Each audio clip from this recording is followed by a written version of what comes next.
Wei Xiaoye suddenly opened her eyes, a sharp pain exploding at the top of her head. A little girl nearby was crying out, "Mom, Mom, please don't leave us." The voices echoed in her ears, accompanied by the sensation of being pushed on her shoulders. Wei Xiaoye was confused. Wasn't she buried under the rubble after a building suddenly collapsed? She had just graduated from college and rented a self-built house in the city, unaware that it was an illegal structure. In broad daylight, the house collapsed with a loud crash, and she didn't have time to escape. In that final moment of losing consciousness, she felt anger and regret. Was her life really going to end like this? Stop being so dazed. What are you doing? You can't even pretend to be unconscious properly. A sharp voice interrupted her thoughts. Little did she know Wei Xiaoye was still in shock. Yes, she had crossed over. The person she used to be was gone, but she had arrived in this time and space, which was a fictional ancient world. She had become the mother of 2 children. The one calling her dazed was her mother-in-law, Lu. What are you staring at? Get up and work. Sweep the yard and wash the clothes. Lu continued to nag, but in the next moment, she let out a sharp scream.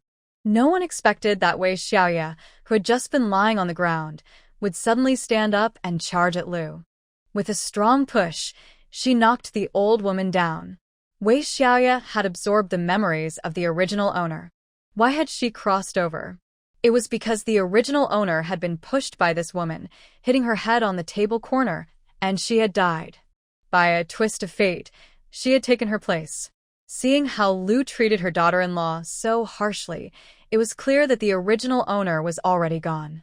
Even if she opened her eyes now, she would have a serious injury, and Lu immediately expected her to work. Wei Xiaoye was not an easy person to deal with. She was filled with frustration and finally had a chance to vent. That push was not light. Lu fell to the ground, feeling as if her tailbone had cracked. The other 2 sisters-in-law, He and Zhang, were also coming at her under Lu's command. Unexpectedly, Wei Xiaoye let out a cold laugh and glared at them. These 2 women were not innocent either. They had bullied the original owner in this household simply because she had no sons. Without a son, the original owner had no status in the family and had been bullied by these 2 sisters-in-law for a long time. In the entire household, the original owner had the lowest status, did the most work, and received the least and worst food. Even her 2 daughters suffered along with her. At that moment, when the 2 sisters-in-law tried to come over and hit her, she was not going to let them take advantage of her. Wei Xiaoye quickly picked up a wooden stick from the ground. Although she felt a bit dizzy and her body was weak, she had trained before.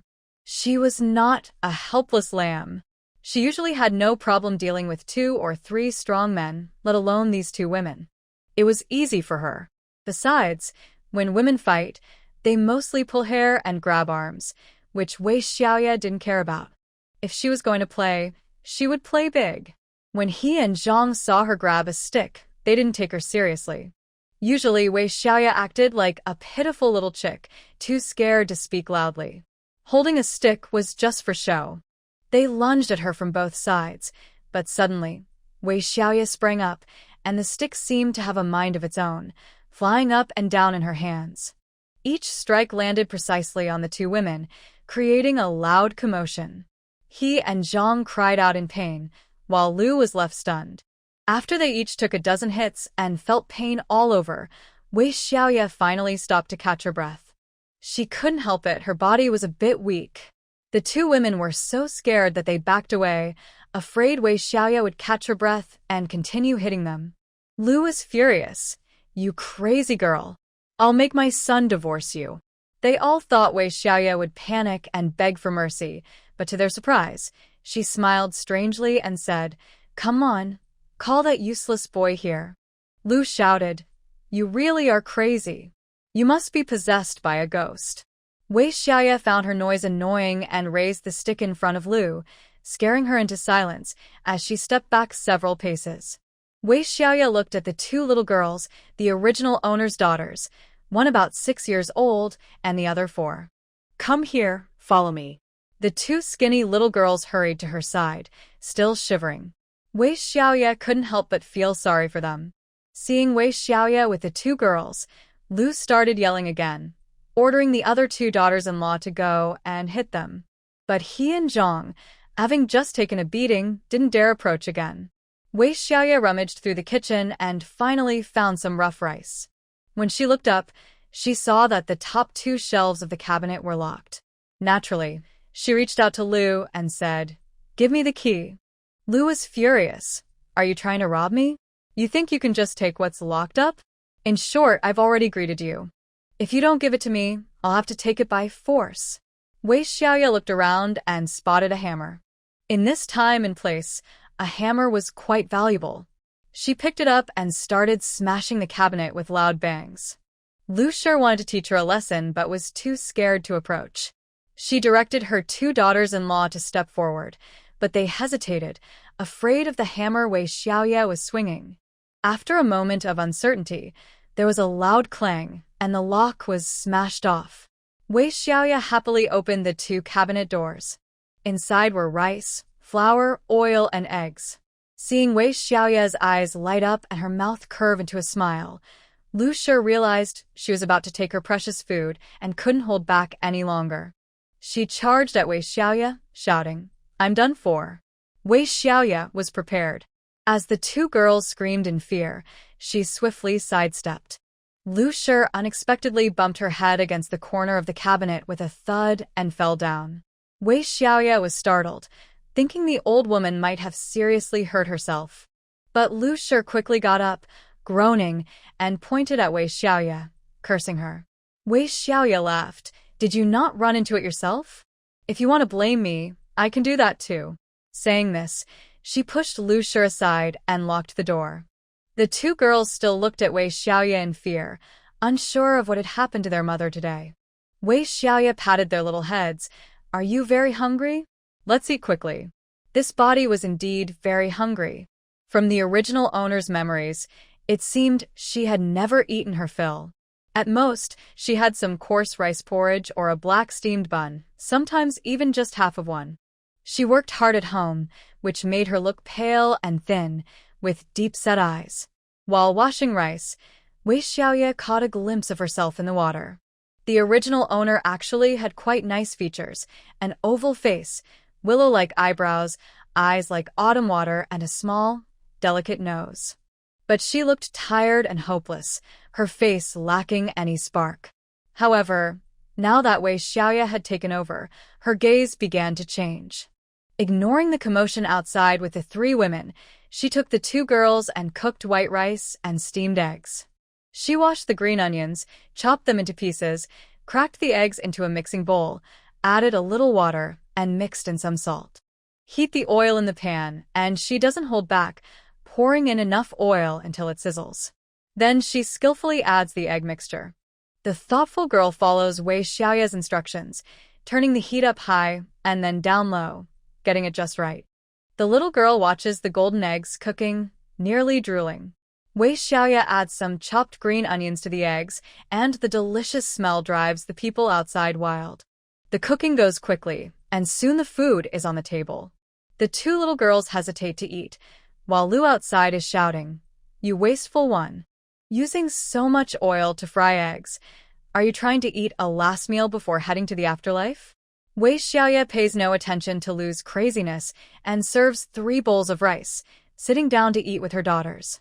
"Mom, Grandma is scolding you. She'll definitely tell Grandpa and the uncles, and they'll come after us." The older girl, though eager for the delicious food, is more worried.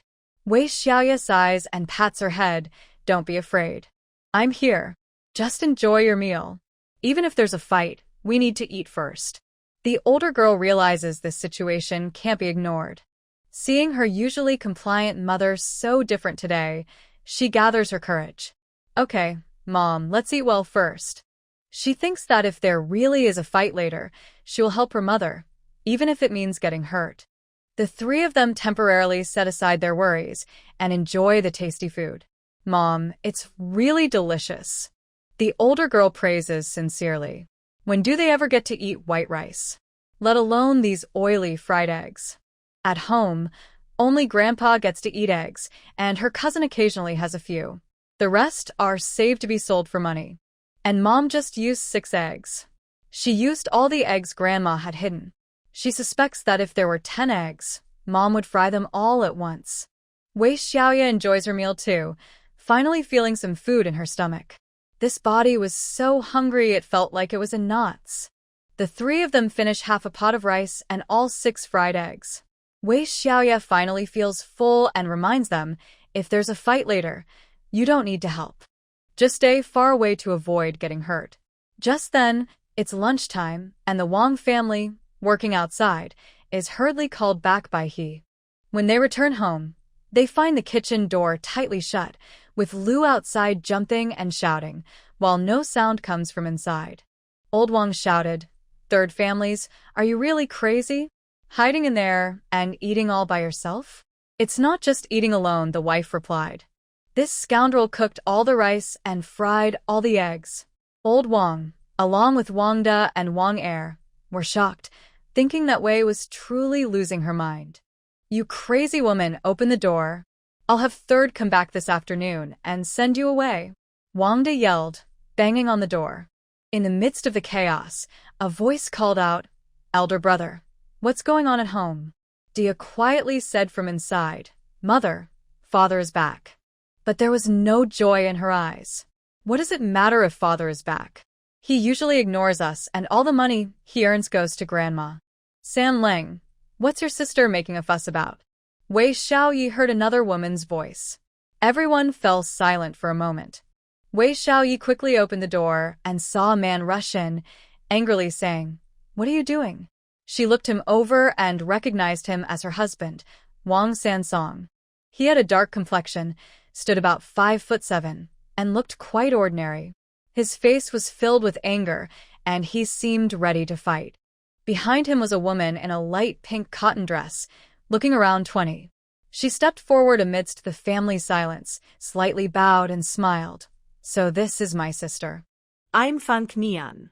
You can't have sons, so Fong Yang will be my equal wife. You will all be treated the same." When Wang Sansong said this, everyone was shocked. Can a farmer really have an equal wife?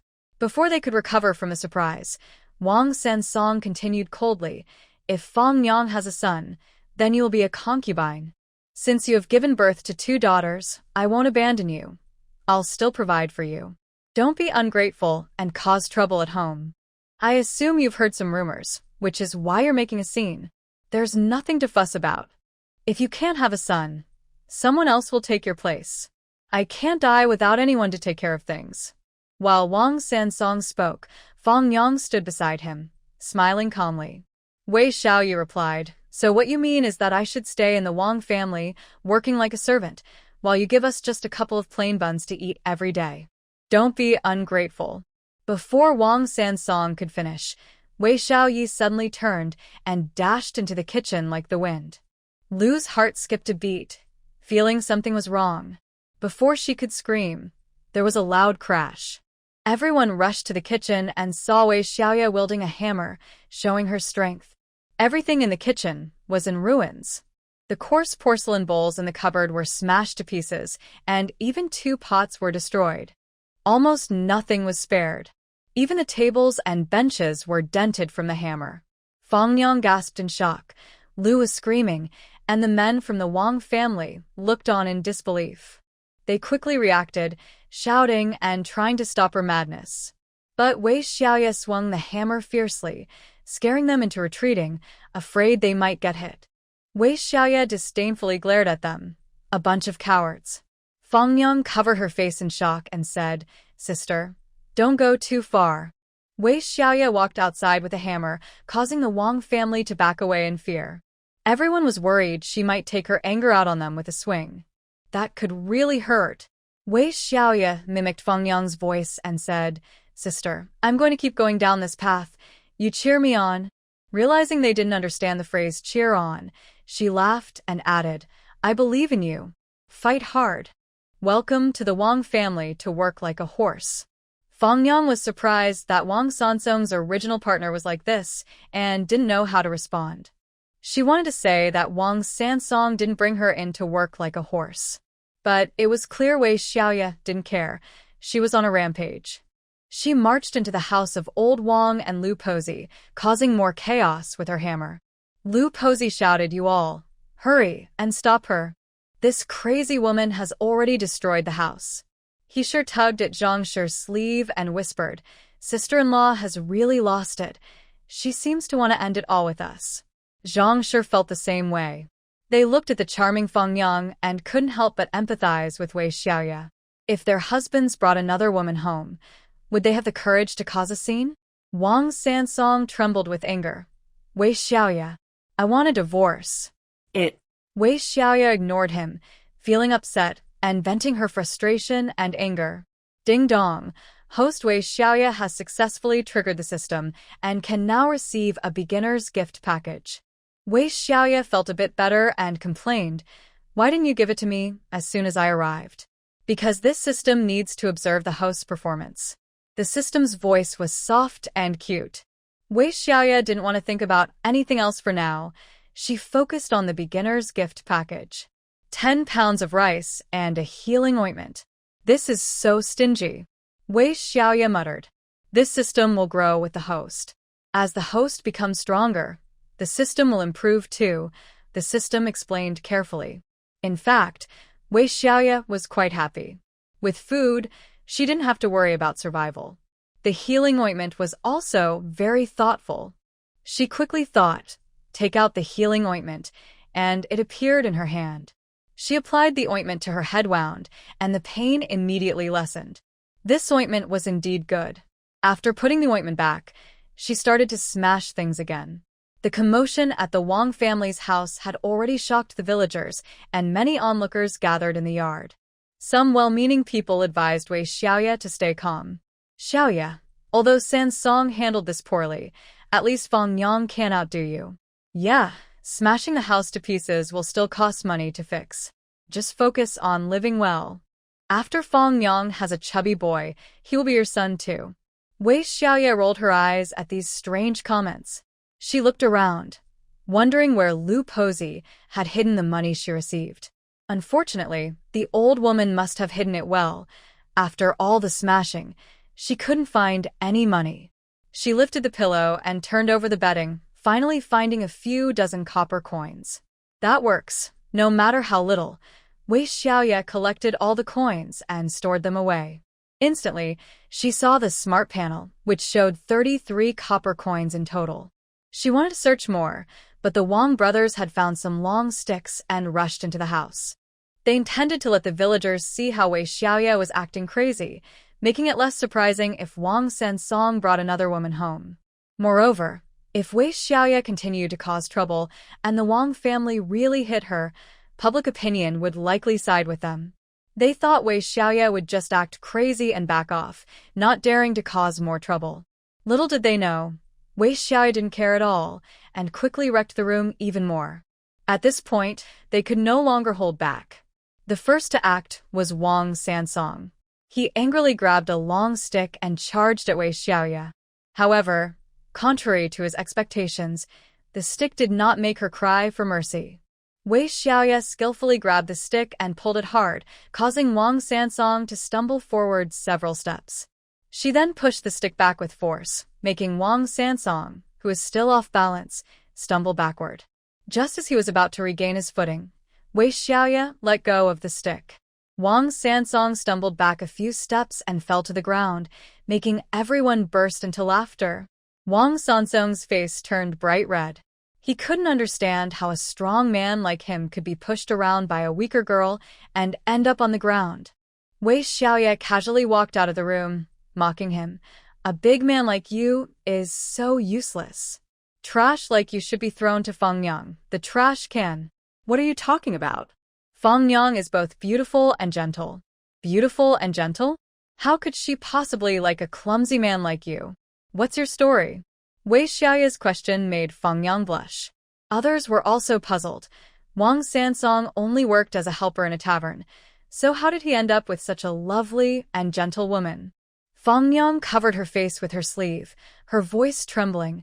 I won't affect my sister's status by coming in. I don't understand why she has such hostility toward me. Even though I'm a widow, I am still a respectable person. Wei Xiaoye looked at her in surprise. Enough, enough. Why are you crying? I don't want trash like this. If you want him, then take him. You don't need to put on a show in front of me. Wei. Fangnyang has already backed down. Why are you still causing a scene? You are such a wicked woman. Before Wang Sansong could finish, Wei Xiaoye laughed. TSK, I'm the wicked one? I'm the one who wants to get rid of you. Don't make noise, or I'll make your whole family regret it. The injury on my head nearly cost me my life, and you're still talking back to me? Lu then became angry again. Today, our Wang family will teach you a lesson. You've wrecked this place so badly that even selling you wouldn't make up for it. Everyone in the village saw it clearly. This woman is disrespectful to her in-laws and her husband, causing chaos at home. Today, I must teach her a lesson. The crowd thought Wei Xiaoye would panic and kneel down to beg for mercy. To their surprise, Wei Xiaoye didn't care at all. Instead, she loudly asked the crowd, "Is there anyone who has the 4 treasures of the study? I would like to borrow them for a moment." A scholar named Yang stepped forward and said, "I have them. I will get them right away." Although Yang was wearing simple clothes today, his scholarly demeanor made him stand out among the farmers. Wang Sansong's sister, Wang Xiaomiao, scolded, "Sister-in-law, what are you making a fuss about? Why are you bothering Brother Yang?" Wei Xiaoye rolled her eyes at her sister-in-law and replied, "When your mother pushed me and I got hurt, I didn't see you say anything. Now that I want to borrow something from Brother Yang, you're suddenly upset? What's your problem?" The onlookers laughed, while Wang Xiaomiao's face turned red with anger.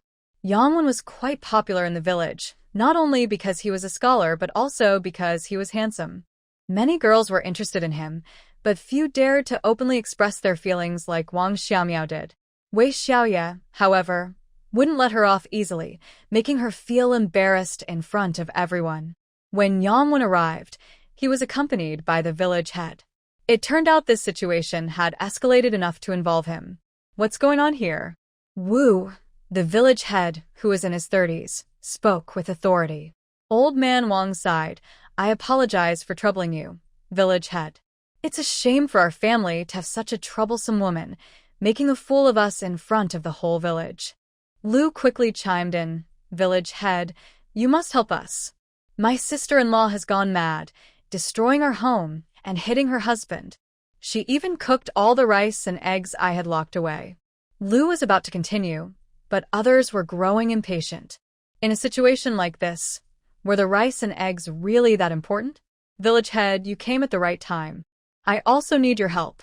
I've worked hard for many years in the Wang family, enduring abuse from my mother-in-law and never having enough to eat or wear, like a donkey working day and night.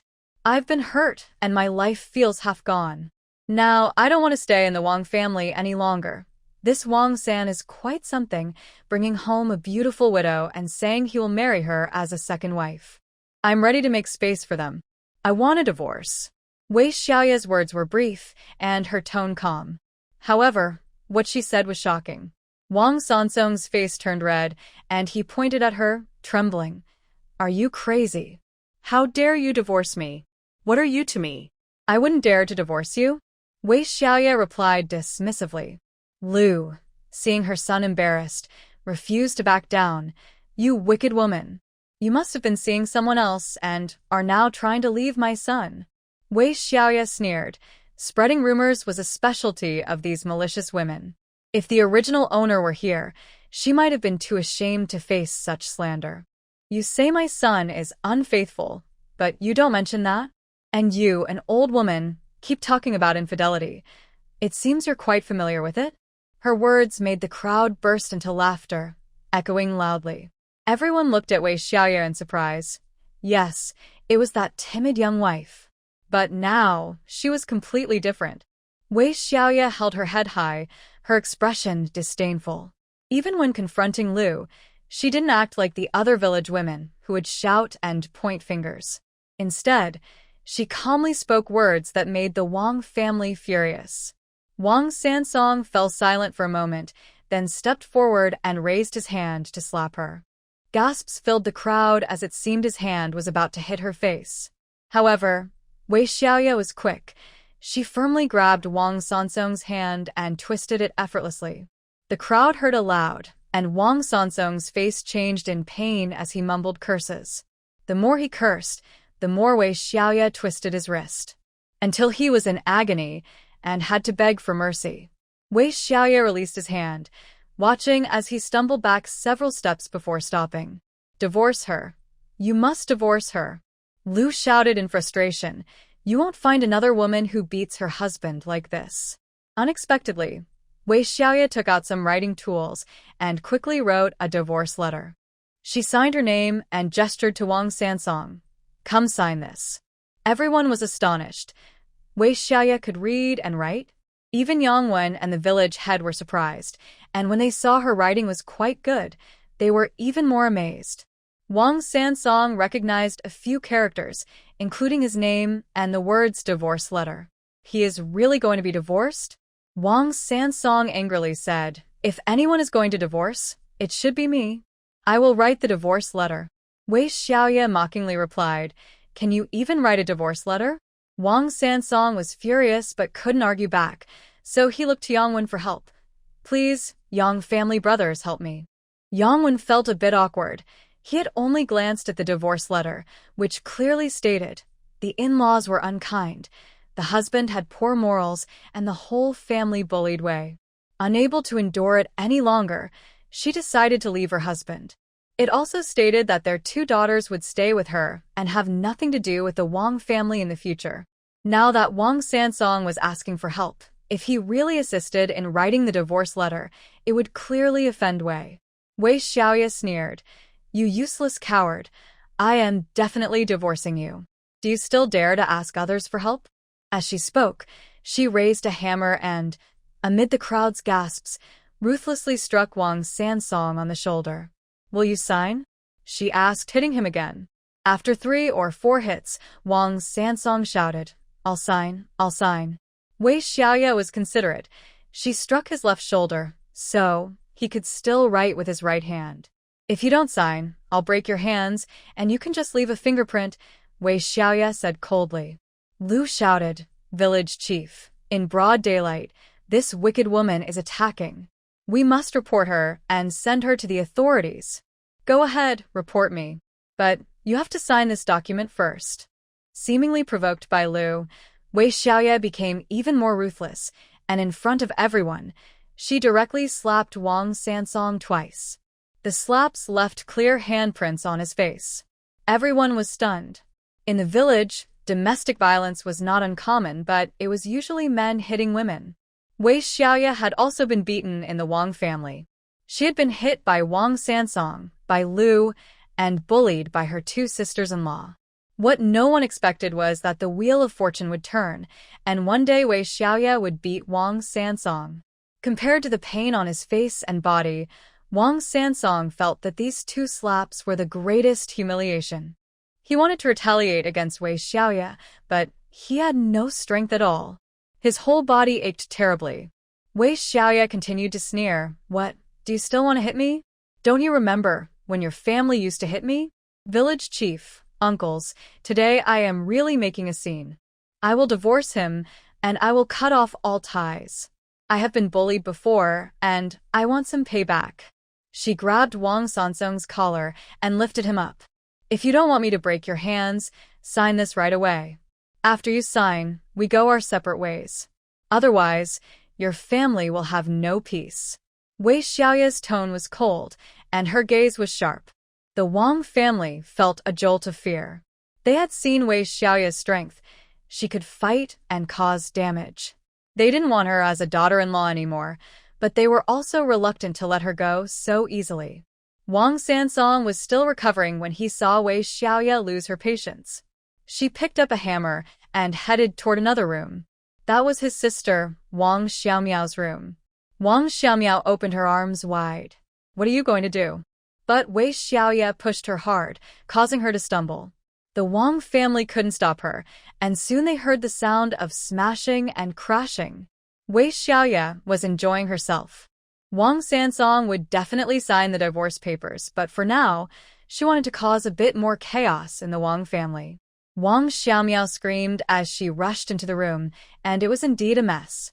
Just as she was about to charge at Wei Xiaoye pointed the hammer at her. You act like a princess and bully me, enjoying all the good things I do for you? Come on, try to step closer and see if I hit you like I did your brother. Wang Xiaome's face turned pale. The sight of Wang Sansong being beaten had left her deeply shaken. This Wei Xiaoye was different from before. If she hit her like she did her brother, it would be humiliating. Wei Xiaoye scoffed and walked past Wang Xiaomiao, heading toward He Shi and Wang Laoda's room. Wang Laoda shouted, You useless fools. Why can't you all work together to handle this crazy woman? The three Wang brothers quickly grabbed sticks, ready to attack. Wu Lijing shouted, What are you Wang family doing? This is a divorce, not a fight. If life is really that hard, just sign the papers. Lu Shi was unhappy. Lijing, you didn't say anything when she was causing a scene. Now that we can't take it anymore, and want my sons to teach her a lesson, you want to protect her? Don't be so biased. Old Lu, I tried to reason with you, and now you say I'm biased? Fine, I'll just watch. If something happens to your Wang family, don't say I didn't try to stop you. Wu Lijing was very angry. However, he noticed that Wei Xiaoye was different today. She was showing great strength and would surely teach the Wang family a lesson. He surprisingly felt confident in her abilities. Old Lady Lu angrily said, Lijing, this is our family matter. If there's any fighting, it's our business, and we won't hold you responsible if something goes wrong. Just then, they heard the crowd gasp in shock. She quickly turned to see what was happening. Oh my, what was going on? That troublesome Wei Xiaoye had found a long bamboo pole, and she was handling it skillfully. Before anyone knew it, she had the three Wang brothers running away in fear. They had no chance to fight back because Wei Xiaoye had struck their hands hard from the start. Each of their hands had been hit several times with the bamboo, making it impossible for them to hold onto their sticks. Once they dropped them, they could only endure the beating. This time, Wei Xiaoye was not going to stop easily. Ignoring the Wang brothers' shouts and pleas, she hit each of them over 10 times before finally pausing. Out of breath, she asked, Do you want to keep fighting? The Wang brothers quickly shook their heads. No more fighting. Will you sign or not? Wei Xiaoye asked straightforwardly. I'll sign. Wang Sansong replied, feeling defeated. Wei Xiaoye sighed. If it weren't for the original owner's weak body, she would have made sure they couldn't get up today. Old Lady Lu looked at Lijing, wanting to speak, but he blocked her path. What did you say when I tried to advise you earlier? If you fight to the death, you can't blame me. Lijing, that's not right. As the village head, you should handle these family matters. Old Lady Lu forced a smile. I am handling it. Since both sides have agreed to end the marriage, it should be done immediately. Old Man Wang's face turned a deep shade of red. I've lived most of my life and only heard of divorce for wives. I've never heard of a husband divorce. How can a woman write a divorce letter for her husband? Wei Xiaoye laughed lightly. Aren't I giving you new knowledge? Let me show you how to end a marriage and how your good son is being cast aside. Fang Yang stepped forward, half covering her face with her sleeve, and said hesitantly, Sister, since we're already parting ways, why make it so absolute? Why not just get a divorce? Wei Xiaoye pointed at her with a bamboo stick. Stop acting like a little rabbit in front of me. I won't fall for it. If you keep talking, I'll deal with you too. Do you really think you can call me sister? Fang Yang's face turned from pale to red, and when she saw that no one from the Wang family was standing up for her, not even Wang Sansong said a word. Looking around at the crowd, they all seemed to be enjoying the show. Fang Yang felt like a bucket of cold water had been poured over her. After hesitating, she realized that Wang Sansong would not protect her. Should she continue to follow him? But she hesitated. She had already walked 99 miles of 100. Should she stop now? Seeing that the fierce Wei Xiaoye was forcing Wang Sansong to sign, even though the reputation of being divorced was not good, Wang Sansong would only have her as his wife from now on. She wouldn't be just a secondary wife. Thinking this way, Fang Nyang's emotions calmed down again. Under Wei Xiaoye's pressure, Wang Sansong successfully signed the document. They even pressed their fingerprints on it. Wei Xiaoye quickly tucked the divorce paper into her clothes and called her 2 daughters over. Come here. Old Lady Lu reached out like a hen to grab her 2 granddaughters. These sisters are from the Wang family. If you want to leave, go ahead. Although her granddaughters weren't worth much, they could still help with chores. Most importantly, when they grew up, they could bring a few taels of silver as a bride price. They could be married off. Wei Xiaoye was quick and pulled her 2 daughters to her side. Without hesitation, she swung a hammer at Old Lady Lu's claw-like hand. Startled, Old Lady Lu quickly withdrew her hand, breaking into a cold sweat. This Wei family is really crazy. If she had hit her hand, it could have been crushed. Looking at Wei Xiaoye, she smirked. Old Lady Lu, since you can't read, let your good son read it to you. This divorce paper clearly states that the daughters belong to me and will have nothing to do with your Wang family in the future. Wang Sansong was also stunned. He could only recognize a few characters. Being able to read the words divorce paper and write his name was already impressive. Old Lady Lu couldn't believe it and turned to Wu Lijing. Is this woman serious? These 2 girls are clearly my Wang family's granddaughters. Now, you remember they are your granddaughters? Are you worried that without them to help, you'll be overwhelmed? Still thinking about marrying off my 2 girls for some money? Lu Posi's thoughts were easily revealed by Wei Xiaoye in front of everyone. Although she did think this way, she still wanted to hide it a bit. Seeing the disapproving faces of the women in the crowd, she quickly defended herself. How much work can 2 little girls do? I want to keep them, because they are part of the Wang family. She expected Wei Xiaoye to argue back, but instead, Wei Xiaoye smiled and said, I know what you're planning, but I won't allow it. So what? The Wang family felt a chill. She wouldn't let them have the bride price. Wei Xiaoye mocked them. A bunch of rough people, wanting my daughter to work for you and exchange her for money to support you shameless folks. Especially Wang Xiaomiao, who usually orders my girls around, thinking she can act like those young ladies in the city. Wang Xiaomiao felt embarrassed as Wei Xiaoye exposed her thoughts in front of everyone. She looked at Yongwen, who also had a cold expression, seeming to blame her. Feeling disheartened, she covered her face and ran to her room. Once inside, she saw that almost everything was destroyed, and she couldn't help but scream. As soon as she screamed, she regretted it, as she immediately heard the loud laughter from the crowd. Wang Xiaomiao fell onto her bed, tears streaming down her face. The humiliation she felt today was all because of that annoying Wei Xiaoye. She felt like she was drifting further away from Yongwen. Would he still want to be with her after seeing this side of her? Wei Xiaoye didn't care about that. She took her 2 daughters back to their room, needing to pack some things to leave. But looking around, the place was barely better than empty. Opening the wardrobe, she found only a few torn clothes, mostly patched up. She needed to get by for now, so she packed a change of clothes for herself and her daughters. She also packed the bedding they used. Wei Xiaoye felt dissatisfied. She couldn't find any money from the Wang family and only packed these worthless items. Carrying her bundle, she took her daughters to the kitchen and packed food into her space. The iron pot, though bent, was still valuable, so she stored it as well.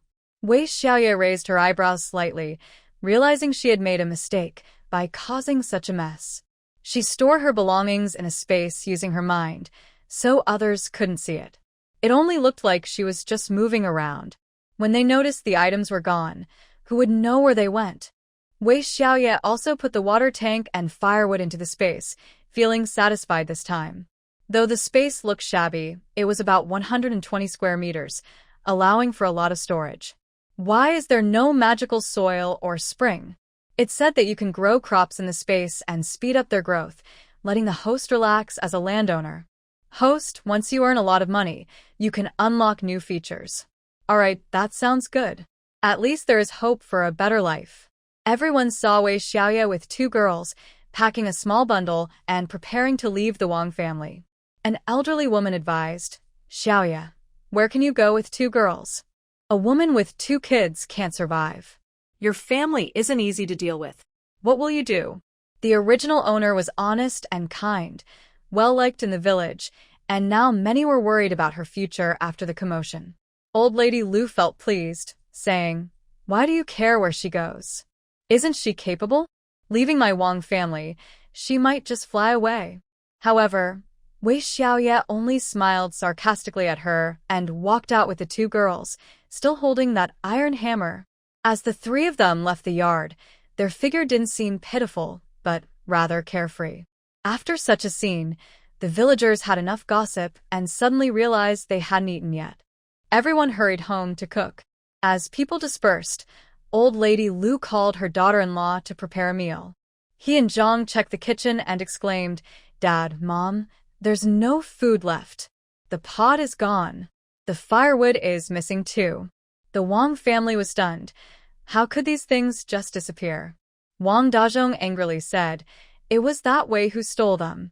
But that claim didn't hold up. When Wei Xiaoye left, she only had a small bundle. Could that bundle hold the pot, firewood, and food? Brother, does that even make sense? Before Wang San could finish, Zhang shouted, "The water tank is gone. The bucket is missing too. This is truly strange, truly strange." Old Lady Lu clasped her hands together and quickly prayed, "Kitchen God, it's not that my Wang family has neglected you. It's that wicked woman causing trouble and disturbing you. Please, Bodhisattva, return all these belongings to us." Old Wang was filled with anger, not knowing where to direct it. This situation was truly strange, and the entire Wang family was on edge. When the neighbor finished their meal and came over to visit, they heard about this outrageous incident. Old Lu was saying that it was all the fault of Wei. Aunt Li frowned and said, "That girl's mother has left. You shouldn't blame her for this." When they left, they only took a small bundle with a few clothes. After saying this, Aunt Li quickly left. What kind of people were the Wang family to so openly accuse Wei? It was clear how much Wei had suffered before. Thanks to Aunt Li's spreading the news, soon half the village knew about the Wang family's greed. Wei Xiaoye, carrying a bundle, walked out with her 2 daughters. The eldest daughter innocently asked, "Mom, are we going to our grandmother's house?" Wei Xiaoye nodded. "Let's go take a look." Her maternal family was also in this river bend village, which was large, so it was about 3 miles away. From the original owner's memories, she found that her maternal family was poorer and had many members. She was the second child, with an older brother and sister-in-law and younger siblings. The eldest daughter seemed reluctant, saying, "Mom, Grandma and Uncle don't like us. It's okay. If they don't welcome us, we won't let them take advantage of us in the future." Wei Xiaoye replied, not worried at all. Even though she had 2 little girls to care for, she had a system and wasn't concerned about survival. It might just be a bit tough at first. She was taking the girls back to be proactive. If her maternal family treated them poorly, they wouldn't feel embarrassed to visit again. 3 miles wasn't far, and they soon arrived at Wei's family home, just as her maternal family finished lunch. Sister-in-law Yu spotted them at once and smiled. "Sister, you're back. What delicious food did you bring for your nephew?" Wei Xiaoye's face twitched slightly. Her sister-in-law was quite sharp. Everyone was so poor. What could she possibly bring? Her 8-year-old nephew, Huzi, was excited, asking, "Aunt, what tasty food did you bring me?" "Nothing at all, just a few clothes in the bundle," Wei Xiaoye replied calmly. "You looked puzzled. You brought clothes back to your maternal family?" "Sister, since we live so close, you don't need to stay overnight, do you?" As if realizing something, she quickly asked what happened. Elder brother Wei Xiaofeng sensed something was wrong. "What's going on with you 3? "Elder brother, sister-in-law, I divorced Wang Sansong," Wei Xiaoye said briefly while standing in the yard. "You all know how I was treated in the Wang family. Wang Sansong brought another woman home, so I decided to divorce him.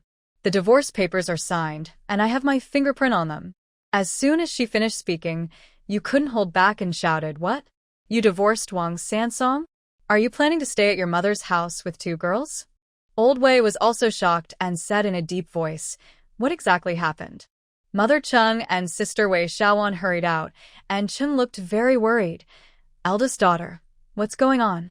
Don't worry, I'll explain later. Let us three have some water and catch our breath first. The Wei family was anxious, not understanding why Wei Xiaoye was thinking about drinking water at a time like this, and their faces turned grim. Only sister Wei Xiaoye quickly fetched some water and handed it to the three of them. After Wei Xiaoye drank some water and found a bench in the yard to sit down, she slowly said, "You don't need to worry too much. We three can manage. I just came back to take a look." You shouted again, "This isn't just a visit. Where can you three go? How will you survive? Every grain of rice will have to come from your mother's house, right? I'll tell you, we can barely eat at home." The girl beside Wei Xiaoye, Arya, protested. "Aunt, we had a good lunch today with white rice and fried eggs. It was delicious." Hearing this, Huzi immediately wanted to roll on the ground. "I want white rice and fried eggs too." Huzi had always boasted to the girls about what delicious food he had, so it was rare to see him so upset, which made Arya very happy. You pulled Huzi up, pretending to scold him. "Why are you crying? Your aunt wouldn't share her good food with you." Wei Xiaoye was unhappy. "Sister-in-law, what's wrong with you? The eldest sister just divorced and returned home. Why are you still talking about food?" Wei Xiaoye glanced at Wei Xiaoye, thinking her sister was quite good for standing up for her. Mother Qing took Wei Xiaoye's hand. "Eldest daughter, what really happened? Please tell us in detail." Wei Xiaoye briefly explained the situation, mainly about how she couldn't stand the bullying from the Wang family and how Wang Sansong brought another woman home. "Even so, you can't just divorce and bring the children back to your mother's house. We can't even feed ourselves at home. How can we take care of you three?" Mizu was still very upset. When she said this, no one else spoke up. Wei Xiaoye knew that others shared the same thought. Wei Xiaoye looked anxious, but understood that their family was poor and there were many mouths to feed. She truly felt helpless. Wei Xiaoye calmly said, "I told you not to worry. We just came back to see you. However, now that we are in trouble, you, our father, mother, brother, and sister-in-law, don't offer any help. If my situation improves in the future, don't come to us for support." "Don't worry. We won't come to bother you," Miss Yu replied, relieved. Eldest brother Wei Xiaofeng frowned. "Sister, why are you blaming us? You know the situation at home. For the sake of the children, you should stay with the Wang family. No matter how the adults argue, the children are the ones who suffer."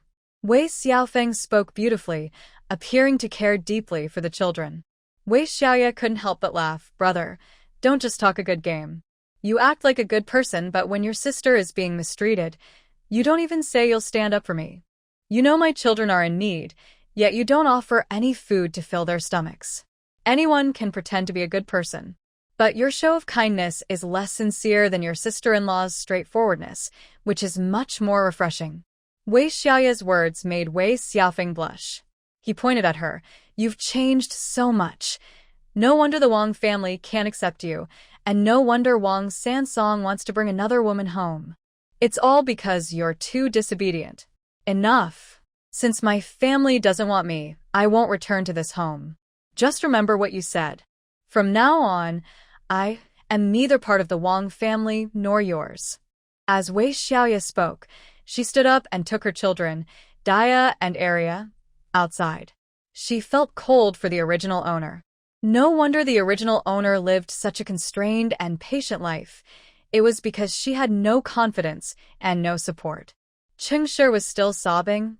"Eldest daughter, where are you taking the children? Stay at home for now and think of a solution." After all, she was their mother and had some concern. Wei Xiaoye also called out, "Eldest sister, come back. Stay for now and think of a way slowly." Ms. Yu angrily said, "What kind of solution can we think of slowly? It's just adding 3 more mouths to feed. Eldest sister, please come back. My sister and I won't eat tonight. We'll leave some food for you and the kids." Wei Xiaoye was surprised when her younger brother, Wei Xiaoyong, said this. Her siblings were decent, but her older brother and sister-in-law were just okay. Wei Xiaoye clearly saw her family for what they were. Old Wei looked angry. As a woman, You should discuss things with us before making such big decisions. You only think about your own comfort without considering how we will live in the future. Old Wei was the one in charge at home, and when he got angry, even Chung felt uneasy. Fine. Now that I've told you everything, will you stand up for me? Dad, big brother? Wei Xiaoye spoke in a calm tone, which only made Old Wei angrier. Just as your brother said, you are making a big mistake. A married daughter is like spilled water. You need to find your own way. Old Wei said firmly. If you are afraid I will be a burden, why do you keep talking so much? Isn't it tiring? Wei Xiaoye scoffed. Ignoring Old Wei and Wei Xiaofeng's anger, she walked out with her 2 daughters. The older daughter looked worried. Mom, where can we go now? Soon, the Wang and Wei families learned where Wei Xiaoye had taken the children.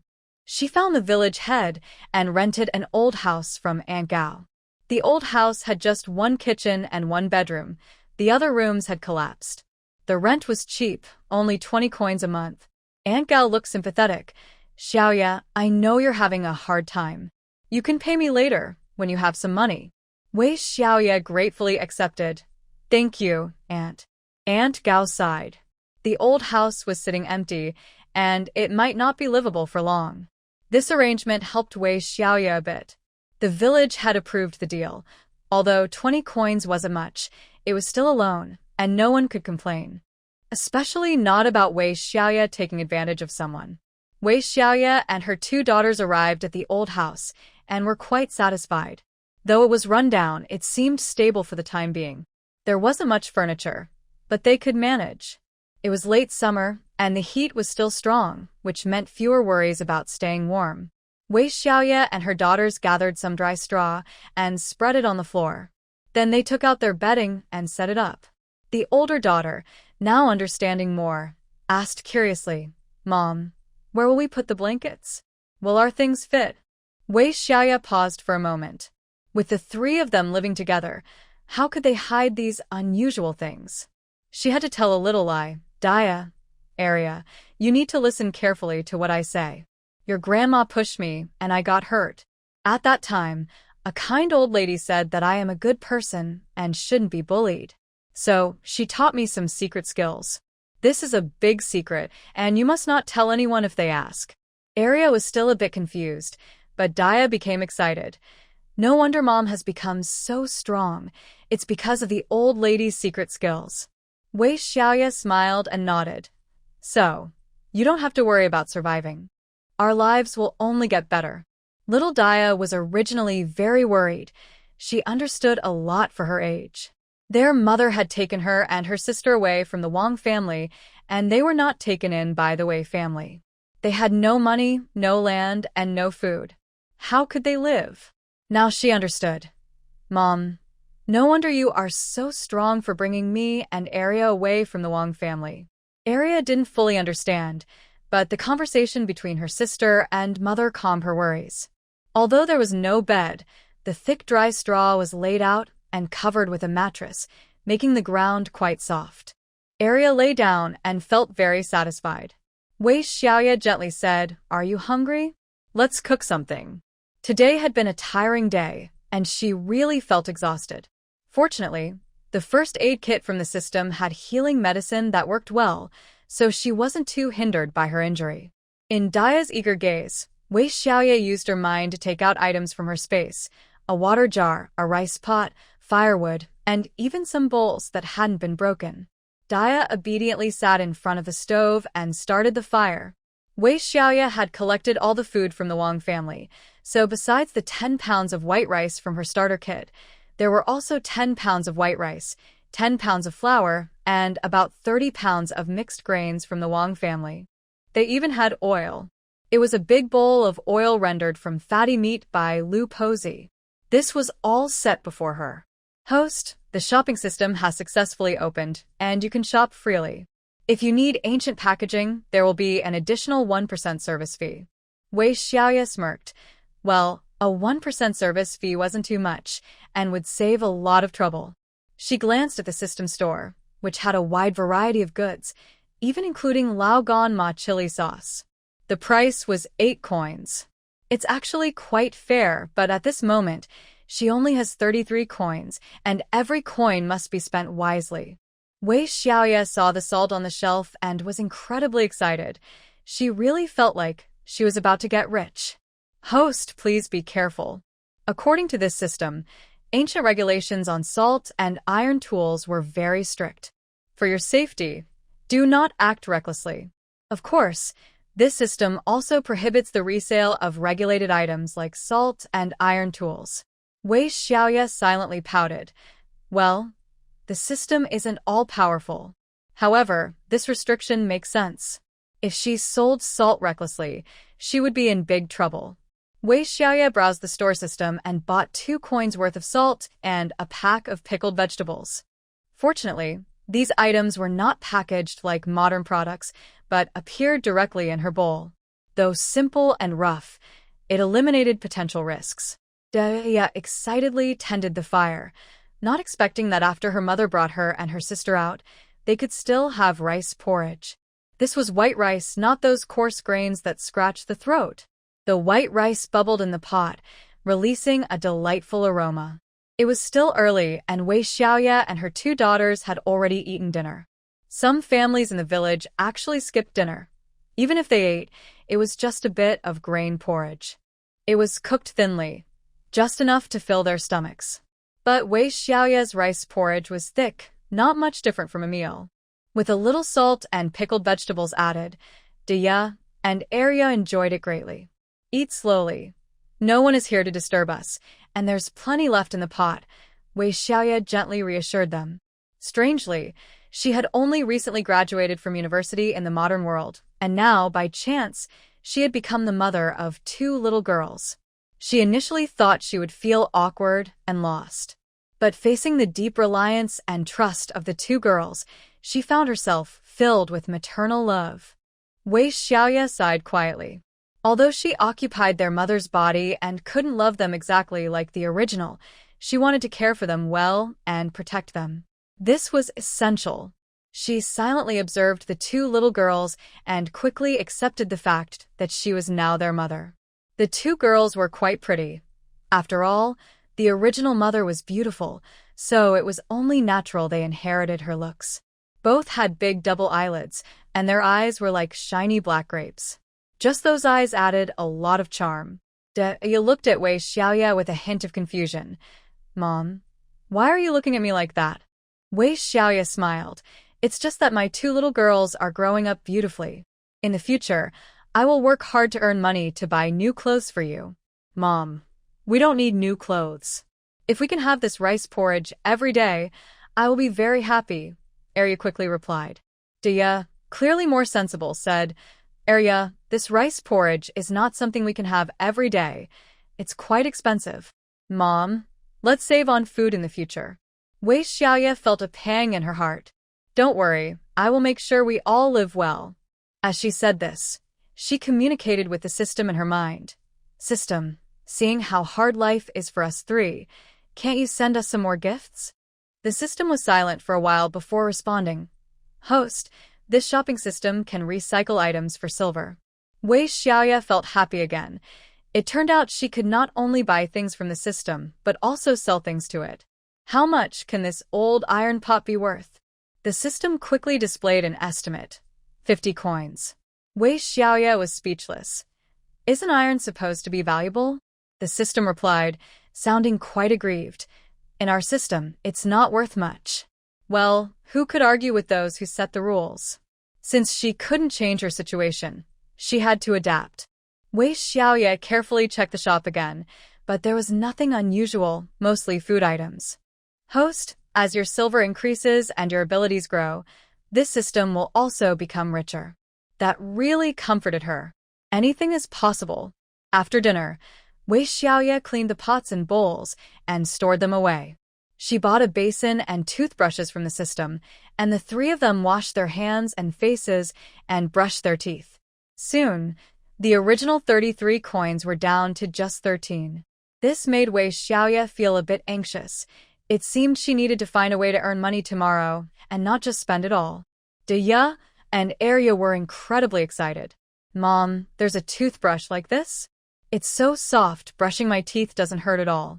Where had they ever seen a toothbrush before? Everyone in the village just used a twig to clean their teeth. Not to mention the Minty toothpaste. They imitated Wei Xiaoye, creating rich foam and giggling with joy. After spitting out the foam, Arya laughed. Mom, my mouth feels so fragrant and sweet, I almost want to swallow it. Seeing her two daughters' innocent and lovely smiles made Wei Xiaoye feel happy too. You can't eat the foam. In the future, when I earn money, I will buy you some candy. Although this sentence is just a promise for now, it is enough to make the two little girls very happy.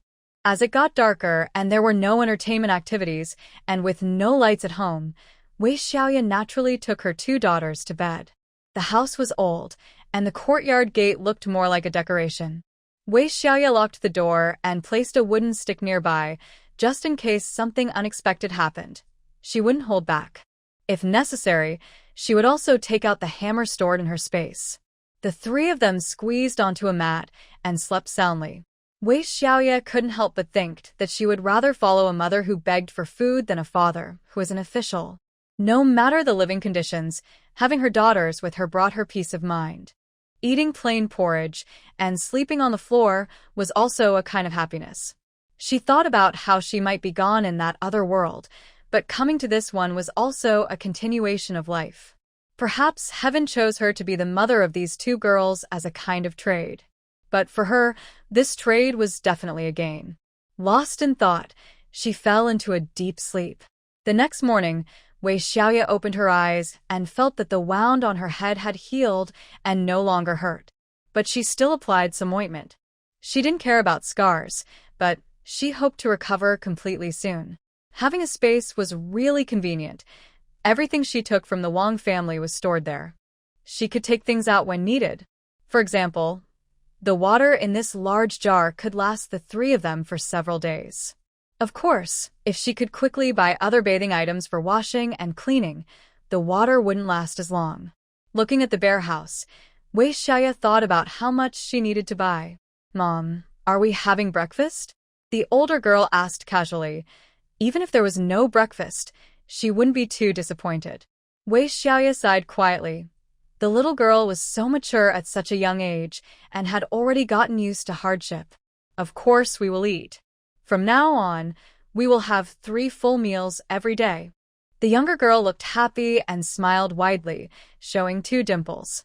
Currently, Wei Xiaoye had stored dozens of pounds of food in her space, so they didn't have to worry about meals. They just lacked vegetables. Let's eat fried pancakes. Thinking about all that flour, Wei Xiaoye felt excited. The older girl looked at Wei Xiaoye kneading the dough, a bit in disbelief. Could they really have greasy pancakes? Mom, making fried pancakes takes a lot of oil. We could just have noodle soup instead.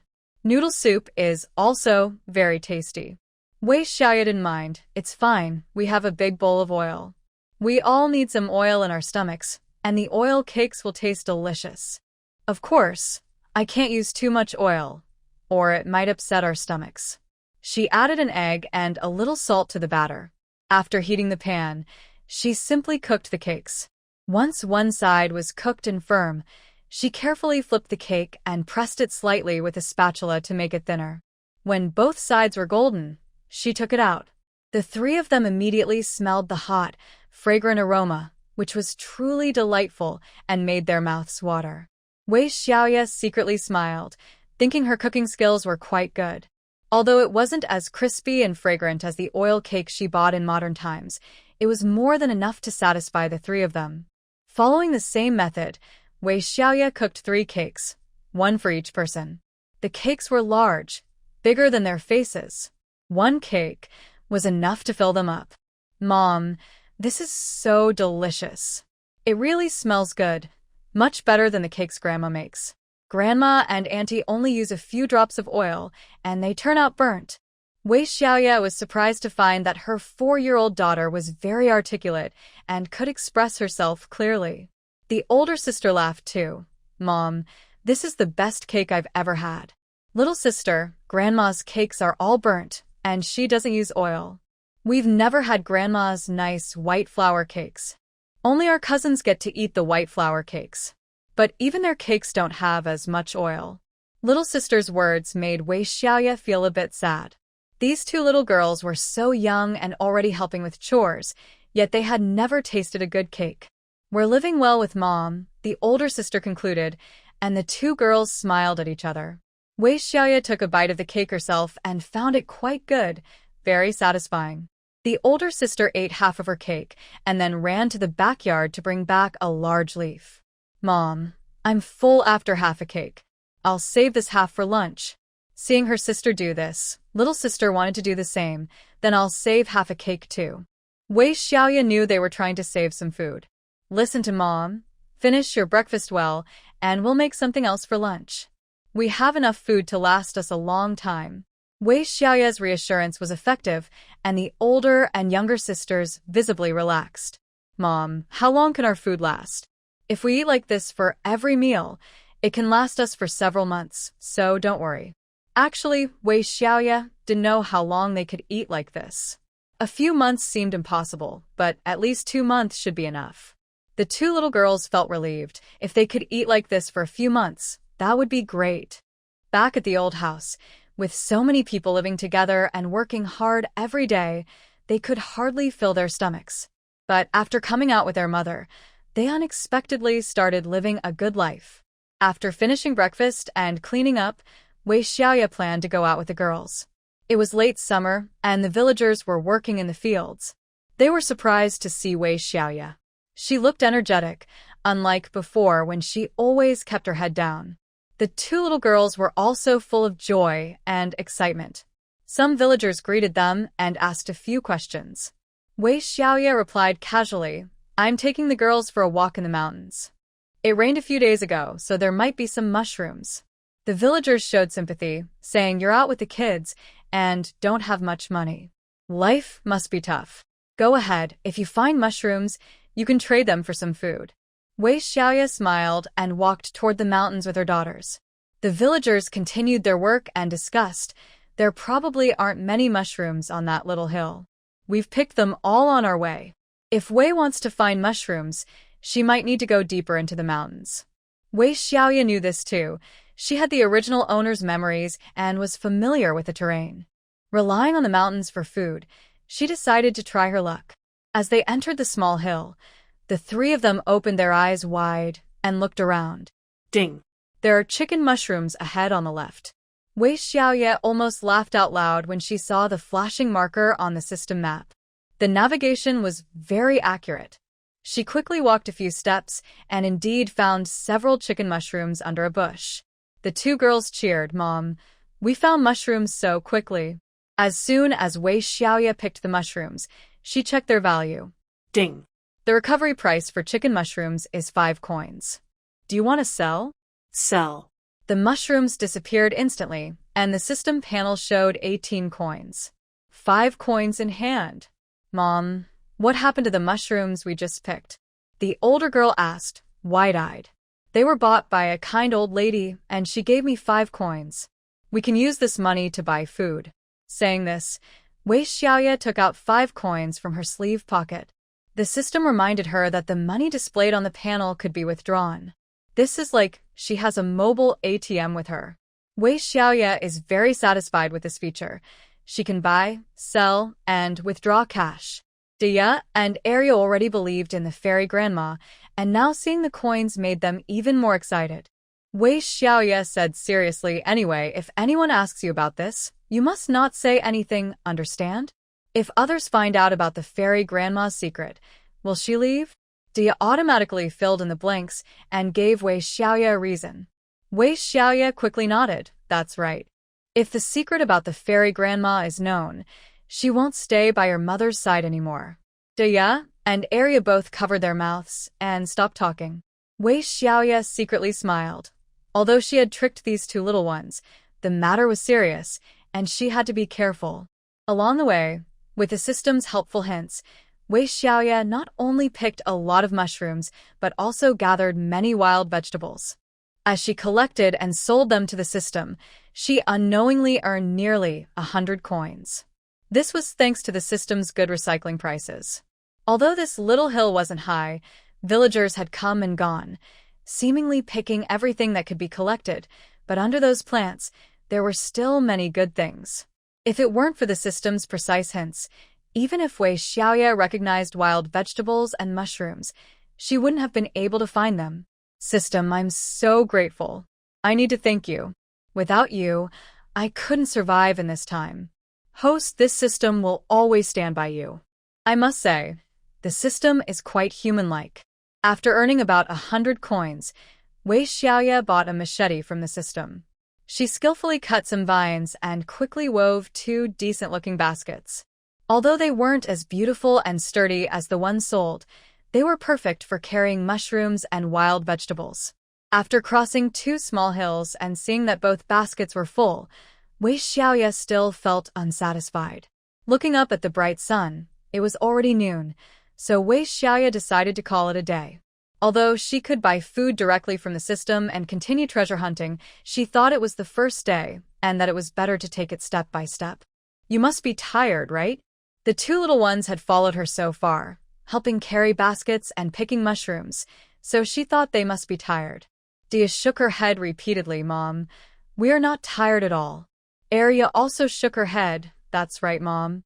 We help Grandma pick pigweed every day, and we go even further. What else could be said? Children from poor families grow up fast. Little girls from poor families grow up even faster. It's okay, let's go home first, cook some food, and see if we want to come out in the afternoon. Looking at her and her daughter's shoes, which had patches and were now full of holes, their toes were almost showing. We need to buy a new pair of shoes, Wei Xiaoye murmured, otherwise it will be hard to walk. Mom, let Aunt Zhao make shoes for you. My sister, and I can do without, Dia said, showing her understanding, which made Wei Xiaoye feel a bit sad. Isn't it normal for little girls to want new clothes and shoes? Yet, she could hold back. Didn't we sell a lot of things earlier? We have money now, so we can all buy new shoes. Dia hesitated a bit, Mom, but I think we should save the coins to buy food. Wei Xiaoye looked up at the sky in silence. But she understood. Not just the little girl. Even the adults in the village thought money should be spent wisely, especially on food. Everyone lacks a sense of security when it comes to food. Wei Xiaoye didn't want to discuss this anymore. After all, she was the mother and had the final say. Just now, I earned quite a bit of money. We have enough to eat for a long time. Don't worry too much, okay? Daya and Arya simile tappili, failing relievet. On the way back, they occasionally met some villagers. When they saw the 3 of them carrying their handmade baskets, even though the baskets contained some wild vegetables and mushrooms, it still looked pitiful.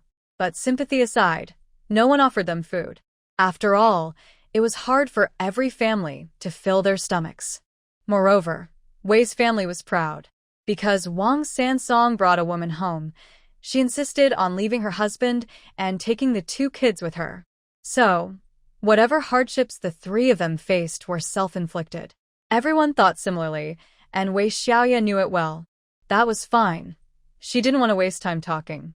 She just wanted to live her peaceful rural life. Others were afraid she would cause trouble, but she preferred to live quietly on her own. As Wei Xiaoye and her daughters walked away with happy faces, the villagers were a bit puzzled. Shouldn't she be asking others for help? Even if she wasn't crying, she should at least look worried, right? Then the others naturally began to share their troubles, saying they had the will but lacked the strength. Little did they know, Wei Xiaoye had no intention of seeking help and walked away gracefully. That Wei is truly proud and stubborn, someone remarked. Isn't that right? She wants to fight for her dignity. That Wang Sansong is no good, bringing a beautiful woman home. Wei doesn't want to compete with her, but still tries to act indifferent. The women chatted away, gossiping to ease their tiredness from the day. What good does it do? Filling our stomachs is the most important. Wei Xiaoye has ambition, but she doesn't even have a piece of land. That old house is rented too, and her family doesn't support her. She's really pitiful. These words made all the women feel a chill inside. How hard must life be for a woman with children? But Wei Xiaoye paid no attention to their gossip. She happily cooked lunch for her 2 kids. Others were afraid to visit her at this time, worried about being caught up in her troubles, so Wei Xiaoye felt even more at ease. She could bring out whatever delicious food she had. She cooked rice and carefully strained the rice water, which was a good thing. She bought 3 eggs and 3 won of meat from the system. In the system, meat was 12 won per pound, while in real life, it was 30 won per pound. That was quite a profit. 3 won of meat weighed over 2 taels, enough for the 3 of them to have a few pieces each. Daya and Arya were almost drooling. Mom, I didn't expect we could have meat. We can't even have it during the New Year. During the New Year, the Wang family would naturally buy meat, but when would it be their turn? Wei Xiaoye gently said, in the future, let's sell more to the kind old lady and buy more meat. Dia still felt a bit worried, but she understood her mother's changed attitude and stopped reminding her to buy grain. Arya clapped her hands happily. That's great, Mom. Let's buy more meat in the future. A simple fried egg, golden and tempting.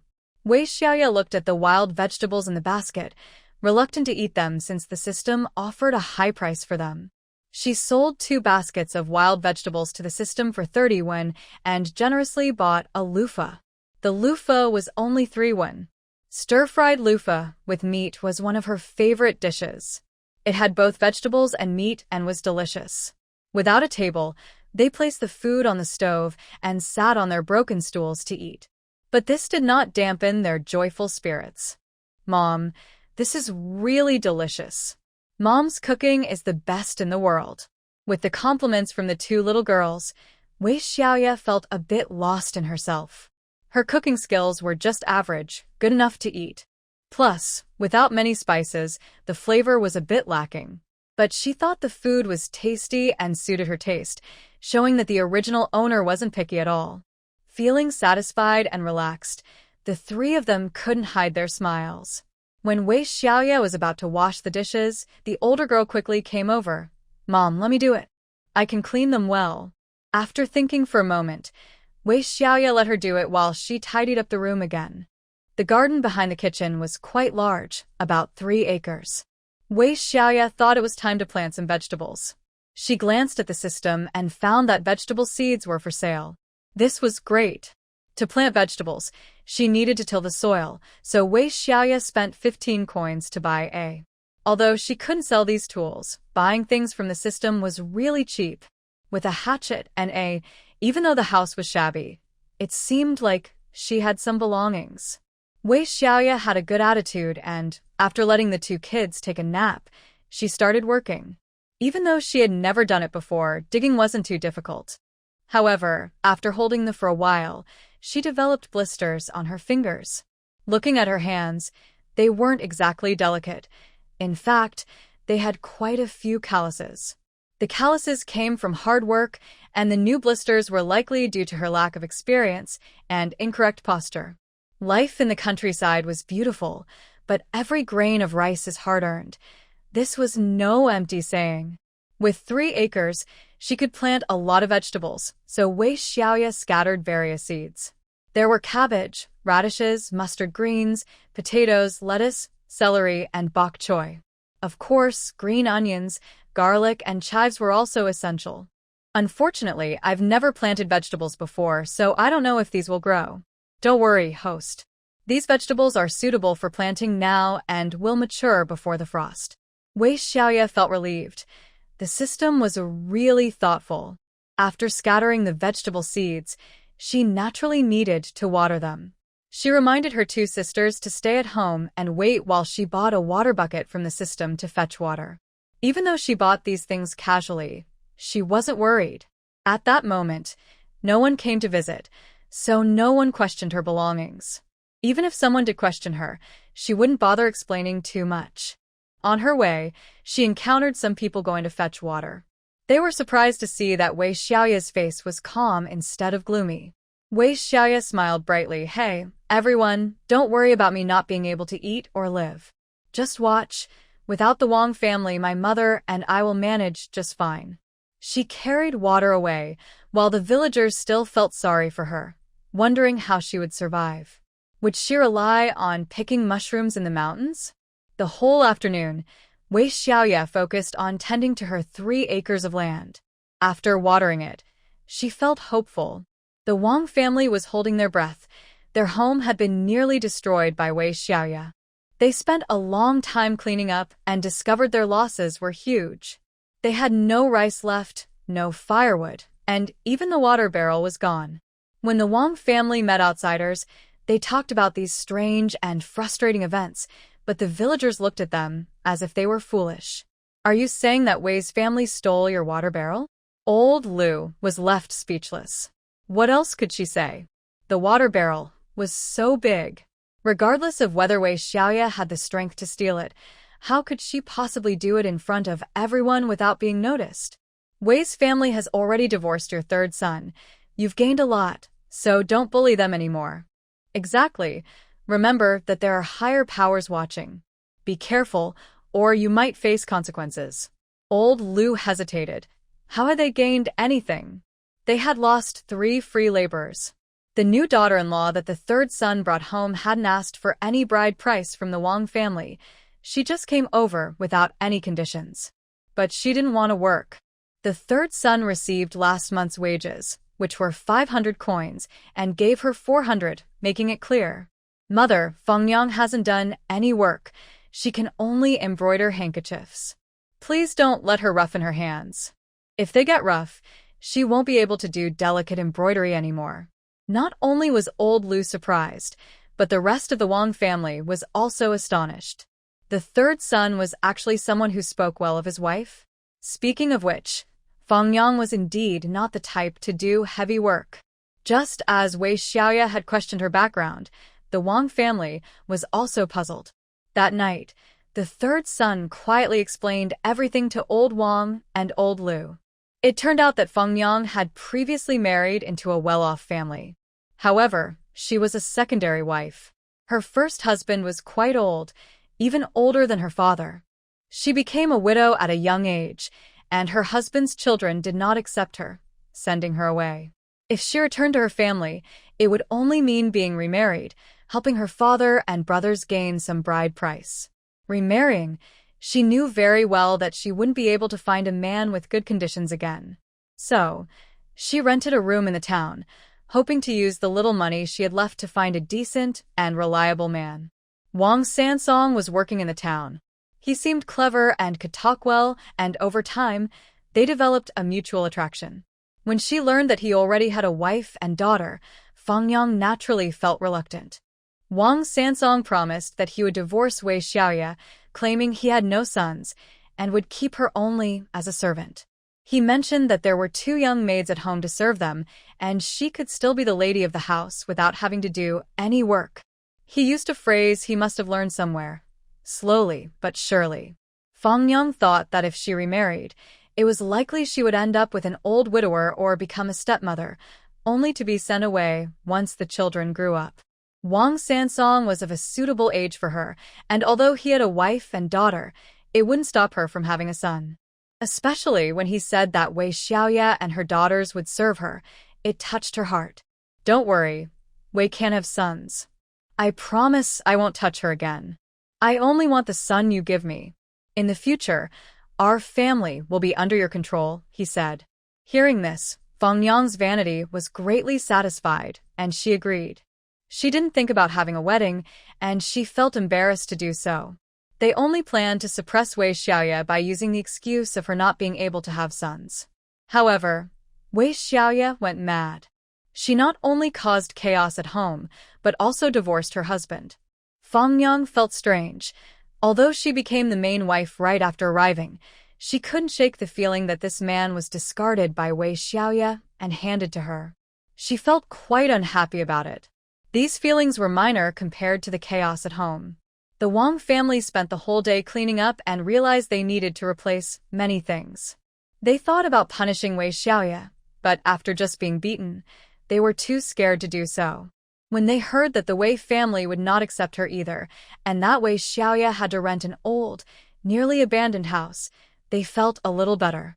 The Wang family was holding their breath, wondering how Wei would survive. The next day, they spent a lot of money to buy many new things. Fangyang found it hard to swallow the black steamed buns.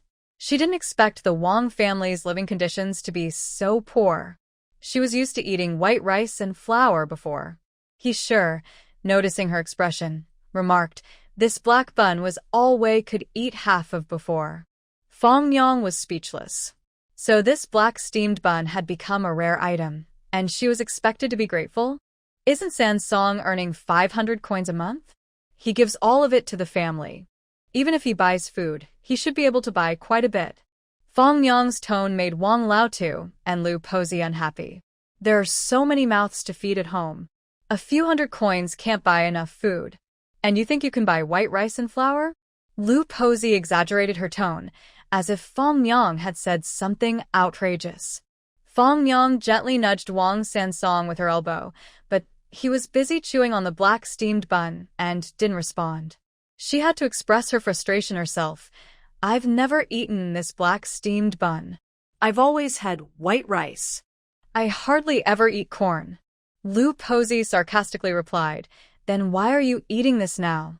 Isn't it because you can't get white rice and flour?" Her words felt like a sharp knife to Fong Yang's heart. She didn't expect to be treated this way just a day or two after arriving. Fortunately, Wang Sansong finally spoke up. "Mother, Fong Yang used to live a good life. If she's willing to eat this black steamed bun at our home, we should. Think about Wei Xiaoye. Don't expect her to come back and give you gifts." Lu Posey was taken aback. She was not used to being challenged. When she scolded Wei Xiaoye, Sansong never said a word. Now he was defending Fong Yang.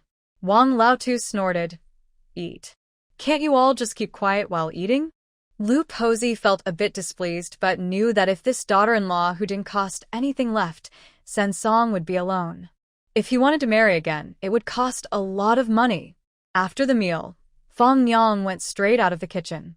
He Shi and Zhang Shi looked at the messy table and felt dissatisfied. In the past, Wei Xiaoye and the two maids handled the cleaning and washing. Now it was all thrown onto them. The two sisters-in-law usually teamed up against Wei Xiaoye, but now they were wary of each other, afraid the other would take advantage and do less work. This new sister-in-law looks quite charming. Who can deny that? Let's see how long she can keep up her confidence. I heard she can embroider handkerchiefs. Let's see how much money she can earn. As they worked, they whispered to each other. They were determined that if they found out this new sister-in-law couldn't earn money, they would confront her. That would be a big deal. Fong Yang and Wang Sansong were in their room, feeling very wronged. "Sanling, I've never felt this way before. I can't live like this." When she called him Sanling, it made Wang Sansong feel weak in his bones. "Fong Yang, please be patient. It's all because of that commotion caused by the Wei family. We lost a lot of things and money, which made my mother a bit unhappy with you. She's just looking for an excuse. Don't worry, I will protect you." Wang Sansong gently touched Fong Yang's face and praised her. "My dear, your skin is so different from the women in our village. They all have dark, rough faces, while you are so beautiful." His sweet words melted Fong Yang's heart. The old man she married before never thought like this. Plus, just looking at his wrinkled face made her feel sick. Although Wang Sansong wasn't handsome, he was young and strong, and his sweet talk made her feel the taste of love. Unfortunately, she couldn't show much in return, as she heard Lu Posey shouting and breaking dishes, scolding. "Good men are being led astray. Why are they just sitting around in the house? They should be out working." Fong Yang shivered, her face turning red with anger. She remembered that when she was with the old man, no one dared to disturb her directly. Even though her stepsons and stepdaughters treated her coldly behind her back, they still pretended to be polite in front of him. Wang Sansong replied loudly, "Okay, Mother, I'll go right away." Before leaving, he squeezed her hand and said, "Don't take it to heart. Mothers are like that." After Wang Sansong went out to work, Fong Yang stayed in the room to sort out her thoughts. Life was different now. Wei Xiaoye was living happily with her two children. Over the past few days, they had gathered mushrooms and wild vegetables from the nearby hills. Most of it was sold directly, while some was brought home in a basket. "Tomorrow we will go to the market." Wei Xiaoye had learned that the village was 8 miles from town, where there was a market every 10 days. Tomorrow was the market day. Dia was very excited. "Mother, are we going too?" "Of course. Do you want to go? Are you afraid of getting tired? The two little girls quickly shook their heads. They had never been to the town, so they were very eager for the excitement there. Wei Xiaoye had already bought many things for her home, including necessary items and cleaning supplies. Of course, after using them, she would store them away. It was not the right time to show off. She would wait until she had money to spend before doing that. The next morning, the three of them put on clean clothes, grabbed a basket, and set off to the market. The mushrooms were already dried, and she had stored the wild vegetables in her space to take out later. To her surprise, she discovered that her space had a preservation feature. The wild vegetables stayed fresh and unchanged in color when taken out. Early in the morning, they had eaten pancakes and were full as they began their walk. When they reached the village entrance, Wei Xiaoye noticed a bullock cart. The cart could hold 6 or 7 people and cost only 1 coin to ride to the town. The cart was not very fast, but it would save them some energy. Wei Xiaoye was not envious. She had coins, but she decided to wait until the return trip to ride it. Daya and Arya didn't mind walking the 8 miles. They had been following her and running up the mountain every day, so they were used to it. Wei Xiaoye felt a bit sorry for them. Village children usually worked hard, going up and down the mountain and gathering pig grass, so they were quite strong. Along the way, they met some villagers, and a few women looked at the three of them with sympathy. Daya's mother, are you going to sell those things in the market? You probably won't make much money, one woman said. Wei Xiaoye smiled and replied, life has to go on. Whether I sell a lot or a little, I need to try. Besides, no matter how much I earn, it's money I can call my own. Her words silenced the woman. Indeed, no matter how much money she made, it was hers to manage. In comparison, most women had to hand over their earnings. There were not many families that had split up in the village. Older people were usually reluctant to divide their households. As long as the parents were alive, families stayed together. Once someone felt independent, it wasn't easy to separate from the elders and live their own life. Because of this, many women began to envy Wei Xiaoye. Every coin she earned could be spent on herself and her children. How much can you earn? Without my Wang family, you would starve. A provocative voice came from behind. Wei Xiaoye turned to see it was Wang Xiaomiao. She couldn't help but smile at her and said, "What's wrong? Did your family get something new? Aren't you afraid it will break?" Wang Xiaomiao trembled with anger. However, she was just a bully at home and didn't dare to confront Wei Xiaoye in front of everyone. At that moment, she was with Yang Chunhua, who was known for being timid and cautious. There was no way she would get involved in such a confrontation. Instead, she quietly advised her to stop talking. My brother married a new sister-in-law. You are just a woman my brother didn't want anymore. Why are you so proud? Before Wang Xiaomiao could finish her sentence, Wei Xiaoye casually replied, I divorced your brother. That statement was a knockout. The people around burst into loud laughter. Wang Xiaomiao felt both embarrassed and angry, her face turning red as she pulled Yang Chunhua and hurried away a few steps. Daya and Arya, who had been a bit tense, relaxed when they saw their aunt leave in anger after their mother's comment. In the past, at their grandparents' house, their mother was often bullied and scolded by everyone. Their aunt acted like a young lady from a wealthy family, rarely doing any work and always bossing them around. If their mother didn't want to do something, their aunt would mock her, and their grandmother would scold her directly. Now that they had left the old house and were living with their mother, life was much more comfortable. They not only had enough to eat but also didn't have to endure bullying anymore. Mom, I want to be as strong as you. That way, no one will dare to bully us, Daya said seriously. Wei Xiaoye immediately nodded. Exactly. Starting tomorrow, you both need to exercise more. Even though we are girls, we are just as good as boys. Eat well, grow tall and strong, and no one will dare to bully you. Daya and Arya were thrilled to hear their mother say they were just as good as boys. Since they could understand words, they had always faced others' pity for not being boys and not bringing pride to their parents. Even when their father brought home a new stepmother, Daya felt uneasy. She often heard the family say to their mother, "You can't give us a son again." So, she secretly resented not being a son. Wei Xiaoye patted their little heads. Who says girls are not as good as boys? If a boy is lazy and doesn't work hard, he is truly useless. Girls can be clean and pretty, and their ability to learn is just as good. She thought about how to keep it simple so the two girls could understand, and said, "In my heart, you two are clever and beautiful, much better than other boys." Daya and Arya felt very happy. Even though they hadn't eaten candy, it felt like they had tasted honey. A woman nearby interjected, "Xiaoye, you shouldn't spoil the children like this." Wei Xiaoye replied calmly, "My children are naturally meant to be spoiled by me.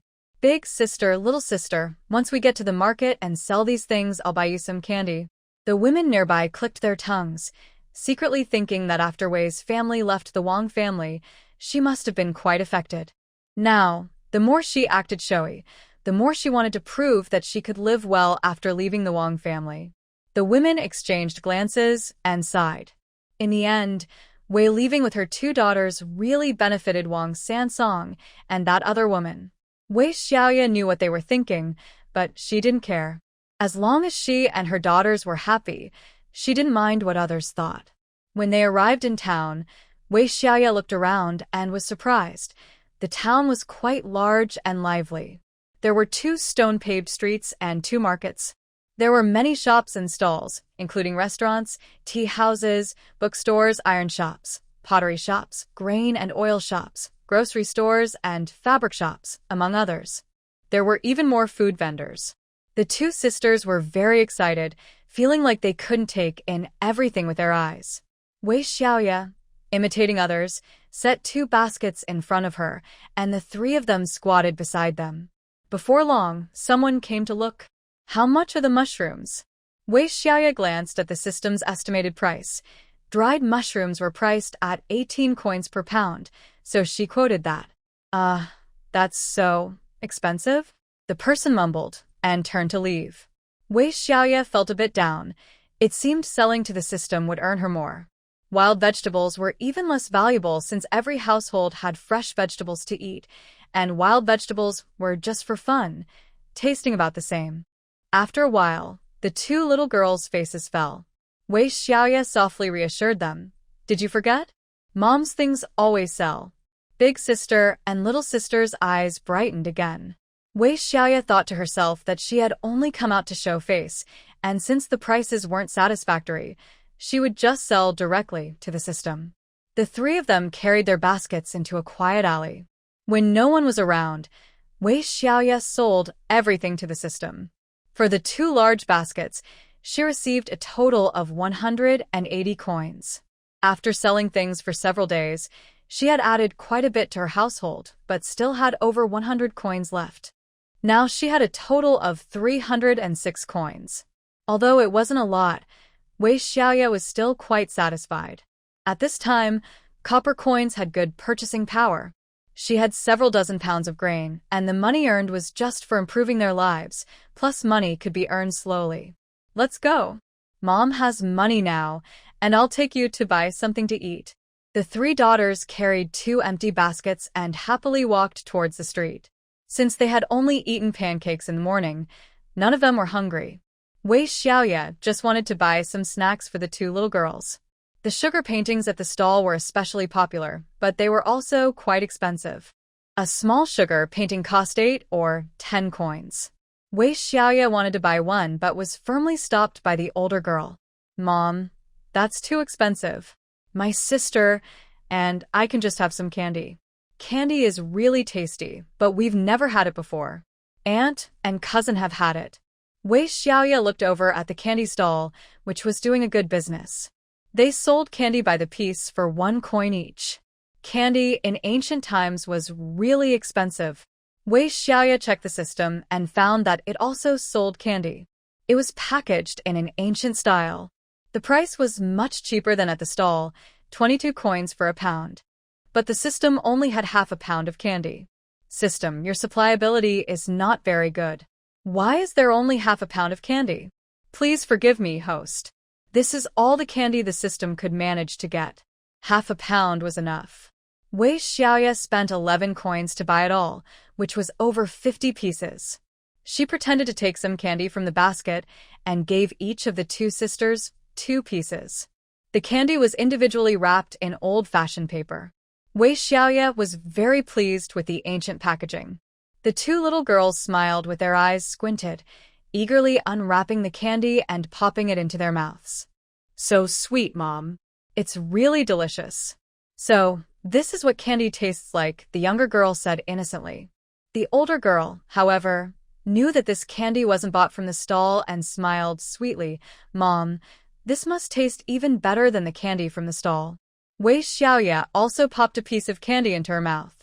Wasn't this just bulk white rabbit milk candy? It came in various flavors, and it was probably even tastier than the stall candy. The 3 of them enjoyed the candy and were very satisfied. "Hey, Wei, you little thief. You stole money from the Wang family, and now you have money to buy candy. Hand over the money." Wei Xiaoye was about to continue shopping with the 2 little girls when she unexpectedly ran into Lu Pozi. Lu Pozi was with Fang Yang, Wang Sansong, and Wang Xiaomiao. Today, Wang Sansong and Fang Yang officially signed a document, making them a proper couple. Originally, they were all in a good mood, planning to buy half a pound of meat to celebrate, but then they ran into the 3 of them. The older and younger girls were so scared that they didn't dare to move their mouths with candy in them. Wei Xiaoye, however, pulled out a handful of candy from the basket and smiled at them. "How about this? I have plenty of candy here. I also have money to buy it. You want to throw dirt on me? Aren't you afraid I'll cause trouble for your family again?"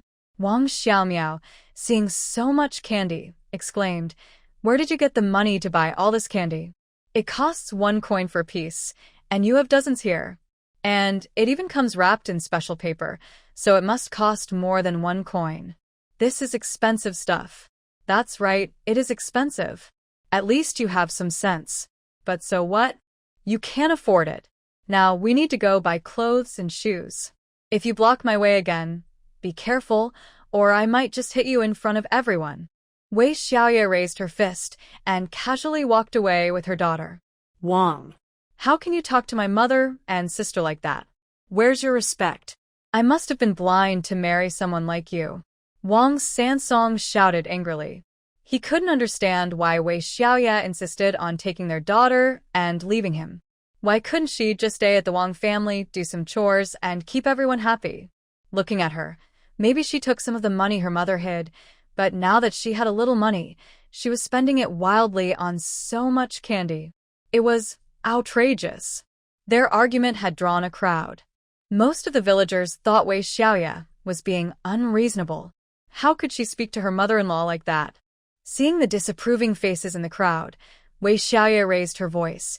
"You secretly pursued a widow, and I have already divorced you. What I do for a living and how I spend my own money is none of your business." Wang Sansong was shocked that Wei Xiaoye would embarrass him in front of so many people. Fang Yang partially covered her face with her sleeve. "Sister, why are you being so harsh? Even though I am a widow, I haven't done anything wrong. As a daughter-in-law, you should respect the elders and care for the young. You should be virtuous." Wei Xiaoye frowned. "I didn't want to get involved with you, but since you're acting so entitled, I have to say something. It's fine for a widow to remarry, but did you check if that man has a wife? Knowing he has a wife and still following him home, calling me sister. Who do you think you are? Now that I've thrown away this useless man, you can take him, but why does it involve me? Do we have any connection? Your ego is bigger than my wash basin." The crowd burst into laughter. Who doesn't enjoy a spectacle, especially when the woman is pretty and sharp-tongued? Fang Yang was at a loss for words to retort and could only stare at Wang Sansong. Wang Sansong sneered, "It's because you can't have a son." Yes, I can't have a son, and I don't want to have a child with someone like you. I've already divorced you. Accept that fact. If your family keeps jumping around in front of me, I won't hesitate to fight back." Wei Xiaoye, losing patience, pulled out a short stick from her basket and waved it in front of Wang's family, making them step back in fear. Old Lu shouted from a distance, "You wicked woman, don't think you'll marry again. You have 2 burdens from my Wang family, who would want you? Don't dream of climbing the social ladder. No one will want you, not even an old widower. She seemed to have hit a nerve with Wei Xiaoye, feeling quite pleased. However, Wei Xiaoye ignored her and handed 2 candies to her daughter, smiling. Let's eat candy. With sweet mouths, our lives will be sweet too. Let's make those old hags angry. Saying this, she turned to leave with her daughters. We're off to buy fabric for clothes. Seeing the 3 of them leave, the Wang family dared not say anything more, muttering a few words as they planned to buy meat. My dear, I followed you in such a difficult situation without even asking for a bride price.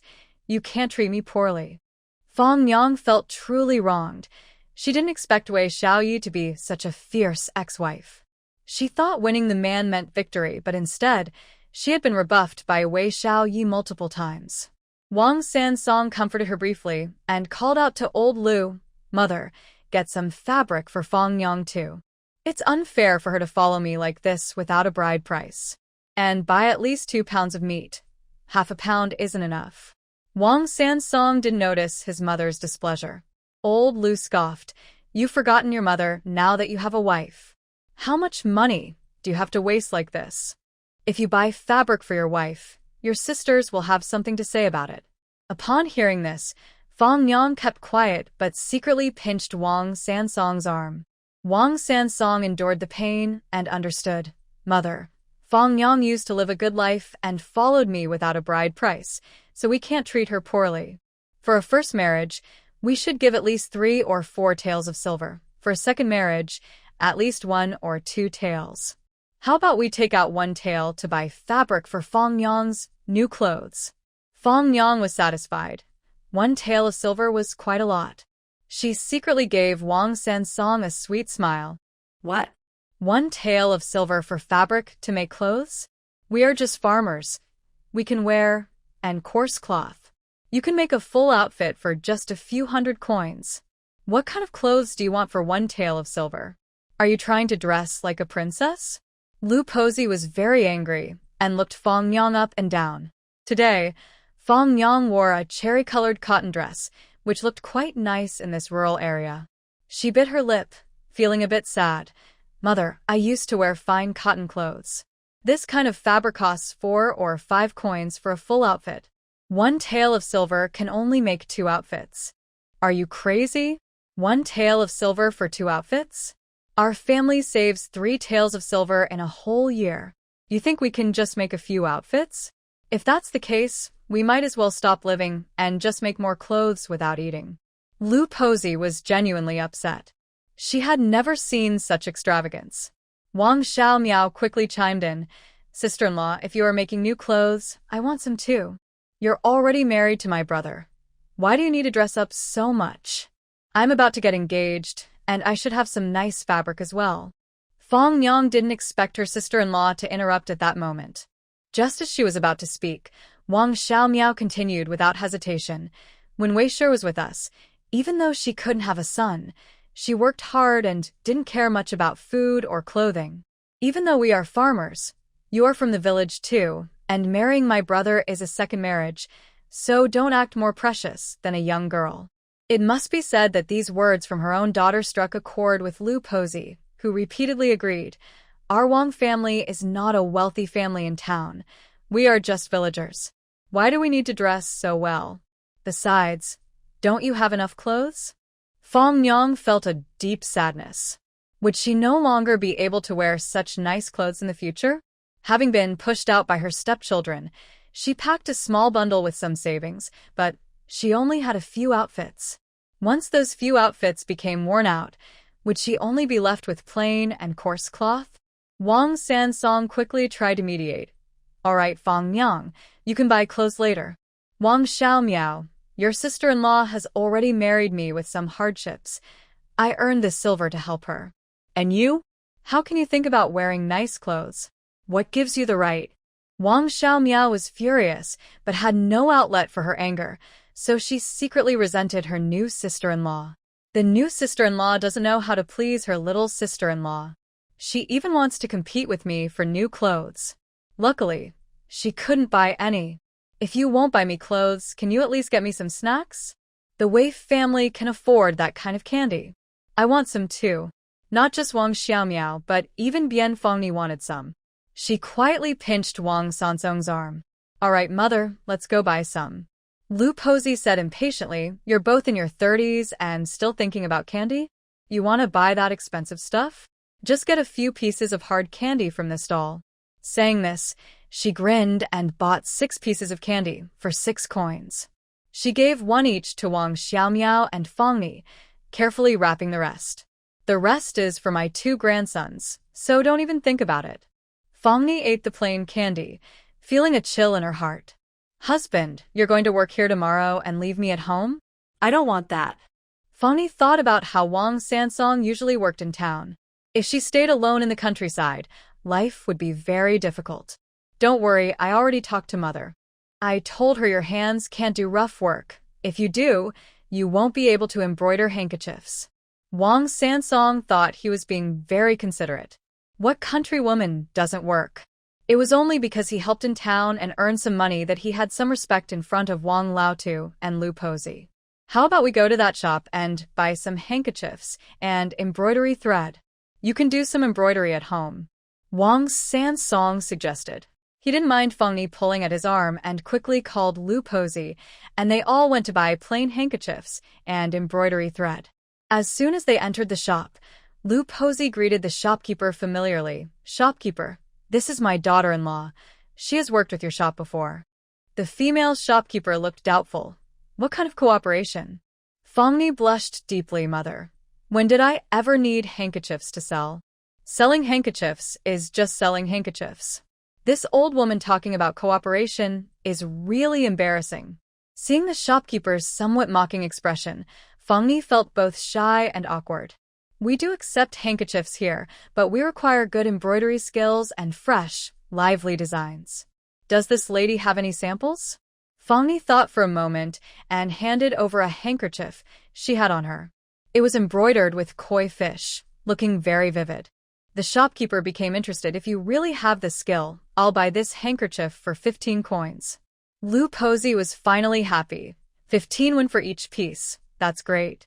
If I can embroider 1 handkerchief a day, in a month. She couldn't quite calculate how much that would be. The shopkeeper kindly said if you can really embroider 1 a day, that would be 450 won in a month. Lu Posey clapped her hands. That's wonderful. Fengnyang, let's work with the shopkeeper. Wang Xiaomiao didn't expect her sister-in-law to have this ability, feeling both envious and jealous. Embroidering handkerchiefs seemed easy, 1 a day appeared simple. Fengnyang felt a bit uneasy. Mother, embroidering handkerchiefs isn't that easy. How can I finish 1 a day? It's delicate work. Don't worry about how many you can do. Just focus on embroidering here, and I'll have your 2 sisters-in-law handle the other chores, so you won't be disturbed. Lu Posey wasn't thinking about burdening her daughter-in-law. What were those household chores? Were the other 2 daughters-in-law just sitting around? Naturally, they would take care of it. Madam, how many handkerchiefs do you want to take back to embroider? The shopkeeper's smile was much more genuine now. Fengnyang said quietly, 3, please. Lu Posey was a bit dissatisfied. 3 isn't enough. You'll finish them in just a few days. I say, at least take 10. Mother, let's listen to Fengnyang and start with 3. It's better to take it slow, Wang Sansong said, noticing Fengnyang's pleading look. The shopkeeper gently suggested, how about 5? But you will need to pay a deposit. The deposit for the plain handkerchiefs and enough embroidery thread is 31. Lu Posey exclaimed, what? A deposit? How can that be? Should I just give you the handkerchiefs for free? The shopkeeper's tone changed. How do I know you won't take my handkerchiefs and thread? The deposit is refundable.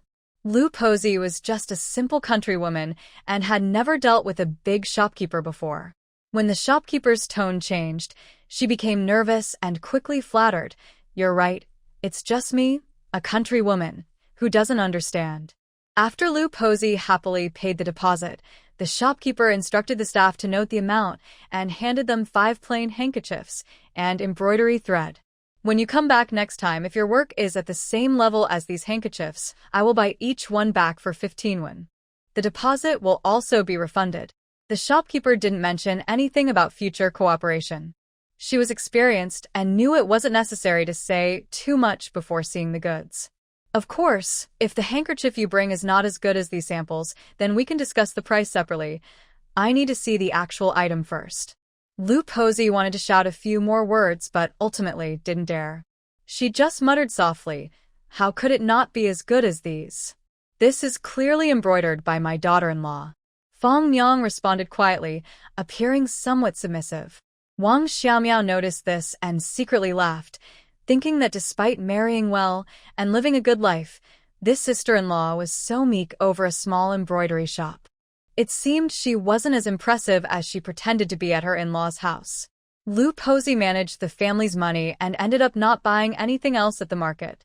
Besides a few candies, she reluctantly bought 2 pounds of meat after Wang Sansong's persuasion. You can't be too stingy if you want to get something done. If she was unwilling to buy meat, would Fong Yang really want to embroider handkerchiefs? Better to keep her well taken care of for now.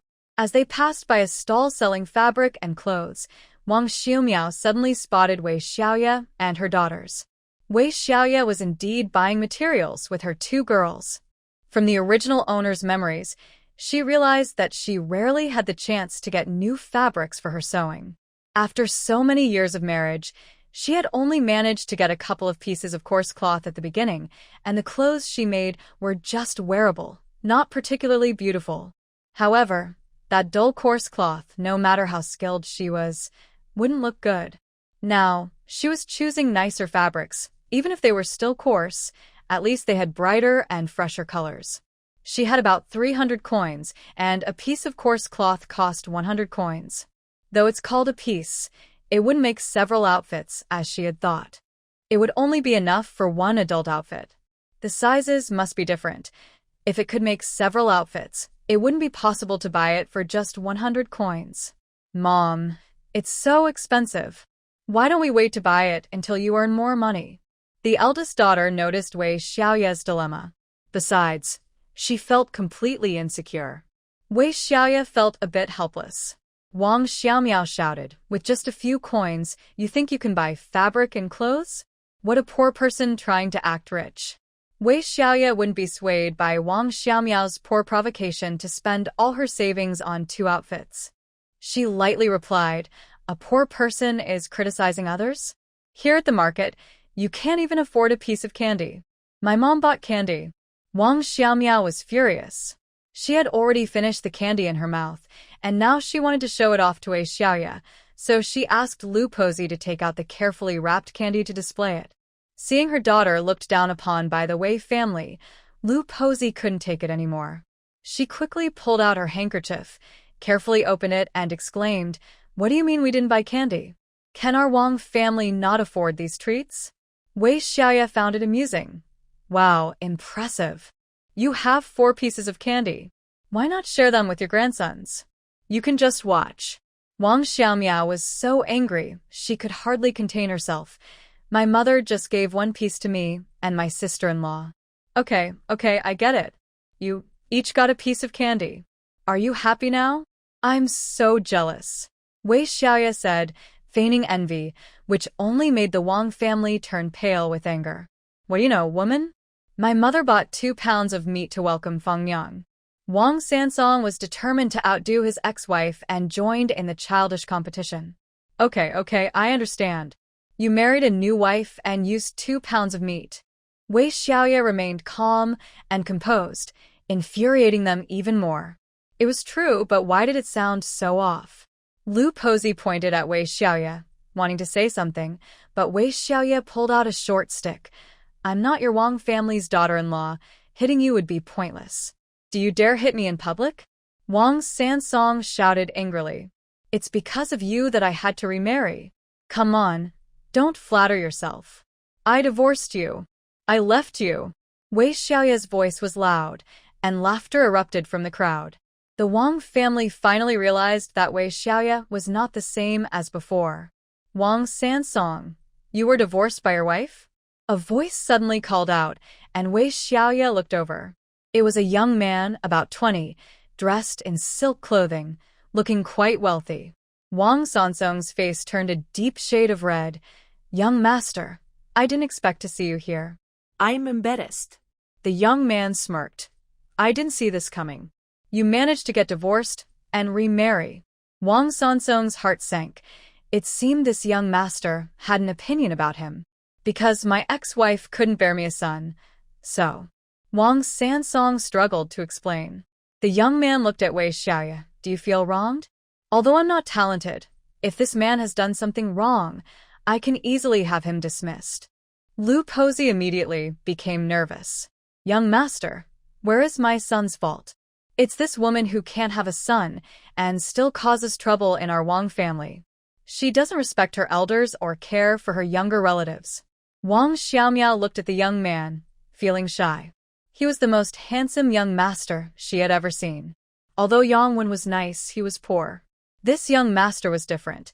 His family owned a big restaurant. Just his presence could easily influence others, which fascinated her. If she became the young mistress. So, she imitated what she had observed from Fong Yang these past few days, covering half her face with her sleeve. Young master, my brother is suffering. He works hard outside and my sister-in-law can't have a son, but she doesn't help much at home and shows no respect to our mother. Wei Xiaoye looked at the family with disbelief. You all are quite the performers. Take your time. Wang Xiaomiao. Good luck trying to win over the young master. Young master Su Mingyuan was taken aback. What did good luck mean? But he understood that the woman was encouraging Wang Xiaomiao to try harder. He felt a bit displeased. He was enjoying the show, but now it seemed to involve him. What do you mean by good luck? I'm being kind, and you should be grateful. I'm standing up for you, yet you don't appreciate it and make a joke out of me? Su Mingyuan's expression darkened. Wei Xiaoye smiled slightly. I apologize for bothering you. This family is quite the drama. If the young master wants to watch, feel free to stay longer. She then turned and left with her two daughters. Wang Xiaomiao was stunned. Did the young master really think she was charming enough to stand up for Wei? That Wei was truly a cunning woman. Just as she was about to continue her performance and engage the young master further, Su Mingyuan showed no patience. Wang Sansong, this is your family matter, and I shouldn't interfere, but if there are moral failings, I won't tolerate it. With that, he flicked his robe and left with his servant. Wang Sansong's face turned red and pale as he muttered, This young master is acting so high and mighty now. He has no idea how many beautiful women are after him. Fong Yang quickly tugged at Wang Sansong's sleeve. Sansong, let's leave quickly and avoid causing more trouble. If there are any conflicts, they should be settled in the village. In this town, it's them who are embarrassing themselves. The Wang family knows this and quickly leaves. After a day filled with ups and downs, being scolded by Wei Xiaoye several times and then facing the young master's criticism, she felt quite overwhelmed. Wei Xiaoye, along with two girls, thought for a while, left a few candies behind, and decided to sell the rest. She set up her basket again, placing the candies inside. Sweet as honey, fragrant as flowers, taste the true flavor. Candy warms the heart. Selling candies. All kinds of flavors for 3 coins each. She loudly called out her advertisement, and surprisingly, it attracted quite a few people. What kind of candy is this? 3 coins each. Why not just steal it? A woman grumbled. Why not just steal it? A woman grumbled. Wei Xiaoye smiled and said, Sister, this is not ordinary candy. It contains milk, honey, and various flavors. These are brought by relatives from the capital for the children. My own child doesn't need these. I'm just exchanging them for some coins. Hearing that they came from the capital piqued the crowd's interest. They may not have been to the capital, but eating candy from there felt special. Especially for wealthier families, they wouldn't mind spending a few coins. I'll buy a few for my child to try, a middle-aged man said, 15 coins in hand. He peeled one and tasted it, exclaiming, No wonder it's a good treat from the capital. It's delicious. Others, who were already interested, quickly made their purchases. Soon, the candies were gone. Those who were still waiting looked disappointed. Wei Xiaoye smiled, having made 150 coins. What a great profit. Unfortunately, the supply was too low. She grumbled about the system in her mind, but it didn't respond. The older girl softly said, "Mom, didn't you save a few candies? We don't need to eat them. We've already had 3. Let's sell the rest." Though the younger girl was reluctant, she nodded obediently at her sister's suggestion. Wei Xiaoye patted their heads. "It's fine. We'll keep these few candies for when you want to eat them. It's not fair for others to buy my candies while my own children can't have any." Her care and generosity made the 2 girls' eyes sparkle. "Now that I have money, let's buy fabric for new clothes and new shoes." The 3 of them headed toward the stall. Su Mingyuan unwrapped a piece of candy and put it in his mouth. This tastes really good. That Wei lady said it was brought by a relative from the city. If she has such wealthy relatives, why is Wang Sansong thinking about marrying someone else? I don't understand. The servant who helped him buy candy nodded. "Young master, I heard it was indeed candy brought by a relative from the city." Su Mingyuan savored the taste. "Honestly, this candy is really delicious. If she had sold it for 5 coins each earlier, I would have bought some. Even if it were 10 or 20 coins each, if the young master wanted to try something new, he would still buy it." The servant quickly flattered him, which pleased Su Mingyuan. "Of course, would I care about such small coins?" Su Mingyuan returned with the servant. Wei Xiaoye made some money and was very satisfied. She took her daughter back to the same stall.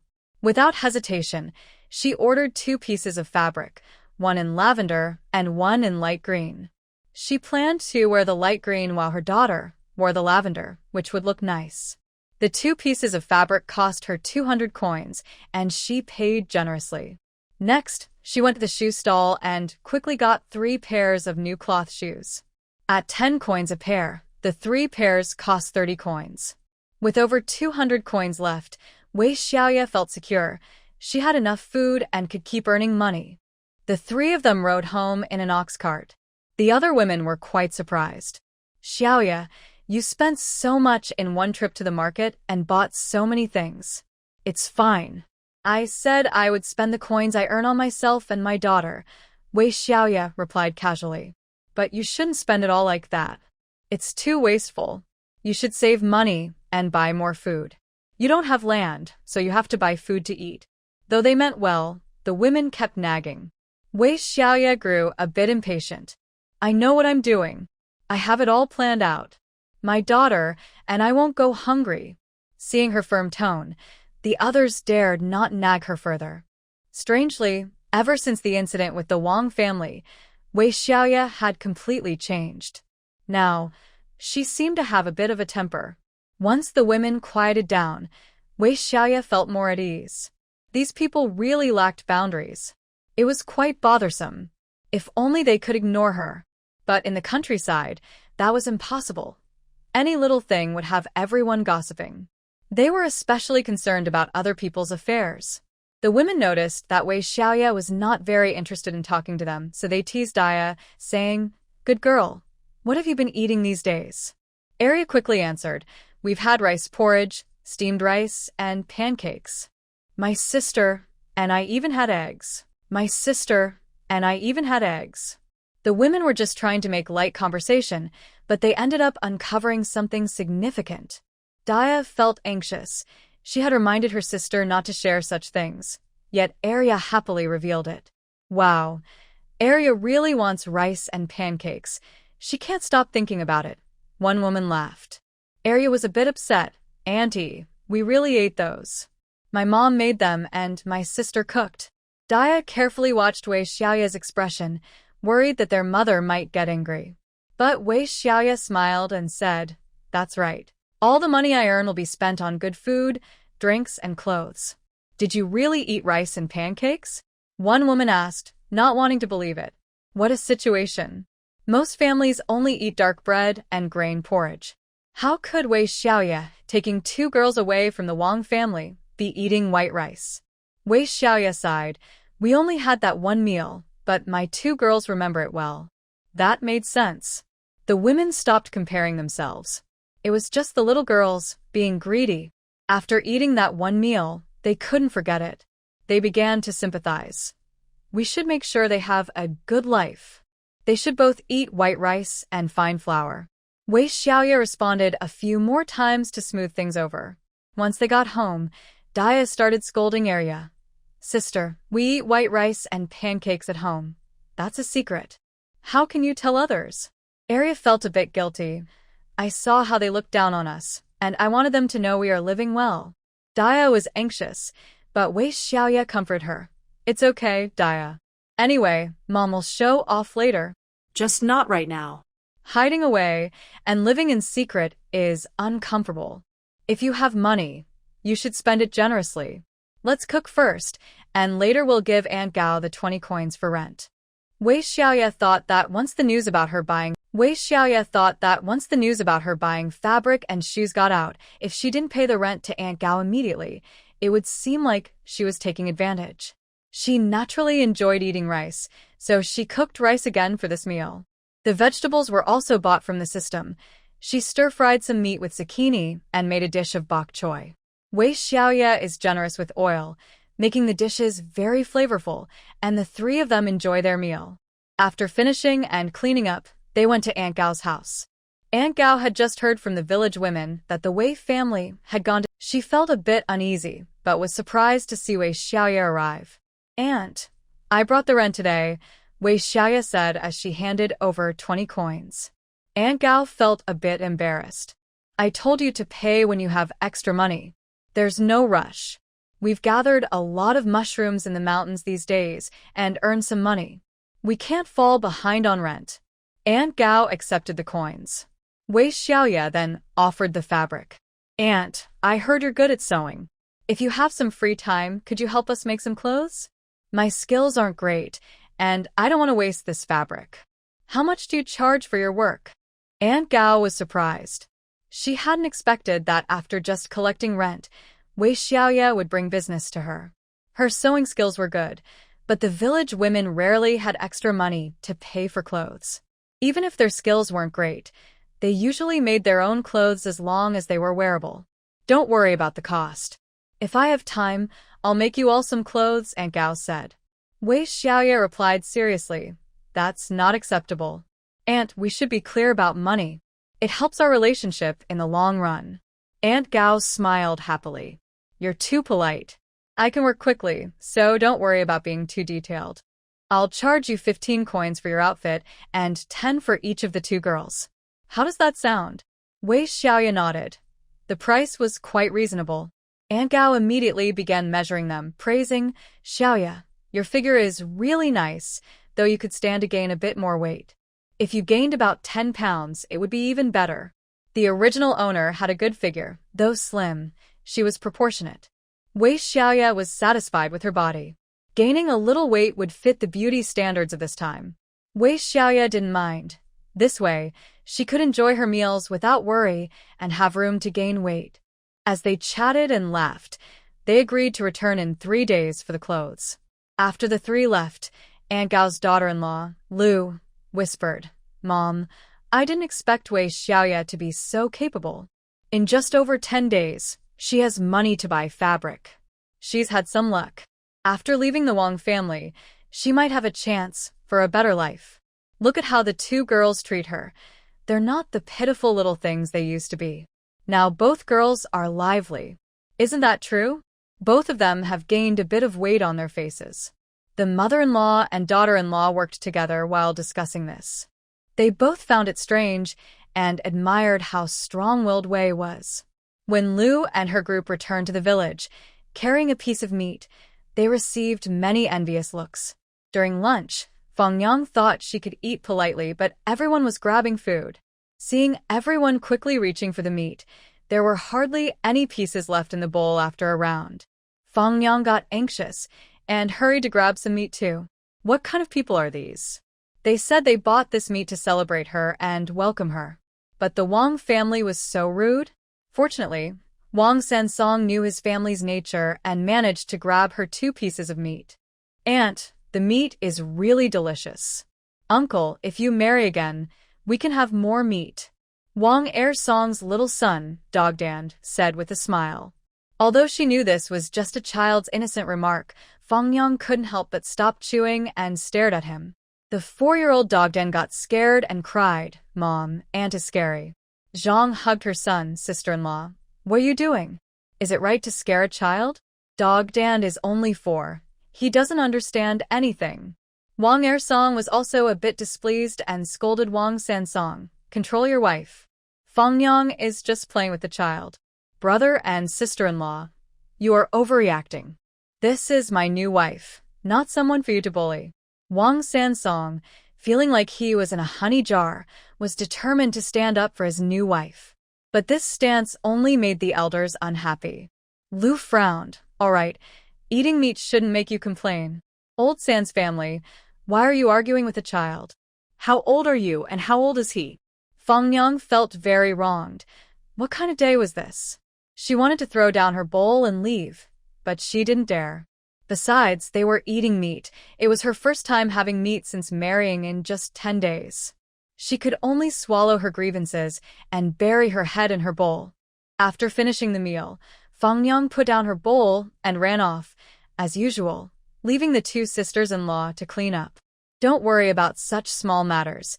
It used to be Wei who did it, and now it's your turn. Why complain? Besides, Old San's family needs to embroider handkerchiefs. She can earn some money." Seeing that the 2 daughters-in-law looked unhappy, Lu explained a few things. Since their mother-in-law was defending her, what else could they say? "If my sister-in-law can really earn some money to help the family, I won't say much more. If she can earn a bit more and buy some meat and supplies, then we can do more work." After finishing their tasks, the 2 sisters-in-law chatted with other women. "What? Wei bought fabric? And asked Aunt Gao to make clothes? Oh my, where did she get the money to spend so freely?" He and Zhang were shocked. Wei had only managed to get a piece or 2 of fabric since marrying into the Wang family.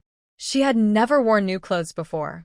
How could she afford new clothes just 10 days after leaving the Wang family? Old Lu also heard this and exclaimed, "I told you she stole the copper coins from the house, but no one believed me. The silver I kept under my pillow has been taken by her." However, no one believed old Lu's words. She has been wandering in the mountains for 10 days, selling the mushrooms and wild vegetables she picked. Xiaoye told me that every penny she earns will be spent on herself and the 2 girls. They will eat well, drink well, and dress well. But didn't the second girl say they would eat plain rice and pancakes? Old Lu felt heartbroken. That wicked woman has ruined my Wang family, and even my big bowl of oil is missing, along with rice, flour, and firewood. She stole it all. Why doesn't anyone believe me? Everything they eat and drink comes from my Wang family. Everyone looked at her as if she were crazy. How could Wei have stolen so many things right under everyone's nose? Old Lu was very frustrated, and he and Zhang were speechless. The old lady was unwilling to let it go, desperately trying to tarnish Wei's reputation. They had no objections to her accusations, but the problem was that no one believed her. It made them all seem both malicious and foolish. That's not all. That wicked woman Wei is the reason my son doesn't want her and wants to remarry. My new daughter-in-law can embroider handkerchiefs and even collaborates with the embroidery shop in town. Old Lu started boasting again. The other women in the village had rough hands and couldn't do embroidery. When they heard that Fangyang could embroider handkerchiefs and earn money from this easy work, they all expressed envy. Old Lu finally felt happy. Her newly married daughter-in-law was bringing her pride. Then she remembered what the young master said at the market. If her son bullied Wei Xiaoye, he would be fired. She felt a bit anxious. Fortunately, Wei was foolish and didn't take the chance to step on them at that moment. Xiaoye earned some money and immediately bought rice and flour, as well as materials and new shoes, and even paid the rent. Xiaoye is indeed strong-willed. Old Lu heard other women discussing this and snorted, feeling embarrassed as she left. By evening, the village was lively again. Wei Xiaoye had struck it rich. Old Lu was a bit confused. Who are you talking about? Did Wei get rich? Of course. Xiaoye is really lucky. She found a rare herb. Everyone in the Wang family was stunned. That can't be true. How could a woman like her find a rare herb? I remember that about 10 years ago, Hunter Wu found one. Exactly. His mother was seriously ill and seemed to be dying, but then Hunter Wu found that herb.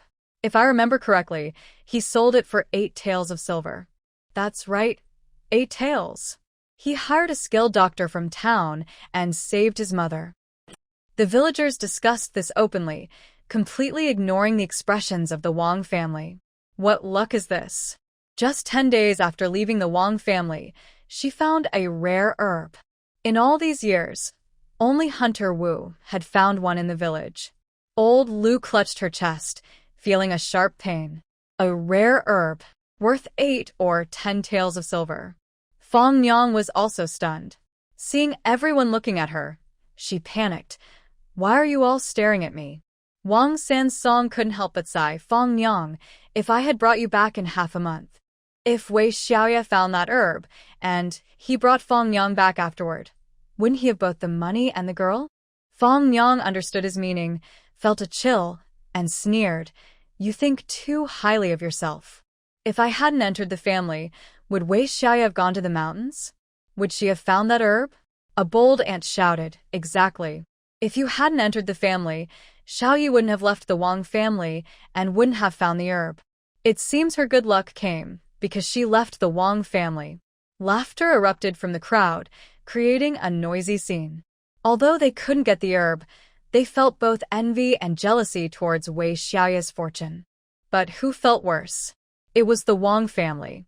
The feelings of everyone in the Wang family were easy to imagine. That shiny silver was now in the hands of their ex-daughter-in-law, and they couldn't even see it.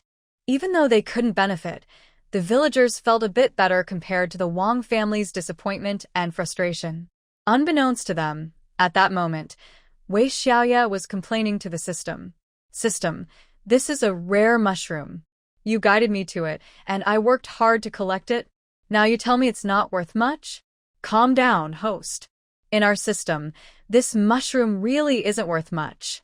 That doesn't mean you should price it at just 200 coins. Wei Xiaoye was getting a bit angry. Host, if you sell it at the town or county pharmacy, you can get a good price. Wei Xiaoye could only accept this in silence. What kind of people are in the system? They think the mushroom isn't valuable.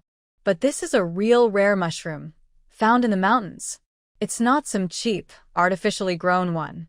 When Wei Xiaoye first received the information from the system, she was overjoyed. A rare mushroom. Isn't it worth at least 100 silver coins? She could just relax. But then it said it was only worth 200 coins? Wei Xiaoye put the mushroom in her space and planned to ask the pharmacy for the price in a couple of days. The next day, when Wei Xiaoye went to Aunt Gao's house to pick up some clothes, the villagers congratulated her with a mix of envy and admiration. She welcomed their admiration, saying, "Oh, maybe the heavens saw how hard it was for me to raise 2 kids and decided to bless me. It's strange, though. It's not like I found it in some deep forest, just on these little hills. How did I get so lucky to find this mushroom?" When Wei Xiaoye said this, she was quite pleased with herself. Her smugness was hard for others to enjoy. From now on, you'll be living the good life.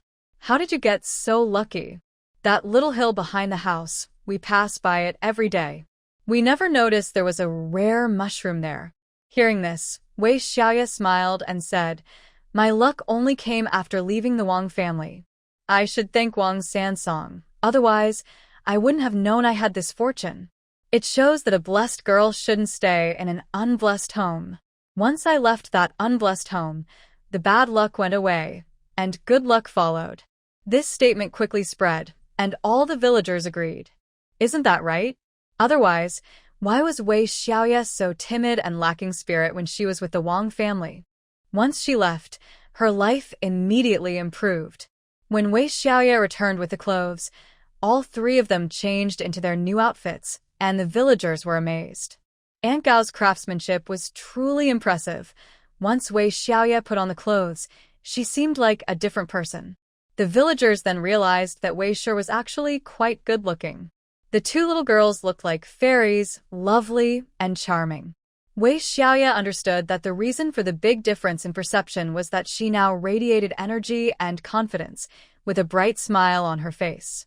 After enjoying good food and care these days, the three of them had gained some weight, their faces glowing with health.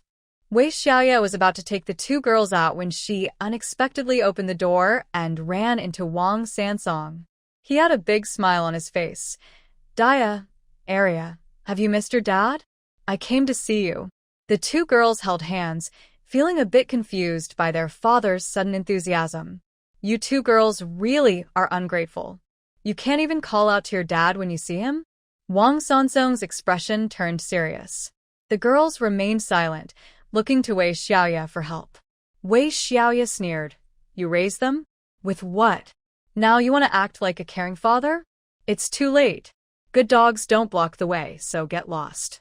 Wang Sansong thought Wei Xiaoye had feelings for him and would be touched by his visit.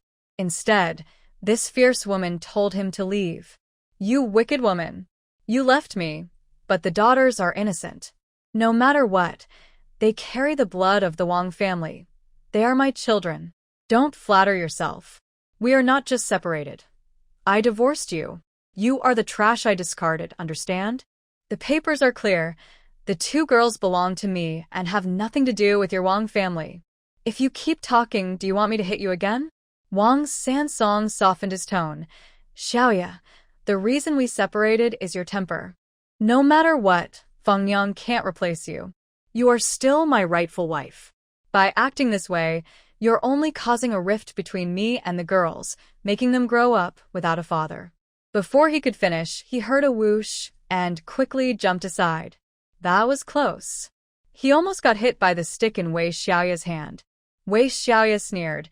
"Don't think everyone is a fool. I know why you're here. It's for my Ganoderma, isn't it? You're jealous, right? You must be going crazy with envy. The Ganoderma I casually picked up would take you 2 years of hard work to earn. Unfortunately, this is my Ganoderma. What does it have to do with you? Xiaoye, we are still a legitimate couple, so why are you talking about yours and mine?" Wang Sansong was anxious and said, "Our Wang family has plenty of houses. Why do you have to bring your 2 daughters and rent this old place?" "Elder sister, did you really find the precious herb?" A surprised voice came, and you, the sister-in-law from her family, appeared in front of Wei Xiaoye. "So what if I did?" As soon as the news of her good fortune spread, all sorts of people showed up. You quickly stepped forward, wanting to link arms with Wei Xiaoye, but Wei Xiaoye stepped aside. He was taken aback. "Elder sister, are you upset that we haven't visited you lately?" "It's just that." She couldn't find a good reason. Living in the same village, just 3 miles away, how much time and effort could it take? Wei Xiaoye smiled sarcastically. "Just what is it then?" Wei Xiaofeng was quite displeased. "Of course, it's because we had matters at home. We came as soon as we could. You came to see me, your sister, who is struggling with 2 children and didn't even bring some food?" Wei Xiaoye found it amusing. "Have you forgotten what I said last time I visited?" You quickly interrupted. "Sister, let's discuss things privately without outsiders around." Then she turned to Wang Sansong. "Hey you, the man my sister has divorced. What are you still doing here?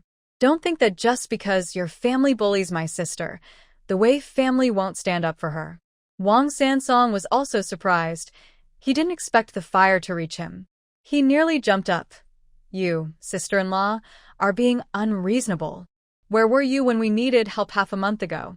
Now that you've heard about Xiaoye's good fortune, you come rushing in?" The villagers had gathered around, all excited to watch. Yu was shaking with anger.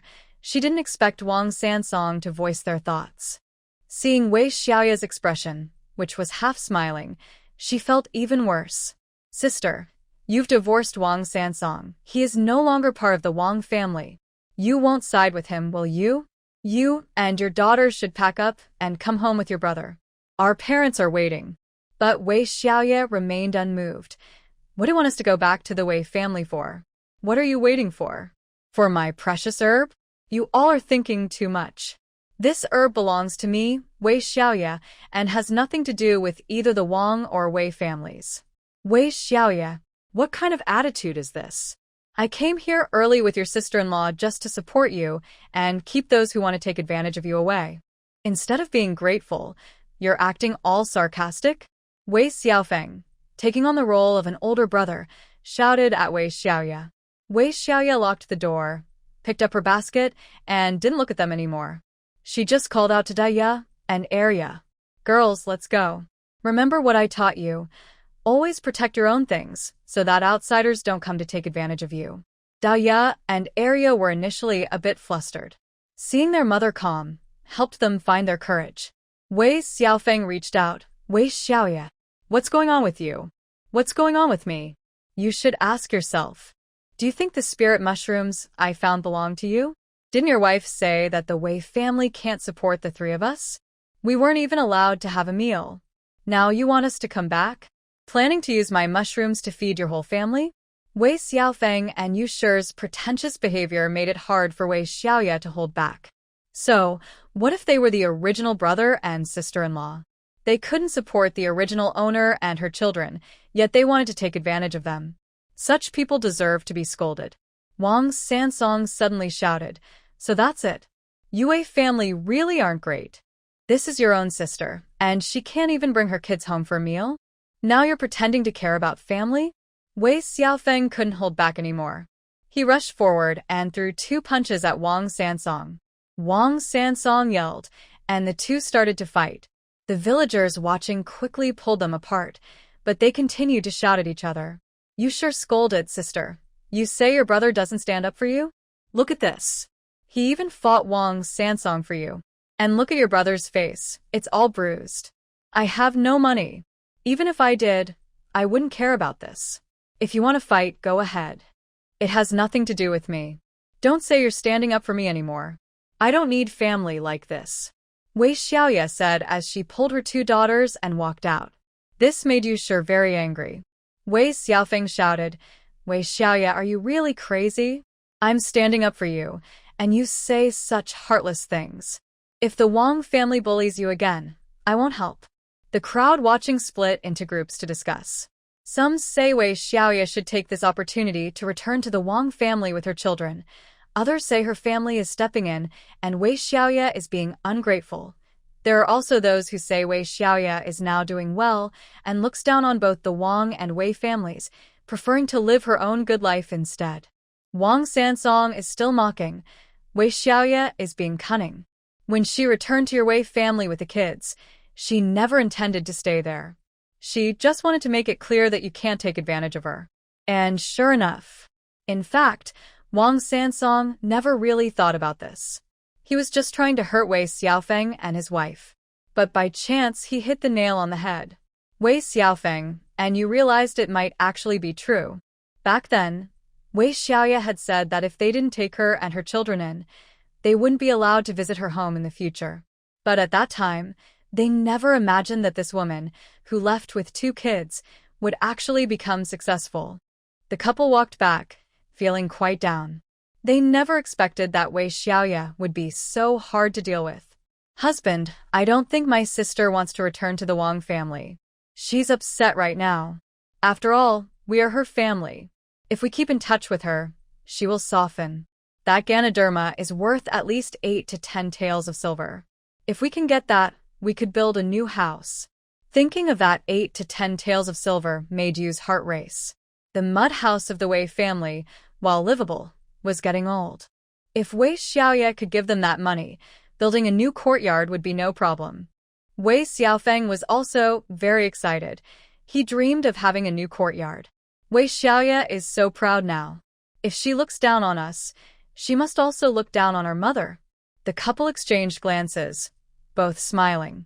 With their mother in action, they didn't believe Wei Xiaoye would be so heartless. Wei Xiaoye and her 2 children were dressed in new clothes and shoes, full of spirit as they climbed onto a bullock cart heading straight for the town. Her goal was clear, the pharmacy. There were 4 pharmacies in town, and she headed straight for the well-known Qianjintang. I want to sell Ganoderma. I wonder if your shop is interested? Wei Xiaoye didn't waste time, and took out the Ganoderma for the apprentice to see. The apprentice knew this was a big deal, and quickly went to fetch the shopkeeper. The shopkeeper examined it carefully.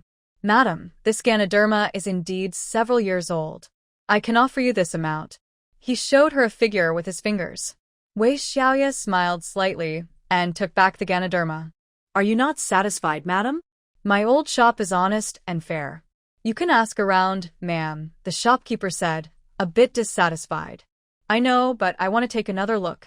Wei Xiaoye took her 2 daughters and left the shop. The shopkeeper did not call her back. She realized that the price for the Ganoderma was indeed correct. However, she still wanted to visit the county town. First, to see what the county town was like, and second, perhaps the prices would be higher than in the town. The older girl was puzzled. Mom, why not sell it here? 8 taels of silver is a lot. Actually, the 2 girls did not know how much 8 taels of silver was, but they understood that anything with the word silver meant a large sum. Since the weather is nice today, and we are all wearing new clothes, let's go to the county town and take a look. Wei Xiaoye smiled patiently at her daughters. Really? Mom, that's great. It took an hour to reach the county town by ox cart. But there was also a donkey cart, which took only half an hour. The donkey cart was much more comfortable than the ox cart, costing only 5 won per person. If it weren't for the Ganoderma in hand, even the fare would be quite expensive. The donkey cart driver glanced at the 3 of them. You holding the little one counts as 2 people. This way, they saved 5 won. Wei Xiaoye was happy to agree, quickly paying 10 won, and they got on the cart. They waited for 2 more passengers, and the donkey cart started. The 2 little girls were extremely excited. This was their first time riding a donkey cart. There was a compartment, windows, and even a backrest, making it much more comfortable than the ox cart. Wei Xiaoye thought that no matter what, the donkey cart was still bumpy, which was a small downside. Of course, compared to walking, a little bumpiness was nothing. Sitting next to them was a pair of sisters, the older one looking about 17 or 18, and the younger one about 15 or 16. The older one seemed more mature, while the younger one had innocent eyes, seemingly unaware of the world outside. Don't worry, sister. Once we reach the county town, you'll have a good life. The younger one was very excited. Yujia, I'm so glad I could escape from home. Thanks to you. Sister, with your looks, how could your family match you with someone like that? He's rough and ugly, only strong enough to work. How will he support a family? He can only do some labor and won't earn any money. As they talked, they whispered to each other. Wei Xiaoye couldn't hear much anymore, but she understood clearly. These 2 sisters were not actually related. The younger sister looked dissatisfied, and the older sister encouraged her to go out and earn big money, enjoying a good life. Wei Xiaoye frowned slightly, sensing something was off. Could the younger sister be taken advantage of by her older sister? So she said, the outside world is dangerous and money isn't easy to earn. Don't let someone take advantage of you and then make you count their money. The older sister immediately raised her eyebrows and said, What are you talking about? This is my sister, and I'm just taking her out to work and earn some money. Wei Xiaoye noticed that the younger sister was nodding along. Well, she had already spoken up. It was up to them whether to listen. The older sister reassured her, anyone can deceive you. But would I deceive you? Of course, you wouldn't deceive me, Yujia. I used to follow you around and play when I was little. We village girls wear these rough clothes with many patches. This outfit I'm wearing is the first one without patches. It looks really nice. The younger sister wore a slightly old light blue cotton dress, which was quite elegant. That's not worth much. It's just my old clothes. I'm glad you don't mind. How could I mind? It looks great and is so comfortable. They continued chatting about other things, no longer paying attention to Wei Xiaoye. The older girl, noticing her mother was upset, kindly held Wei Xiaoye's hand. Wei Xiaoye responded with a comforting look. This little girl, only 6 years old, was truly heartwarming. Soon, they arrived at the county town, Yangji County, which was much livelier than the town. The scale of it was several times larger. The younger sister exclaimed, Mom, sister, it's so big, and there are so many people. The streets were wider, bustling with pedestrians and lined with various shops. Wei Xiaoye took a good look around and felt quite pleased. People are judged by their appearance. If she were there with 2 children in patched rough clothes, she might feel inferior. Thankfully, she had already made her initial savings. The county town was even more lively, and the pedestrians wore more refined clothing. The 3 of them headed straight to the largest pharmacy, as usual, taking out the lingji mushroom. The shopkeeper's eyes widened in surprise. What a coincidence! What a coincidence! A young man in a satin robe nearby also exclaimed softly. The lady needs this medicine, and this kind woman has brought it. It's truly a coincidence, the shopkeeper said with a smile. Madam, this lingji is just what I need. I'll give you 10 taels of silver for it. Hearing this, Wei Xiaoye felt very happy. She did not regret bringing her 2 children and taking the donkey cart to the county town. The deal was quickly made, and the shopkeeper handed over the silver, which Wei Xiaoye quickly accepted. Young masterin, my lady has insomnia, dizziness, and a cough. This reishi mushroom is perfect for medicine. The reishi in the storeroom is not as good as this one. It's truly a coincidence. Young masterin smiled. Indeed, it's better to have good luck than to just come at the right time. Please, doctor, write the prescription and I will take the medicine home. Wei Xiaoye listened quietly and did not interrupt. This was clearly a matter of wealthy families. She was selling her reishi and did not concern herself with anything else. With the silver in hand, Wei Xiaoye said goodbye and prepared to explore the county town with her daughter. The 2 girls were curious about everything. With 10 taels of silver, Wei Xiaoye was generous and bought them many snacks. The 3 of them enjoyed their outing, but just as they were about to head back, a woman suddenly rushed out, looking frantic. Help me, please. Save me. Her hair was messy, her clothes were disheveled, and she had lost one of her shoes. Wei Xiaoye quickly grabbed the hands of the 2 girls, but the woman ran straight toward her.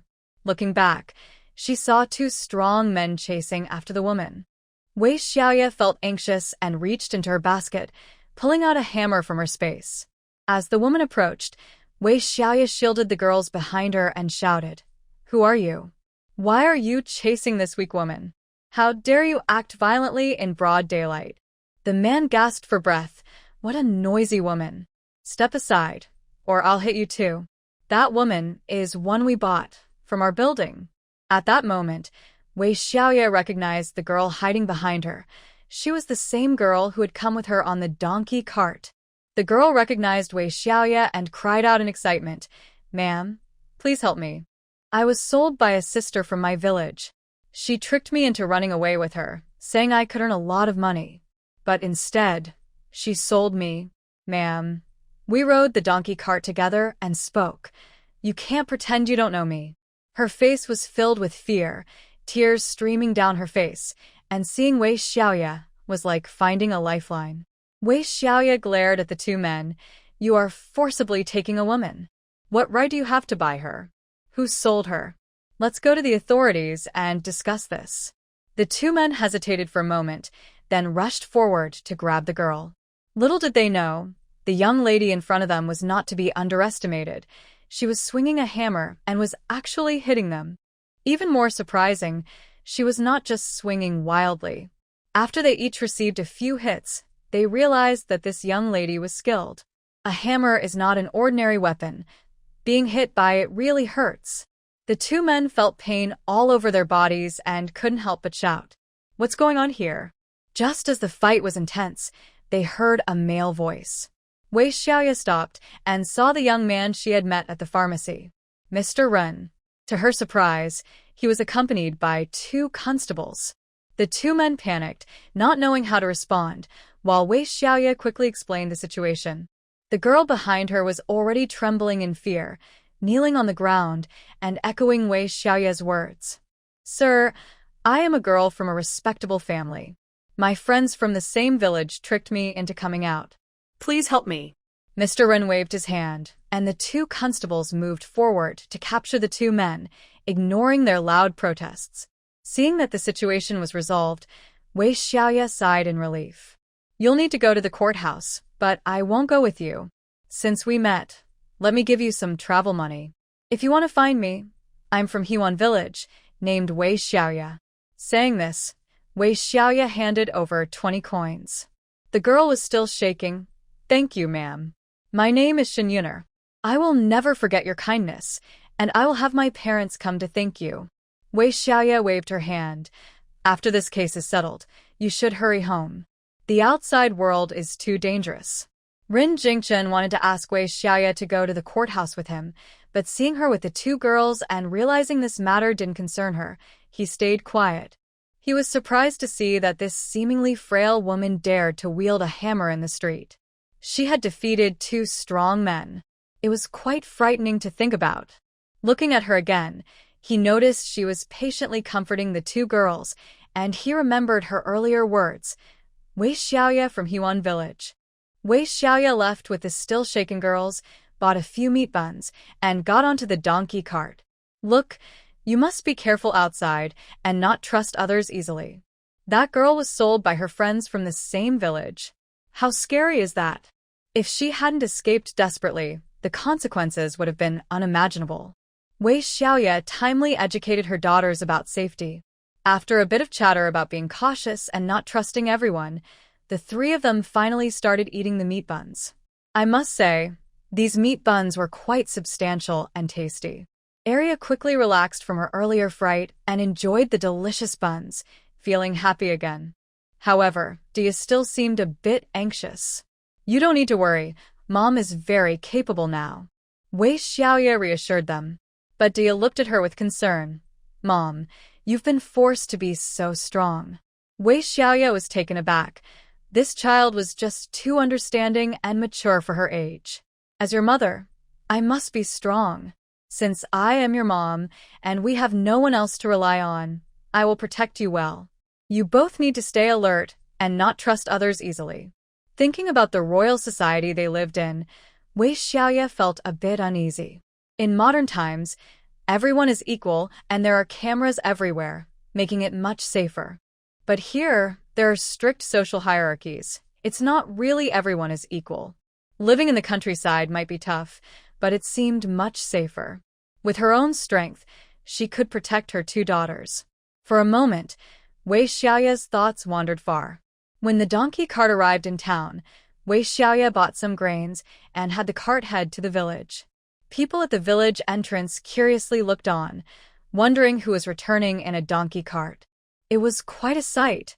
When they saw it was Wei Xiaoye and her daughters, the villagers realized they had sold the Ganoderma and made some money.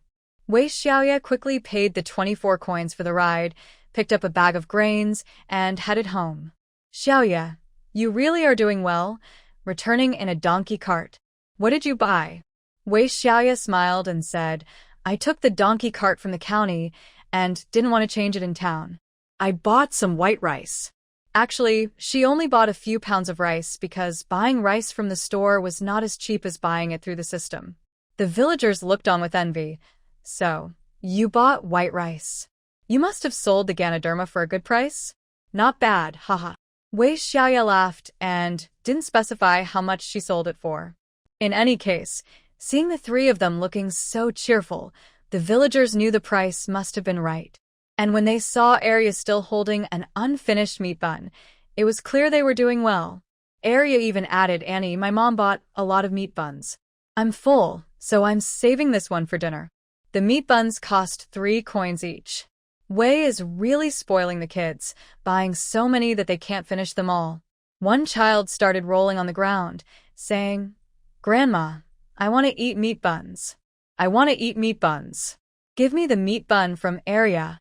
Wei Xiaoye looked and recognized it was the dog from Wang Laodi's family. Lu Posey softly said, Good dog Dan, get up. After all, Dia is your older sister, and Arya is your younger sister. They will definitely share with you. Arya felt a bit wronged, not expecting her little cousin to be thinking about her meat bun. But Grandma's stern gaze made her a little scared. Wei Xiaoye took the meat bun from Arya's hand, saying, Arya, I'll keep it for you. We'll eat it tonight. As for those unimportant people, we don't need to worry about them. Lu Posey angrily replied, Even if you and my family's Lao San are separated, Dog Dan is still related to Dia and Arya. Why are you so cruel, trying to stop them from being siblings? Exactly. Daya and Arya are my children and have nothing to do with your Wang family. What kind of relationship are you talking about? Just to take my daughter's good things. Is that it?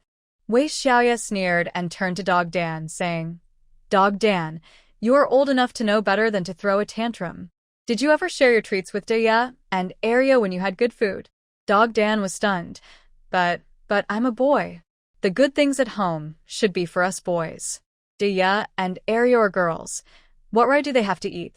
Daya pressed her lips together, unsure how to respond, but her eyes were full of hurt. Oh, then let me teach you today. This is nonsense from your mother. This is my stuff. What right do you have to eat it? Get away from me. Wei Xiaoye took her two daughters home, ignoring the crying Dog Dan. Daya's eyes sparkled.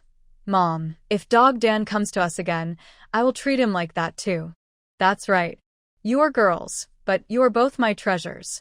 If anyone says you are useless, you can tell them. What are they good for? Arya's voice immediately rose.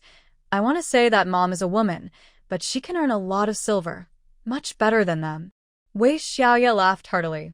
Her two daughters slowly gained confidence, and this was what she loved to see. Where did this confidence come from? Not only does she provide careful care and strong support, but she also has skills and money to be their strong backing. That's right. Mom can earn money, allowing us three to eat well and dress nicely. Once she saves more money, we can build a new house, buy land, and get a cart.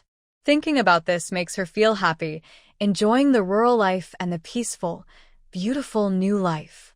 The two little girls were also attracted by their mother's words, discussing food and drinks, all smiling. They completely forgot about the incident with the old woman and the meat buns. Since they had already eaten meat buns on the way, both little girls felt full, so Wei Xiaoye didn't need to prepare lunch. After thinking about these things, she decisively bought a pound of meat and half a pound of dried fruit from the system and took her daughter home. The village head's wife was about to cook when she saw them and greeted, Xiaoye, what brings you here? Aunt, we went to the market today and brought some food. As she spoke, she presented the gifts. The village head's wife waved her hands. I know you found some herbs and earned some money, but you brought the two children. You don't need to worry about us. She felt quite happy inside. Wei Xiaoye knows how to be considerate. With some money, she understands the importance of building good relationships. Wei Xiaoye still pressed the items into the village head's wife's hands. Aunt, is Uncle home? The village head's wife realized Wei Xiaoye had something to discuss. Husband, come here. The village head came out from the back room and greeted. Oh, it's Xiaoye. Wei Xiaoye didn't hesitate and got straight to the point. Uncle, Aunt, I'm here to ask for your help. I have left the Wang family with the two children and don't plan to return to the Wei family, so I'm thinking of establishing a household. The village head pondered for a moment. Establishing a household is fine, but you need land. It's not too difficult to establish a female household now, but you need assets. Wei Xiaoye sighed inwardly. Thankfully, she has money. Uncle, then I'll buy an acre of land for now. The village head nodded. That's fine. Once you buy land, you three will be considered landowners. They began discussing what land was available for purchase. In the end, after some hesitation, Wei Xiaoye decided to buy a medium-sized plot. It cost her 6 taels of silver. This piece of land is very close to her current house, just a short distance away, which is quite convenient. Not far from the small river, it would be easy to water the plants. The village leader was happy. The villagers asked him to sell the land, and by doing this, both sides would be grateful to him. The two of them signed the land contract right there. I will go to the county office tomorrow to register this contract, and also take care of your family's household registration, said Wei Xiaoye. Wei Xiaoye reminded, Uncle, these two girls will take my surname from now on. The older one will be named Wei Ruxing, and the younger one will be named Wei Ruyue. The village leader asked for the characters of the names, and Wei Xiaoye explained them one by one. The older and younger girls were very excited. Although names for girls from farming families are usually chosen casually, they had no complaints. Hearing their mother give them such beautiful names made them very happy. The village leader's wife joked, You can't just call them older girl and younger girl anymore. They have proper names now, Little Star and Little Moon. It's nice of you to give such lovely and memorable names to the girls. They truly are your treasures. Not many in our farming community care for their children like you do. Seeing the village leader's wife so emotional, Wei Xiaoye replied seriously, "And, since I am their mother, I naturally want them to have a good life with me. After all, it is for the children.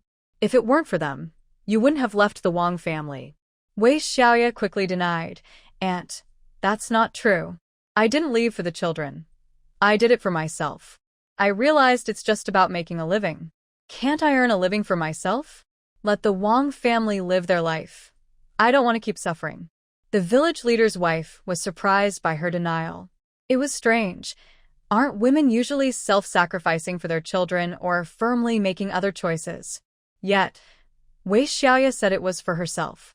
After the three of them left, the village leader's wife continued discussing with the village leader. He said, she doesn't want the two girls to carry a psychological burden, so others won't think she is suffering for them and making them feel bad.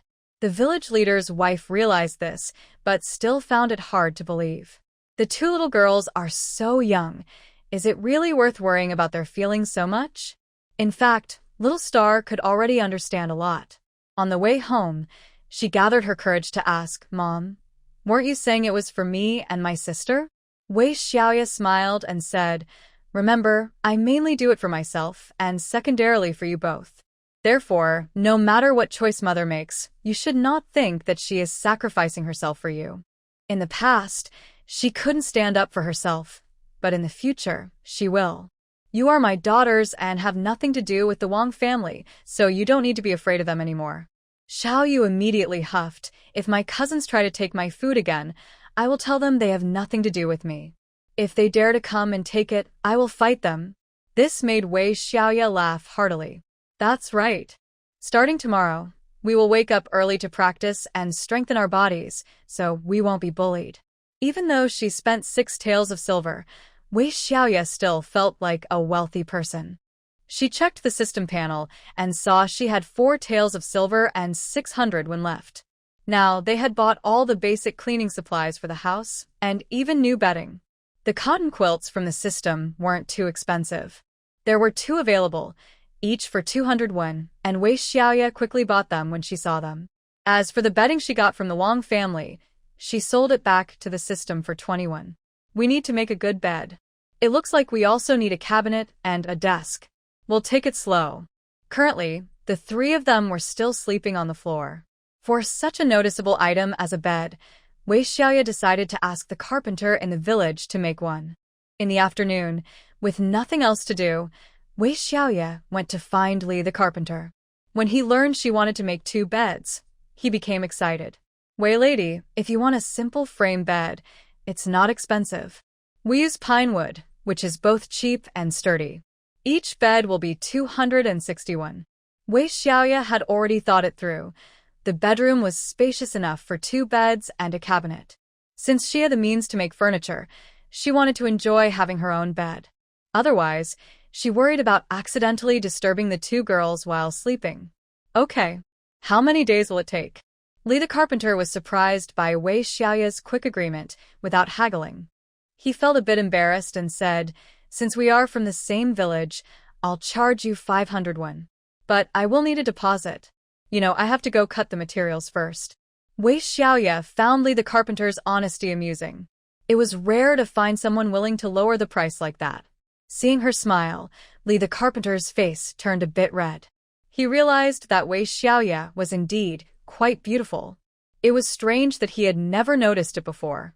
He had seen her so few times, and even when he did, she always hunched over, with her head down, as if her face was covered in shadow.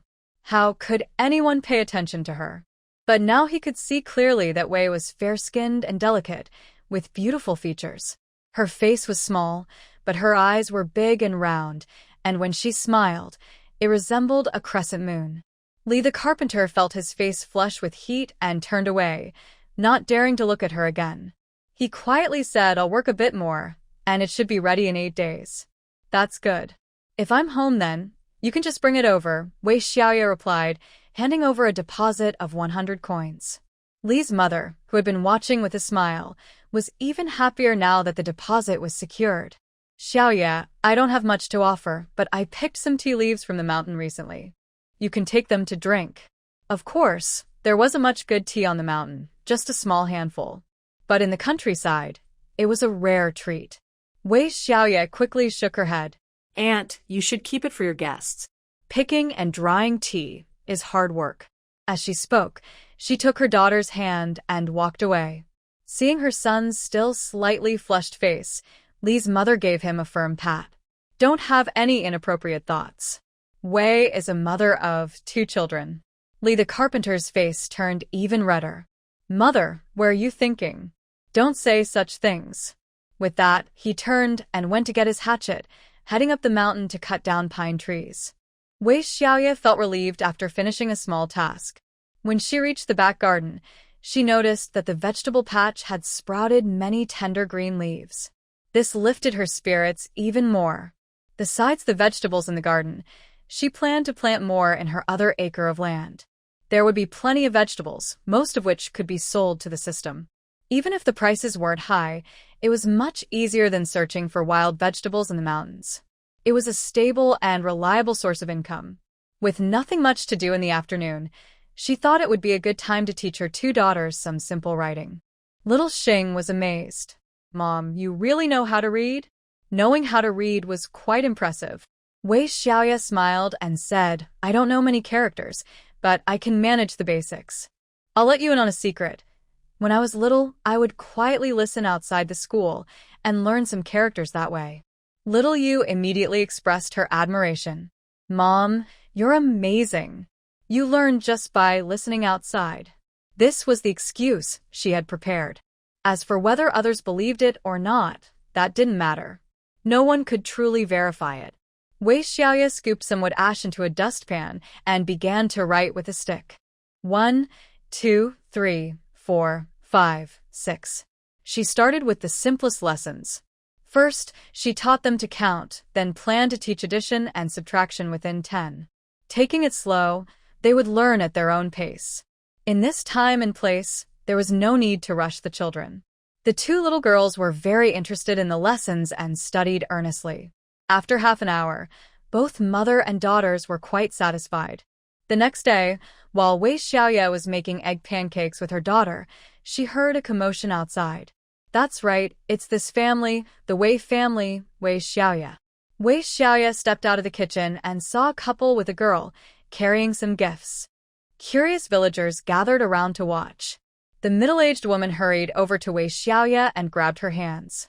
Thank you so much. Our whole family is grateful to you for saving our Yunu yesterday. Wei Xiaoye recognized the girl as Shen Yuner, and the couple were clearly her parents. Shen Yuner's eyes were filled with tears. Thanks to Sister Wei for saving me and giving me travel money. After the case was reviewed at the court, the judge immediately captured Yujia. Ugh, I won't call her Yujia. I was able to take a donkey cart home because of you. Shen's mother scolded her daughter lightly. You silly girl, dreaming during the day. You thought we, your parents, would harm you, but others truly wanted to hurt you. Don't say too much, the middle-aged man interjected. Shen's mother seemed to come to her senses and handed the basket to Wei Xiaoye. The debt of saving a life is greater than the sky, but we are truly poor. This small token of gratitude is not enough. Please don't refuse it. Wei Xiaoye looked inside the basket and saw about 20 eggs and a piece of brown sugar. Brown sugar was quite precious in ancient times. Most families couldn't afford it. She quickly declined. I just helped a little. You don't need to be so polite. The Shen family insisted she accept it. Wei Xiaoye hurriedly invited them into her home, but with only 2 shabby rooms, they had to sit in the kitchen. Fortunately, the kitchen was relatively spacious, with a stove and a simple table and stools. Shen's mother felt a bit uneasy. Madam Wei, I speak my mind, so please don't take offense. I thought our family was poor enough, but it seems your situation is even harder. Wei Xiaoye smiled and said, I came out with my 2 kids after separating from my husband. For now, this is just a temporary place to stay, and I will build a new house in the future. Mrs. Shen didn't expect her casual comment to touch a nerve with Wei Xiaoye and she felt even more guilty. The villagers who came to watch offered some comfort. Don't blame yourself. Xiaoye is strong. Even though she came out with the kids, she has separated from her husband. Someone else mentioned what happened the day Wei Xiaoye separated from her husband at the Wang family, making the 3 members of the Shin family feel both amused and sad. Mr. Shin took out a handful of coins and handed them to Wei Xiaoye. Madam Wei, your situation is so difficult, yet you generously helped my daughter yesterday. Please accept this money. The coins looked to be around 100. Wei Xiaoye quickly declined, saying, I appreciate your gratitude, but I cannot accept this money. Besides, I am not as troubled as you think. Before she could finish, a kind villager interrupted, Yes, Xiaoye has great luck. A few days ago, she found a rare mushroom on the mountain. She went to the county yesterday to sell it. The Shin family was surprised, and Mrs. Shin clasped her hands together. This is not just Madam Wei's good fortune, but also ours. What a coincidence that it happened just as my daughter was tricked. After hearing about Shin Yuner being deceived into selling herself, the villagers were shocked. Once they understood the whole story, they were even more amazed by Wei Xiaoye. Xiaoye, you are so brave to fight against 2 strong men. What would happen to the kids if something went wrong? The kind-hearted villagers made the Shin family feel a bit awkward. We will never forget Madam Wei's great kindness. Because my family is poor, we can only offer this small token of gratitude. Please accept this money. Mr. Shin insisted, placing the coins in a basket and pushing it toward Wei Xiaoye. She decided not to refuse any longer. To be honest, she had almost saved Shin Yuner's life.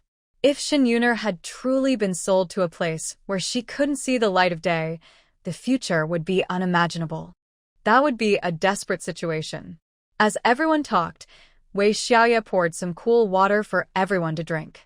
Mother Shin educated her daughter in front of everyone, saying, My daughter is too picky and dissatisfied with the honest young man we met. You all say, this young man is hardworking and sincere, respects his parents. What's wrong with someone like him? He may be a bit poor, but we are just simple farmers. Where else can we find money apart from working in the fields? The villagers agreed, urging Shin Yuner not to be so high-minded. Just then, a familiar voice called out, Xiaoye, is Xiaoye home? Wei Xiaoye frowned upon hearing it. It was her father coming. He must be here for the spirit mushroom. Seeing his son and daughter-in-law struggling, now the old man was stepping in. Wei Xiaoye sighed quietly, wondering why these troublesome people always came to disturb her. Everyone in the village knew why the Wei family was here, so they looked at Wei Xiaoye with sympathy. Xiaoye, why aren't you responding?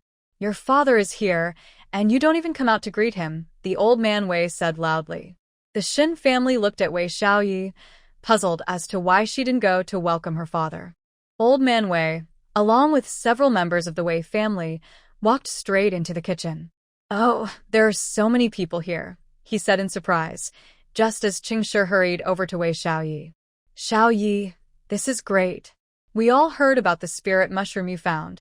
Wei Xiaoye felt little enthusiasm for her mother and lazily replied, What's so great about it? Qingshi was still very excited. Xiaoye, listen to your mother, come home with me. You must keep that spirit mushroom safe. Have you sold it yet? Make sure to keep that money safe, too. Wei Xiaoye laughed. Of course, I will keep the money safe. No one will get a single penny from me.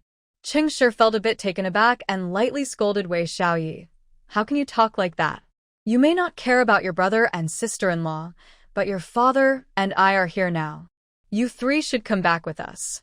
Yusher noticed the basket on the table and quickly picked it up. Sister, let me help you with this basket. You still need to pack some clothes, right? By the way, your outfit looks really nice. Let's pack up and go back together. This place you rented is really shabby. We've been worried about you. As she looked into the basket in surprise, she exclaimed, There's even a string of money in here. Just as she reached for it, Wei Xiaoye swiftly grabbed the basket back. The Shin family stood awkwardly to the side, unsure of what to say. Wei Xiaoye picked up the basket and said firmly, Mom, Dad, sister-in-law, you should go back. I have guests here. I won't be returning to the Wei family. I've made my position clear before. When my daughter and I were struggling, we couldn't even get a meal at my family's house. Now that I have some silver and can support myself, you shouldn't come here looking for help." Tears immediately filled Cheng's eyes. "Xiaoye, you are like my own flesh and blood. How can you say such hurtful things? You divorced Wang Sansong without even discussing it with us. With so many people in the family, what could we do at that time? Is there not a small family now?" Wei Xiaoye retorted.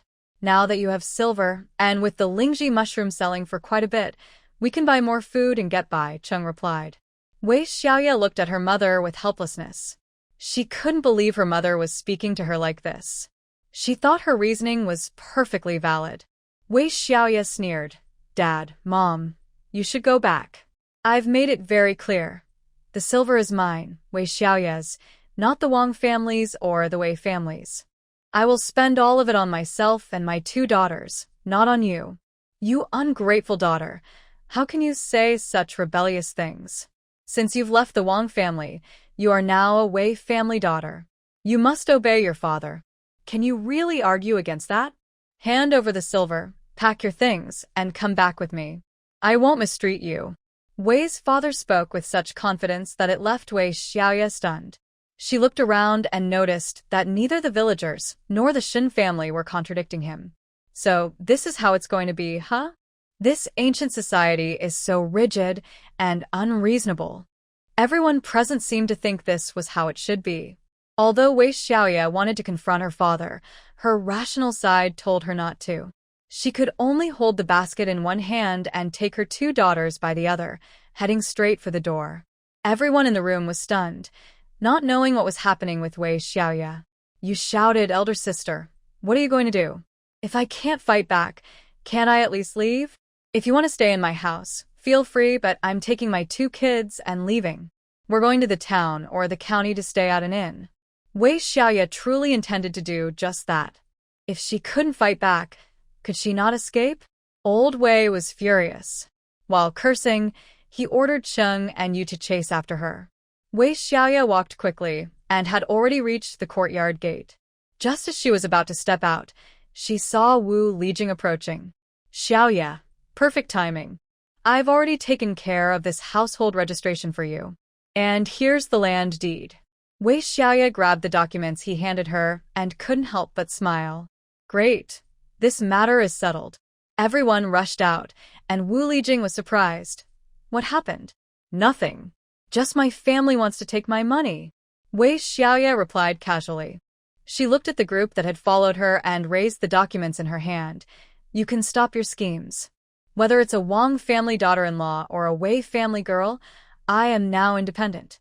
I have the household registration for the 3 of us, and I am the head of the household.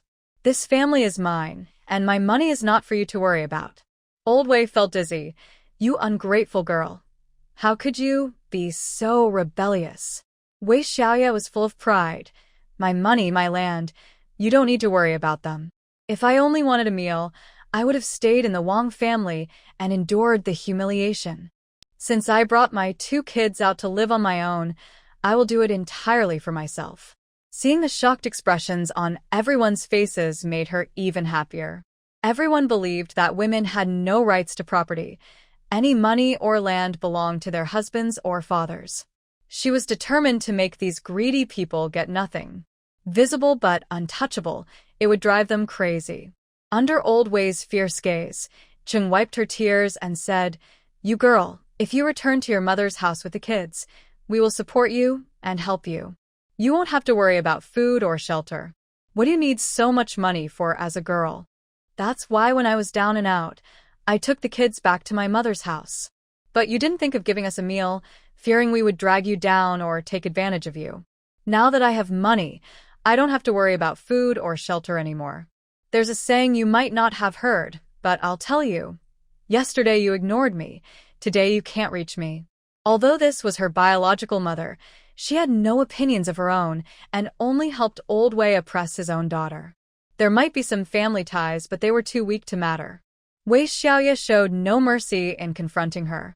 Of course, she mainly wanted to speak to Old Wei and the Yu family. She wanted to make them anxious and helpless. As expected, old Wei was fuming. Yesterday, when his son returned, he mentioned his plans to use the money from exchanging Wei Xiaoye's medicinal mushrooms to build a new house. What a wonderful dream! At that time, Xiaoye would also return to her family, and she could help with the work in the fields. Since she contributed over 10 taels of silver, it was only fair for her to eat at home.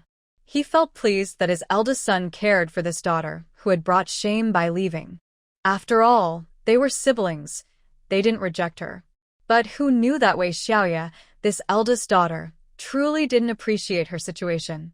Not only did she bring shame, but she also didn't understand her brother's intentions and instead criticized him and his wife. Now that she was here, it was pointless to save face. Seeing Wei Xiaoye's smug expression, old Wei couldn't hold back his anger and raised his hand to strike. Amidst the gasps of the crowd, the expected slap didn't come. Instead, they heard old Wei's furious shout. Wei Xiaoye easily grabbed old Wei's wrist, her face cold as ice. "What's wrong?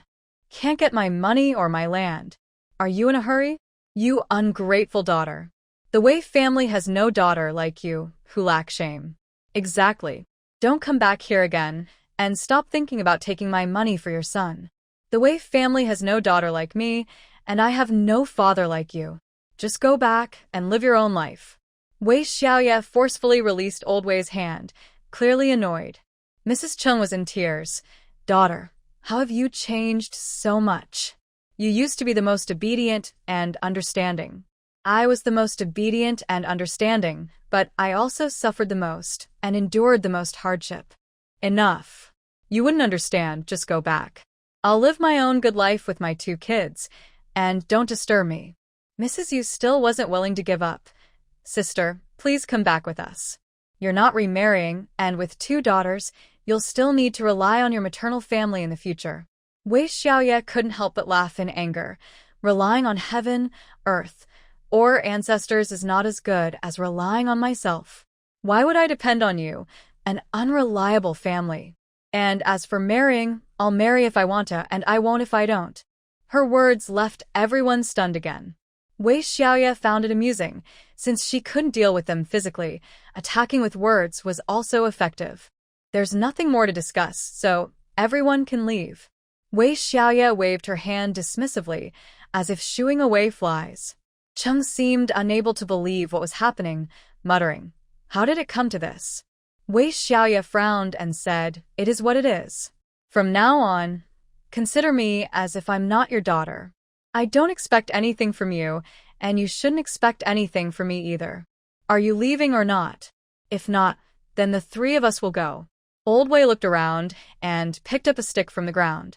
"I must teach you a lesson for being such an ungrateful daughter. You can ask the villagers how I dealt with the Wang family. I smashed several of their houses to pieces. If you really want to push me, then no one will survive. I will tear down the Wei family too, smashing it all to bits." Wei Xiaoye remained calm and showed no signs of panic. The villagers grabbed Old Wei and vividly described what had happened. Old Wei knew that his daughter had made a big scene with the Wang family, but he never expected that such threats would now be directed at him. He angrily pointed at Wei Xiaoye, his finger trembling. After a big commotion, the Wei family finally left. The onlooking villagers, having seen enough excitement, began to disperse. The 3 members of the Shin family looked stunned, as if struck by lightning, unsure of what to do. Once everyone had left, Shun's mother finally spoke. "Wei, it must not have been easy for you." But Wei Xiaoye didn't mind and replied with a light laugh, "Sorry for the trouble. Why not stay for a meal?" The Shin family felt a bit confused. Wei Xiaoye had boldly rescued Shin Yuner in town and had just stood her ground against her father, yet now she was so friendly. No, we just came to see you. "I'm from the nearby He Lu village. If you need anything in the future, feel free to come to us. We may not be able to help much, but we will always support you." Wei Xiaoye nodded, appreciating Shen's mother's genuine nature. As the 3 were leaving, Shin Yuner suddenly leaned closer to Wei Xiaoye and whispered, "Sister Wei, I really admire you. I wish I could be as strong as you." This made Wei Xiaoye laugh heartily. I hope you can live a peaceful life and not have to be as strong as I am." They shared a knowing smile. From Shun's parents' attitude, it was clear that Shin Yuner was quite favored at home, which explained her innocence and naivety. Wei Xiaoye had saved someone in town, and they came to thank her. Wei Xiaoye sent the Wei family away empty-handed, without giving them a single coin. Wei Xiaoye bought land. Wei Xiaoye established her own household. These 4 shocking pieces of news stirred up intense discussions in the quiet Huan village. Although there are no trending topics at the moment, Wei Xiaoye is the center of attention. Among them, the Wang family is the most uncomfortable. Although they do not want to know about Wei Xiaoye, the villagers won't let them miss the news. Wei Xiaoye is a tough character. She clearly told old Wei that her money is only for herself and her daughters. The Wei family shouldn't expect a penny. She even saved someone, swinging a hammer and taking down 2 big men by herself. She has established her own household, and the household record only lists her and her 2 daughters. From now on, everything is her decision. In the end, the last point is what the village women envy the most. Being the head of the household is truly a good life. Especially since Wei Xiaoye now has land and several taels of silver in her hands. Her life is not much different from those with husbands and sons. The only difference is that she has no in-laws to control her and no sisters-in-law to compete with. She can eat what she wants and sleep when she wants. Her life is simply delightful. As they expected, Wei Xiaoye is indeed living like this. She went to make clothes again, and this time she saved even more money. The system store now sells fabric, not the coarse kind, but cotton. The colors are fresh and elegant, the material soft and delicate, breathable against the skin, and the price is even cheaper. She spent 151 and bought 2 nice pieces of fabric. One is sky blue, and the other is a bright orange, both with floral edges. Wei Xiaoye wears the sky blue, while her 2 daughters wear the bright orange, with hair ties made from the leftover fabric. Not only does Wei Xiaoye look like a graceful lotus leaf, but her daughters also look exquisite, clearly the daughters of a wealthy family. Before, Xiaoxing and Xiaoyu were seen as pitiful girls in the village, unnoticed by anyone. Now, among a group of children their age, they have gained some influence. Because of this, the smiles on the sisters' faces have not stopped, and they are becoming more cheerful and confident.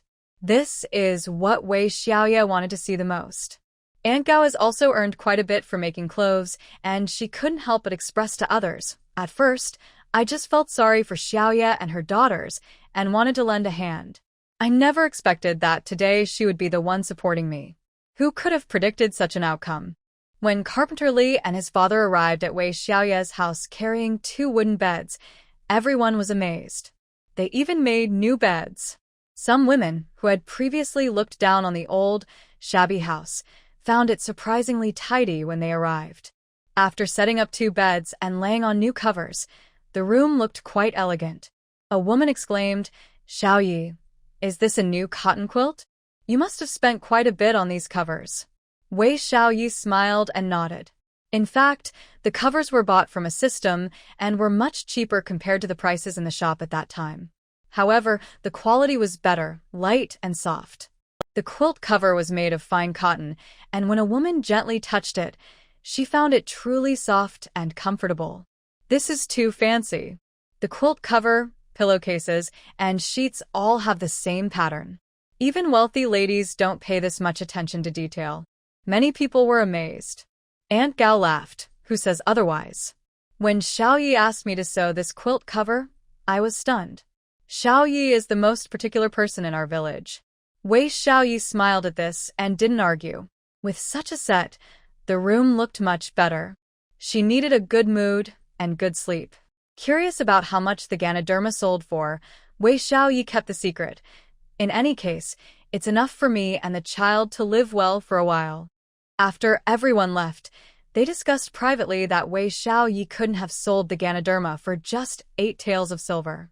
It must have been at least 10 taels. Otherwise, how could she be so extravagant? Wei Xiaoye happily paid the remaining balance for the bed frame, and the carpenter and his son felt relieved. On their way back, With no one around, Father Li looked worried. I heard your mother say you turned red when you saw Wei's lady? I quietly observed you just now, and it was true. Li Muqiang was taken aback and then a bit annoyed. Dad, where are you and Mom thinking? Your mother and I have been through this.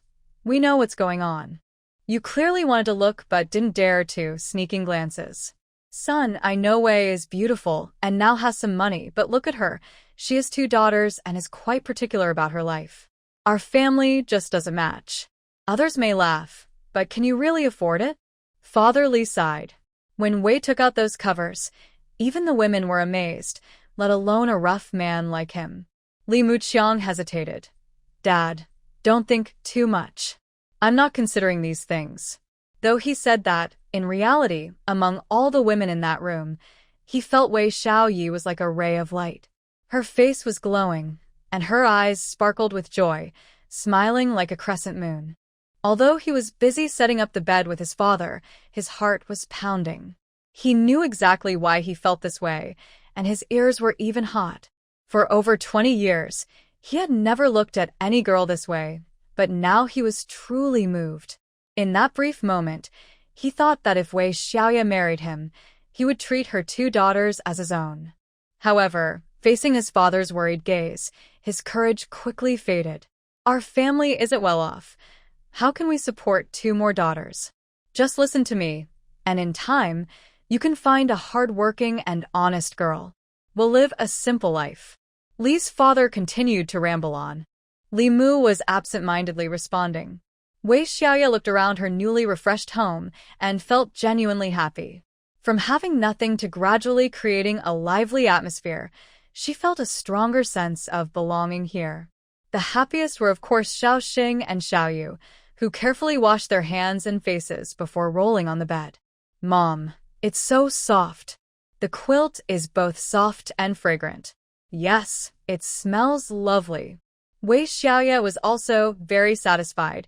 She had laid thick dry straw under the mattress. She tried lying down herself. Although it wasn't a spring mattress, it was still quite comfortable. From now on, you 2 little girls will sleep together, and I'll sleep alone. She stretched out her arms and legs in a big star shape, feeling truly relaxed. The 2 little girls had no objections. Their beds were close together, and even though they weren't sharing a bed with their mother, they were still near. Before sleeping, their mother would tell them stories. In contrast to Wei Xiaoye's comfort, the Wang family was not as fortunate. Fang Yang had taken the embroidered handkerchief to town to exchange for money. Unexpectedly, the shopkeeper was not satisfied. Madam, this is not the same as your previous sample. The embroidery is too ordinary. I can't offer you such a high price. Fang Yang's face turned red, knowing she might be exposed, but she thought it was worth a try. The handkerchief she had was not one she embroidered herself. It was one she had bought before. Lu Posey couldn't believe it. Shopkeeper, please look closely. This was all embroidered by my daughter-in-law. The shopkeeper was somewhat impatient. Yes, your daughter-in-law embroidered these, but they are not of the same quality as her previous work. The price needs to be recalculated at 8 coins each. This left Fang Yang shocked. How could he only offer her 8 coins each? What? After working hard for 10 days to half a month, we only earn 8 coins for each piece? Lu Posey calculated for a long time. 5 pieces, that's 40 coins? Fang Yang couldn't accept it either. Shopkeeper, please take another look. 8 coins for each piece is too cheap. I have looked carefully. If I sell them for 8 coins each, I can only sell them for 12 coins. It's just not profitable. If you don't agree, there's nothing I can do. The mother-in-law and daughter-in-law continued to argue, but the shopkeeper remained unmoved. In the end, they had to accept the price. The deposit was refunded, and they earned 40 coins. Lu Posey was still unhappy. After working for 10 days to half a month, we only made 40 coins. That's too little and too slow. She had thought her daughter-in-law could embroider a piece every day, earning 15 coins daily. But Fang Yang worked very slowly, taking over 10 days to finish these 5 pieces. Not only was it slow, but they also couldn't sell them for a good price. Lu Posey grumbled, but the shopkeeper didn't respond. ignoring their concerns. "Mother, we need to ask the shopkeeper for more work.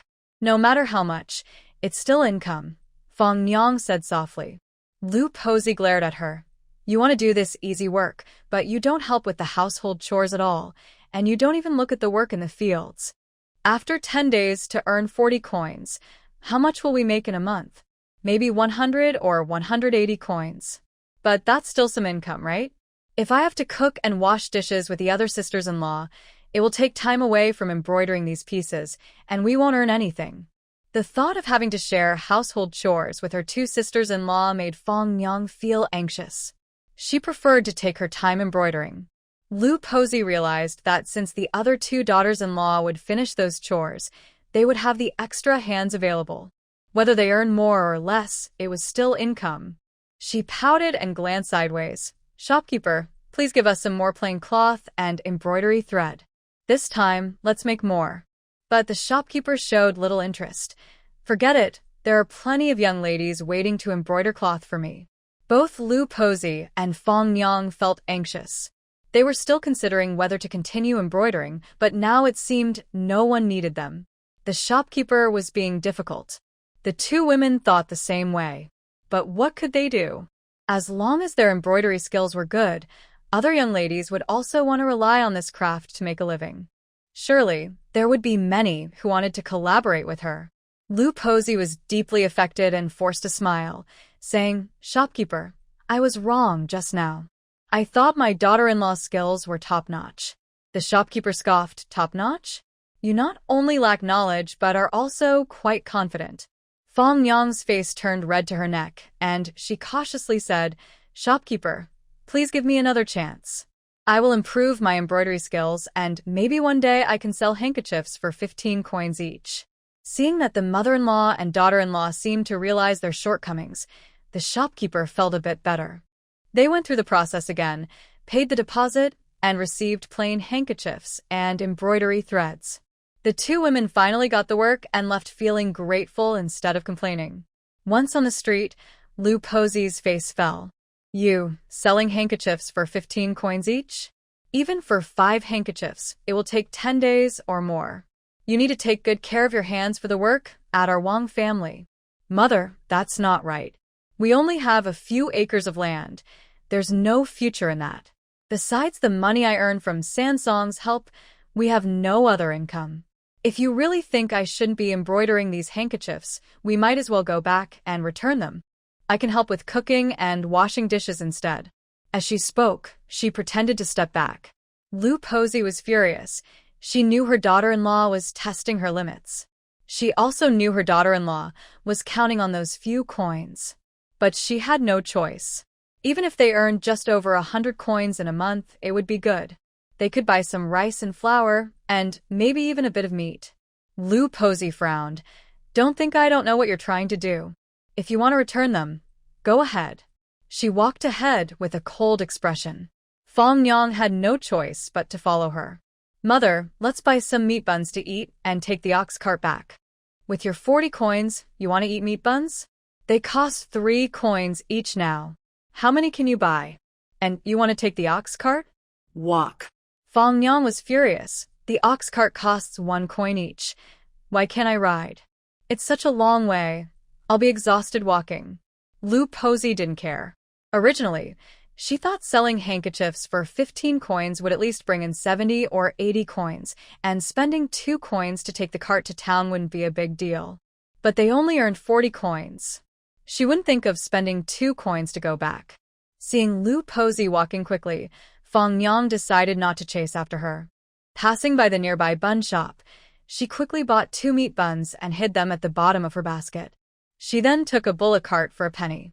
Halfway through, as the cart was about to pass by Lu Posey, she was surprised to see Fong Yang on the cart and angrily shouted, "Where did you get the money to ride the bullock cart?"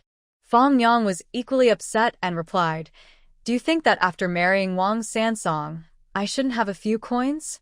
When you marry, you share everything. He is my husband. It's only right for him to give me money." Lu Posey was furious and tired as well. Unfortunately, the cart was already full, and she couldn't get on at that point. She could only watch Fong Yang sitting on the cart, getting further away. The other women on the cart were enjoying the scene and laughed, saying, "Fong Nyang, you really handled Lu Posey well." Fong Nyang sighed gently. "If it weren't for Sansong being such a good man, how could I manage? I still have to sell some handkerchiefs at the embroidery shop. My mother-in-law is so stingy." Lu Posey was notoriously stingy, and everyone in the village knew it. But others didn't think much of it. Being frugal meant knowing how to manage life. Some even secretly laughed, thinking this was the good life Fong Nyang had schemed to get. "Fong Nyang, I really envy your skill. Embroidering handkerchiefs is easy work and pays well, unlike us, who have to toil in the fields for our food." Fong Nyang smiled shyly. "My skill isn't that great. But if I do too much housework, my hands become rough, and I can't do embroidery anymore. Look at us, we can't do that." A woman stretched out her hand, showing her calloused palms. They were too rough to do delicate work. "You must have made quite a bit from embroidering handkerchiefs, right? Lu Posey is really something, letting you earn so much and still being stingy." Someone spoke up for her. Fong Nyang just smiled shyly. But then, another outspoken young woman, Ding Shi, couldn't hold back and exclaimed, "Well, at least Xiaoye is good luck. She found that rare herb and made a lot of money. She even bought land. Just from that herb, she can live comfortably for a long time." Fong Nyang was taken aback. Her smile froze, unsure how to respond. Others began to chime in. "Exactly. How did Xiaoye get so lucky? Just look at her family's meals. They have white rice and flour, and they eat meat regularly. The pancakes are all fried in oil. Which of us can eat like that?" By the way, Fong Nyang, back then, Wang Sansong came to your house to ask for peace, hoping to bring Xiaoye back. What did you think about that? The women felt a bit of jealousy towards Fong Nyang for being able to earn money through her embroidery. They couldn't stand her delicate appearance. Fong Nyang didn't expect the women who had just expressed envy towards her to suddenly start criticizing her again. She pursed her lips and said softly, "I never intended to take Wei Xiaoye's place. Who knew she had such a strong temper? She wanted to leave the Wang family, but it wasn't because of me. She was already causing a scene in the kitchen before I even entered the Wang household." Many people were unaware of these details. But why would they care? A daughter-in-law with 2 children wouldn't think of leaving her husband's family if it weren't for an outsider. So, the women exchanged glances, all showing disdain. They dared to act, but not to take responsibility. They were too lazy to pay attention to Fong Nyang anymore, and the conversation shifted to Wei Xiaoye's new bed and bedding. Fong Nyang didn't want to hear any of this. However, as they kept talking, she had no choice but to listen. They mentioned how the bedding and pillows were all made from the same pattern cotton, and how the 3 of them had made new clothes. Hearing this made her feel even worse. Wasn't this just her old life? It was all because that old man died too soon, leaving her a widow. She thought marrying Wang Sansong would lead to a good life. He did protect her, but he had to work daily, so he couldn't always be by her side. Finally, she returned to the Wang family with a basket. He sure was a bit surprised. "Sandime, why did you come back alone? Where's your mother?" Fong Nyang had been holding her feelings in all the way, and now she replied sharply, "Mother wanted to save that penny and preferred to walk. We should be almost there." He sure's eyes widened. "You mean you took the ox cart back by yourself and made your mother walk?" She thought Fong Nyang would defend herself, but to her surprise, Fong Nyang ignored her completely and walked past her into her own room. He sure was furious and shouted, "Being able to embroider a handkerchief is such a big deal. Who knows how much money you've made?" Once inside her room, Fong Nyang collapsed onto the bed, ignoring her 2 sisters-in-law. She closed the door and carefully took out the meat buns. The buns were still warm and smelled delicious. Who would have thought that after remarrying, she would end up in such a situation, finding even the ordinary meat buns so tasty? Suddenly, while eating, they heard someone shouting outside the window, "Aunt San is eating meat buns. I want some too." Fong Nyang was startled and opened her eyes to see it was the dog from the second family. He had brought a small stool and was peeking inside. The dog was crying outside, and Zhang Shi was furious, banging on the door. Sister-in-law, what do you mean by this? You're an adult and an aunt, yet you bought meat buns and are eating them all by yourself? Fong Yang was so angry that she quickly finished the buns. When the dog saw the meat buns were all gone, he refused to give up, jumped off the stool, and started rolling on the ground. Zhang Shi was not someone to mess with. She stood with her hands on her hips and started yelling in the yard. Everyone come and see. Is this how an aunt behaves? The children at home haven't even had a bun, and she sneaks off to eat 2 big meat buns. She rode home in a cart while her mother-in-law had to walk. She does nothing at home, and after eating, she just leaves her bowl on the table for us sisters-in-law to clean up. This is not right at all. She continued to scold her. Such commotion was common in every family. Others didn't take it too seriously. They just listened and chimed in. Wasn't it just that Aunt Sen ate alone and didn't share with her nephew? When the other Wang family members returned from the fields and saw the commotion, they felt a headache coming on. What's going on now? Old Wang, tired from work, was quite displeased. Zhang Shi quickly explained the situation, and the men in the Wang family were not happy. The men who worked in the fields hadn't even had a bite of plain bun, and here was the daughter-in-law eating big meat buns all by herself. Fong Yang tightly shut the door and lay in bed, ignoring the shouting outside, until Lu Posey returned home, out of breath, and upon hearing about the incident, she was furious. She immediately started scolding, and her words were much harsher than Zhang Shi's. While scolding, she said, "We've all been fooled. We thought this little girl could earn 15 coins by embroidering a handkerchief, but she embroiders slowly and can only sell it for 8 coins. Earning 40 coins in 10 days is one thing, but then she rides home in a cart while I have to walk. She bought meat buns and ate them all by herself." After Lu Posey spread the news, the neighbors learned that Fong Yang, whom Wang Sansong had carefully married, was both lazy and greedy.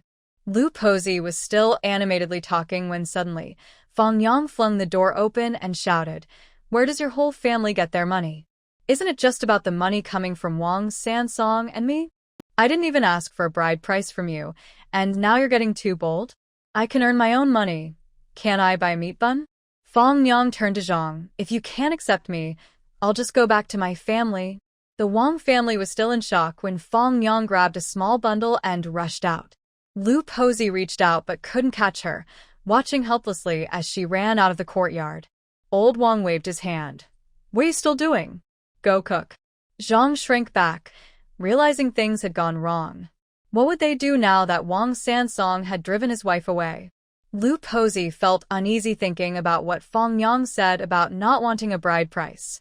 Would the daughter-in-law who ran away not come back? After all, she came without asking for anything. It seemed quite a deal. She didn't want to cause trouble but felt anxious thinking about how her son would react when he returned. This ridiculous commotion quickly became the talk of the town. Someone, eager to take credit, hurried to inform Wei Xiaoye. Wei Xiaoye didn't care at all. "The Wang family's matters have nothing to do with me. As long as they don't bother me or my daughter, I won't pay attention to anything else." That was true. After buying land, Wei Xiaoye also took time to till the soil. She planned to grow some valuable crops, but it was already early autumn, and she missed the season. She would have to wait until next year. Fortunately, this area in the Central South region was still good for growing vegetables, and she could harvest in the fall and winter. So, Wei Xiaoye bought various vegetable seeds from the system and planted them. She gradually added to her household items, selling various things like water jars and buckets that she got from the Wang family to the system. Although the prices weren't high, it felt like easy money. She felt no guilt at all. Thinking about the woman Wang Sansong would marry next, she found it strange. Why would Fong Yang want to marry this common man? She even agreed to be a secondary wife. It was clearly odd. His new wife had reportedly been at her family home for several days and hadn't returned. Even Wang Sansong hadn't come back. He didn't bring the money he earned home either. Lu Posey's loud voice could be heard in the courtyard, cursing the unfilial son and daughter-in-law for abandoning their parents, wondering where they were having fun. After finishing their work in the fields, Wei Xiaoye and her 2 daughters went to the mountains to gather firewood. She had not done much farm work before, but now that she has started, she finds it quite good. After all, she is strong, and the original owner's body is getting stronger too. Even the 2 little girls have become sturdier after she started training them early in the morning. Did you hear the shouting from old Lu? We must not behave like her, lacking manners. The sound of old Lu's shouting could be faintly heard, even from the little hill where the 3 of them were. Wei Xiaoye, while chopping wood, taught them, "If no one bothers us, we won't bother anyone. We don't seek trouble, but we are not afraid of it. To not be afraid, we must be strong ourselves." Little Yu said cheerfully, "Mom, my sister, and I exercise every day, and no one dares to bully us." "That's right, Mom. I feel much stronger now," little Xing added proudly. Wei Xiaoye laughed heartily. "Not only do we need to exercise, but we also need to learn to read and write. This afternoon, I will have you write some words from memory." Li the carpenter, who had been listening from around the corner for a while, was quite surprised. He didn't know that Wei Xiaoye could read. He wasn't sure why, but sometimes when he saw Wei Xiaoye and her daughters going up the hill, he would follow them from a distance. He didn't always need to chop wood. He had enough firewood at home. He just wanted to hear her speak. Thinking about how his parents were pressuring him to find a wife, he unexpectedly walked out with his axe. When Wei Xiaoye heard the noise, she immediately spotted Li the carpenter and greeted him. "Li the carpenter, are you chopping wood too?" The 2 little girls sweetly called out, "Uncle Li." Li the carpenter, feeling impulsive, stepped forward but felt a bit awkward, more nervous than the 2 little girls. The more nervous he got, the more he stumbled over his words, blurting out, "Wei Xiaoye, there's something I've been holding in for a long time. Today I'll be bold. Would you marry me?" Time seemed to freeze. Only the sound of the wind rustling through the trees could be heard. Wei Xiaoye didn't expect a young man to propose to her on this hill. She hadn't done anything to attract him. She knew that in ancient times, people valued feelings and promises, and since he had said it, he must be serious. Though a bit confused, she replied earnestly, "I don't want to remarry. I'm happy living with my 2 children." Li the carpenter blushed deeply. "Please don't misunderstand, and think I'm joking. I'm serious. I will treat your 2 children as my own." Little Xing and little Yu were also a bit stunned. Was someone really wanting to marry their mom so soon? They didn't know how they should feel, but they had no expectations about their stepfather. The little ones had heard the village women talk, suggesting that their mother should find a companion. However, they felt that living together as a family was a unique joy. Wei Xiaoye glanced at her 2 daughters, who looked both hesitant and scared. She firmly rejected the proposal again. "Maybe you are serious, but I am serious too. I do not want to remarry." The carpenter's face lost its color, and he spoke with a hint of bitterness. "Why? Is it because my family is too poor, or?" "Not at all. It's just that I am very satisfied with my current life. I can live freely with my 2 children, and there's no need to marry someone else and become a daughter-in-law. I would have to take on all the household chores, respect the elders, care for younger siblings, and deal with many complicated relationships. I don't want to handle all that." Wei Xiaoye was very straightforward in her refusal. Looking at the handsome young man before her, she added, "You too, you can find a hard-working and honest girl to build a good life together. You don't really know me. I don't understand why you want to marry me, but I am not the right person for you."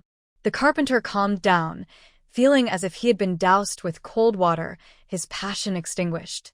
He maintained his composure and softly said, "All right, thank you for your kind words, Wei.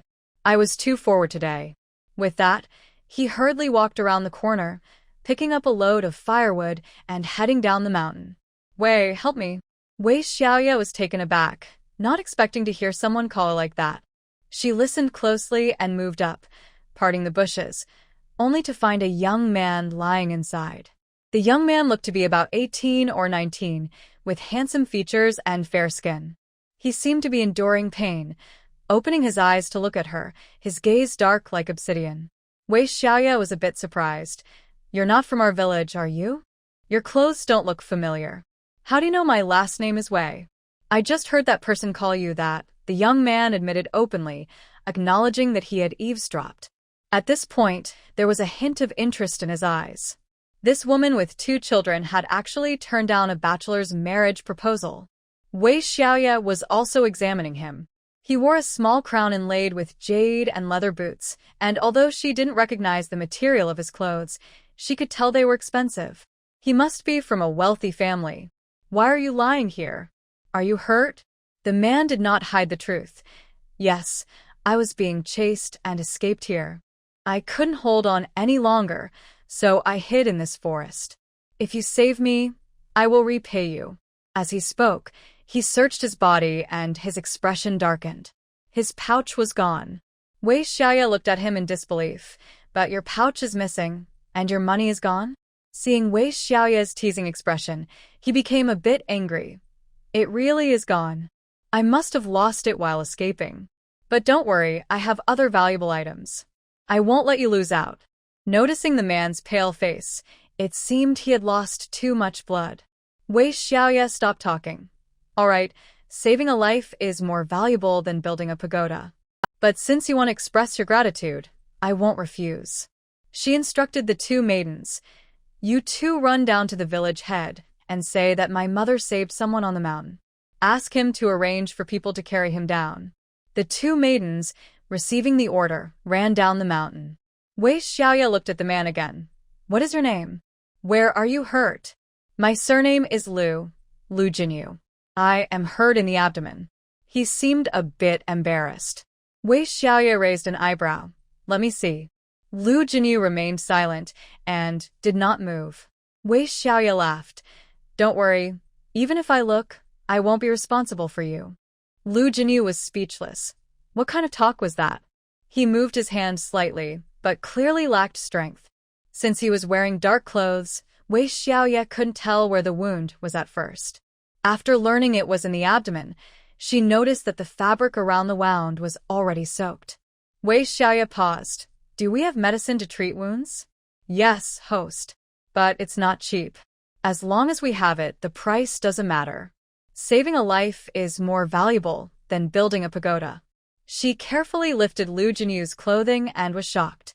He had sword wounds on his chest and back, and the wound on his abdomen was truly alarming. Oh no, if we don't treat this right away, you will really die. Looking at the wound on his well-defined abdomen, Wei Xiaoye felt an odd sense of beauty. After just a glance, she quickly stepped back a few paces and took out the medicine from her basket. Lu Jinyu curiously glanced at what she held, but soon bit his lip tightly, sweat pouring down his face from the pain. Wei Xiaoye rinsed his wound with saline, disinfected it with iodine, and then sprinkled on some powder. Finally, she quickly cut some fabric from her pants to use for bandaging. After taking care of everything, Wei Xiaoye tied his clothes back up. She looked at him, seeming to pity him, and put 2 pieces of medicine in his mouth. In a little while, the village chief might arrange for you to stay with someone else to recover. It's not convenient for me at home, being a divorced woman with 2 children. But I've already treated your wounds as best as I could. As long as the bleeding stops, it should be fine. Lu Jinyu did not faint. Although he was in so much pain he felt dizzy, his mind remained clear. What kind of medicine did you give me? Wei Xiaoye's face drooped. It's a rare and expensive medicine. You have to pay me back later. It was indeed very expensive. Just for these medicines, she had spent 2 taels of silver.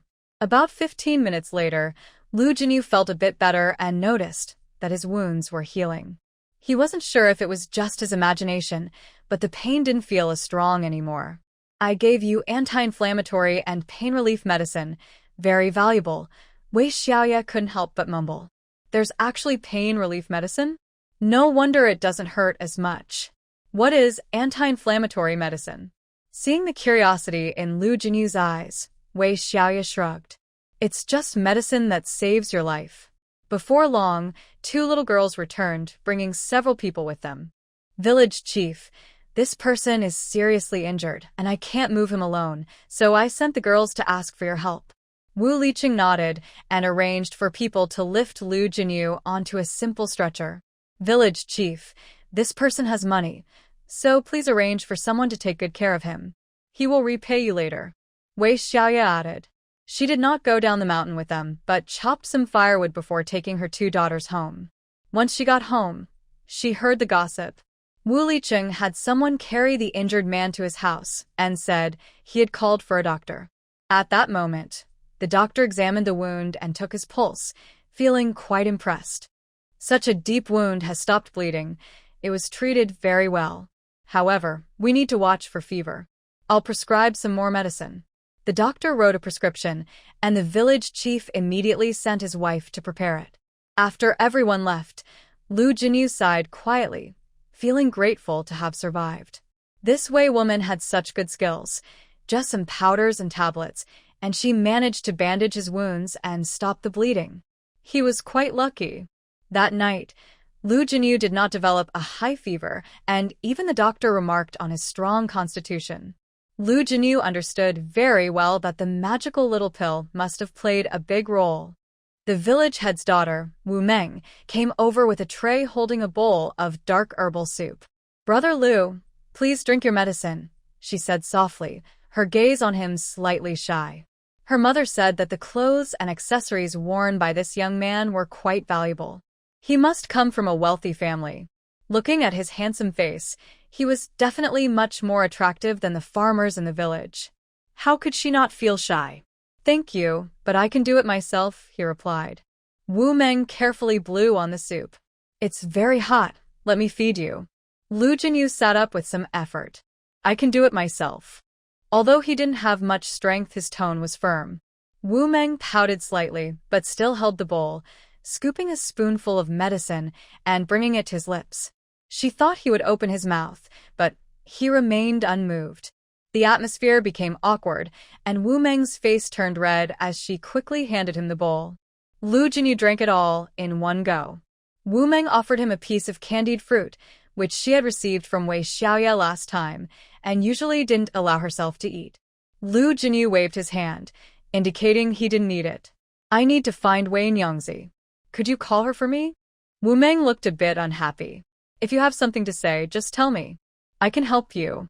Lu Jinyu frowned. He felt that being brought to this family was not very convenient for him, even if their conditions were better than other farmers. Unfortunately, Wei Xiaoye only had her mother and 2 daughters. Otherwise, he would have liked to deal with someone as straightforward as her. Seeing him frowning and not speaking, Wu Meng felt a bit anxious. "I'll go call her." After saying that, Wu Meng hurriedly left the room.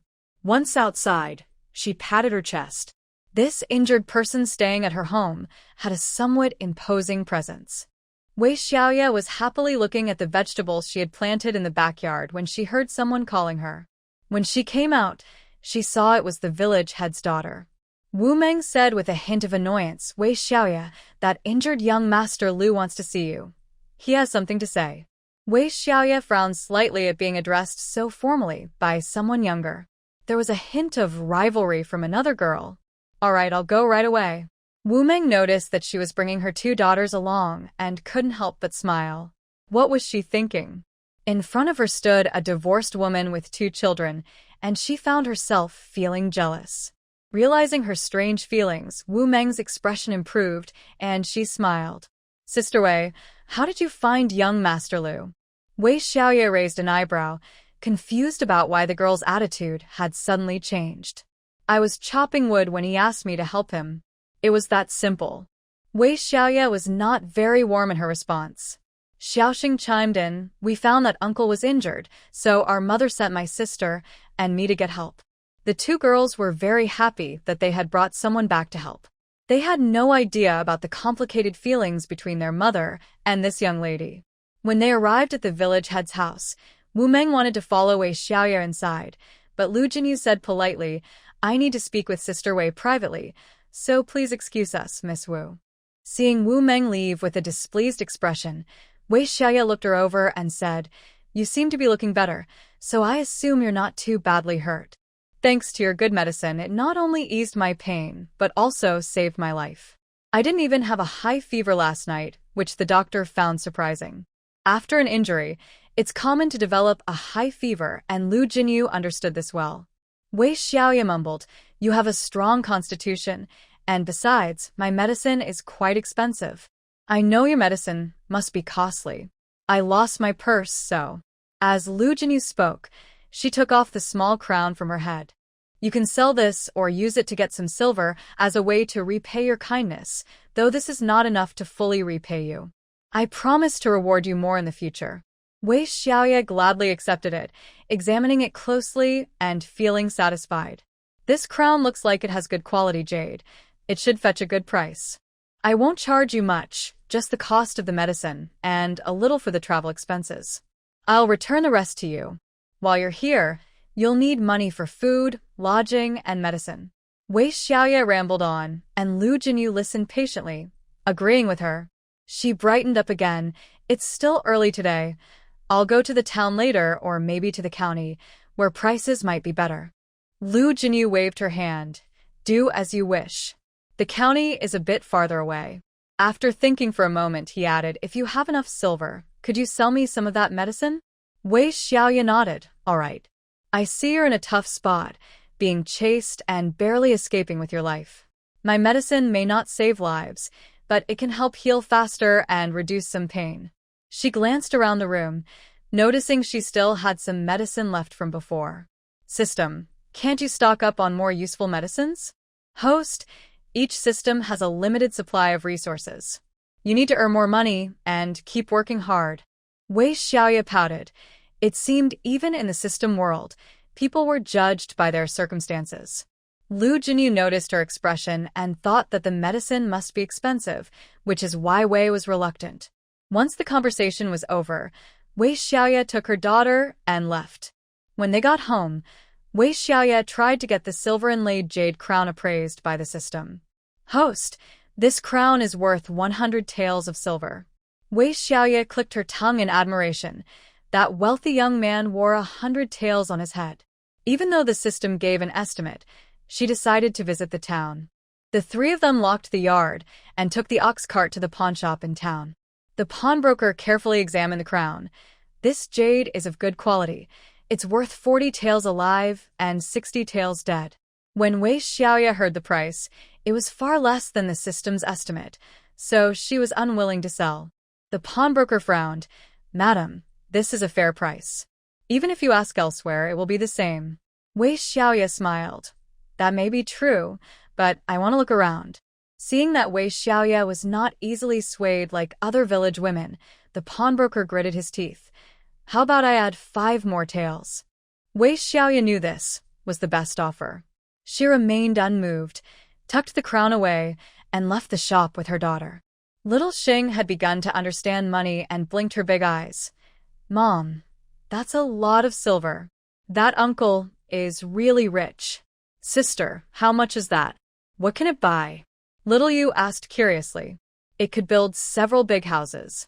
It must be said, Little Xing was spot on. Suddenly, a voice interrupted. "How much silver? A lot of taels?" The three of them turned to see Wang Sansong and Fong Nyang. Both looked at them with intense gazes. Wei Xiaoye positioned her daughters behind her. "What's it to you?" The two seemed to be in a bad state. Fong Nyang's clothes were already worn and no longer as bright as when she first entered the Wang family. Naturally, they didn't have extra money to spend. Today, she pulled Wang Sansong along, insisting on buying some fabric, but unexpectedly ran into the three women discussing dozens of taels of silver. Dozens of taels of silver. How much fabric could that buy? How much meat and grain? As Xiaoxing said, it could build several houses. Wei Xiaoye scoffed. "Are you all crazy? Hearing about dozens of taels of silver is like you've been given a boost. What does it have to do with you?" Xiaoxing felt a bit scared and quickly said, "That silver isn't my mother's." Wang Sansong glared at Xiaoxing angrily. "You don't even call me Dad anymore. Is this how your mother taught you? Do you deserve it? You want them to call you Dad? Go away, you worthless pair." Wei Xiaoye walked away with her two daughters but turned back after a few steps, saying, "A pair of poor fools. Don't show up in front of us again. If you dare to bother my daughter, I will make sure you regret it. Wei Xiaoye looked fierce and serious, making Fang Yang shiver. Once the mother and daughters were far away, Fang Yang grabbed Wang Sansong's sleeve. Sansong, you promised to buy me some fabric with your wages. Look at this outfit I'm wearing. If I had known I would have to live like this with you, I wouldn't have come. Wang Sansong looked at Fang Yang's pink dress, which had faded after several washes and now looked a bit dull. He glanced into the distance and sighed. Wei's family was dressed in beautiful clothes that looked very nice. Even her two daughters looked like they came from a wealthy family, well-groomed and elegant. How had he not noticed before that the three of them were all pretty? In contrast, Fang Yang appeared even duller because of her worn dress. Fang Yang could see his gaze. She pinched his arm hard. Stop staring at me. I want to look good too, so buy me some fabric to make clothes. And get me a silver hairpin instead of these cheap silk flowers. Wang Sansong grimaced from the pinch. All right, my dear. If I don't hand over my wages, my mother will come looking for me soon. We've rented a place in that alley, and after getting paid, we'll only have a little over 200 when left. My family is waiting for my wages. As he spoke, he felt quite anxious. Fang Yang had left home because she was unhappy with her mother and sister-in-law and had come to find him. What could he do? He could only calm her down, listen to her, and they had started living together in a rented place. However, his pay was not high, just 500 coins. After renting a room, only a little over 200 coins were left. Oh dear, after buying the fabric, how do you think we will get by? What can we eat with just over 100 coins? I can get meals at the restaurant, but what about you? But Fang Yang wouldn't listen. First, buy the fabric. After that, we can use the remaining money for food. Besides, I can still make handkerchiefs. Fang Yang was so dazzled by the outfits of Wei Xiaoye and her mother that she didn't care about anything else. Of course, she wanted to dress up beautifully first. Wang Sansong couldn't argue with her and had to follow her into the fabric shop. With their careful budgeting, they spent 150 coins on a nice piece of fabric. Fang Yang was overjoyed, but suddenly, someone snatched the fabric from her hands. Wang Sansong panicked and shouted, "Mother!" Fang Yang's heart sank as she saw Lu Posey standing in front of them, looking furious. "I finally caught you. How dare you? You, as a daughter-in-law, encourage my son not to come home, renting a place and buying fabric. You aren't bringing your wages back, are you?" Lu Posey shouted angrily while handing the fabric to the shop assistant. "Return this." The assistant was unhappy. "How can you do that? A deal is a deal. This fabric has been handled by you too and is no longer in good shape. We won't take it back." Lu Posey didn't expect the shop assistant to disregard her and started shouting even louder. Seeing her almost rolling on the ground, the assistant quickly called the manager out to explain the situation. The manager frowned. "This fabric is in such poor condition now. Who would want to buy it? If you keep causing trouble here, I'll call my cousin who works as a constable. Do you want to go to the county office?" Lu Posey was startled and didn't dare to make a scene anymore. If the manager really had a cousin working as a constable, she couldn't afford to offend him. Seeing that she was quiet, the manager sneered. "You all get out. Is this little bit of money worth causing a fuss over? My shop will not welcome you again." "I don't need your small business." Fang Yang's face turned red and pale. She was furious inside, blaming that old woman for making her lose face. Lu Posey and the others left the shop, but she refused to return the fabric, holding it tightly in her hands. Wang Sansong was at a loss for words, thinking about how to persuade his mother and wife, but Lu Posey directly grabbed his ear. "You ungrateful boy. Where's your pay?" Wang Sansong cried out in pain while digging into his pocket for the remaining coins. Fang Yang snatched them away, but unexpectedly, Lu Posey was strong and took them back. "I see you two are feeling bold now and don't care about your unfilial reputation, right? The big shopkeeper just said to go to the county office to settle this. Shouldn't we go there too? I want to see if the magistrate thinks your unfilial behavior is acceptable or if he'll punish you. Which dynasty hasn't governed the world with filial piety?" Wang Sansong softened and pleaded, "Mother, Why make this a big deal? It's because you can't accept Fong Yang at home that she came looking for me. We need a place to stay, so we had no choice but to rent a shabby house. All right. Old 3, you clearly have hundreds of coins and wages from the tavern, but you only mention this small amount, right? Do you really think you can just live your own life with your wife without worrying about your father and me? Lu Posey was so agitated that she was spitting as she spoke, while Fong Yang silently turned her head away. Mother, Fong Yang didn't even ask for a bride price. She just followed me. Shouldn't I treat her well? Wang Sansong was on the verge of breaking down. His mother loved to make a scene in the busy street, not caring about the stares from others. The more people pointed, the more she enjoyed it. That phrase used to work well, but this time it didn't. Lu Posey shouted loudly, "That means she isn't worth anything. If she were valuable, she would find someone rich, not someone like you. She can't find anyone, understand?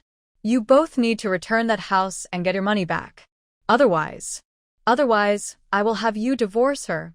Wang Sansong and Fong Yang were both stunned. Fong Yang couldn't believe that this old woman would dare to say she wasn't worth anything, and that she wanted to divorce her. Seeing that her tactic worked, Lu Posey was even more pleased. Fong Yang was furious and grabbed Wang Sansong's sleeve. "Why am I with you? Don't you know? If it weren't for your promises to treat me well and protect me, would I be with someone like you? You want to divorce me? I want a separation." Wang Sansong panicked and shouted at Lu Posey, "Mother, can't you see me happy? Don't you want me to have a good life?" But Lu Posey, wise with age, noticed the uncertainty in Fong Yang's eyes and felt she could control her. All right. "If you don't want to divorce her, then let her go. Let her find someone else. Look at that woman. She has been married several times. What kind of family can she marry into now? You are different. You are a man. If you save some money, you will be able to marry when the time comes." Lu Posey became more excited, while Fong Yang felt as if a thunderbolt had struck her, and her vision darkened. Wang Sansong looked at Fong Yang's pale face and quickly reassured her, "Fong Yang, don't be upset. My mother didn't mean it. She just worries about wasting money. How about we cancel the house rental and go back?" Lu Posey was very pleased, but regardless of Fong Yang's response, she urged Wang Sansong to cancel the rental. After estimating the value of the small crown, Wei Xiaoye sold it to the system for 100 taels of silver. She felt conflicted. It was only worth 60 taels if sold outright. Should she keep the extra 40 taels? If she kept it, that person didn't lack money, especially since she was his savior. Once she made up her mind, Wei Xiaoye no longer hesitated. When she handed over 60 taels of silver to Lu Jinyu, he accepted it without question and immediately offered her 30 taels in return. Wei Xiaoye quickly waved her hands. No, I only bought the medicine for 2 taels of silver.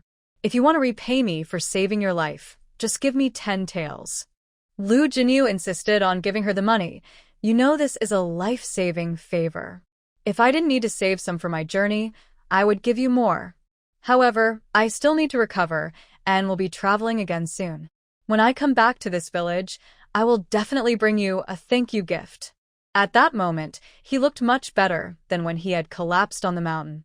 Wei Xiaoye glanced at the younger man and felt a bit ashamed. She had secretly kept 40 taels from him, yet he still wanted to repay her. "All right, I will accept this money, but you don't need to give me any more thank you gifts in the future. This amount is more than enough." After thinking for a moment, Wei Xiaoye accepted the silver. Thank you. "With this money, I can build a nice house, even a big one with blue bricks and tiles." This was truly a windfall.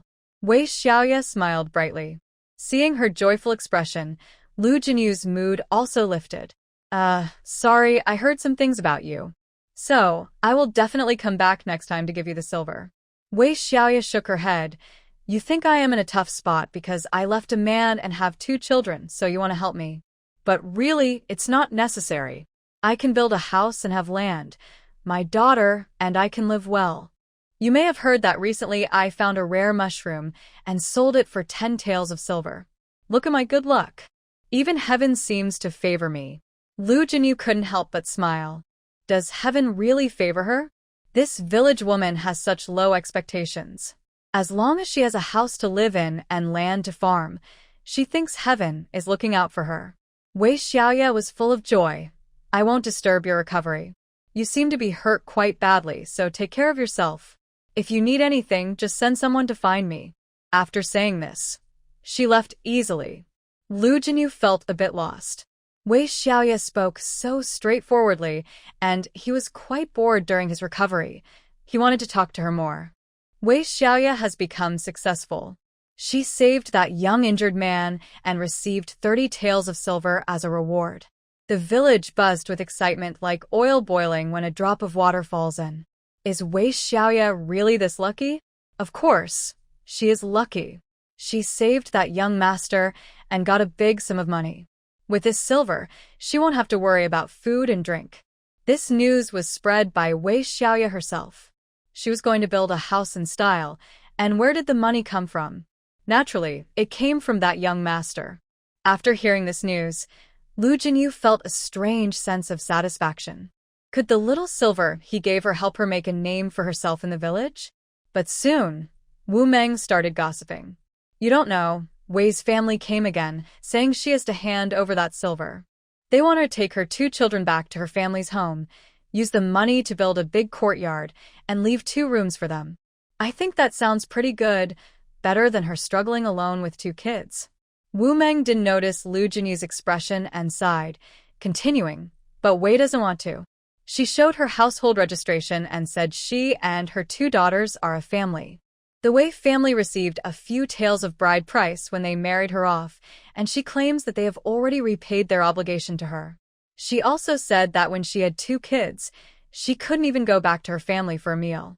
So, she won't give up a single coin of that silver. Lu Jinyu said softly, didn't Wei bring her kids back because she couldn't even afford a meal?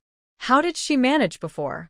She rented that old house from Aunt Gao for 20 won a month.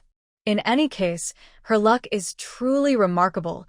She has managed to survive with the kids. The 2 were gossiping here while Wei Xiaoye was facing her entire family alone. Old Wei was so angry that his eyebrows and beard stood up. You ungrateful girl. 30 taels of silver. What do you need such a large sum for, as a woman with 2 children? Just go to the government office and report me. Let's see how the judge rules. Unless the county magistrate says I need to give you some silver, you won't get a single coin from me. Wei Xiaoye held a wooden stick and pointed at Wei Xiaofeng. I can't hit my parents, but I can deal with you, my selfish and cold-hearted older brother. Mrs. Chung was in tears. Xiaoye, don't make things worse. This is your father and your brother. You still need to rely on them. What a joke. What do I need them for? The Wang family is doing fine. Why don't you go help them and fight for me? I've suffered so much in the Wang family, and you didn't stand up for me? With relatives like you, I might as well be alone. Wei Xiaoye was very disdainful.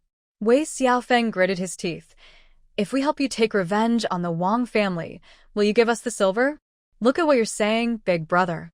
You think causing a ruckus is worth 30 taels of silver?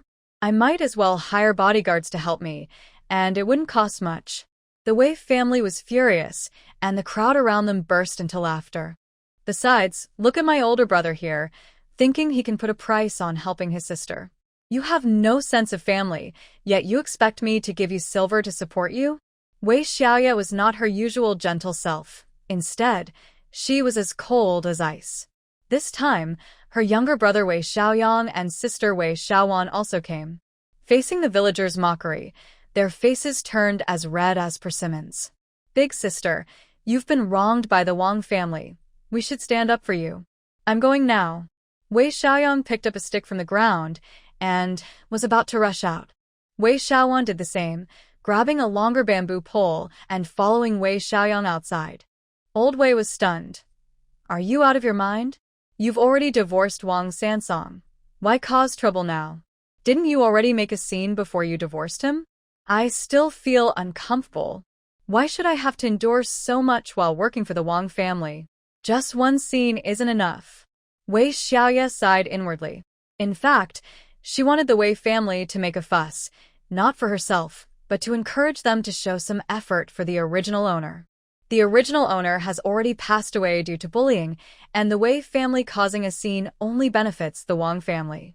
Seeing Wei Xiaoye still hesitating, Wei Xiaoye sneered, her eyes filled with mockery. You pushed Wei Xiaoye and whispered, "Did you not see Xiao Yang and Xiao Wan rush to the Wang family? We need to go too." Wei Xiaoye suddenly realized and called out to Wei Laotu, "Dad, we can't just stand by. We need to confront the Wang family."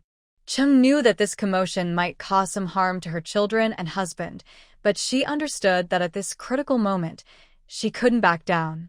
It was only right to stand up for her bullied eldest daughter. Looking around at the villagers, she noticed no one was trying to stop them. Wei Laotu and Wei Xiaoye rolled up their sleeves and found some makeshift weapons. Yu was also unwilling to back down and grabbed a spatula. Fang Yang, filled with frustration, was being lectured by Lu Posey. She was accused of encouraging her son to distance himself from the family, not handing over his wages, and renting a place outside. Ending the lease wasn't easy either. After some back and forth with the landlord, she only managed to get half of the rent back, losing over 100 coins for nothing. The Wang family members saw Fang Yang like this, and they all started to blame her. Various accusations flew at the confused Fang Yang, disrespecting the elderly, neglecting the younger generation, being lazy. Just as the crowd was getting heated, a loud crash was heard, and before anyone could react, a figure rushed in, full of energy. "Stop bullying my elder sister," the young boy shouted fiercely and swung a stick.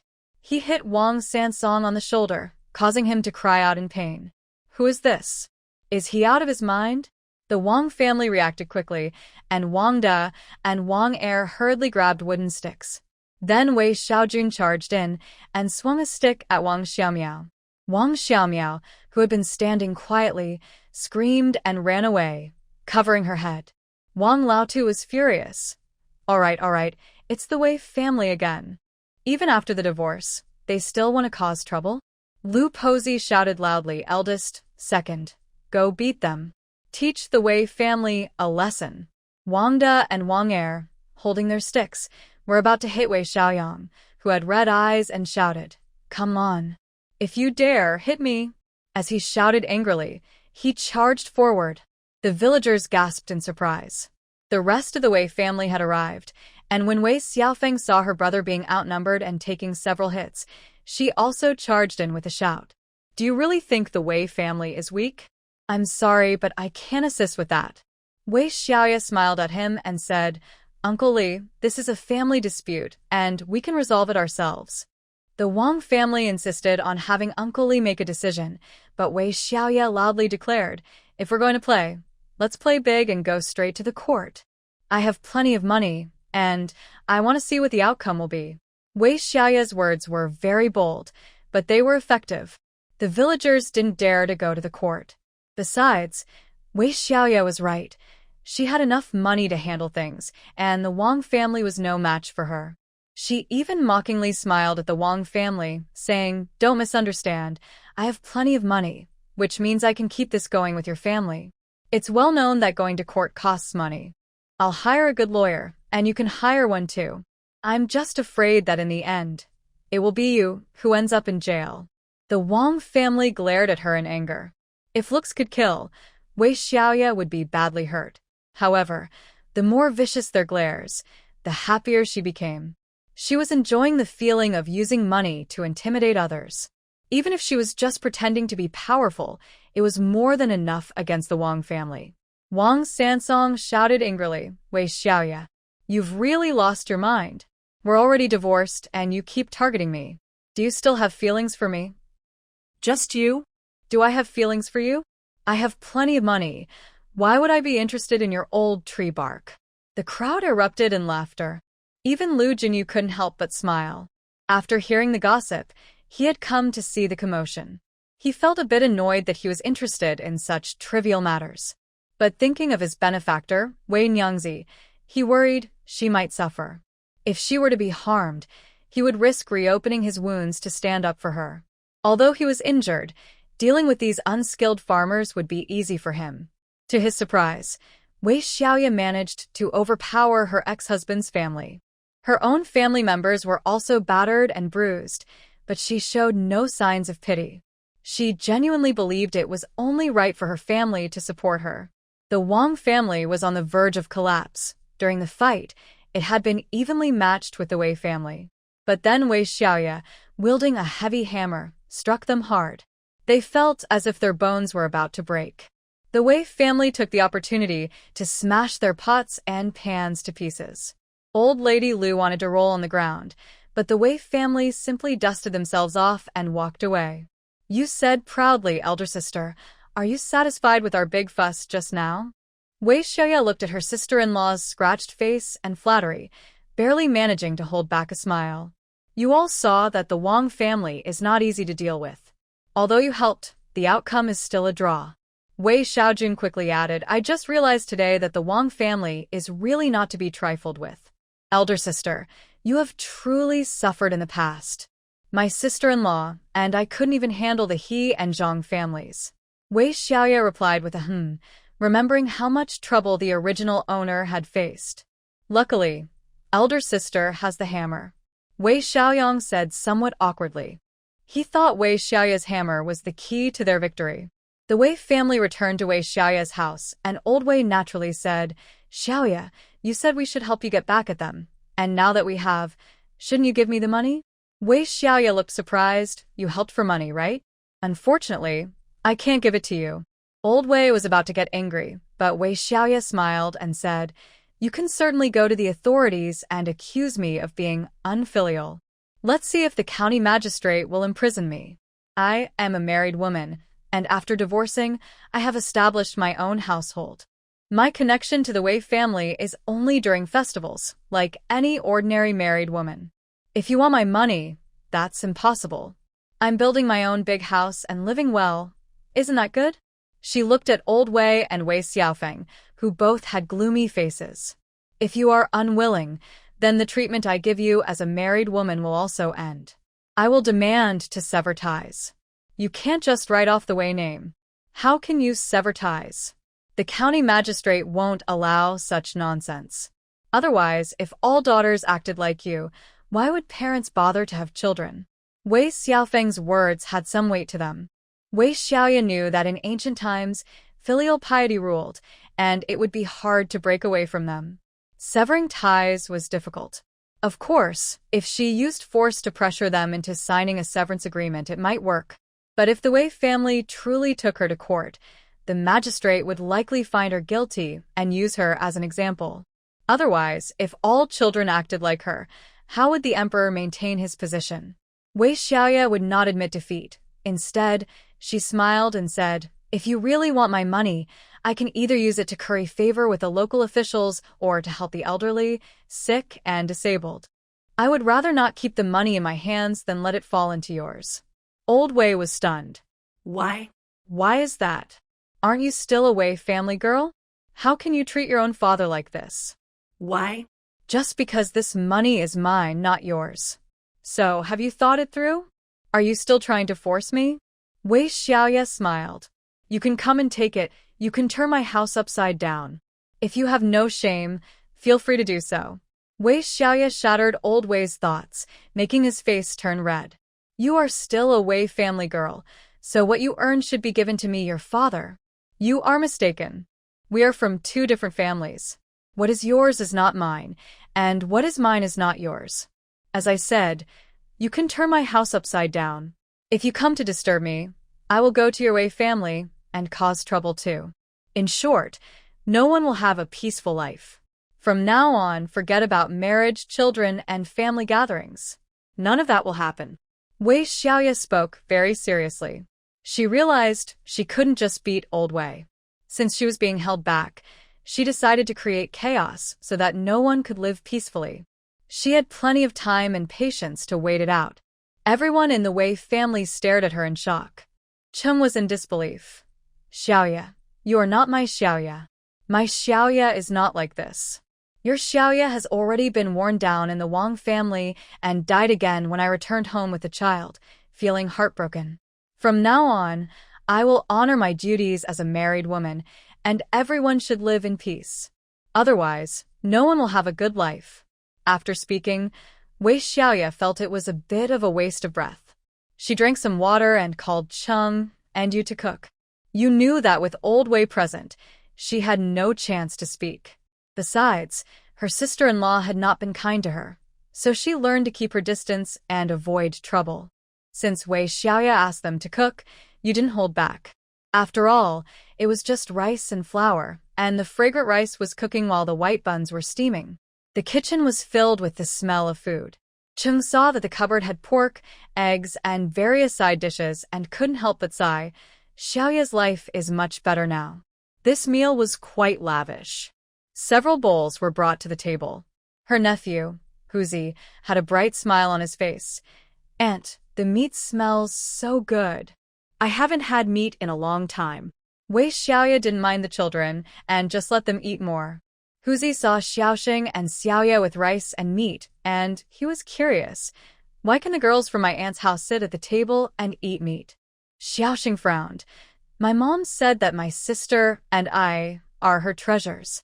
Of course, we can eat rice and meat. Old Wei opened his mouth but didn't say anything.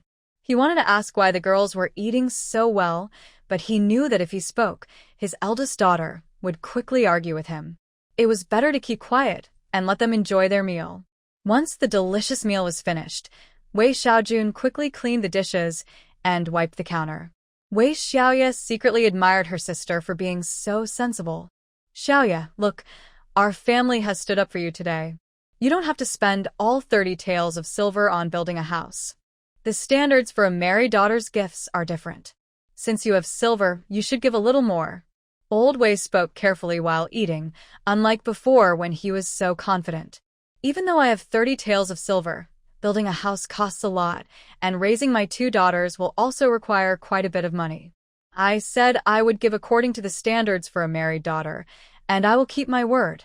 Wei Xiaoye remembered how hard it was for the original owner to give gifts to her family. At the Wang family, it was impossible to give anything. Sure enough, Wei Xiaofeng said, when you were still a daughter-in-law of the Wang family, you hardly gave any gifts during the holidays. Back then, it was because the Wang family was poor and you had no choice. Now, the silver is in your hands. It just depends on whether you want to give. Wei Xiaoye smiled. "I am a married daughter, and whether I have silver or not, I can't go against my elder brother. Whatever you give, I will follow your example and reduce it by half. That's fair." This left Wei Xiaofeng speechless. How did he give? He hadn't split the family, and he was just working in the fields, earning little money. Wei Xiaoye changed the subject. "I have things to do this afternoon. Since the meal is finished, let's go back." Saying this, she packed about 5 pounds of rice into a cloth bag and handed it to Yushi. Yushi quickly took it. She understood that whether they could get silver was uncertain, but this rice was real. They usually couldn't afford to eat this often. Old Wei was still not satisfied. "Is that it?" "That's it." Wei Xiaoye did not hesitate. "Xiaoye, you said you want to build a house. We can help you, just pay us a little more." Old Wei thought he had made a big concession and saw gratitude on his eldest daughter's face. But Wei Xiaoye simply nodded and said, "Let's talk about it later. If I build a house, it needs to be done well. Not everyone can help." Her words made Old Wei and Wei Xiaofeng quite upset. Fortunately, Yu was quick-witted. "Big sister, don't worry. Dad and brother are great workers. Everyone in the village praises them." Wei Xiaoye smiled faintly. Did these two really work well? She didn't think so. They weren't exactly skilled in the village. When the Wei family returned home, Wei Xiaoye recalled how battered they looked and couldn't help but laugh. The original owner must have hoped her family would stand up for her. After a few silent reflections, Wei Xiaoye bought some traditional pastries from the system, spending 20 coins, and took them to Wu Lijiang's house. Wu Lijiang's family had just finished eating and welcomed her. "Xiaoye is here?" Wei Xiaoye handed over the pastries. "I need to discuss something with Uncle Lijiang." Aunt Lijiang accepted the pastries without hesitation, saying it was too much of a treat. "Uncle Lijiang, I plan to build a house.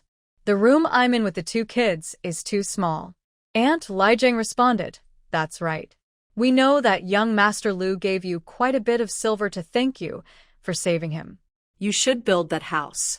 There was a hint of jealousy in her voice. Young Master Lu was staying with them, and they were treating him well, making sure he had everything he needed. He even gave Li Jing a few coins. In fact, young Master Lu was generous, giving 3 coins after just a few days of care. However, compared to the 30 shiny coins Wei Xiaoye received, 3 coins seemed quite small. Wu Lijing noticed his wife's inappropriate comments and frowned in displeasure. You should go check on young Master Lu. If he needs water or something, it's good to have someone there. Aunt Lijing wanted to say that young Master Lu wasn't that demanding and that their daughter would take care of him, but seeing her husband's unhappy expression, she understood she should leave. Wei Xiaoye then discussed the land for the house with Lijing, finalizing a plot of about 1 acre for 5 coins. Do you want to build a brick house or a mud house? Wei Xiaoye pondered for a moment, unsure of how long she would stay in this village. The brick house was comfortable, but it was expensive. However, she remembered that she had more than just 30 taels of silver. She had over 40 taels saved up. So, she boldly said, I think I will build a brick house. Wu Lijing was quietly surprised. There were not many brick houses in the village. Besides her own family, there were only 3 or 4 other wealthier families. He didn't expect this divorced Wei to have already joined the ranks of the middle class. How many rooms do you plan to build? He asked. Wei Xiaoye calculated, I need 1 kitchen, 1 living room, and 3 more rooms for myself and the 2 maids, 1 each. In total, that would be 5 rooms. It would also be fine if the 2 daughters shared a room, as houses in the countryside are usually quite spacious. But it would be better to have 5 rooms, leaving 1 as a study. Wu Lijing thought for a moment. That would cost around 20 taels of silver. Adding the 5 taels for the land, it would total 25 taels. Wei Xiaoye nodded in agreement. 25 taels of silver for a spacious yard that she liked, with front and back gardens, was indeed a good deal. Since you've made up your mind, I'll approve the land. Tomorrow when I go to the county office, I'll help you with the paperwork. After finalizing the plans, as Wei Xiaoye was leaving the main room, she ran into Lu Jinyu, who was standing in the yard. Madam Wei, you've come. Is there something you need? Wei Xiaoye was a bit surprised. You look much better, young Master Lu. Lu Jinyu couldn't help but smile. I was just watching the excitement at the Wang family before. Wei Xiaoye was speechless. Was he there to laugh at her? He then said seriously, don't think I was there to mock you. I believe your thoughts are correct. When a woman is bullied in her husband's family, her own family should stand up for her. Wei Xiaoye smiled, surprised that such a young man would discuss these trivial matters with her. Exactly. Even if my family is currently bruised and battered, they still care for me. She paused. Young Master Lu, you must have impressive martial skills, right? Lu Jinyu raised an eyebrow. How can you tell? Wei Xiaoye chuckled. Seeing how fiercely those chasing you attacked and the injuries you sustained, it's clear you are quite formidable. Lu Jinyu smirked sarcastically. You think too highly of me. With that, he walked ahead toward the door. Wei Xiaoye didn't understand what he meant. Did he want to talk to her, or was he going to send her out? But she didn't plan to stay in the courtyard any longer, so she followed him outside. After they exited the gate, Wei Xiaoye thought for a moment and took out some medicine from her sleeve to give to him. Here are some medicines for you. This one is for inflammation, this one works wonders for high fevers, and this one is for pain relief. And these powders are for stopping bleeding. Seeing him accept the medicines, Wei Xiaoye secretly sighed with relief. Well, she had given him 40 taels of silver, so this should balance things out, right? Although she bought the medicines for just 2 taels, they were very valuable, especially for someone like him, who was being hunted. Lu Jinyu carefully tucked the medicines into his clothes and said, I won't be polite with you right now. I need these effective medicines. I will pay you back with silver later. No need, she replied. You've already given me a lot of silver. After I build my house, I will have enough to live on. Lu Jinyu shook his head. That's not enough. After thinking for a moment, he added, my ancestors had achievements, but we have fallen on hard times. However, this amount of silver is still insignificant to me. I have nothing else to repay you with, but I will definitely give you more thanks in the future. He paused and looked at Wei Xiaoye's dress, remembering how she had torn a piece of cloth from her pants to bandage his wound, which made him feel a bit embarrassed. Seeing him say this, Wei Xiaoye didn't argue. All right then, if by chance you pass by again, I won't refuse any thanks you give me. After all, she really was his lifesaver. You, a woman with 2 children, it must be tough. Lu Jinyu sighed. Wei Xiaoye rolled her eyes. Calling me a woman, I really don't care to hear that. After saying this, she ignored Lu Jinyu and walked away quickly. Lu Jinyu was confused. Wasn't Wei a woman? But then again, she didn't seem like one. She looked much younger than her peers. Her eldest daughter looked about 6 or 7, so she must be around 22 or 23, but she still looked under 20. Lost in thought, Lu Jinyu chuckled to himself. What was wrong with him? After giving Lu Jinyu the medicine, Wei Xiaoye felt much lighter and in a good mood. While cooking, she started humming a song. Little Xing laughed along and asked, Mom, are you very happy? Yes, I am very happy. Mom is taking her 2 precious daughters to build a big house. The 3 women were very happy, and the simple house was filled with laughter. The next day, Wu Lijiang helped Wei Xiaoye with the paperwork. The villagers then realized that Wei Xiaoye was serious about building a house, and it would be a big one with blue bricks and tiles. She even offered wages, excluding meals. 50 won a day for skilled workers and 30 won for helpers. This price was quite good. Since they were all villagers, they could easily walk home for meals. Soon many people signed up. After some consideration, Wei Xiaoye quickly kept those with good reputations and immediately began measuring the land according to her drawings. The plans were made by Wei Xiaoye herself and looked more delicate than others. Wei Laotu and Wei Xiaofeng were anxious. Why didn't they get to help build the house? They would rather have others do it than their own family. Xiaoye, you didn't listen to what I said the other day. I told you that your brother and I would help. You'd rather let others earn money than us? The surroundings fell silent. After all, who wouldn't want their father and brother to help? Those who had just been chosen felt a bit uneasy.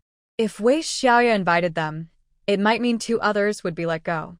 Then Wei Xiaoye said loudly, Dad, big brother, you can just join in for fun. I need the best hands for this rush job. This clearly implied she didn't think highly of them and was worried they would slow down the progress. The 2 were naturally unhappy. We've done work elsewhere. We're not inexperienced. In the end, Wei Xiaoye let them stay as helpers. Helpers weren't as important as skilled workers. They just needed to put in the effort. In fact, she had kept those positions to deal with them. It wouldn't make sense to need others for work while ignoring her own father and brother. Of course, I'll say this up front. If you can't do the helper work well, don't blame me for being harsh. The 2 originally aimed for skilled positions, but didn't expect Wei Xiaoye to overlook them. Jobs were hard to find, and there were many people who could work. Being a helper was still better than doing nothing, and it paid 30 won a day. Wei Xiaoyang immediately stated, Eldest sister, I can work too. I'll help you as a helper for free. Wei Xiaoye was a bit surprised and noticed Wei Laotu giving his younger son a disapproving look, realizing he thought his son was foolish for not wanting to earn money. Wei Xiaoyang, looking a bit confused, said loudly, Dad, why are you giving me signals? This is my sister. What's wrong with me helping her? Everyone burst into laughter, and the atmosphere was better than ever. Old Wei whispered to him, You silly boy, your older sister has plenty of money. We are the ones who are struggling. Wei Xiaoyang frowned. My sister has 2 kids, and after building her house, she doesn't have much left. We should help her out. Wei Xiaojun also spoke up, Sister, you can give me all the household chores. I can do the laundry, cooking, and cleaning. Wei Xiaoye felt happy for the original owner, glad that her younger siblings cared for her. All right, then I won't hold back and will let you help. Come with me later. I have some fabric for you.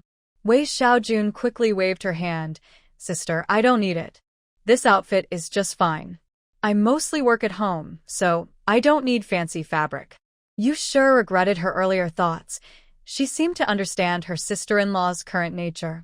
As long as she went along with her and didn't oppose her, She was willing to take care of her family. When her sister-in-law offered to help, she was eager to give her some fabric. Yushir quickly added, "Big sister, you can give any work to me and second sister. As long as mother takes care of Huzi, I can help with anything." Wei Xiaoye's smile faded a bit. She had figured out Yushir's nature. To put it nicely, she was clever. To put it bluntly, she was opportunistic. Having Xiaojun help me is enough. Besides, I can't have everyone just working here. We have things to do at home too. Yushir fell silent and stopped arguing. After all, even if the second sister got some fabric, she could still manage. "Xiaoye, do you need help buying bricks and materials? Your second uncle has helped with a few things for the family." Wei Xiaoye was worried about this. She feared making mistakes in buying too much or too little. Just then, Wei Ershu stepped forward. Wei Xiaoye looked him over. He was a few years younger than old Wei, but still looked older. She learned that it was because Ershu's wife was unwell and often needed medicine, making their family poorer. Actually, Wei Ershu was considered capable in the village. "That's great. I'll entrust this matter entirely to you, second uncle." Wei Ershu nodded repeatedly. He didn't mention payment, and Wei Xiaoye didn't bring it up either. Old Wei mumbled, "Your second uncle has work to do at home too. It would be better for me to buy the materials myself." Wei Xiaoye silently rolled her eyes. Old Wei was indeed quite thick-skinned. Didn't he realize why he preferred to send his second uncle instead of going himself? I must say, Wei's second uncle was quite capable. That very day, he organized the workers and assigned tasks to everyone. He even went to town with another experienced worker to calculate the materials and pay a deposit. Of course, the deposit was provided by Wei Xiaoye, with one clear request: keep the accounts clear. The next morning, the bricks and wood began to arrive one after another. Some villagers had wood to sell, and they sold it to Wei Xiaoye at market price early in the day. Wei's second uncle kept a record of everything, benefiting both sides. The villagers didn't have to travel to town, saving them a lot of effort.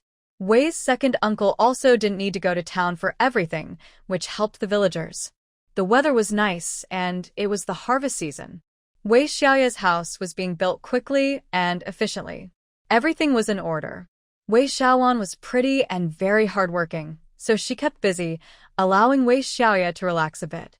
She had received a piece of light blue fabric from Wei Xiaoye. Wei Xiaoye asked, "Can you sew your own clothes?" "I can, but my skills are just average." "As long as you can sew, that's fine. You can make yourself a dress. If you can't, I can ask Aunt Gao to help you." Wei Xiaowan pouted, "Sister, why should I let someone else make my clothes? Even if I can't do it, I should ask our mother or sister-in-law to help.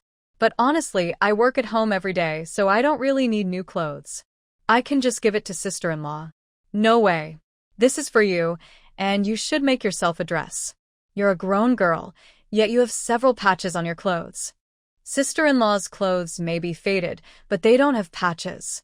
How long has it been since you wore something new?" Wei Xiaoye noticed that although Wei Xiaowan was a bit hot-tempered and hardworking, she was quite naive. She didn't seem to have much desire for material things. In simple terms, she was too considerate. Sure enough, Wei Xiaowan seemed a bit shy. "I'm afraid sister-in-law will be unhappy." "Why should you worry about others being unhappy? I'm your sister. I'm giving you this fabric to make a dress. Why should anyone else be upset? Even if they are, so what? Her husband is working for me, and with some savings, he can buy her some fabric." Wei Xiaoye carefully explained to Wei Xiaowan. Wei Xiaojun softly said, "I have some here. She naturally wants this piece. The copper coins that my brother got, they must want to save them. Then it doesn't matter much. Do you want it? If not, bring it back to me. Even though I've made several outfits for myself and the two girls, I wouldn't mind having more." Wei Xiaoye pretended to grab the fabric, but Wei Xiaojun quickly turned away, saying, "Elder sister, you've already made several outfits, so let me have this piece. I'll make my clothes in the next couple of days." The two sisters laughed together. In her past life, Wei Xiaoye had no siblings. Now, seeing that Wei Xiaojun matched her personality, she felt a real sisterly bond. This younger sister is quite pretty, has a good nature, treats herself well, and she can be kind to her too. As expected, while Wei Xiaojun was halfway through making her clothes, Yusher spoke up. Second sister, can you show me the fabric that elder sister gave you a few days ago? Now, my family knows that elder sister is doing well and has quite a bit of silver. They are asking if she gave you many nice things. Wei Xiaojun usually wouldn't compete with her sister-in-law. In the house, even their mother had to pay attention to her sister-in-law, let alone herself. They always gave in to her. Thinking of her elder sister's words, she said, Sister-in-law, the fabric that elder sister gave me is for me to make clothes when I have free time. I've already cut half of it. Yusher was shocked. What? You've already cut it to make clothes for yourself? Wei Xiaojun felt a bit unhappy. Yes, elder sister said it was for me. She also mentioned that I'm old enough and have several patches on my clothes, which really looks bad. You're still unmarried and just a young girl. Look at which girl in our village doesn't wear patched clothes. I'm different. I have to maintain some dignity. Yusher continued to push her views onto Wei Xiaojun. However, this time it didn't work as planned. At first, Wei Xiaojun thought about giving the fabric to Yusher, but after Wei Xiaoye's guidance, she had decided to use it to make clothes for herself. If Yusher had approached her differently, appearing to consider her feelings and suggesting she dress nicely, Wei Xiaojun might have felt touched and guilty enough to give the fabric to her sister-in-law. However, Yusher was solely focused on keeping the fabric for herself. This sparked Wei Xiaojun's rebellious spirit. As her elder sister said, why shouldn't she be able to wear the fabric given to her by her elder sister? Sister-in-law, this fabric was given to me by my older sister. She said that now that I'm growing up, I should dress up a bit. Wei Xiaojun's cold words displeased you, but she did not argue at that moment. Unexpectedly, a little while later, Chen came to find Wei Xiaojun. Xiaojun, you see, you received fabric from Xiaoye, but wouldn't it be better to give it to your sister-in-law? She married into our family, works hard, and has given us a grandson. She deserves some respect. Next time, when your older sister gives you fabric again, can't you just make clothes for yourself? Wei Xiaojun felt a surge of anger inside. Mother, my older sister said she has already hired father and my older brother to work. They can earn 60 coins a day. After 2 days of work, they can buy a piece of fabric. After 5 or 6 days, they can buy fine cotton fabric. Why must I give up my piece of fabric? Chen was surprised. What's wrong with you, child? It's just a piece of fabric. Your father and brother need to save their coins. They can't waste them. It's just a piece of fabric. Why can't it be mine? Wei Xiaojun was also upset and confronted Chen. Chen shook her head and sighed. You've changed, girl. You're becoming just like your sister. Becoming like my older sister is a good thing. Then life can be better. As she spoke, Wei Xiaojun felt some anger and packed a small bag to stay at Wei Xiaoye's house. Usually, she would finish most of the chores at Wei Xiaoye's before going home, but this time she moved in directly, feeling a bit anxious. However, when Wei Xiaoye learned the whole story, she welcomed her. This fabric was meant for you. It's good that you stand up for your things. Although my house is a bit small now, there are 2 beds so we can fit. Little Xing and Little Yu both liked their aunt and were willing to share a bed with her. Wei Xiaojun sighed in relief, her anxiety fading away. Living with her older sister's niece, she realized that her sister never skimped on herself, especially when it came to food. Meat and eggs were always available at home, and they ate white rice and flour every meal. At first, she felt a bit sorry for her sister, thinking about how much money such meals must cost. Gradually, she got used to it. Wei Xiaoye often said that life is about eating and drinking well. Besides, children are growing, so they need to eat well to be strong. The house was built quickly. In just 7 or 8 days, it was completed. One morning, Wei Xiaoye was exercising with her 2 daughters when she saw a tall, slender figure. It turned out to be Lu Jinyu. Madam Wei, I've healed from my injuries over the past 10 days. I'm here to say goodbye today. Wei Xiaoye smiled and said, That's great. I wish you a safe journey. However, Lu Jinyu took out some silver and handed it to her. I saw you building a house and thought that little bit of silver might not be enough. Last time, you helped me sell that small crown, so I saved some money and want you to have the rest. Wei Xiaoye quickly refused when she saw the 10 taels of silver he offered. Please keep it. You gave me life-saving medicine. I've spent quite a bit on my recovery and living at the village head's house.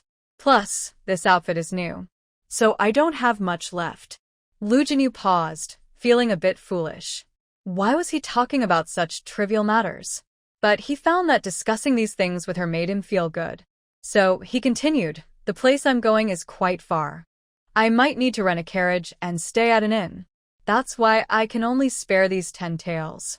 Next time, I'll definitely have more silver. Wei Xiaoye pushed his hand away. Really, it's not necessary. Let's wait until you pass by again to talk about it. Having more silver on your journey will help you not worry too much.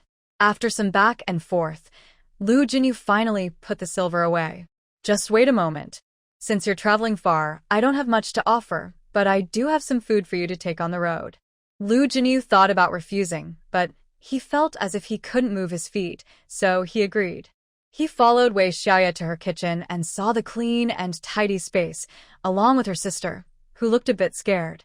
Wei Xiaowan quickly turned away. Wei Xiaoye shook her head secretly. Her sister seemed bold, but was actually quite shy. Soon, Wei Xiaoye packed some food. Inside were some dried meat, a few buns and pancakes, and some fried peanuts. She handed the small bundle to him. You can eat this when you're hungry. Lu Jinyu took it and said, actually, it's not necessary to go through all this trouble. I can always buy food when I pass through towns or inns. I'll be in a carriage, so it's easy to store. That's true, but it's better to be prepared. It's not a bother. It's just what I usually eat. Lu Jinyu thanked her sincerely before leaving. When Wei Xiaoye walked him to the gate, she saw Wu Meng running over with a small bundle. Big brother Lu, this is some food my mother prepared for you, but you don't want it. Just take it. It's our heartfelt gesture. Wu Meng ran over, panting, her face flushed. No need. I'm leaving. Lu Jinyu said briefly and walked away without looking back. He walked quickly and in no time, he was far away. Wu Meng felt a bit unhappy. Sister Wei, is that blue cloth bundle for Big Brother Lu? What's inside? Wei Xiaoye silently pouted. It's some food I prepared. Why did you prepare food for him? Wu Meng pouted even more. Naturally, he asked me for help. Wei Xiaoye lied without blushing, then turned around to call her daughter and sister for dinner. Wu Meng returned home, holding the small bundle, feeling a bit lost. She thought about how Lu Jinyu would rather have Wei Xiaoye prepare food for him than accept what she made, and she felt quite frustrated. Back at home, the village head's wife sighed. Stop pouting. It's not a big deal. Wu Meng threw the bundle onto the table. Mother, it's hard to find a boy I like, and you don't care. How am I not caring? But, sigh, don't take it too seriously. This young master, Lu, clearly comes from a distinguished background. Your father is just a village head, and we're still common folks. If he comes from a good family, he would care more about social status. The village head's wife could see that her daughter truly cared for Lu Jinyu. She had privately advised her a couple of times, but unfortunately, her daughter had already developed feelings, and it seemed impossible to change her mind. Mother, do you want me to marry a farmer from the village? Wu Meng's voice was low. She really didn't want to marry someone from the village. Even marrying someone from town felt too small for her. What she longed for was a wealthy family, to have servants, and live a life of luxury. Dreamer, it's good to have ambitions, but you also need to consider the reality. You can't rely on your father to marry into a wealthy family. Your brother is still a student. If he can pass the exams, he might be able to help you. Wu Meng tightly clutched her handkerchief. Brother hasn't even passed the exams. If I were a boy, I would have already succeeded. All our money goes to him, and he still doesn't do well. Year after year, I'm going to be left behind. The village head's wife couldn't help but smile. My daughter is only 15. She's in the prime of her youth. Well, in our village, when a girl turns 15, it's time to start looking for a match. Why don't we begin with that? Let's talk about it next year. If my brother can pass the exam and become a scholar, I can consider marriage more easily.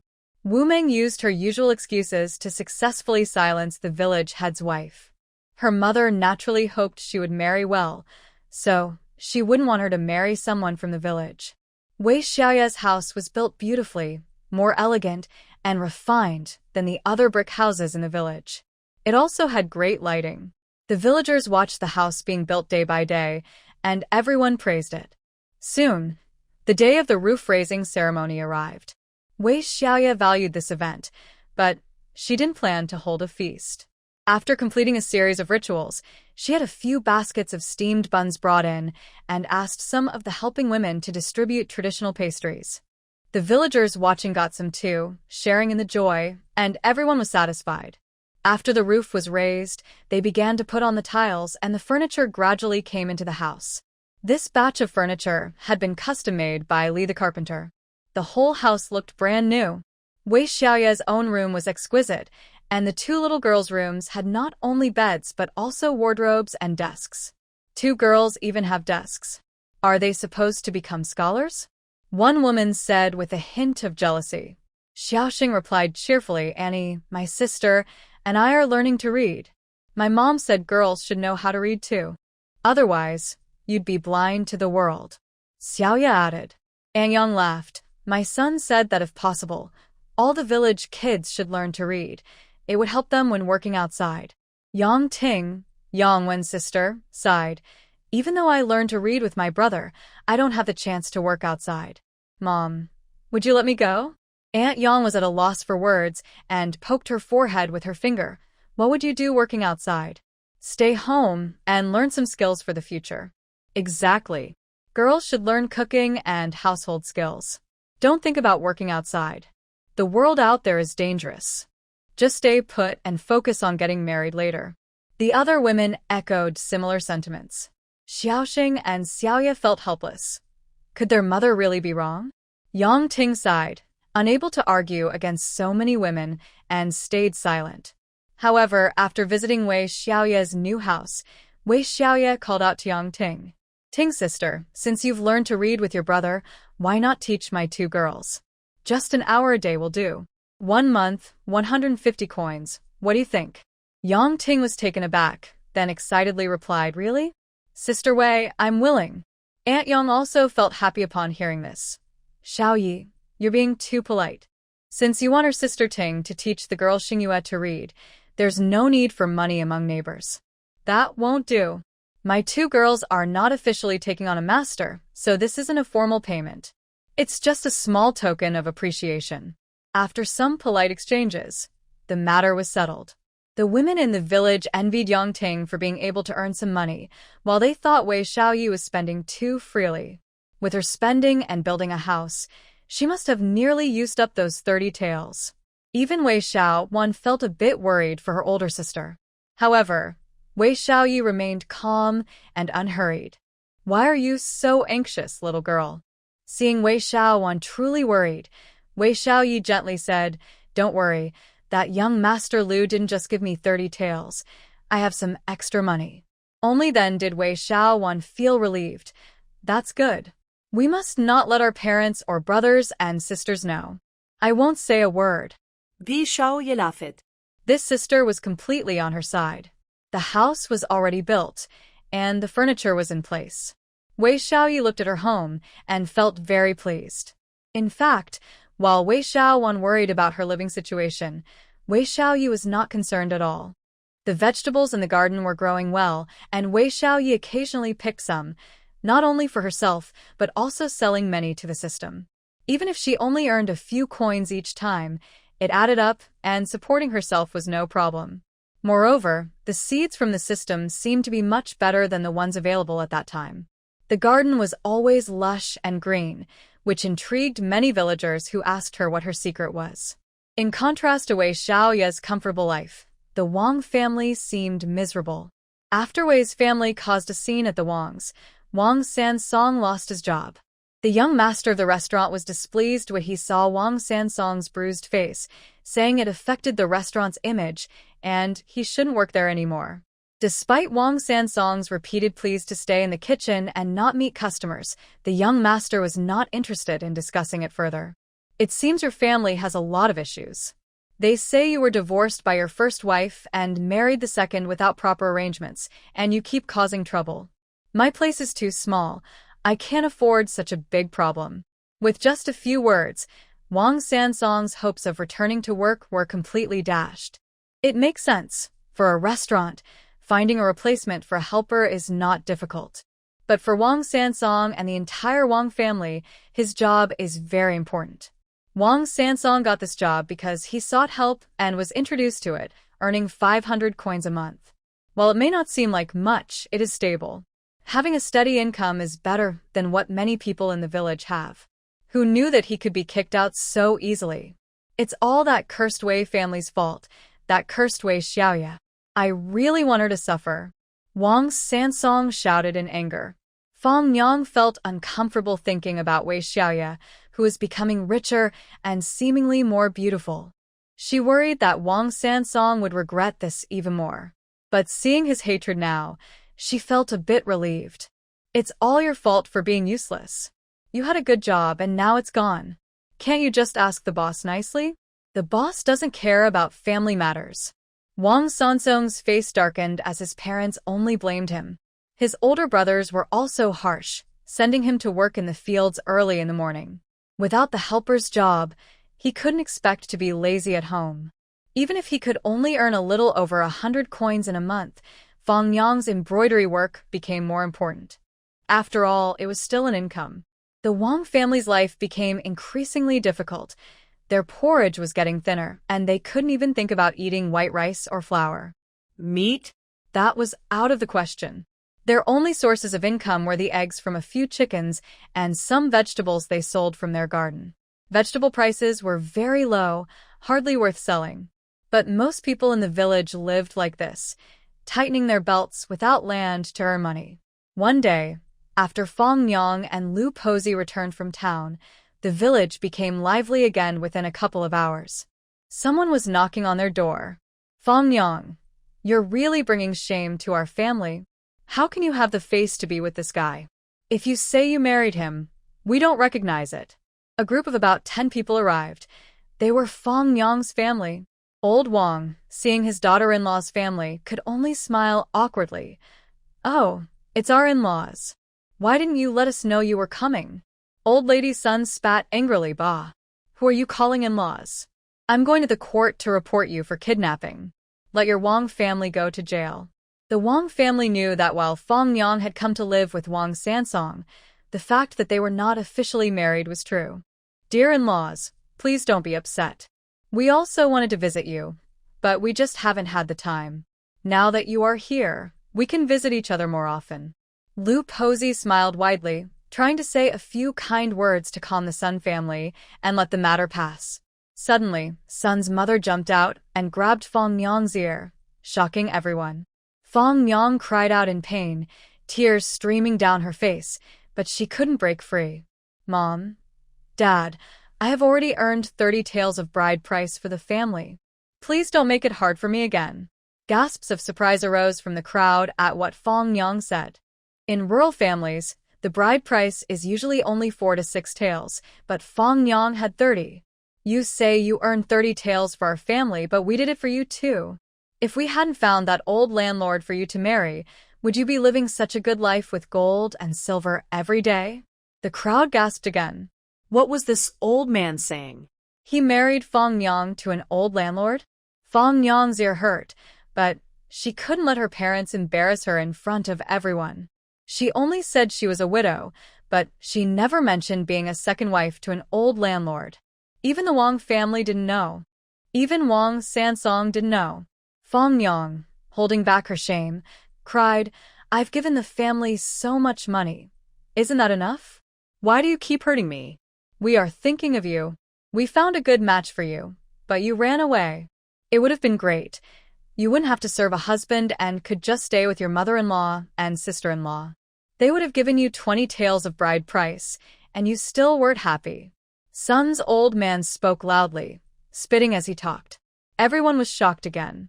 Was Fang Yang really that desirable? If she married the old landlord as a second wife, the Sun family could have gained some money, but as a widow, how could she still get so much bride price? Could it be that another landlord liked her? Fong Yang felt like she was about to break down and sat down on the ground. You are all heartless. You're not even human. You want me to marry a dead man. Everyone gasped in shock. Marrying a dead man. No wonder the old man said she wouldn't have to serve a husband and could just stay with her mother-in-law and sister-in-law. Is this really her father? Wang Sansong, surprised, quickly helped the distraught Fong Yang up and comforted her gently. Before she could say much, she was hit twice in the face. Amidst the crowd's gasps, Wang Sansong looked over in pain, thinking it was Sun Fong Yang's brother who had struck her. What are you to interfere with my sister's matters? I'm taking her home today, Sun Laoda boasted. Sun Er didn't agree. Brother, we can't let this guy off so easily. He has taken our sister. We should report him to the authorities. The Wang family was confused, unsure if this would really lead to prison. Wang Sansong panicked. Brothers, I'm your brother-in-law. Fong Yang and I are a legitimate couple. We have the documents. I don't care about your documents. Without proper engagement, you have kidnapped her. Sun Laoda was not concerned about the details. He only thought about getting something from the Wang family. Sun Mu seemed to calm down from her anger. If you say you are a legitimate couple, then bring the bride price. Old Lu was unhappy. Fong Yang came to us herself and said no bride price was needed, which is why I let my son marry her. Fong Yang was very anxious. She could see that if her family asked for a bride price, the Wang family would not be willing to pay. Even Wang Sansong looked hesitant. He stammered, How much silver do you want? How much silver? 20 taels. Sun Laoda shouted, holding up. The crowd gasped. This was outrageous. Was Sun Laoda from a bandit background? Sun Laoda was pleased with himself. My sister was already promised to the Lu family, who were willing to pay 20 taels. If you want to marry her, you must also pay 20 taels. Old Wang replied irritably, Do you think my family has 20 taels? Even if we did, why spend that much on a widow when we could marry a pure young girl for a few taels? I don't want my family to be brought down by this. Fong Yang stood to the side, crying. She never expected her family would secretly follow her to town. She also didn't realize that neither her family nor her in-laws considered her a person anymore. In their eyes, she was worth only a few taels of silver, or maybe 20. Who cared about her life? With tears in her eyes, she looked at Sun Mu. Mother, I am your own daughter. You are a woman too. How can you treat me like this? Sun Mu's expression darkened. Look at the kind of person you chose. You thought you could get something for nothing, while the Wang family only wants to take advantage. In their eyes, how much are you worth? All they talk about is money. Fong Yang felt a bit hopeless. She thought about the nearby pond, which was said to be quite deep. If she jumped in, it would all be over. Then everyone there would regret it. But sadly, she lacked the courage. Old Sun was losing patience. If that's the case, Fong Yang will come back with us and marry on another day. As for your Wang family, since you kidnapped my daughter, the Sun family will take action. Just wait and see. Sun Laoda and Sun Lao Er quickly moved in, each grabbing one of Fong Yang's arms. Wang Sansong panicked. Dad, Mom, they're going to take Fong Yang away and report us. Wang Lao too and Lu Pezi exchanged glances. After decades of marriage, they knew what the other was thinking.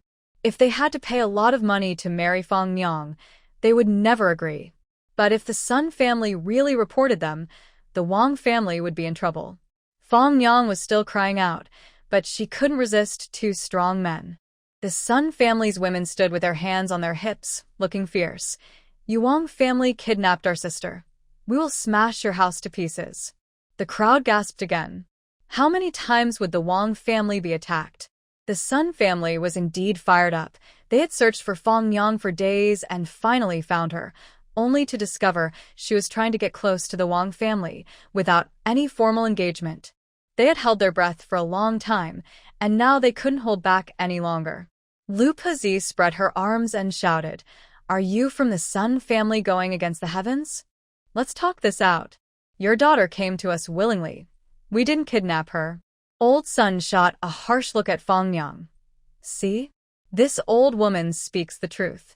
It's because you are worthless, coming to them without any proposal, and this old woman is proud of it.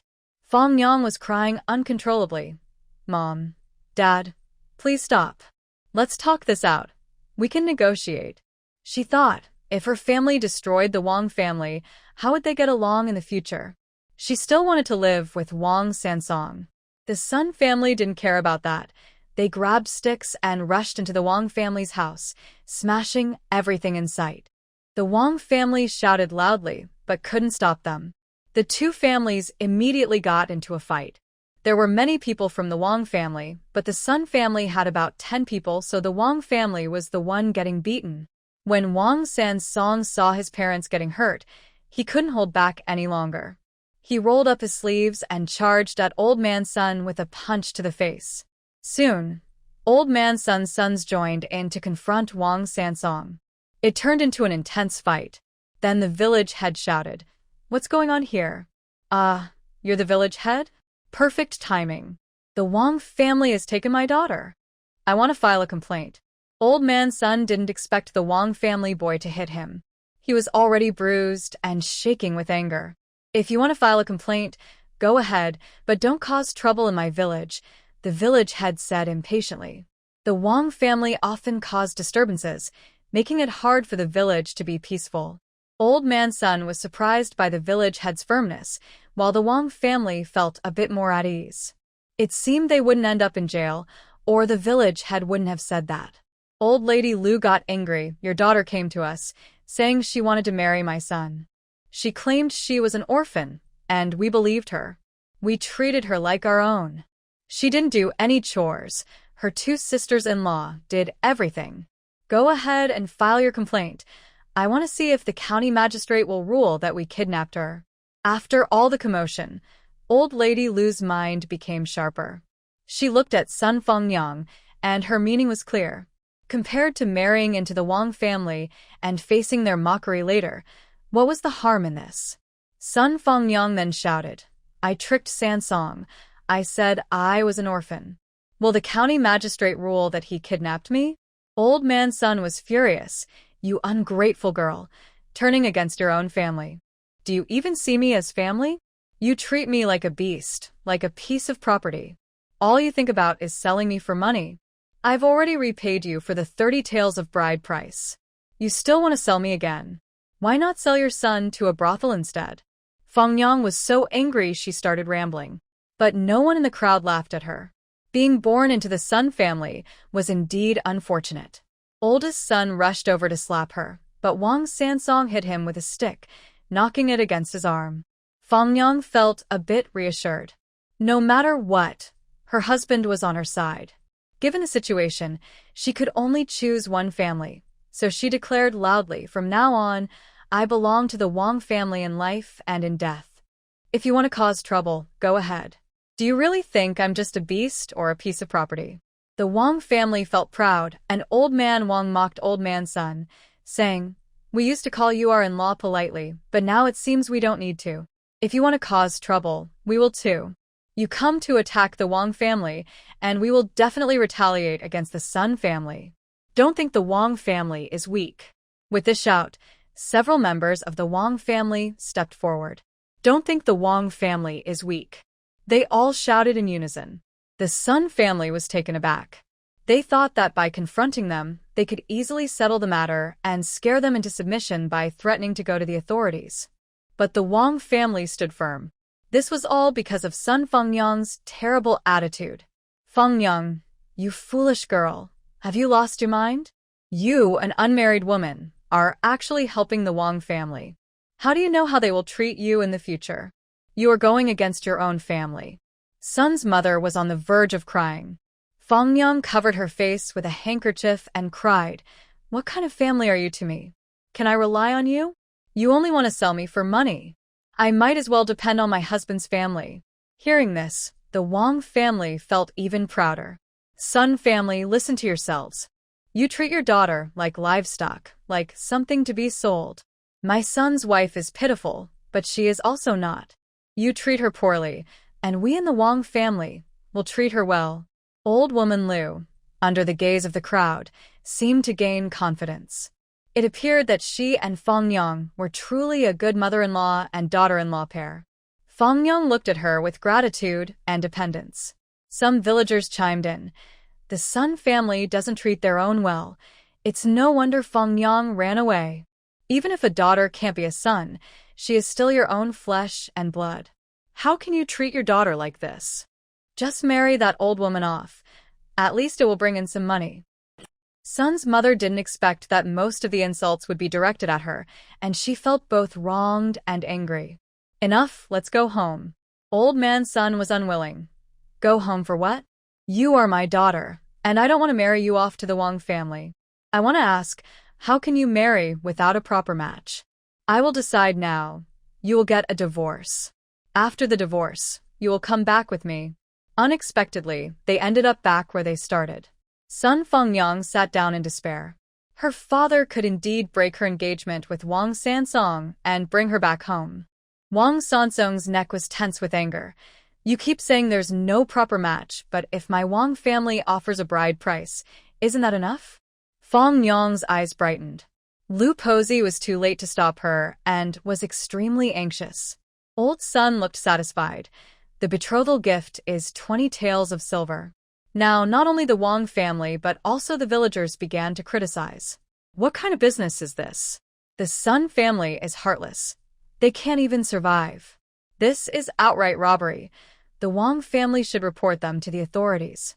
A group of people was in an uproar when suddenly, Sun Fangyang stood up and rushed out, shouting, "If I die, you won't have to fight over me or sell me."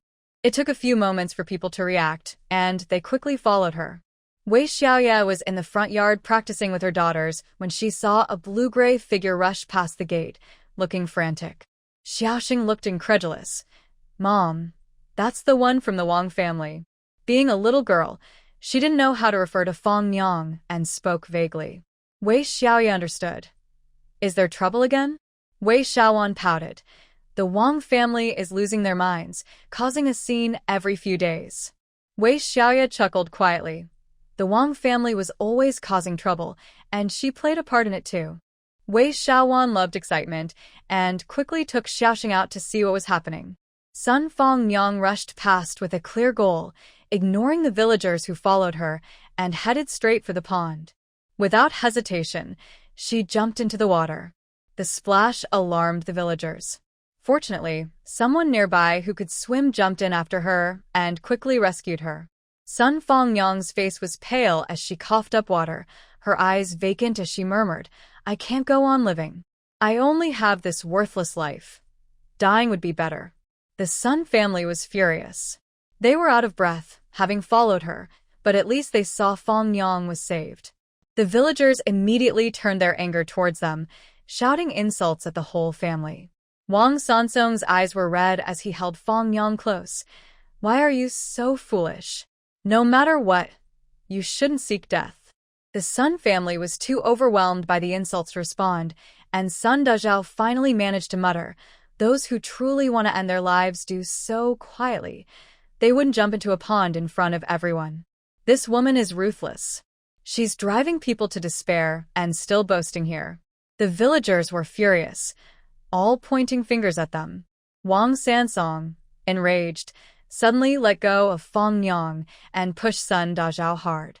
Amid the crowd's gasps, Sister Sun was pushed into the pond. She struggled and screamed for help, "Save me." After a while, she was rescued, coughing up water.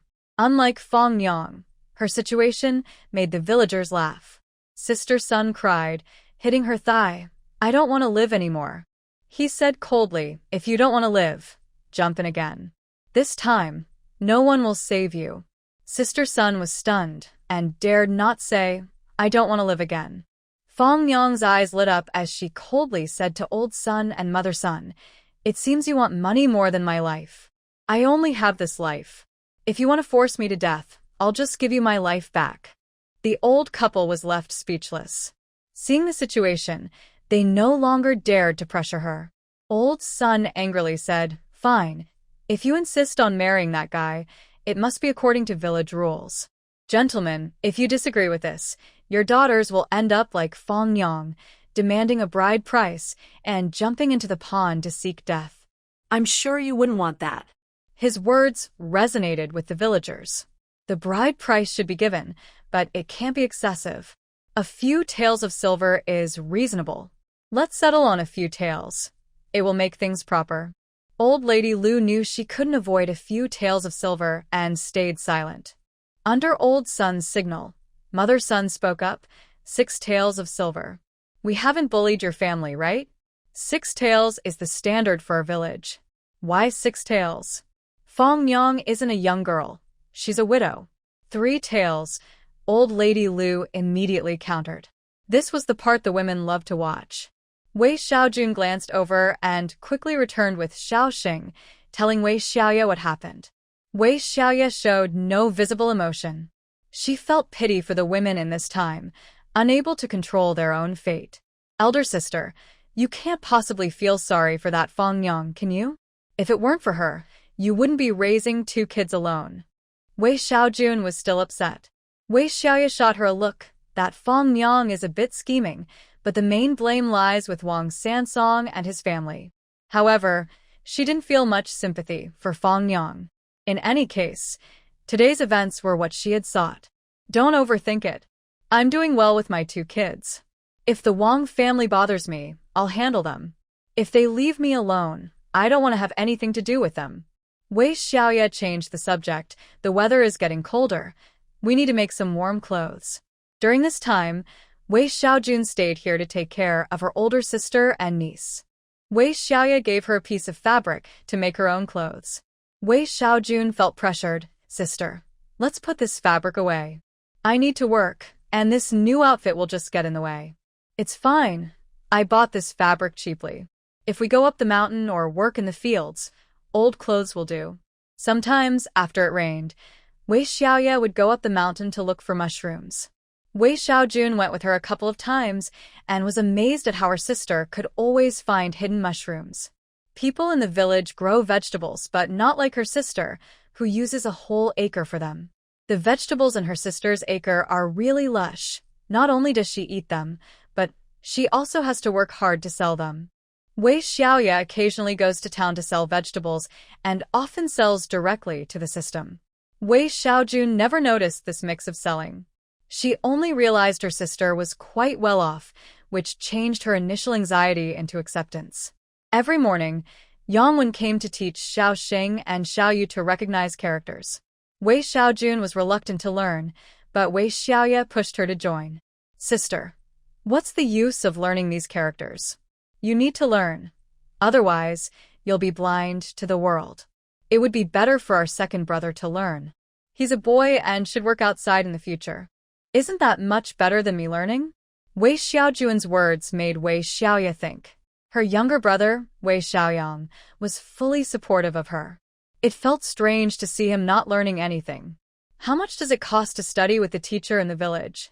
When Wei Xiaoye saw her sister asking, she perked up. The village school only teaches the basics and costs 3 or 2 silver coins a year. No wonder it said that studying in ancient times was expensive. The village school requires that much money. Besides tuition, you also need to give the teacher gifts, and you have to provide your own books and writing materials. It adds up to quite a bit. I think it's good for you to learn characters with Yang Ting. Why not let Xiao Yang learn with Yang Wen? If Xiao Yang has a talent for studying, he can learn for a few more years. If not, just learning to recognize characters is still good. Wei Xiaoye and her second brother Wei Xiaoyang have a close relationship. She immediately stood up and said, Eldest sister, are you going back? Should we tell second brother? You can ask him what he thinks. I won't go back. Wei Xiaoye was quite resistant to her family home and didn't want to go. Wei Xiaoye understood this well and nodded. Then I'll go ask. Cheng and Wei Laotu were playing with Tiger in their yard when Wei Xiaoye arrived with Little Star and Little Moon. Why are you back today? Where is your eldest sister? Cheng looked at her daughter and her 2 nieces, all dressed beautifully, and felt very pleased. I brought Little Star and Little Moon to see. Where is my second brother? Wei Xiaoran was coming back with firewood and replied, Here I am. Little Star and Little Moon were playing with Tiger, who was 8 years old, and the older brother. He quietly asked Little Star, "Do you have any candy?" Little Star smiled and said, "I actually do." Aunt said that if I stopped throwing tantrums, she would give me candy. "Can you share a piece with me? I really have changed. I don't cry or throw fits anymore." Tiger looked at her with hopeful eyes. He knew throwing fits was not good, but it worked well with his parents and grandparents. It always worked, so whenever he was unhappy, he would do it. But that wealthy aunt said that if he didn't change, he wouldn't get her candy or meat. Indeed, there were a few times he threw fits again, and his aunt completely ignored him.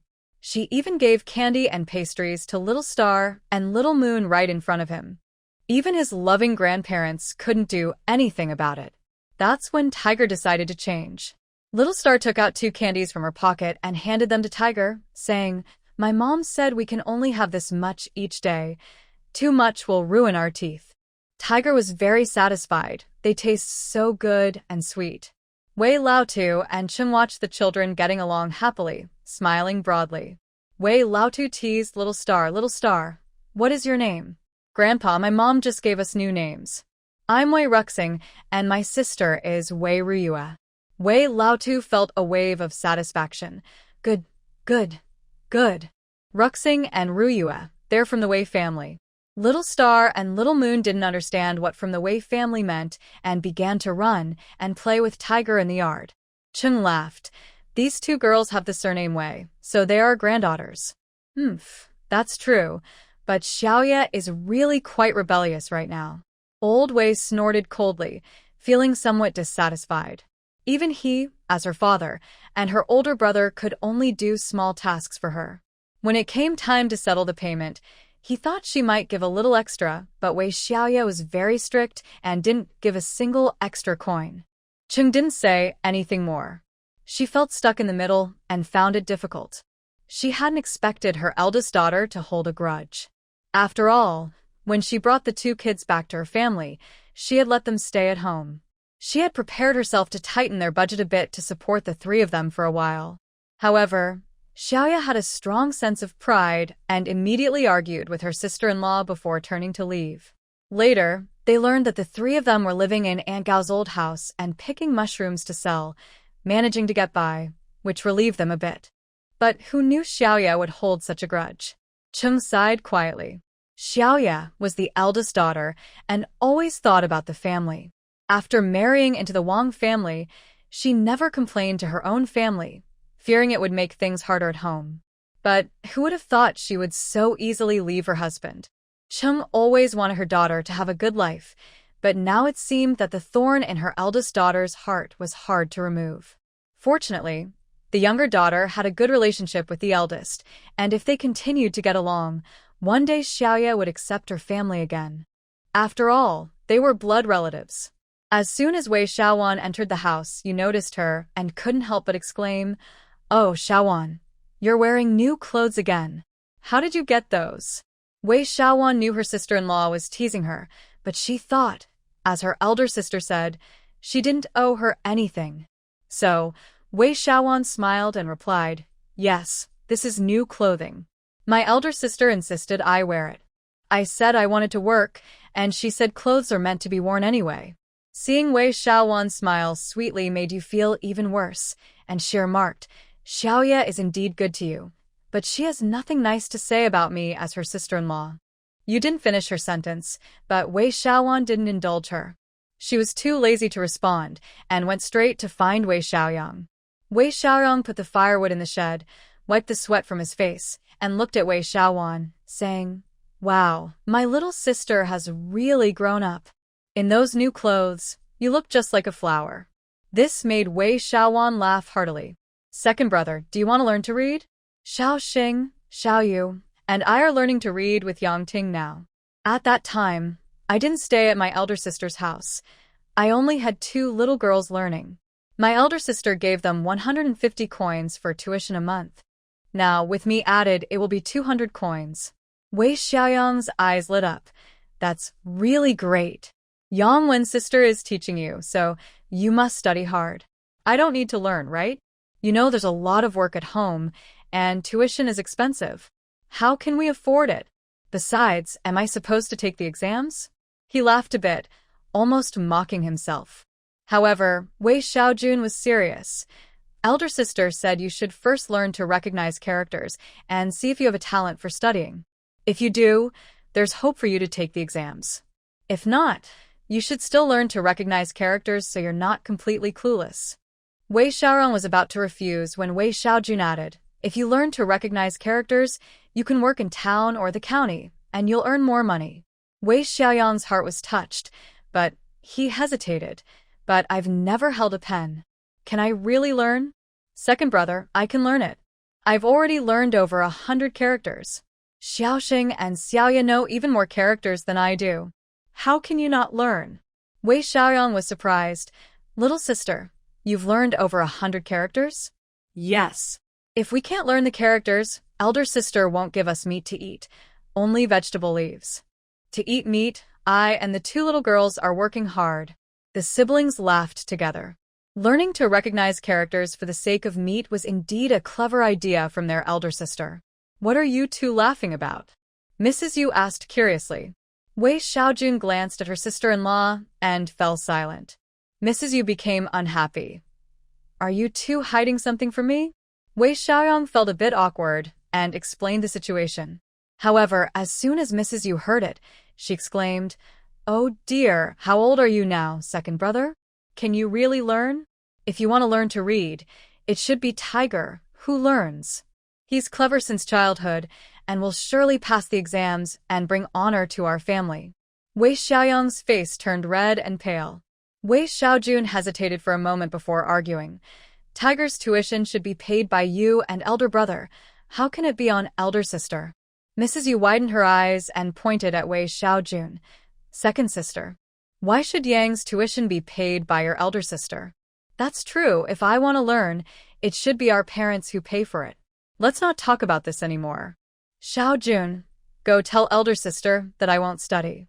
Wei Xiaoyan quickly gave up to avoid an argument. Wei Xiaoye was so angry, she couldn't say a word.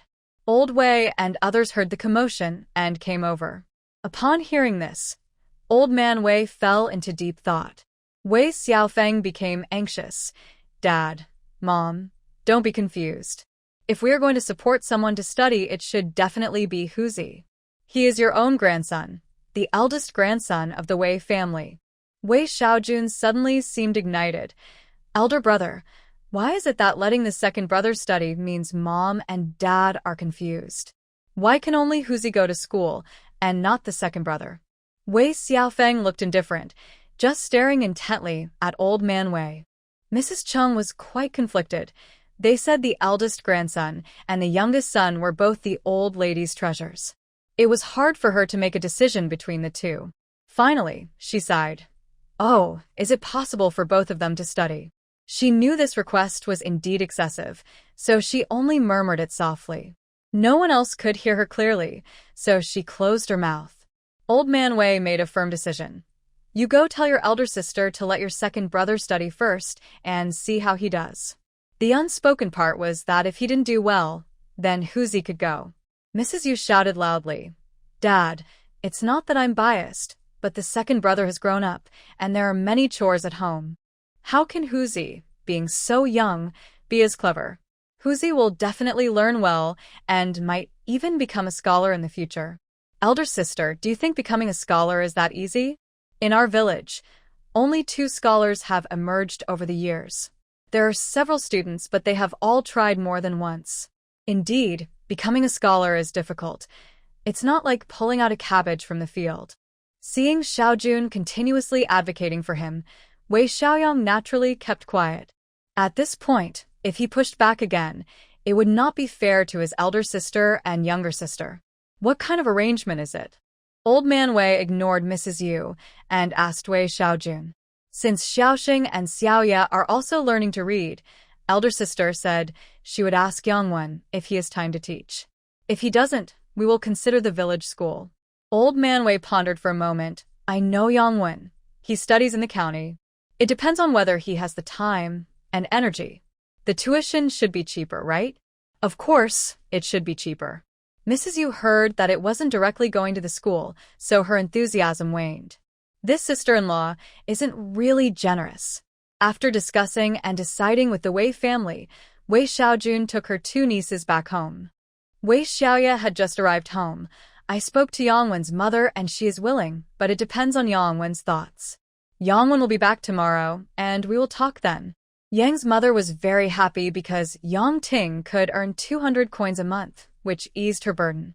If Yang Wen could also teach and earn some money, it would greatly lighten the family's load. Saving some money would allow her to buy more writing supplies for her son. Wei Xiaoye learned that Wei Xiaoyang was also willing to help, so she nodded. Since this is a good opportunity for learning, we shouldn't refuse. As for Huzi, if he wants to learn, he can join Xiaoyang. They can start studying together. If Huzi can learn to read and understand, it won't be a waste. If Huzi turned out poorly under the Wei family's care, she wouldn't be concerned. In any case, she would keep an eye on her finances. If he went astray, that was his choice. Big sister, with so many of us studying, the tuition is quite a lot. That's why I won't always cover it. Let's see how it goes. If they can learn, great. If not, what's the point of continuing? There were few people in the village who studied, and even fewer who could afford to go to the county to learn, which often required the whole family to make sacrifices. Unexpectedly, the next day, the two siblings from the Yang family came over together. Wei Xiaojun quickly poured 2 cups of cool water. When she and Yang Wen exchanged glances, they both felt a bit awkward. When young men and women meet, even with others around, it can feel a bit uncomfortable. Yang Wen looked at Wei Xiaoye and said, Wei, I've heard from my sister about the situation, and I'm willing to help. However, since I study in the county, I won't have time every day. How about we skip the tuition and I can teach a little when I have time? That won't do. We can't skip the tuition. My family lives at the edge of the village, so let's set a time for my brother to come to your house to learn. As for the tuition, you decide. Then let's say 100 coins a month. Yang Wen replied straightforwardly, considering he couldn't teach every day, so he would charge a reasonable amount. After they happily agreed, Wei Xiaoye asked for some pastries to be served. These were traditional sweets she had bought, which she found a bit too sweet, but Xiaojun and the children loved them, especially the honey cakes, which were a big hit. Yang Wen waved his hand. No need to be polite. If we were to formalize the teaching, it would require a more elaborate ceremony. But since we are neighbors and of similar age, I'm being casual and skipping the formalities. It's just a little snack, so please don't hold back, Wei Xiaoye said, pushing 2 plates of pastries toward them. Yang Ting had tried some before, so he encouraged his brother to taste a bit as well. While enjoying some snacks, the water boiled, and Wei Xiaoye asked Xiao, want to brew some tea? This surprised the Yang siblings. The Wei family had indeed become wealthy enough to afford tea. However, the scholarly Yang siblings did not show their surprise and continued to chat casually. They agreed on a time for Wei Xiaoyang to learn to read and write, and Yang Wen observed Yang Ting's teaching of the Wei family. Wei Xiaowan felt a pair of eyes on her, and being usually lively, she suddenly felt nervous. Her hand trembled slightly as she held the pen, making her writing less neat than usual. She scolded herself for being so timid. Just then, she heard Yang Wen's gentle voice. You've only been learning for a short time, and you can write this well. That's impressive. This made Wei Xiaowan even more flustered, and a drop of ink fell on the paper. She sighed in frustration, realizing how expensive the paper and ink were. However, her older sister sometimes allowed them to practice writing with paper and ink, in addition to using ashes. It's nothing. I'll teach you. Hold the pen steadily and move it flexibly to learn how to control the pen strokes and pressure. As he spoke, Yang Wen wrote a few characters from the 3-character classic on the paper. Wei Xiaowan was mesmerized, and Wei Xiaoye praised. Indeed, a scholar's skills are remarkable. To Wei Xiaoye, Yang Wen's handwriting could be used for a calligraphy practice book. Yang Wen felt shy and said, You're overpraising me. In the breaks between writing, Aunt Gao brought new clothes. She spoke to Wei Xiaoye in a low voice. Xiaoye, a while ago, wasn't Wang Sansong pressured by the Sun family for a bride price? They finally settled on 6 taels of silver. Lu Posey was reluctant to pay, and Wang's eldest and second sons were quite unhappy. In the end, Lu Posey covered the silver, but made Wang Sansong write an IOU. Wei Xiaoye laughed. To marry off his son, he still had to write an IOU? Exactly. Wang Sansong felt wronged, saying that the silver he saved while working in town for the past 2 years was more than 6 taels, but Lu Posey took it all. So, it was only fair for the 2 elders to pay. Aunt Gao paused, amused, and looked at Wei Xiaoye, prompting her to guess what happened next. Wei Xiaoye couldn't guess. Annie, just tell me directly. Everyone is waiting to hear this gossip. Indeed, the others in the room, who had been reading and writing, were now focused on them, eagerly listening. Aunt Gao laughed happily. Wang Sansong ran away with Sun Fengyang. They stole 10 taels of silver from home and left. Lu Posey is crying her heart out. Wei Xiaojun couldn't help but click her tongue. What a good son she raised. That's why you should marry a good man. They gave the Sun family 6 taels and stole 10 taels. Now the Wang family must be out of savings. All those years of hard work have been taken by Wang Sansong and his wife. After gossiping enough, Aunt Gao collected her payment for making clothes and left. Wei Xiaojun was still upset. Elder sister, the Wang family had over 10 taels of silver, yet they made you and your mother struggle to eat. They treated you so poorly. Now, it seems like this is their punishment. With the savings stolen and 2 workers lost, the Wang family really suffered a big loss. They got away with it, stealing the silver to live a good life. Wei Xiaojun was still very angry. Wei Xiaoye smiled. Come on, don't take it too much to heart. They stole the silver and ran away, but life outside won't be easy for them. Let's focus on living our own good lives. Yang Ting looked at Wei Xiaoye, who was smiling without a care, feeling a bit puzzled. Wei Xiaoye noticed her gaze. Why are you looking at me like that, Ting sister? Xiaoye, please don't be upset. I'm just a bit curious. Why? When you saw Wang San running away with Sun Fengyang, you don't feel angry. After all, he is. After all, they were once a couple, and he is the father of 2 children. Yang Ting's unfinished words were understood by Wei Xiaoye. Yang Wen quickly interjected, Madam Wei, please don't hold it against my little sister. She's still young and speaks without thinking. Why would I care about that? To me, Wang Sansong is already cut off from my life. I don't care who he runs away with. Besides, my 2 children have already changed their surname to Wei and are no longer connected to the Wang family.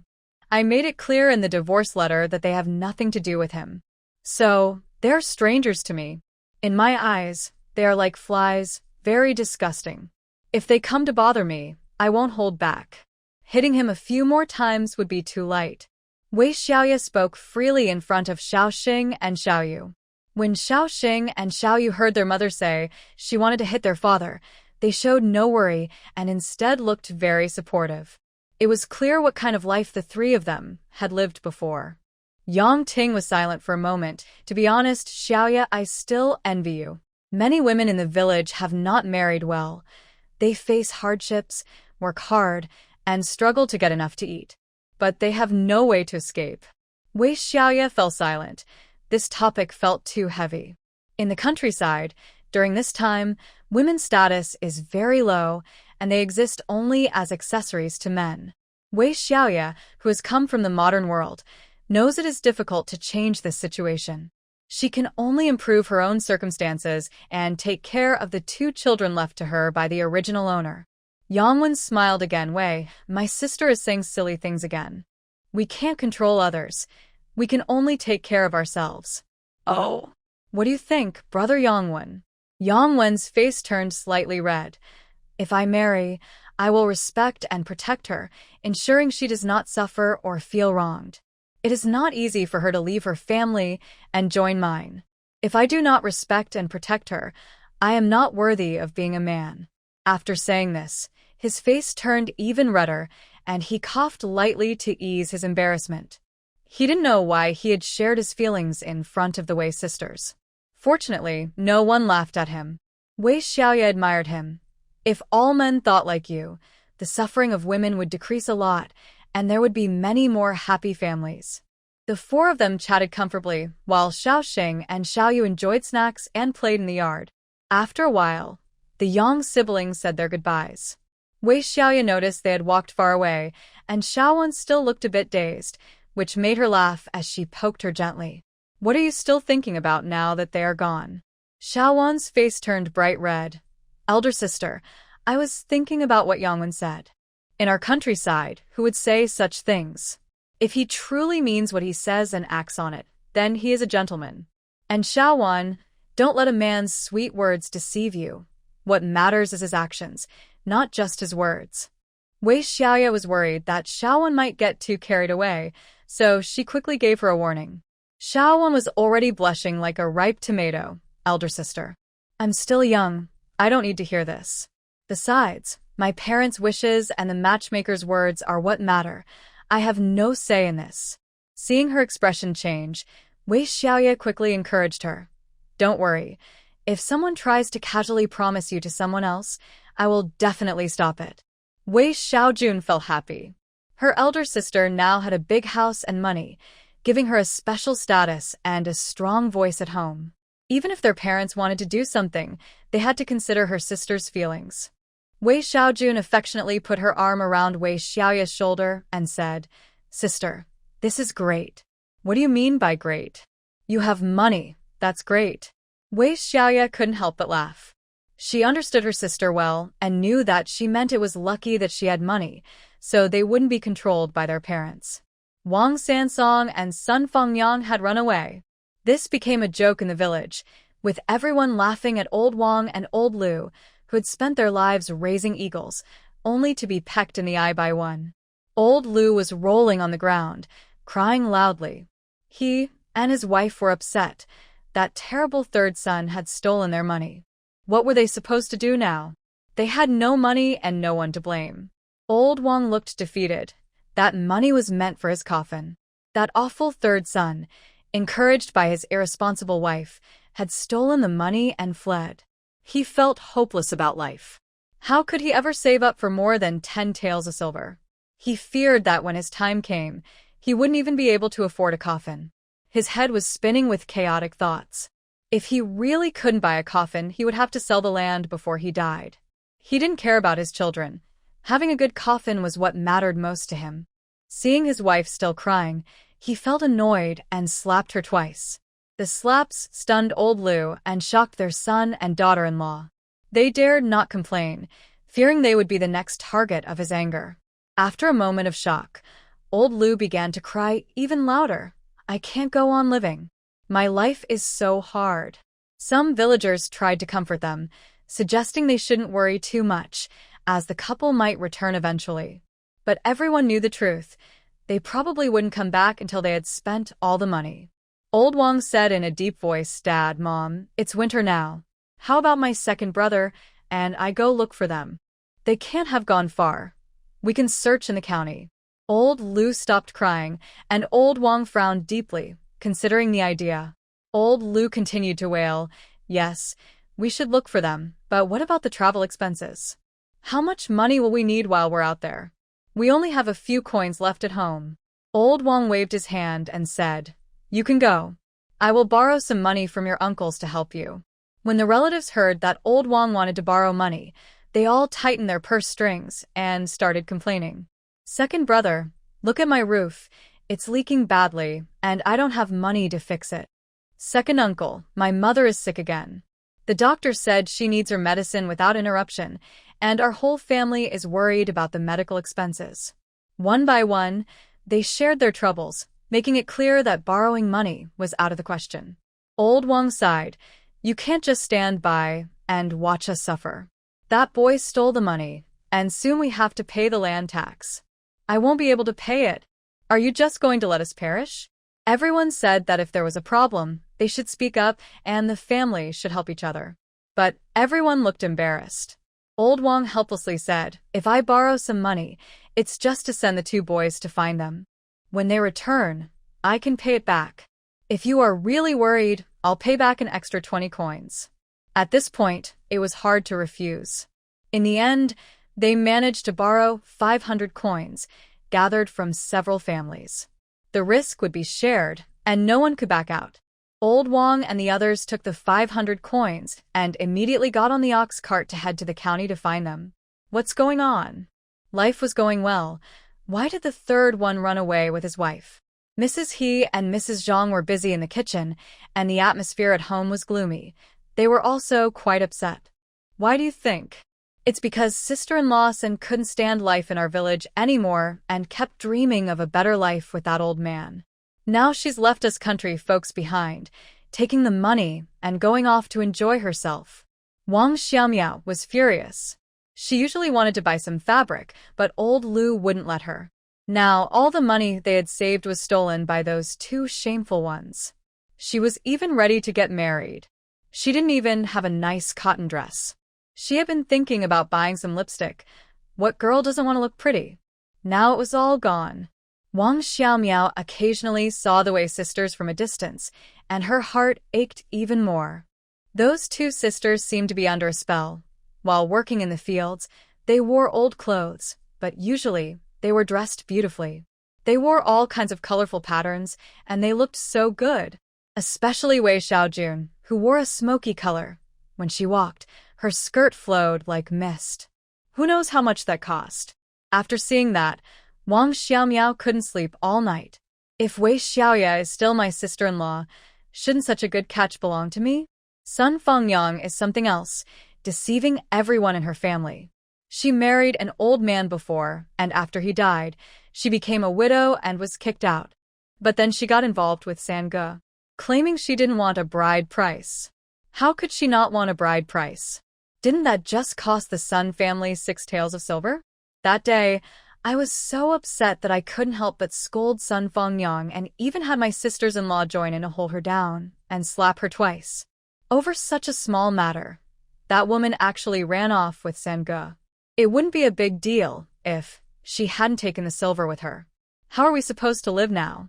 Wang Xiaoye and he and Zhang found common ground and together in the kitchen criticized Sun Fengyang, saying they would definitely teach her a lesson when they returned. It felt good to vent, but then they looked at the watery brown rice porridge they were cooking, paired with some pickled vegetables, and all three lost their enthusiasm. I heard Wei Xiaoye still has a lot of silver. Otherwise, how could she build a big house and have meat to eat every meal? Having meat every meal? That woman must be crazy. Thinking of that scene, all three of them felt their mouths water and their stomachs churned uncomfortably. Sangge is really crazy. Why would he marry that Sun Fengyang? He drove Wei Xiaoye away. If Wei Xiaoye were still my sister-in-law, we could be living well, Wang Xiaoye said, getting angrier. Exactly. Xiaoye used to get along well with us. She was very gentle, unlike Sun Fengyang, who is so calculating, he agreed. Zhang sighed. Have you forgotten? Before Sangge brought anyone home, Wei Xiaoye was already showing off her skills in the kitchen. The three fell silent for a moment. Actually, Wei Xiaoye didn't go crazy just because Sangge brought a concubine home. That day was strange. It was just another argument, but she went wild. She cooked all the good food in the kitchen and even smashed the lock on the cupboard. It's because Sangge brought Sun home. Otherwise, Xiaoye would just be making a fuss, not wanting to divorce. He shook her head. What woman would want to leave her husband? That said, after Wei Xiaoye took the child and left, her life got better. On the contrary, our Wang family's life is getting worse. Xiaoye is definitely luckier. Ever since that son came into the house, our lives have been getting worse. The three spoke freely, but their words were overheard by old Wang and Lu. Isn't that the truth? It seems that some people are truly blessed, while others are not. Then if the older brother and second brother find them, will you still let her be the third sister-in-law? Wang Xiaoye asked the crucial question. Old Lu slammed the table hard. What makes her your third sister-in-law? After we catch them, we'll take her to the Sun family and get back that 6 taels of silver. We will have her divorced. Just thinking about that 6 taels of silver, which brought such an unfortunate daughter-in-law who incited her son, made her regret deeply. She should have been left to die. She should have died in that pond. Old Lu said fiercely. He and Zhang were so scared that they didn't dare to say another word. Wang De and Wang Er arrived at the county town just before dark. Big brother, it's so cold. Let's eat something to warm our stomachs and find an inn to stay. Wang Er felt very cold and hungry, just wanting to feel comfortable quickly. Wang De glanced at him. We only have 500 won. Do you still want to live so comfortably? No matter what, we need to keep our spirits up. Otherwise, how will we have the strength to find those two scoundrels? Wang De thought this made sense. Besides, the two brothers had been living in the village, usually just drinking some coarse rice porridge or eating black steamed buns. Who wouldn't be tempted? Let's go eat some noodles. White noodles. Wang Er tugged at his sleeve. Now that we are in the county town, can't we be a bit more generous? In the end, they entered a restaurant and each ordered 2 big bowls of white rice, 2 meat dishes, and 1 vegetable dish. Really expensive. Outrageously so. This costs 30 won each. If our mother knew, she would probably want to kill us. As they left, they rubbed their round bellies and exchanged smiles. We spent so much on food. Let's save on sleeping arrangements, said the usually honest Wang De, feeling a bit uneasy. We need to save money. This copper really doesn't last long. Unfortunately, after wandering around the county town for a while, a room at an inn would cost at least 100 won. They couldn't bear to spend that much. Finally, they found a shabby inn that offered a shared room for 15 won each. They quickly agreed. Little did they know, this shared room was for 8 people. 8 people all lying on one big bed. Wang Er quickly fell asleep, while Wang De was tormented by the snoring of the others and found it hard to sleep. After tossing and turning until midnight, he finally dozed off. The two of them woke up in a panic late in the morning. As they exited the inn, Wang Er smiled and said, "Brother, what should we eat for breakfast? Let's just have a simple bowl of noodles." Wang De waved his hand. "What noodles? Let's just buy 2 black steamed buns to get by. We still need to find that kid. Have you not had enough of the black buns?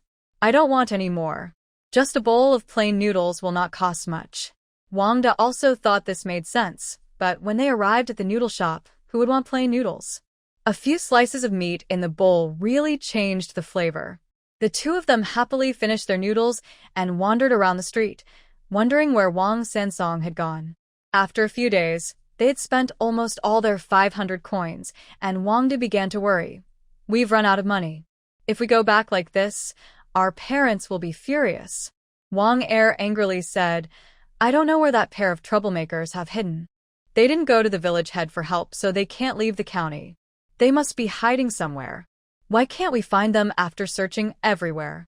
Meanwhile, Wang Sansong and his companion were enjoying their time in a rented room.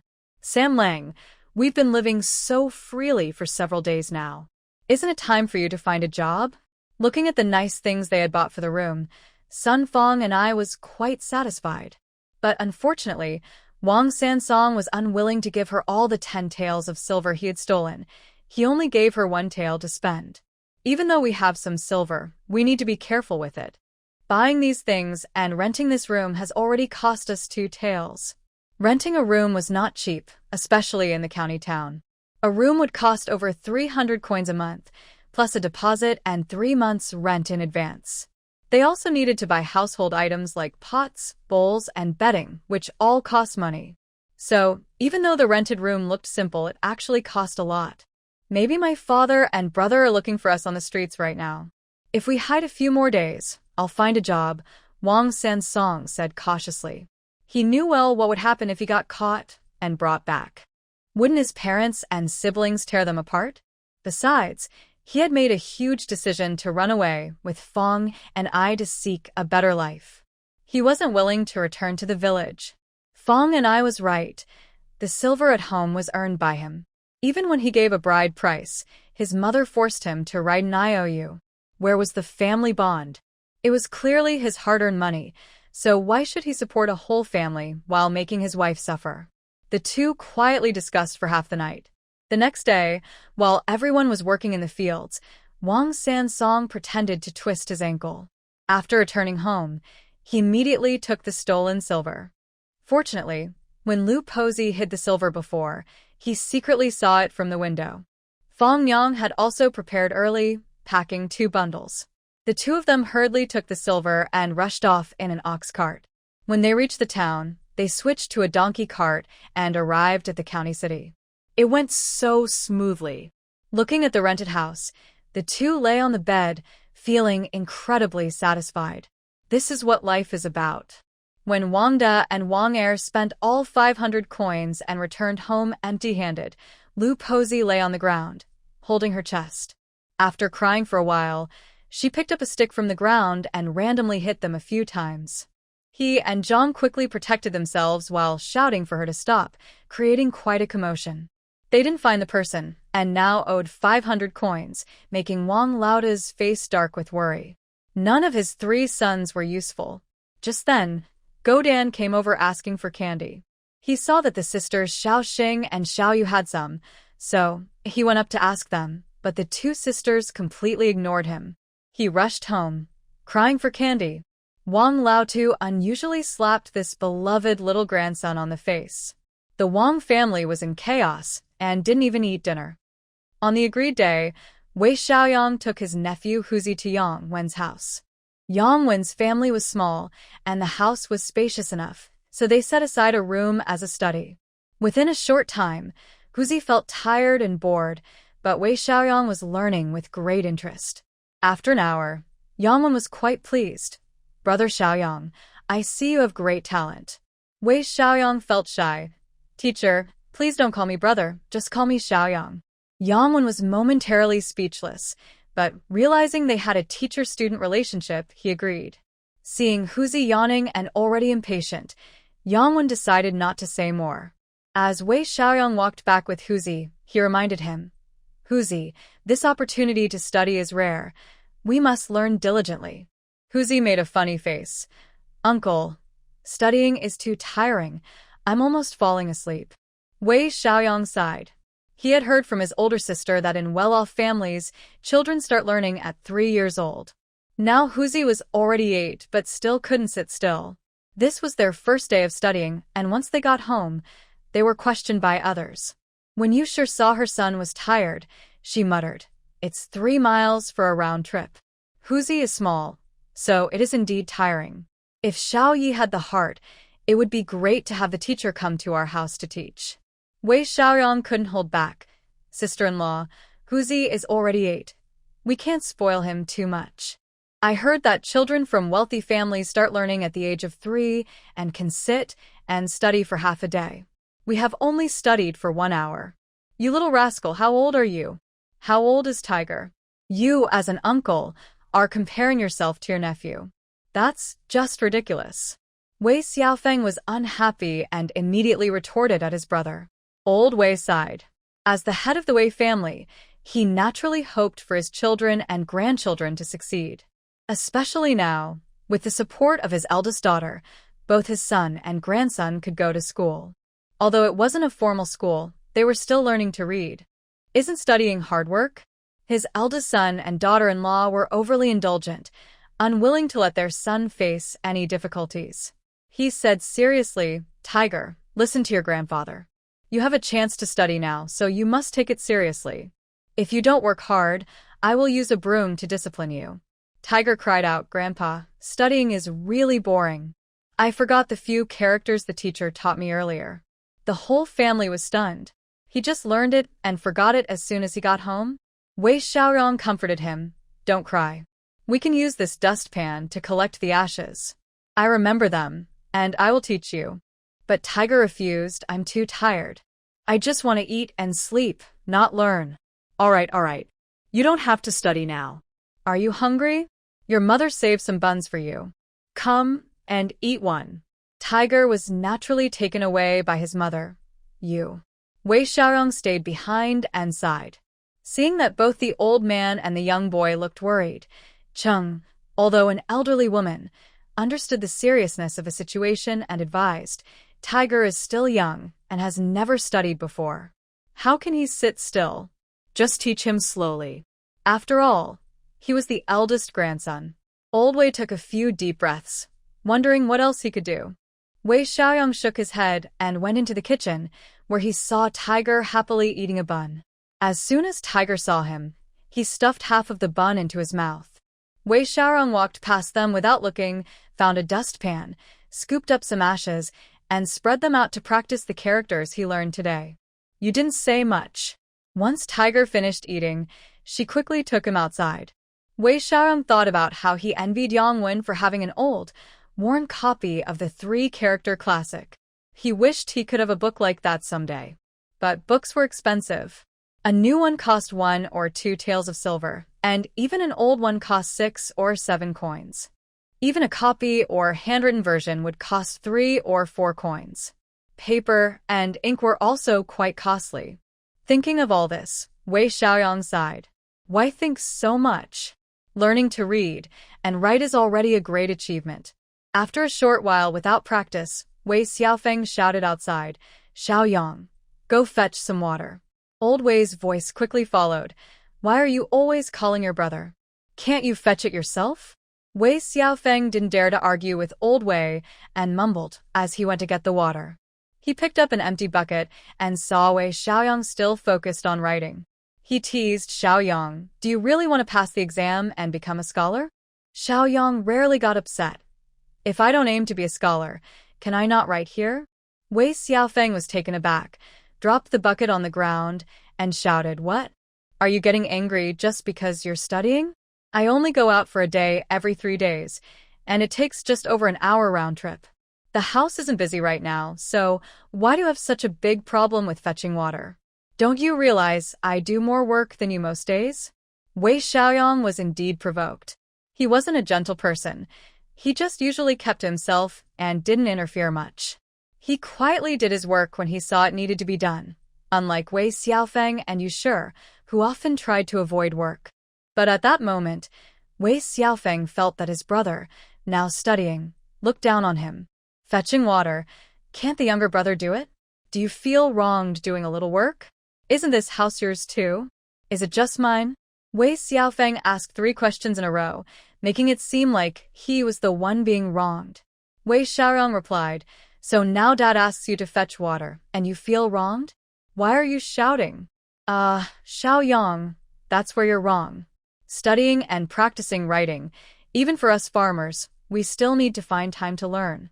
You're young and strong, and our parents work hard to save money for you to marry. How does doing a little more work tire you out? Seeing her husband might not win the argument, Yu Shi quickly chimed in. Old Wei and Qingshi listened from outside and sighed. Even with just 2 brothers at home, there could be disagreements. Last time, when our older sister built her house, Dad and your brother worked as laborers, each earning 30 coins a day. Our sister was a bit stingy, considering they are her father and brother. But look, Dad is still working at his age to save money for you. Yu Shi hurriedly brought this up again. Wei Xiaoyang was speechless. I actually wanted to help my older sister, but she wouldn't let me. But I haven't been idle either. During those days, wasn't I the one doing all the chores at home? My little sister went to help our older sister with cleaning, cooking, and laundry, while you, sister-in-law, didn't lift a finger. You talk a good game, but you're eyeing the resources our older sister gives to my little sister. Shouldn't you think about that? Yu Shi didn't expect her usually quiet brother-in-law to speak up so well. She was even more surprised that he revealed his true feelings in front of the whole family, which made her feel embarrassed and angry. All right, you all share the surname Wei, and I'm the only outsider who is easy to bully, right? Yu Shi said, covering her face as she started to cry. I worry about this family inside and out, and now it's my fault. Chung sighed helplessly. Normally, this daughter-in-law never used her status to pressure her. She did most of the housework with her younger daughter. Now, she was taking credit for it. Stop it. Is it just fetching water? Aren't you the older brother? If I ask you to fetch water, you know how to drop the bucket? If you break that bucket, watch out, or I'll twist your head off. Old Wei was not in a good mood and shouted directly at Wei Xiaoye. Wei Da's family was startled, and Wei Xiaoye muttered, All right, old man and old lady, you spoil your youngest son. I'm just meant to work like a horse. I can fetch water if needed. This statement made Wei Xiaoye very angry. Just as he was about to retort, Old Wei yelled at him too. Aren't you done causing trouble? Get out of here. Wei Xiaoye stopped responding, holding his basket filled with ashes, and went to his room. Yusher continued to feel wronged. Now that the oldest sister is successful, my little sister and second brother have gotten more arrogant and don't even regard me or their older brother. Chung replied, that's not a fair thing to say. It's just a small matter. Xiaoyang usually fetches water and chops wood at home, and in the future, Xiaofeng will have to do more of these chores. Yusher didn't expect even her usually supportive mother-in-law to turn against her now. In the end, it was all because Wei Xiaoye had money. So, what if she had money? She didn't share it with the old man and old lady. Or with her son. She only cared about Xiaoyang and Xiaoan. Yusher felt even more heartbroken, stroking Tiger's head. Tiger, you need to work hard, study well, and become a scholar to bring honor to our Wei family. Tiger covered his ears, Mom. Are you annoying? I went to the teacher's house today, and I'm exhausted, and you're still nagging here. Tiger ran out to play with his friends, ignoring the frustrated Yusher. When Wei Xiaofeng returned with water, Yusher pulled him into the house and whispered, now everyone at home just pays attention to your big sister. Even Xiaoyang and Xiaowan look down on us. But Xiaoye is very strict and doesn't help the family at all.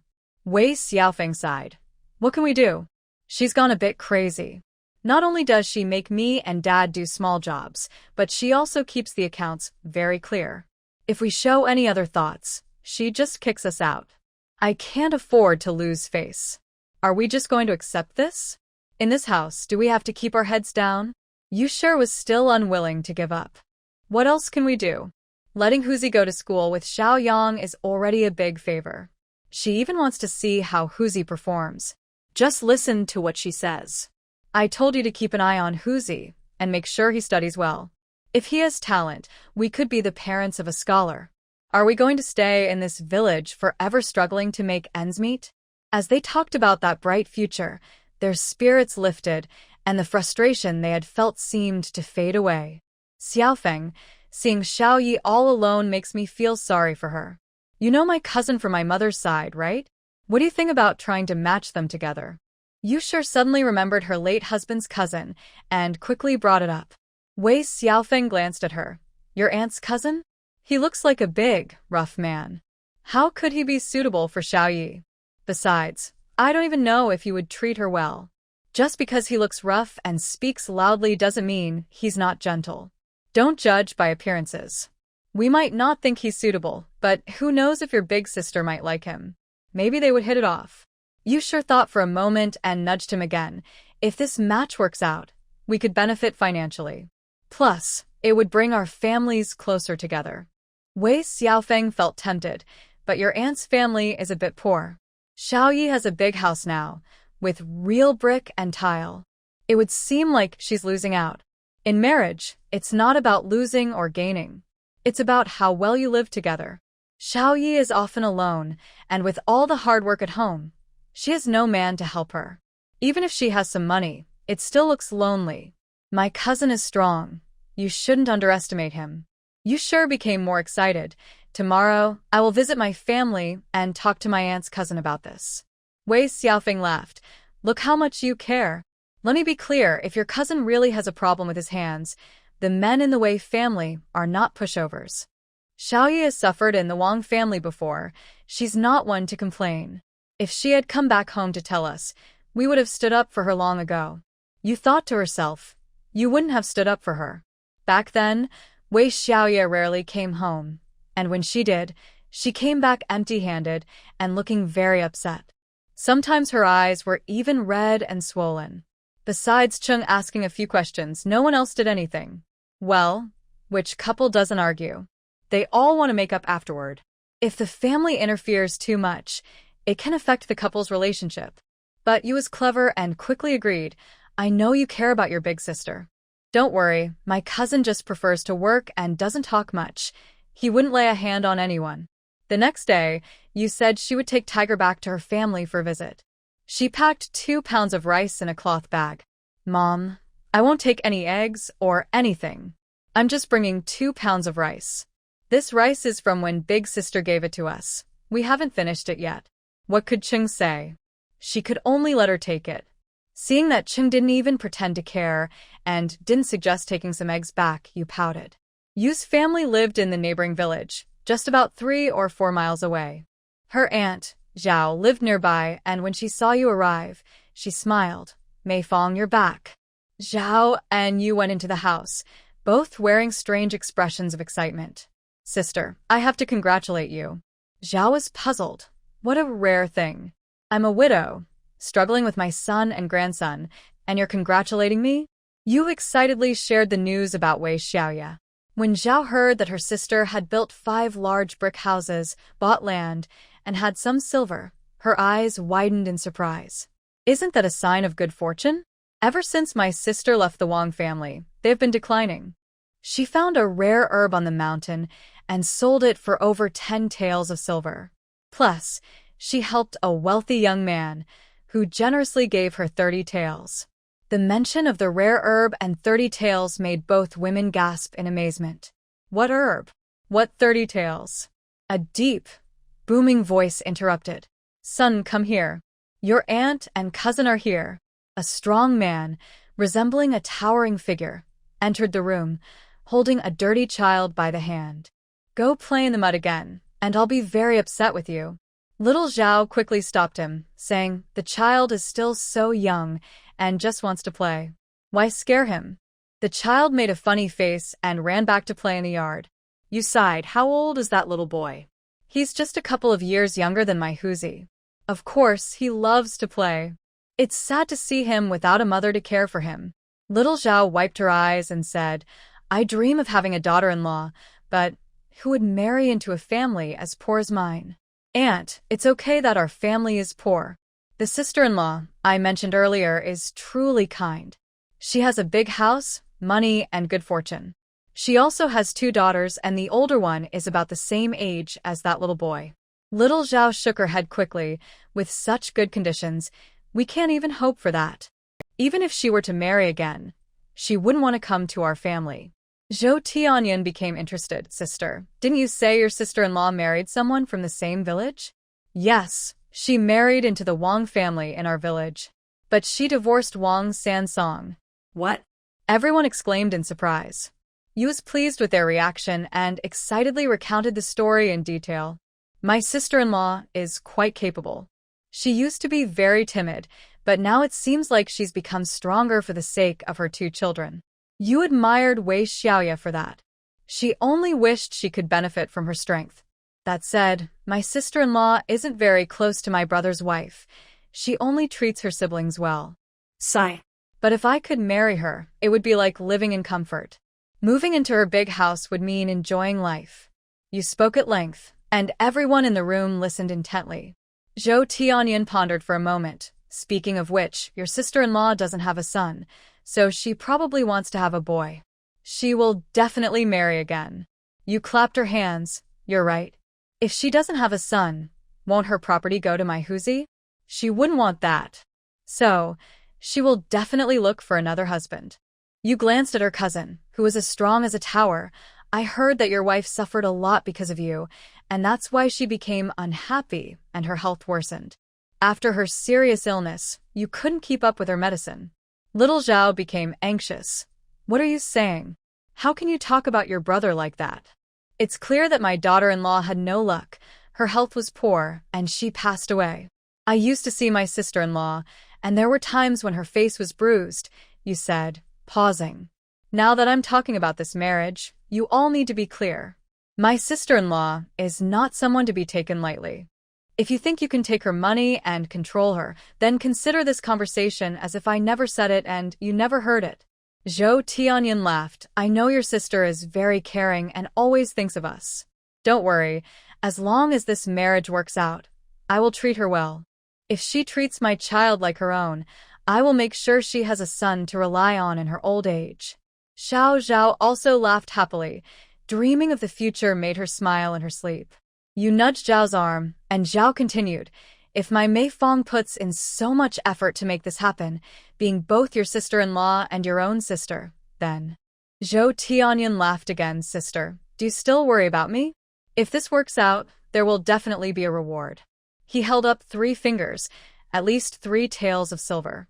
If she has more, 5 or 8 taels wouldn't be a problem. You and Zhao exchanged smiles. Wasn't this long speech just for that? That's great. You're my brother, so I care about you. Otherwise, with my sister-in-law's character and looks, she could easily find a shopkeeper in town. After chatting for a while, Yu and Zhao left. Zhao was very excited, son. When you go to meet her tomorrow, make sure to behave well. Of course. But she is a woman with 2 daughters, so it might be hard for her to remarry. With your son's charm, won't he impress her? Zhou Tianyun said proudly. Life is bringing good fortune, isn't it? He suddenly remembered something and stood up. Mom, I'm going to borrow some clothes from Ernyo's family to look nice tomorrow. Zhao smiled and encouraged him to go while she went to boil water. After getting ready, wouldn't their son look handsome? The next morning, Wei Xiaoye was in the study with the Star and Moon sisters learning to read when she heard a voice in the yard. Big sister, I'm here. Hearing that voice, Wei Xiaoye frowned. It was you. Wei Xiaowan whispered, Why did my sister-in-law come here? The 2 sisters stepped outside and saw several people approaching. Besides Mrs. Yu, there was a thin old woman, a tall man with a dark face holding a young boy's hand. The one walking in front and smiling brightly was a plump, cheerful woman. Wei Xiaojun was surprised, elder sister. This is the village matchmaker. Upon hearing this, Wei Xiaoye began to think carefully. She glanced at the dark-faced man and sneered softly. Younger sister, this is my aunt, and this is my cousin.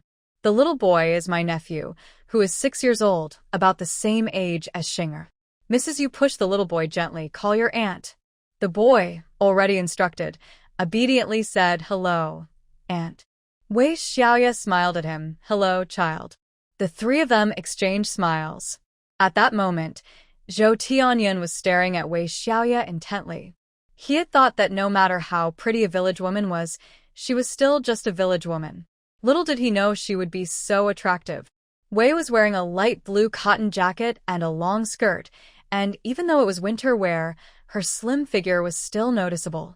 Her skin was fair and delicate, and her eyes sparkled like apricot kernels. She hardly looked like a woman in her 20s. She seemed almost the same age as her younger sister. When Wei Xiaoye noticed Zhou Tianyun staring at her, she felt speechless. Sister-in-law actually brought family to visit? That's quite surprising.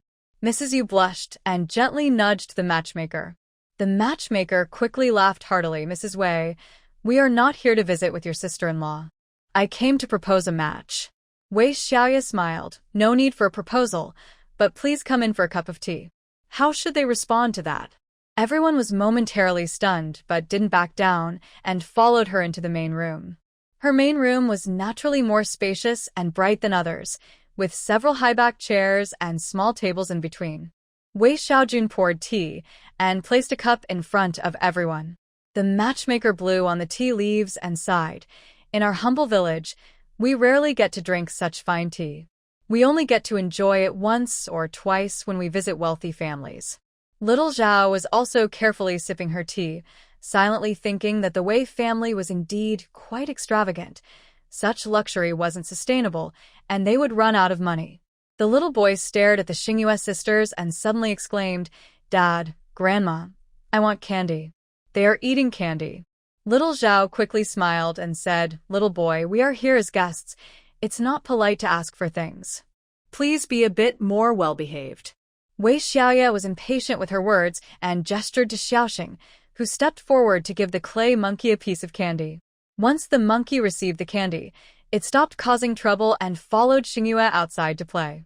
The matchmaker cleared her throat and said, Wei, you are now quite a capable person in the area. As a woman, you managed to build such a large brick house.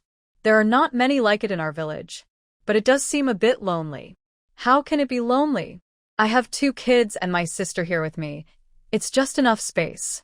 The house is lively, Wei Xiaoye replied with a gentle smile. Hearing her older sister mention her presence, Wei Xiaojun felt warmth in her heart. Her sister did not treat her as an outsider. The matchmaker clapped her hands and said, We all know about your skills, Wei. But as women, we still need a husband to rely on.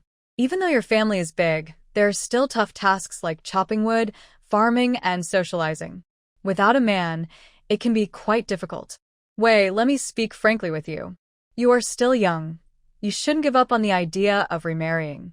Your daughter will grow up and marry soon, and your sister will likely marry in a couple of years too. Will you be left alone in this big house? You should find a man, have a couple of healthy boys, and then you can have a happy and lively family. Wei Xiaoye found it both amusing and frustrating. What kind of man do you think I should marry, given my current situation? As soon as Zhou Tianyan arrived, he perked up and stood up, speaking loudly. Wei, I am your sister-in-law's cousin. We grew up together, so you can trust my character. Besides, I am strong and can work hard. Although I already have a son, if we marry, we can have more. What are you talking about? Wei Xiaojun scolded. Sister, does your family know about this? You just brought him to our house and let him say these ridiculous things. You also felt frustrated with Zhou Tianyan, thinking he must be out of his mind with excitement. It's all my cousin's fault. He was too happy to see you and blurted out his thoughts. But honestly, he is a good person and hardworking. My aunt is very kind too. She wouldn't just control her daughter-in-law, she might even let her daughter-in-law boss her around. You thought she was being humorous. Xiao Zhao's eyes showed a hint of displeasure, but she quickly put on a smile. That's right, I'm timid and honest. I only care for my daughter-in-law. There's no reason to boss her around. Wei Xiaoye lazily said, since we're here to meet, let me briefly state my requirements. If I remarry, I hope he is refined, well off, and has never been married. In short, I'm not interested today. Everyone, I won't see you out. With that, she simply dismissed them, leaving you and the others stunned. Soon, Zhou Tianyan angrily asked, Wei, what do you mean? What do you mean? Can't you understand? I'm not interested in you. That's it. You chuckled, big sister. Don't act on impulse. What's wrong with my cousin? Besides, look at you. It's been a long time since you left the Wang family, and no one has come to propose. This shows that things aren't as you imagined. The conditions you desire might be hard to find. As she spoke, she nudged the matchmaker. The matchmaker understood and quickly smiled. Wei, your character, looks, and even your wealth are rare in our village. However, let's face the facts. Having 2 daughters makes it harder to find a match. Sigh. These people are really exhausting. Why are they so difficult? Wei Xiaoye shot back. I just don't like this person, and I don't need you to find me a match. I kindly welcomed you in, offered seats, and served tea, but I didn't intend to start a conflict. If you keep pushing, don't blame me for disregarding our family ties. Seeing Wei Xiaoye's cold gaze, you felt uneasy and started to back down. The matchmaker also felt intimidated and fell silent. To be honest, matchmaking should happen when both sides have some interest. Otherwise, it's hard to negotiate. If the other side is already showing disinterest, how can you force it? Only Xiao Zhao and her son couldn't bear to let a good opportunity slip away. Xiao Zhao looked increasingly pitiful.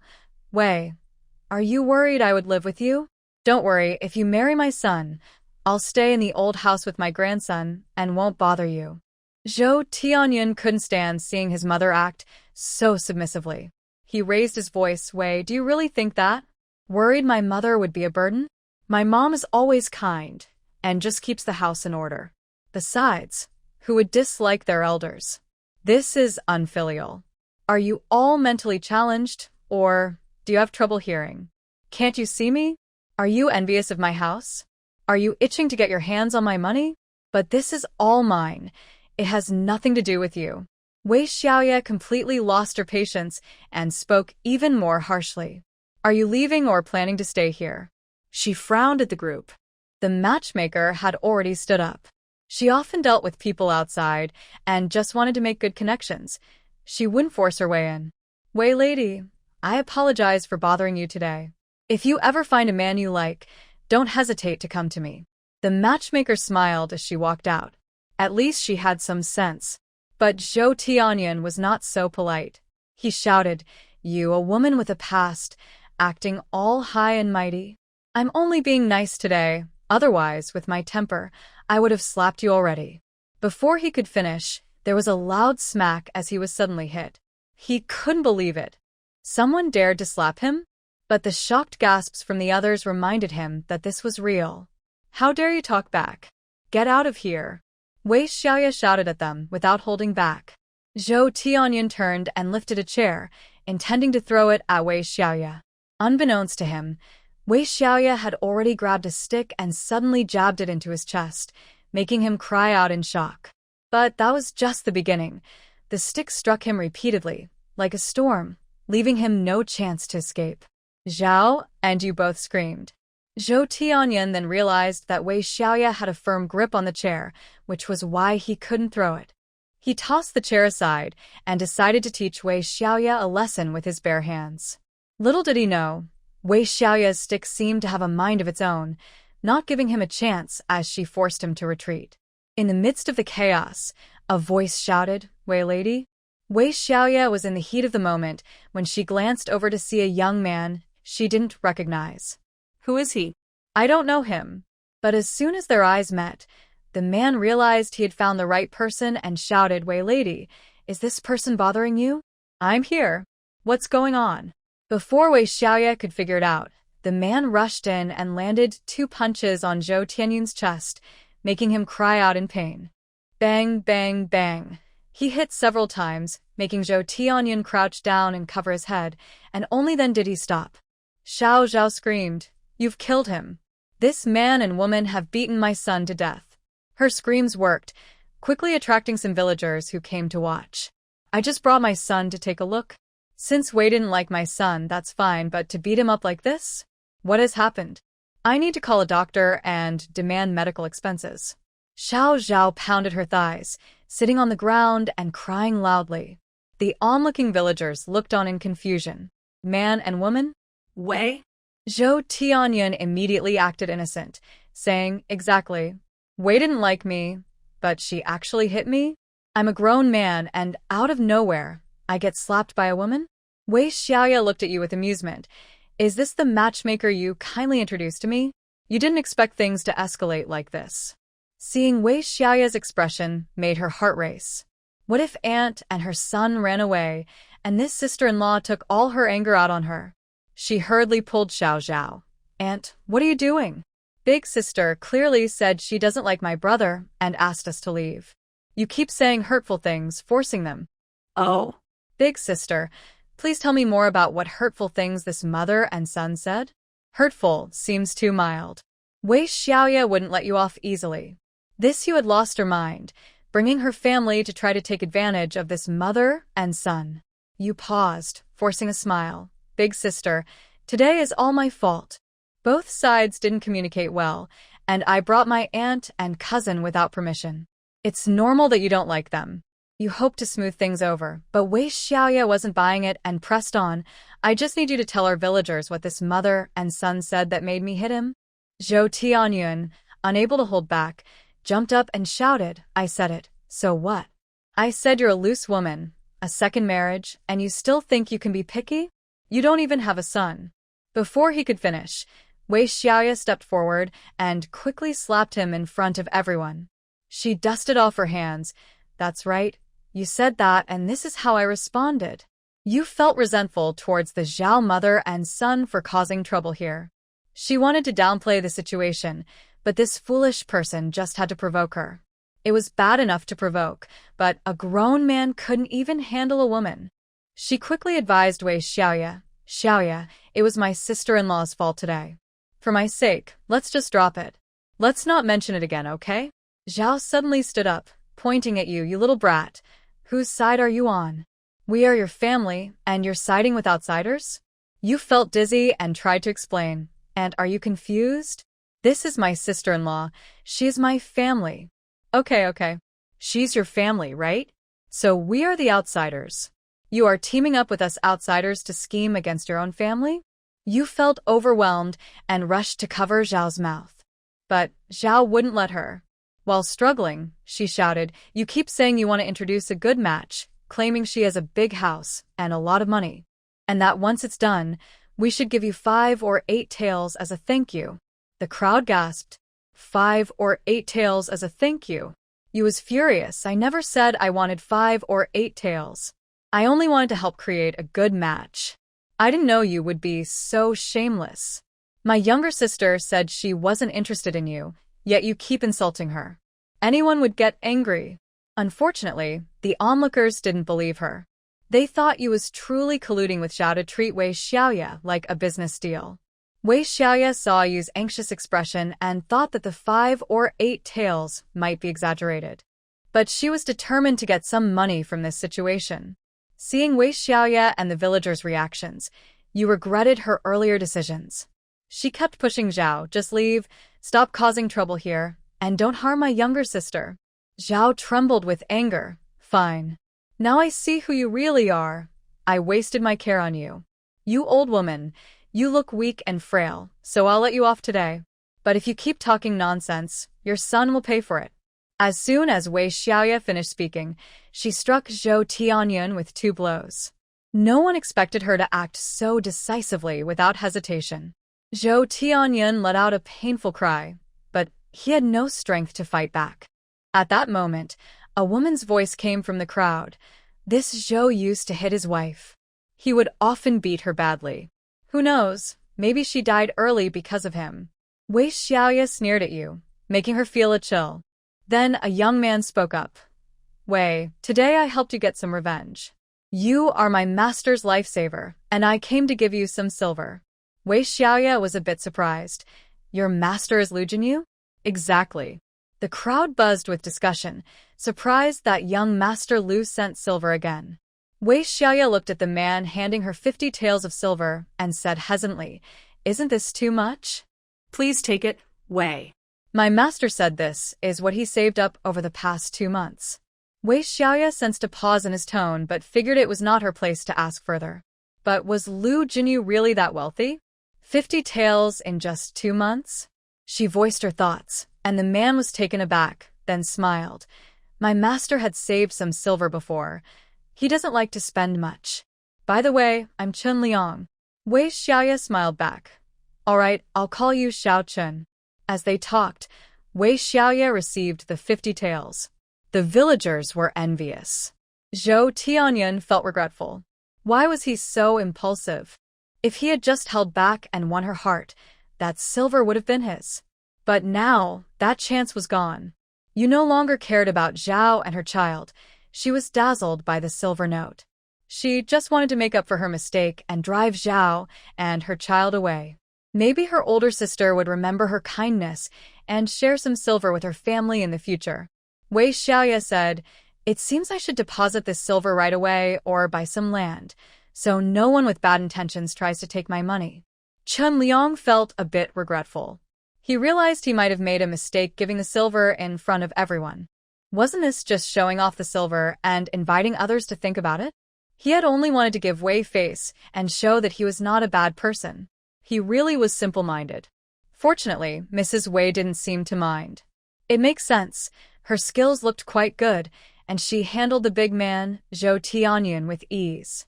Usually, petty thieves wouldn't dare to target her. There's nothing else. Everyone can go home now.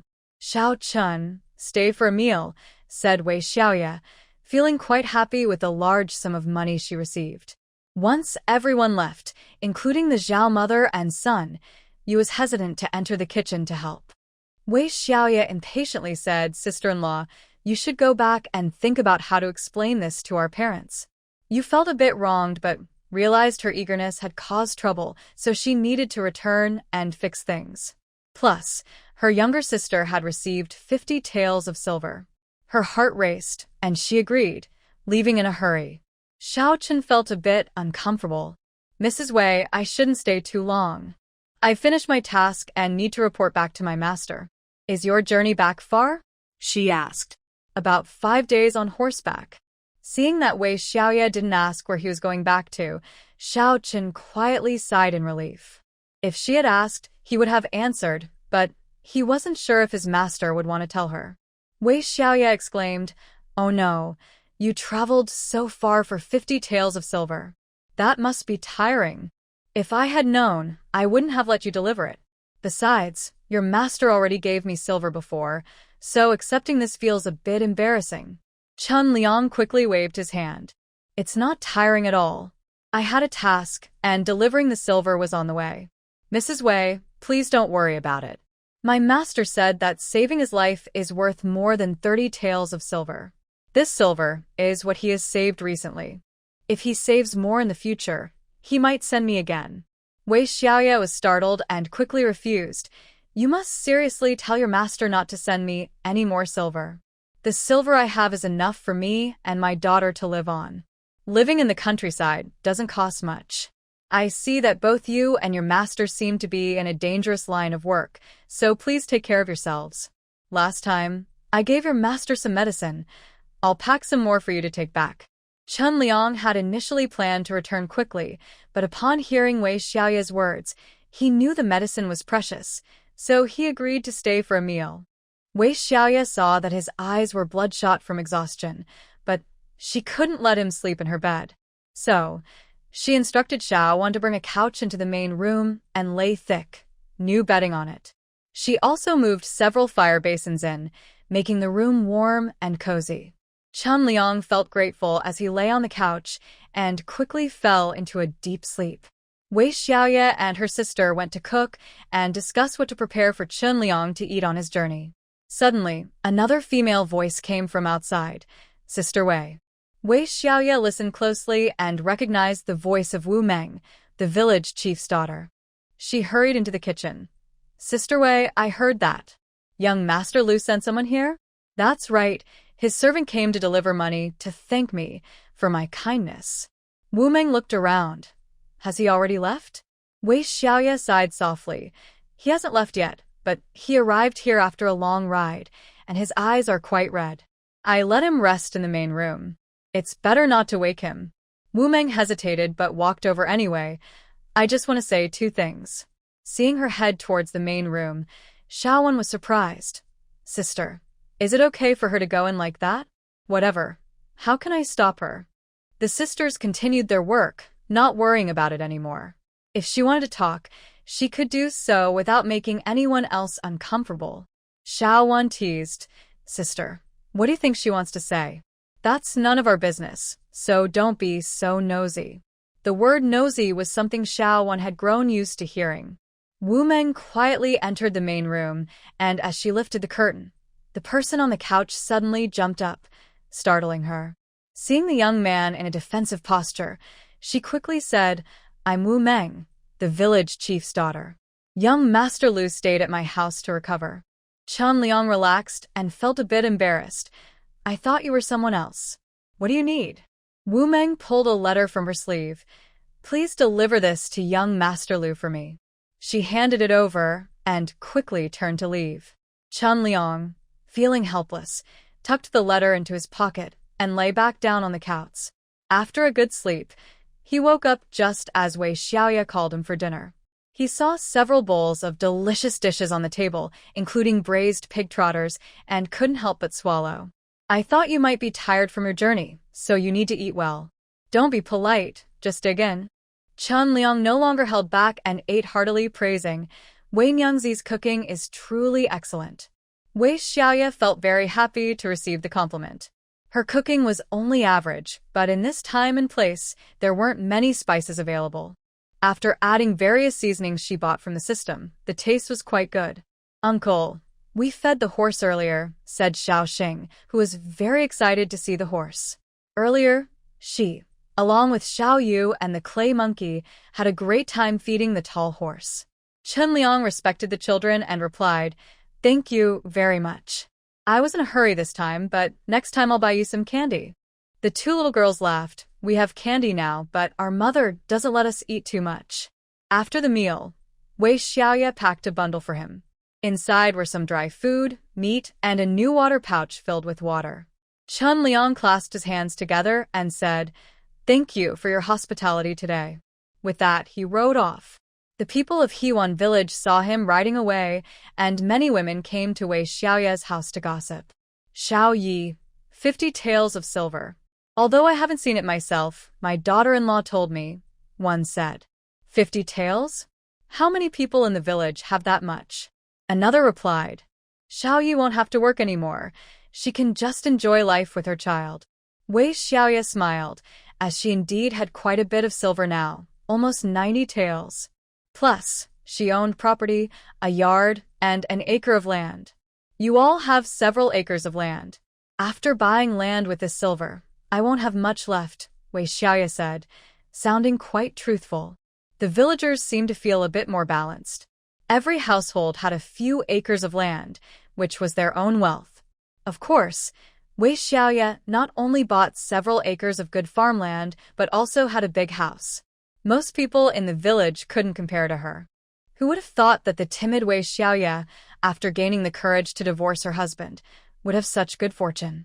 Everyone thought she would buy a few acres of good land and use the remaining silver slowly. Little did they know that after talking to the village chief, she learned there was also mountainous land for sale. On that hill, there was a patch of bamboo forest which was public land. If anyone wanted to buy it, they could, but the money had to be submitted to the county office.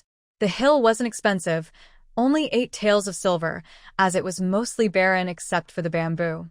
Wei Xiaoye bought the hill, along with 2 acres of good farmland and 3 acres of medium-quality land. She spent a total of 42 taels.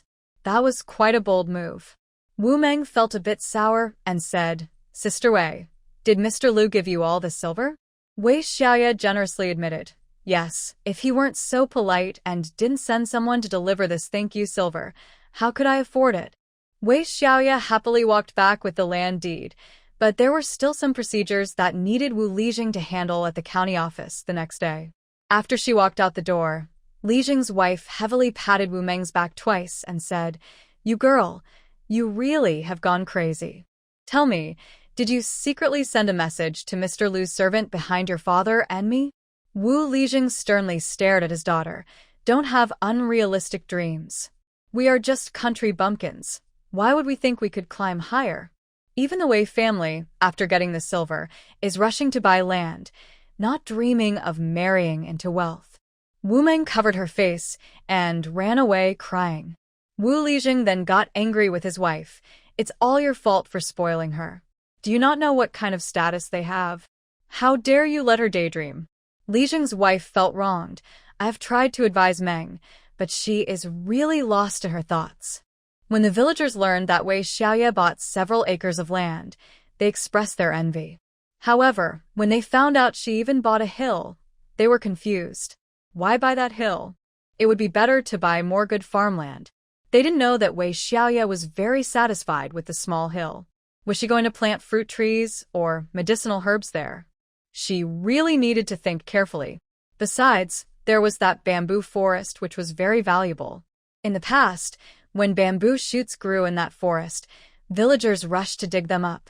Whoever found them could keep them. But now, that bamboo forest belonged to Wei Xiaoye, and the bamboo shoots and bamboo were all hers. As for the other trees on the hill, there weren't many, which made things easier for her. If she wanted to plant something, clearing the land wouldn't be too troublesome. Wei Xiaoye was very pleased with the hill. Suddenly, someone exclaimed, Hey, since that hill belongs to Xiaoye now, we can't dig for bamboo shoots anymore. The women realized that the large bamboo forest was now Wei Xiaoye's private property. A bold Aunt Zhang laughed and said, Xiaoye, we're all from the same village. Will you still let us dig for bamboo shoots? Oh. Would Aunt Zhang let us harvest grain and vegetables from her fields? Wei Xiaoye playfully replied, making everyone laugh. Aunt Zhang shot her a glare and said, Humph, what's so great about that? But no one agreed with her.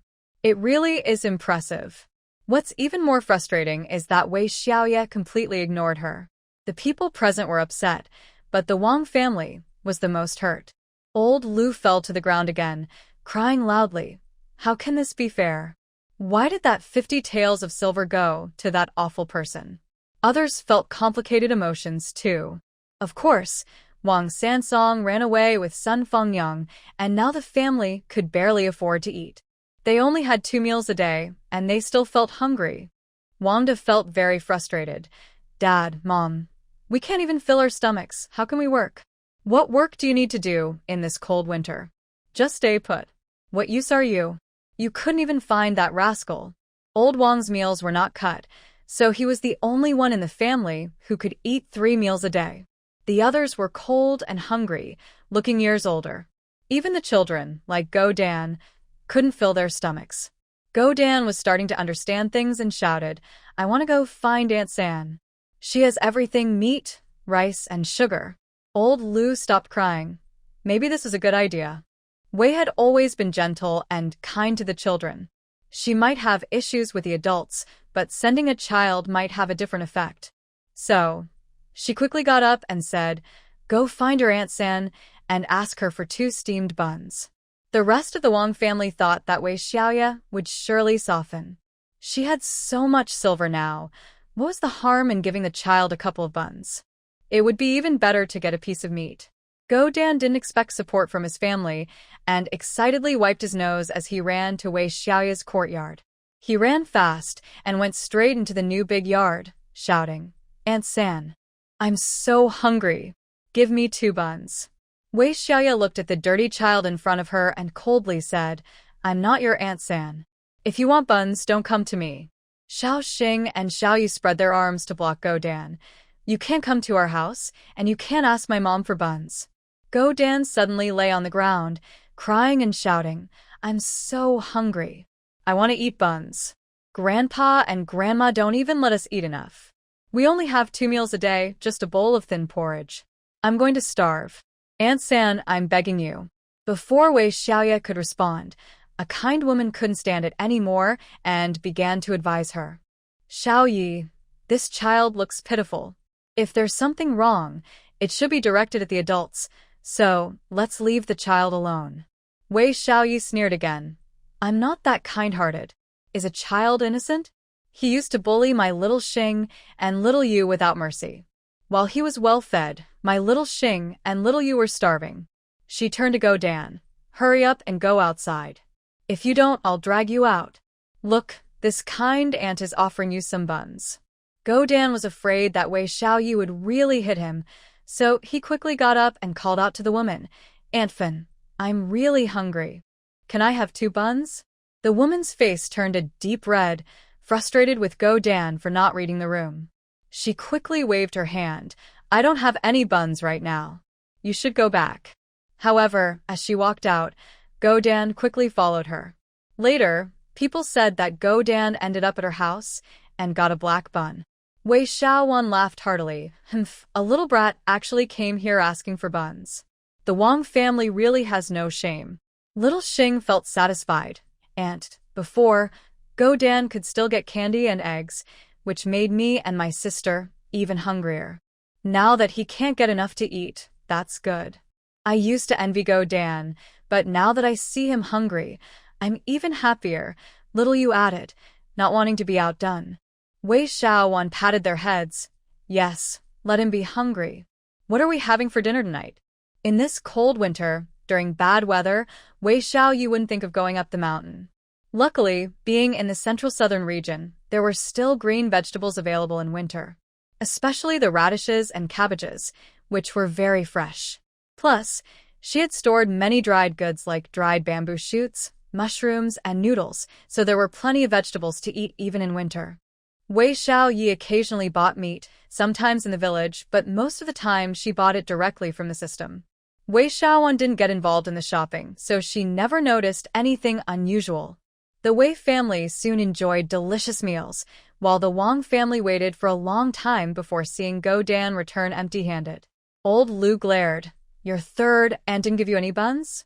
Go Dan proudly recounted. "I followed Alon to her house and got a black bun, but it was cold. I finished it anyway." Zhang held her son close, lovingly stroking his head. "In the past, life wasn't too bad. We could still eat enough and stay warm. But what is happening now? Dad, Mom, what kind of life are we living now? I think we should go to the county town and find the 3rd brother. He must still have some money left." Zhang said anxiously. "I can go with my sister-in-law to look for him. Last time, Wang Da and Wang Er searched for several days, but found no trace of him. When they returned home, they were scolded by old Wang and Lu. Wang Da quickly said, Last time we couldn't find our brother because he must be hiding. He may seem simple, but he's clever. He knows we would look for him, so it's normal for him to hide for a few days. If we search again now, we will definitely find him. Old Wang agreed. That kid must be thinking carefully with all that money he has. All right, you two brothers go search again tomorrow.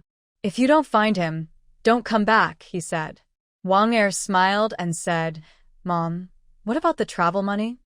Forget the travel money. The 500 coins we borrowed last time disappeared in just a few days. Have you both lost your minds? Old Wang was furious about the 500 coins. How much ridicule did he face from the relatives because of that? Wangda looked troubled. In this cold winter, are we not allowed to stay at an inn? Even a shared room? I can't go. If we don't find him, I might freeze to death outside. That wouldn't be worth it. Old Wang was too angry to speak. Lu felt sorry for her son. At least give him some money to look for him. Otherwise, how will he find him? I can't bring myself to borrow money. If you want to go, you go. Old Wang said and walked into the house, leaving the family staring at each other in silence. Mom, please think of a way. If this continues, we won't have money for the new year. Other families are feasting, while we're at home drinking rough rice porridge and eating pickled vegetables. This situation was truly pitiful. Wang Xiaomiao exclaimed, Mom, please think of something. Bring back the money so we can at least have something good to eat and make a new cotton coat. It's freezing out here. He sure pouted. Her clueless sister-in-law was still thinking about a new cotton coat. A new coat costs about 1 or 2 silver coins. If she makes one, what about everyone else? Lu scolded Wang Xiaomiao without holding back. How can you think about a new coat when we can barely eat? Can't you wear the old one? This old cotton coat can't keep out the cold at all. It's not warm anymore. The cotton inside has clumped together. Wang Xiaomiao mumbled. What she didn't say was that when she saw Wei Xiaoye and her mother both wearing new cotton coats, which didn't look very thick, they seemed rosy and warm, not cold at all. Even Wei Xiaojun was wearing a new one with beautiful red plum blossom embroidery on the cuffs. It made her feel unfair. In the past, Wei Xiaoye always took care of her, but now the Wang family had nothing to do with them. Old Lu sighed deeply. What can I do? Where can I borrow money? Your father has already borrowed from the clan, and they won't lend us anything again. Those people can't help at all. They just enjoy watching us suffer. Mom, you could ask Aunt and Uncle for a little help. Old Lu was furious. You little ones have no good intentions. Your aunt and uncle are old. Why should I trouble them? It's not like we won't pay it back. We can return a little extra later, Wang Xiaomiao said impatiently. These words were too bold for the other daughters-in-law to say, but Wang Xiaomiao, being the favored daughter, dared to speak up, and old Lu would listen to her. After thinking it over, what other options did they have? They could only borrow from her family. After arriving home, Yu sure felt anxious. When she met her husband's eager gaze, she felt uneasy. The couple went into the house and whispered, closing the doors and windows. What? Wei Xiaofeng couldn't help but shout. Keep your voice down. At that moment, Wei Xiaofeng was too focused on the 50 taels to care about the trouble the Zhao family was in. Big sister really met someone important, getting money from them more than once, and they said they would come again?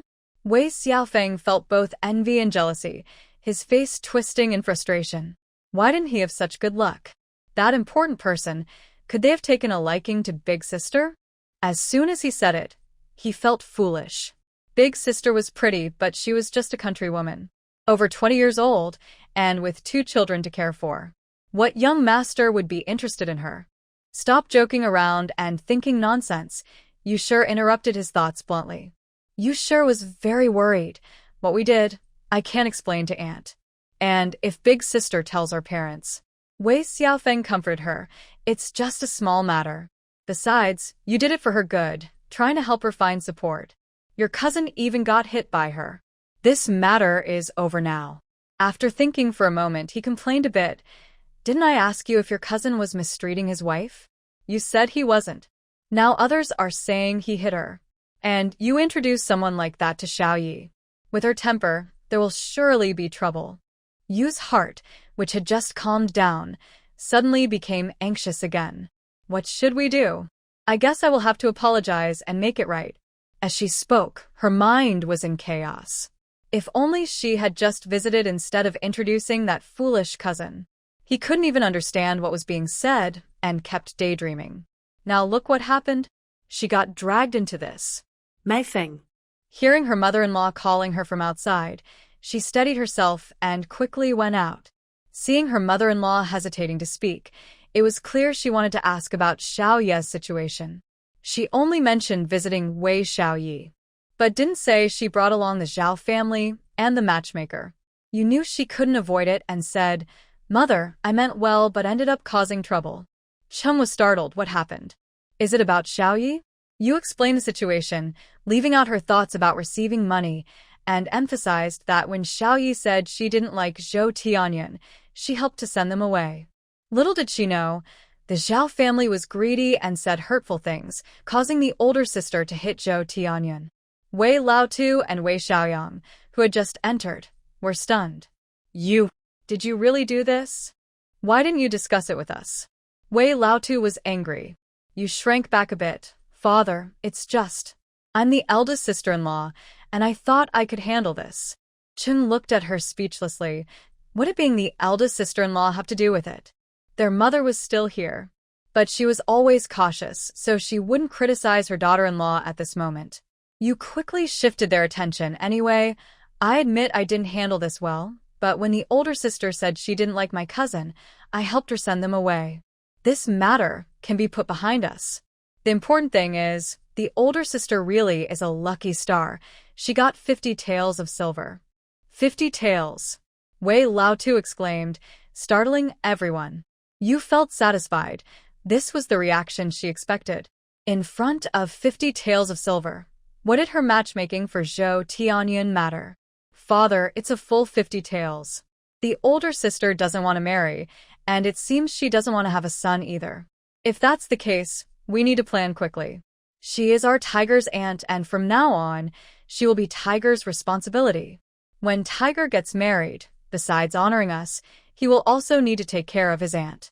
Hearing that Mrs. Yu is fully focused on her daughter, Mrs. Chung felt it was very appropriate. Since her daughter left the Wang family, she often worried about what would happen when her daughter got older. Although she has 2 daughters, they will eventually marry and have their own families, leaving her eldest daughter all alone. When she heard her daughter-in-law suggest that their grandson should take care of her daughter, she felt relieved. Mrs. Yu continued to persuade Dad, Mom, our older sister has so much silver now. I'm worried that someone might try to trick her and take her money. After all, you are her elders, her real parents. Keeping the silver with you would be the safest option. This struck a chord with old man Wei. That's right, if Tiger takes care of Xiaoye, it solves a big problem. She, as a woman, shouldn't hold onto so much silver and risk being deceived. Old man Wei said as he entered the house, let's change our clothes. We need to go see Xiaoye. Wei Xiaoye didn't follow him inside. Instead, he quickly ran outside. He needed to inform his older sister. When the Wei sisters saw Wei Xiaoye almost running towards them, they felt reassured. After he explained the situation, Wei Xiaoye gritted her teeth in anger. Elder sister, my sister-in-law is only thinking about your silver. She doesn't dare to come herself, so now she's urging our parents to come. Xiao Xing leaned against Wei Xiaoye, saying, Mom, my sister and I will take care of you in the future. Seeing the worried expressions on the 2 little girls, Wei Xiaoye sighed. Poor things, they looked so scared. Don't listen to Annie's nonsense. I don't need a son at all. You are my treasures. As long as I have silver, we will live well. It's 100 times better than having a son. Wei Xiaoye's straightforward reassurance was very effective, and the 2 sisters quickly smiled. Before long, Old Man Wei, Mrs. Chung, and Wei Xiaofeng indeed came over, but Mrs. Yu did not follow. As soon as they entered, before Old Man Wei could speak, Wei Xiaoye looked at them with a half-smile and said, You came for the 50 taels of silver, didn't you? Let me be clear, don't even think about it. That is my silver. The 3 people from the Wei family were stunned. Chung said with a hint of sadness, Xiaoye, why do you speak like that? Oh? Did I misunderstand you? You didn't come for my money? Well, since you're here, let's have a meal together. Wei Xiaoye replied casually, leaving Cheng speechless. Wei Xiaofeng slammed the table. Xiaoye, is this your way of showing respect? Is this how you talk to your parents? You're not eating, right? Xiao Wan, make one less meal. Wei Xiaoye didn't even look at him, making Wei Xiaofeng's face turn red with anger. I've said it many times. The money is mine, Wei Xiaoye. If anyone foolish enough tries to take my money, I will kick them out just like I did with Zhou Tianyun and her son today. Wei Xiaoye stated clearly. Wei Lao looked at his eldest daughter. Although he had noticed she was very different from before, he still found it hard to believe. Are you really my Wei family, Xiaoye? Absolutely. Wei Xiaoye said with a smile. Before, Xiaoye was very respectful and dutiful to us. Why have you changed so much? Wei Lao was genuinely confused.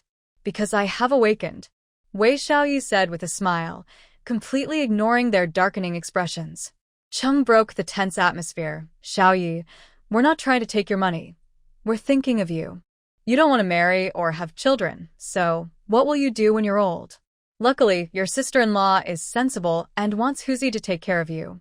Wei Xiaoye looked at Cheng, who had always been overly gentle and seemed to genuinely care for her. But how could this care move her? So you're still after that 50 taels of silver? Wei Xiaoye's straightforward words made them uneasy again.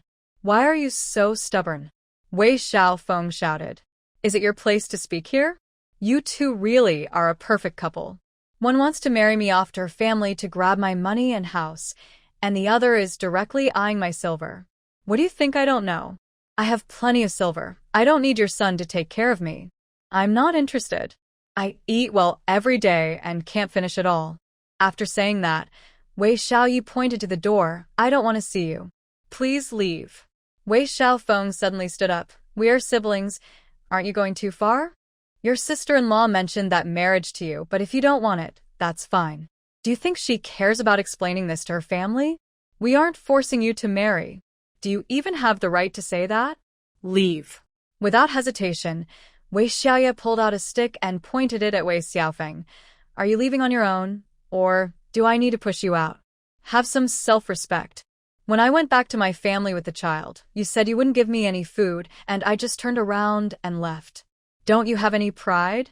Wei Xiaofeng, angered by her words, pointed a finger at her. Fine. Remember what you said. If you need something later, don't come to me. After saying that, he indeed walked out. Cheng called after him, but he didn't respond. After all, you are siblings. How can you treat your brother like this? Cheng said, wiping her tears, clearly disapproving. Wei Xiaoye looked at her with amusement. Don't talk to me about siblings. If we were truly siblings, you wouldn't only care about my money. Do you really think I would ever come to him or you for help in the future? The elderly couple fell silent. Yes, their capable daughter would never need to ask them for help. Wei Xiaoye added, even if I did come to you, you wouldn't even be able to take us in for a few days. What help could you provide? Xiaoye, can't you let go of this grudge? Didn't we stand up for you against the Wang family last time? Cheng genuinely didn't understand why her daughter held on to resentment. I've already said, my things, my money. Don't think about them. If you keep ignoring me, then I will bear the title of unfilial and cut ties with you. You all said I don't even have a son and I don't need to take exams, so I'm not afraid of what others think. Even if everyone criticizes me for being unfilial, will I lose anything? Wei Xiaoye delivered her point firmly. Wei Lao too was shocked. You actually have such rebellious thoughts? You want to cut ties? It's not that I want to cut ties. If you push too hard, I might have no choice. I can still honor you as a married daughter, but if you push too much, then everything will fall apart. Seeing Cheng wanted to speak again, Wei Xiaoye turned to her. Today, I still call you mother, out of respect for the past. But if you only think about taking from me to support your son and grandchildren, then I won't call you that anymore. Cheng was deeply hurt and quickly defended herself, saying, I didn't mean to push you to support them. I just thought it was a good idea. Enough. Don't make it sound so nice. I don't believe it. The Yu family, without any warning, brought along someone so shameless, even someone who hits women, claiming it's for my benefit. I hope you can control them. From now on, the Yu family should visit me less. I don't want any trouble in front of others, and then have them say I didn't give my family any respect. Wei Xiaoye didn't even call her sister-in-law anymore, just referring to her as the Yu family. Cheng realized that her daughter-in-law had offended her daughter too much. Wei Xiaojun knew she shouldn't interrupt, especially since her older sister had given her the task of cooking. So, she listened carefully while preparing the food. When she saw her sister's stern words had calmed their parents, she felt relieved. When the steaming white rice, braised radish with meat, scrambled eggs with green onions, and ham and mushroom soup were served, Wei Laotu couldn't help but swallow. Eating like this every meal. No wonder her daughter clung to her money and refused to share a bit with them. Let's eat, Wei Xiaoye said after a heated argument with them, then kindly invited them to the table. When she saw Wei Laotu about to speak, she raised an eyebrow and said, "Isn't the food good? Is my daughter's respect for you acceptable?" Cheng gently nudged Wei Laotu's arm, signaling him to stay quiet. Such a meal could hardly be described as just good. Even a wealthy family wouldn't eat better than this. Seeing that the sisters, Xiaoxing and Xiaoye, were enjoying their meal, and that Xiaojun had gained some weight from staying here, Cheng swallowed her words about advising her eldest daughter to be more frugal. Wei Laotu was savoring the food. He could only eat like this during the New Year at home. Thinking about this being Wei Xiaoye's daughter's respect, he felt it was far better than what most daughters offered. In the past, when she married into the Wang family, she rarely returned home and usually came back empty-handed. Now, even though she was alone with 2 children, her living conditions were much better than before.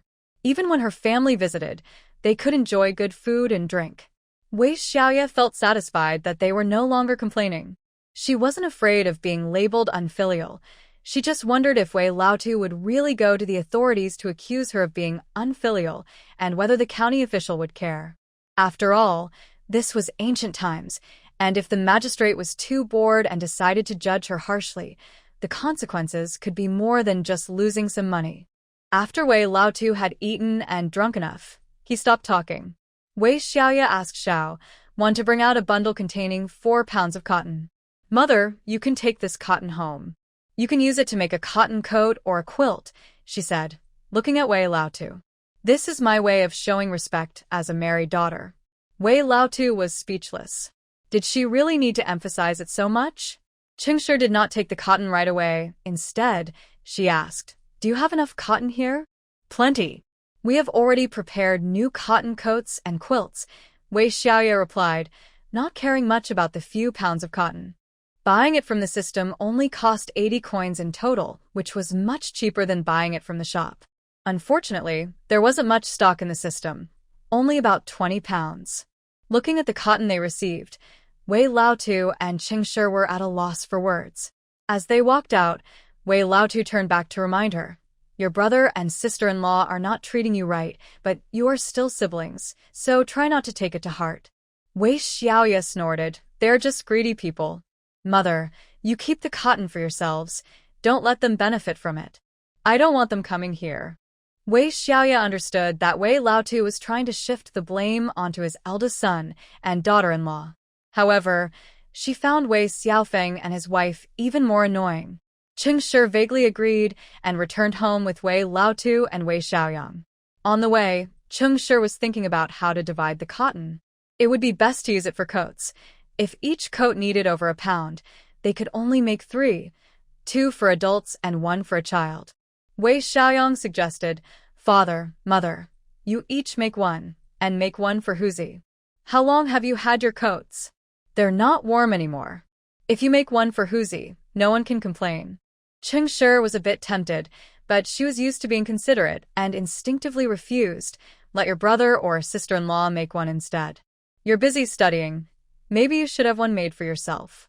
I'm at home all day. Is there really a need for a new coat? Eldest sister just said it was for you.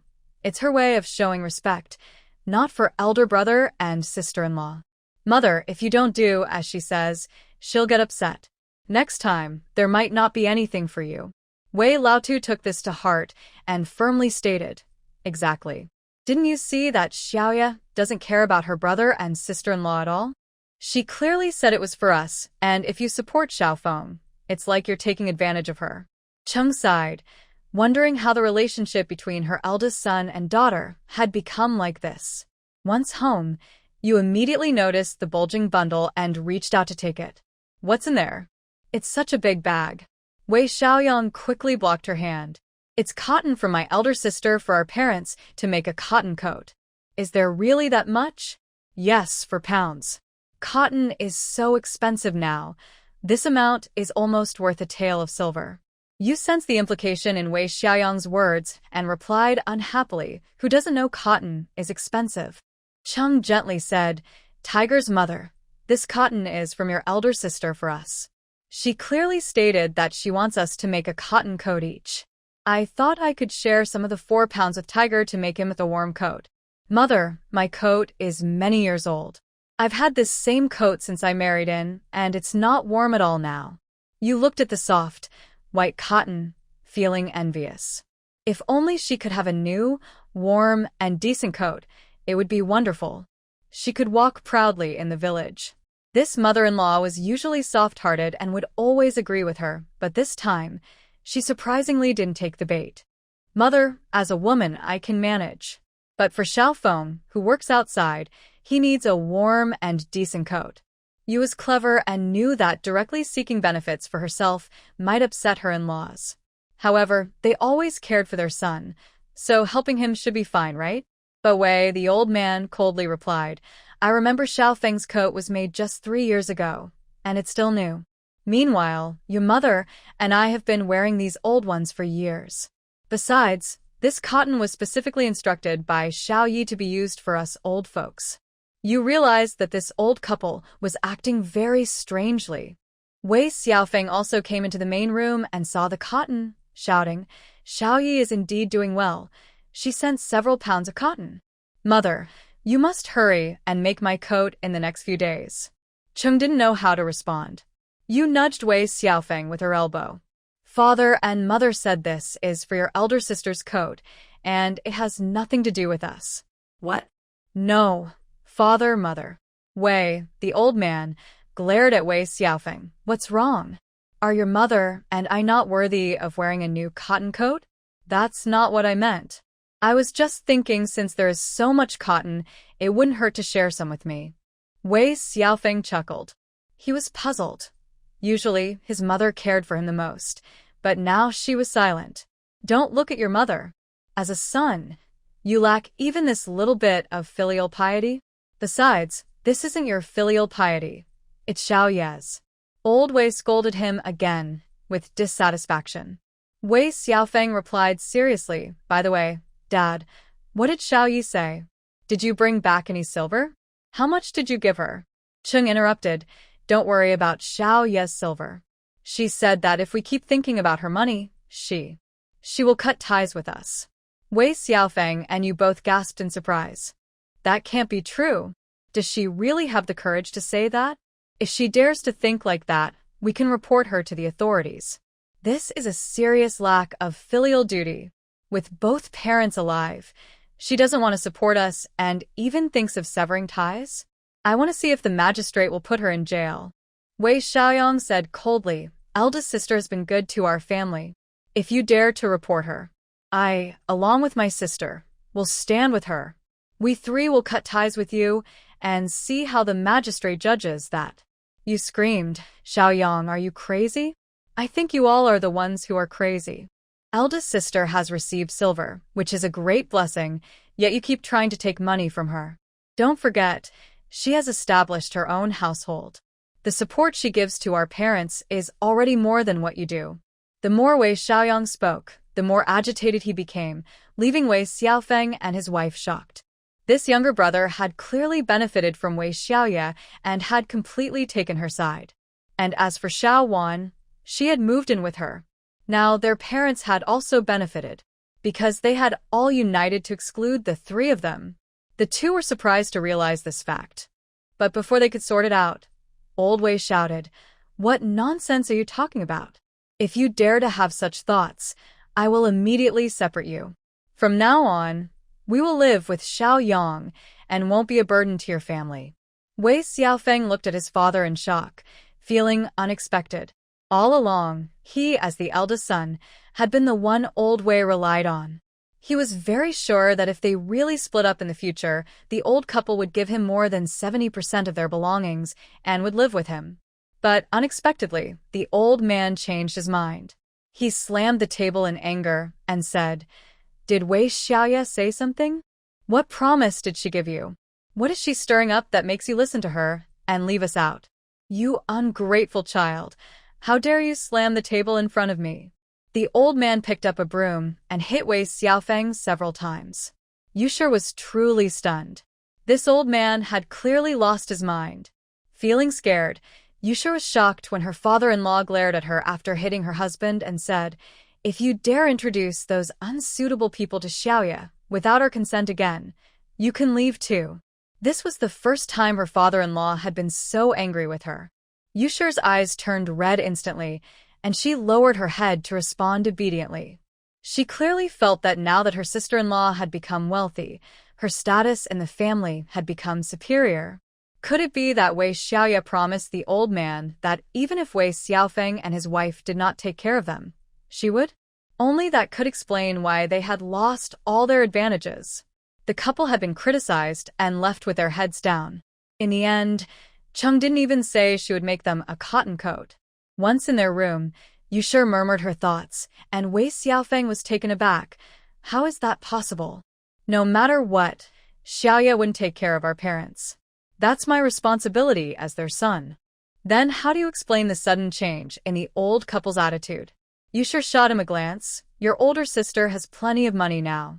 Even if it's not from her heart, with her sweet words, she can easily charm your parents. I think we won't have a place in this family anymore.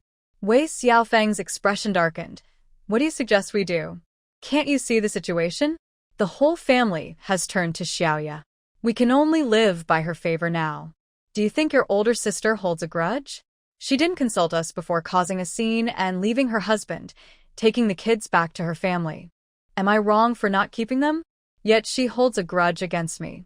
As Yusher spoke, her heart felt heavier. So, she only held a grudge against her, an outsider? Why didn't she hold a grudge against her own parents or siblings? Wei Xiaofeng was also speechless. It's not just you she holds a grudge against. She holds one against me too. I was still thinking about how we caused such a scene for her at the Wang family, and she should have let it go by now. But it seems the whole family still holds a grudge against us. We haven't shared in her light at all. Yusher felt anxious. Wei Xiaofeng is still her brother. Will they really only blame her in the future? She thought about the soft, warm cotton she received, which she didn't get any of. The fabric she was given, which she didn't get any of. Even during meals, she didn't get to eat a single piece of meat. Yusher felt both anxious and angry. In the future, she would have to watch the whole family try to please Wei Xiaoye, while this sister-in-law treated her coldly. Don't think too much. After all, she is my sister. Over time, these feelings will settle down. Wei Xiaofeng comforted her. He wanted to say more, but then he heard the old man Wei shouting, "Eldest, aren't you going to fetch water? While we're not home, you won't even get water, right? Are you waiting for someone else to do it?" Wei Xiaofeng was almost furious. It was already dark. What water was there to fetch? There was still some water in the barrel, and they had already eaten. How much more water did they need? But the old man Wei didn't care, and kept urging him to go. Wei Xiaofeng retorted, "Dad, I'm your son, right? It's dark already. Do you really want me to fall into the well or the field? Where is it dark? There's still light. You're in your 30s, and you just want to pass the work to your brother or me." The old man Wei was even angrier. Wei Xiaofeng didn't dare to argue anymore and grumbled as he took an empty bucket to fetch water. Chen was about to put the bundle full of cotton into the cabinet. Before she did, she couldn't help but look at it and touch it again. Old man Wei laughed. "Are you really that fond of it? How can I not cherish it? We haven't bought cotton in years. Xiaoye really has it tough, taking care of 2 kids and still managing to give us so much cotton," Cheng said while busying herself. We should have kept her and her daughter with us back then. It wouldn't have turned out like this. I know that as a mother, she understands her daughter well. Even though she gave us meat and cotton, she must be feeling resentful inside. Now, she doesn't say a word to me. Thinking about this made her feel even worse. Her eldest daughter no longer felt close to her at all. Old man Wei didn't share her sensitive thoughts and just brushed it off. You're overthinking. If she wants to give us these things, it means she still considers our family her home. She even said she treats us according to the standards for married daughters. However, she had a lot of complaints about the old couple. It was their fault for always thinking about her things. Chung stopped talking to him. The old man quickly took himself out of the conversation. The weather was getting colder. Although it hadn't snowed yet, Wang De and Wang Er were walking fast, feeling the cold wind creeping into their collars. Mother is so stingy, sending us out to run errands and only giving us this little bit of money. We suffered such a big loss. If I find that little brat, I'll knock his teeth out. The two brothers grew angrier as they spoke.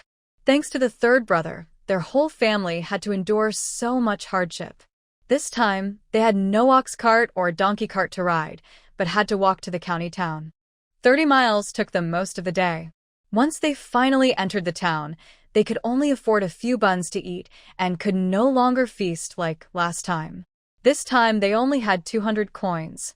The county town was quite large and they looked like country bumpkins, so they naturally didn't dare to enter fancy places. Thinking that Wang Sansong had previously worked in a restaurant, they assumed he was likely there again. So, they started searching around the restaurant. Their sneaky behavior made the waiter frown.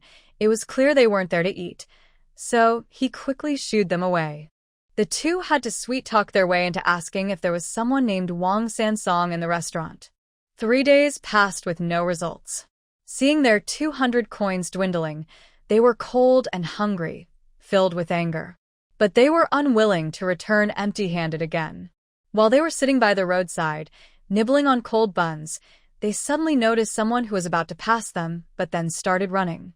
Wang De snapped back to reality. That's San. Quick, catch that little brat. Wang Sansong was terrified and regretted it deeply. He spotted his two older brothers squatting there and thought they had found him, which is why he ran. Little did he know, they hadn't actually seen him. In a panic, he ran into an alley. The two brothers would not let him escape and chased after him relentlessly.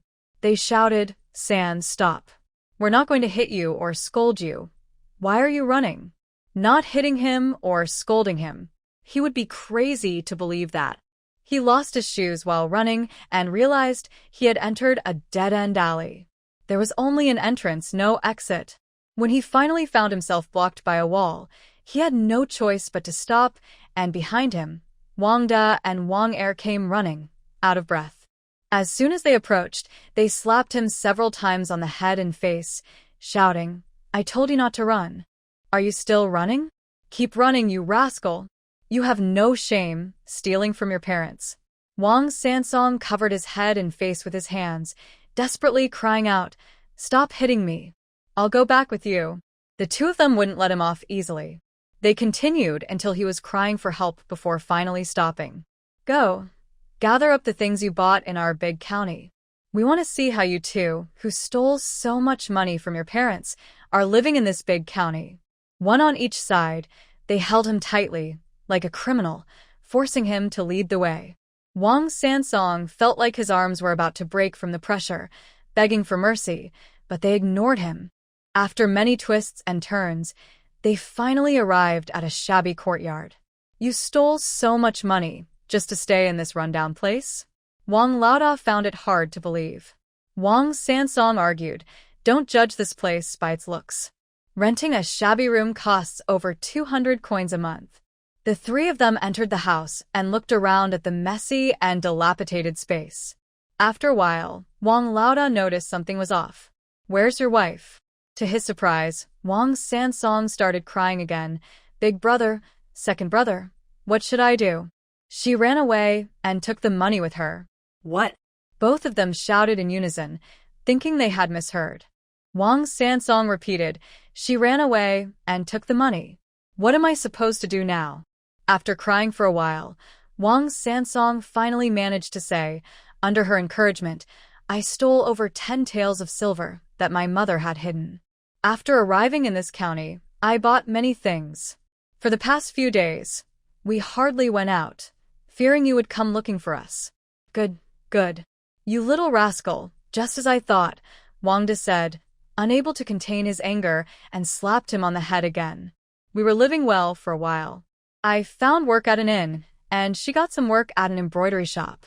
But just 2 months later, when I came back a few days ago, I found she was gone and had taken everything. I was afraid to keep the silver on me every day, worried someone would notice or steal it, so I secretly hid it in that broken jar. I hurried to check the jar, but there wasn't a single coin left.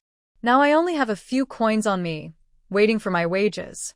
Wang Sansong looked sad, as if he didn't want to accept this reality. Where do you think she could have gone? I heard from the neighbors that there's a handsome young man at the tea house nearby who always speaks sweetly. Every day after I go to work, she would sometimes go there for tea. Now, that young man is also missing. I wanted to go look for him, but the shopkeeper said he didn't know the details.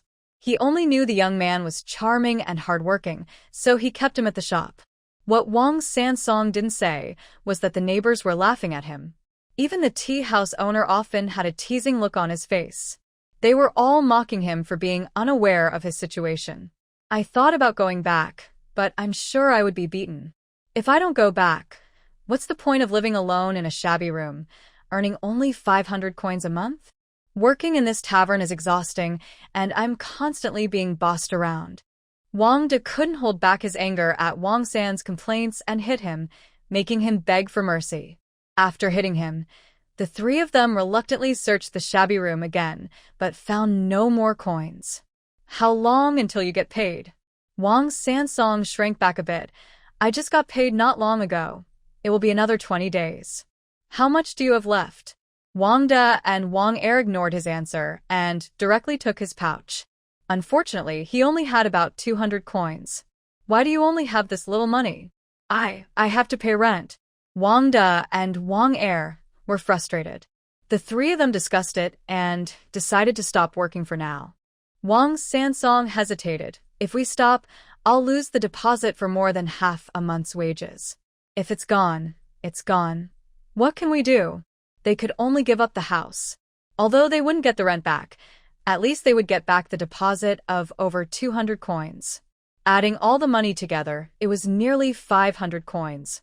Wang De thought about how he wouldn't even be able to pay back the borrowed money to his parents when he returned home, and it made him feel overwhelmed. Forget it. Let's just take this kid back to avoid more trouble for the two of us. The three of them packed up the things in the room and headed home.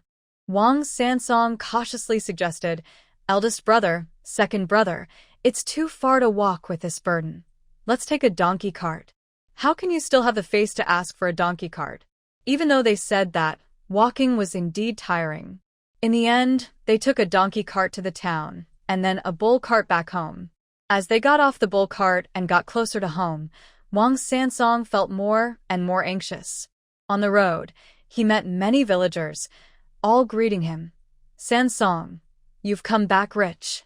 They spoke teasingly, clearly mocking him. Wang Sansong forced a smile and noticed Wei Xiaoye and her sisters carrying 2 little girls. They seemed to have bought fish, meat, and vegetables, happily heading home. The 2 little girls were running and chasing each other, while the older ones wore joyful expressions. It was truly a beautiful scene. Wang Sansong couldn't help but stare in a daze. That was his wife and daughter.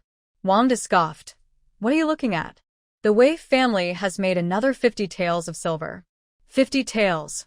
Wang Sansong shouted. He murmured, 50 taels? Is it really 50 taels? Yes. Of course.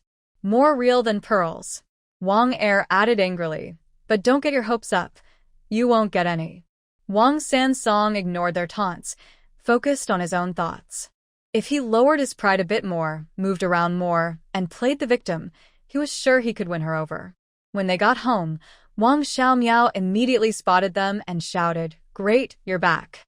Where's that woman? She didn't even call her sister-in-law. Everyone else came out of the house, and indeed, They didn't see Sun Fangnyang. Old Lady Lu slapped her thigh. Where did that little thief hide? Bring out the silver. Today, we'll teach her a lesson. Everyone was eager to vent their anger. Unfortunately, Sun Fangnyang was nowhere to be found. Wang Sansong looked miserable, and Wang De quickly said, Dad, Mom, that little brat stole the silver, and that wicked woman took it. Though the words were a bit twisted, everyone understood the meaning clearly. Old Lady Lu felt a rush of anger and nearly fainted. Fortunately, Zhang Shi caught her just in time. Old Wang had already grabbed a stick, and upon hearing this, he mindlessly swung it at Wang Sansong. Wang Sansong knew he couldn't avoid the beating, as he had prepared himself for it. He covered his head and face with his hands, shouting while taking the hits. I was just careless. She took all the silver. We should report it to the authorities. Report it? Sun Fangnyang was already his official wife, and besides, for just a few taels of silver, the county magistrate would be crazy to help him chase it down.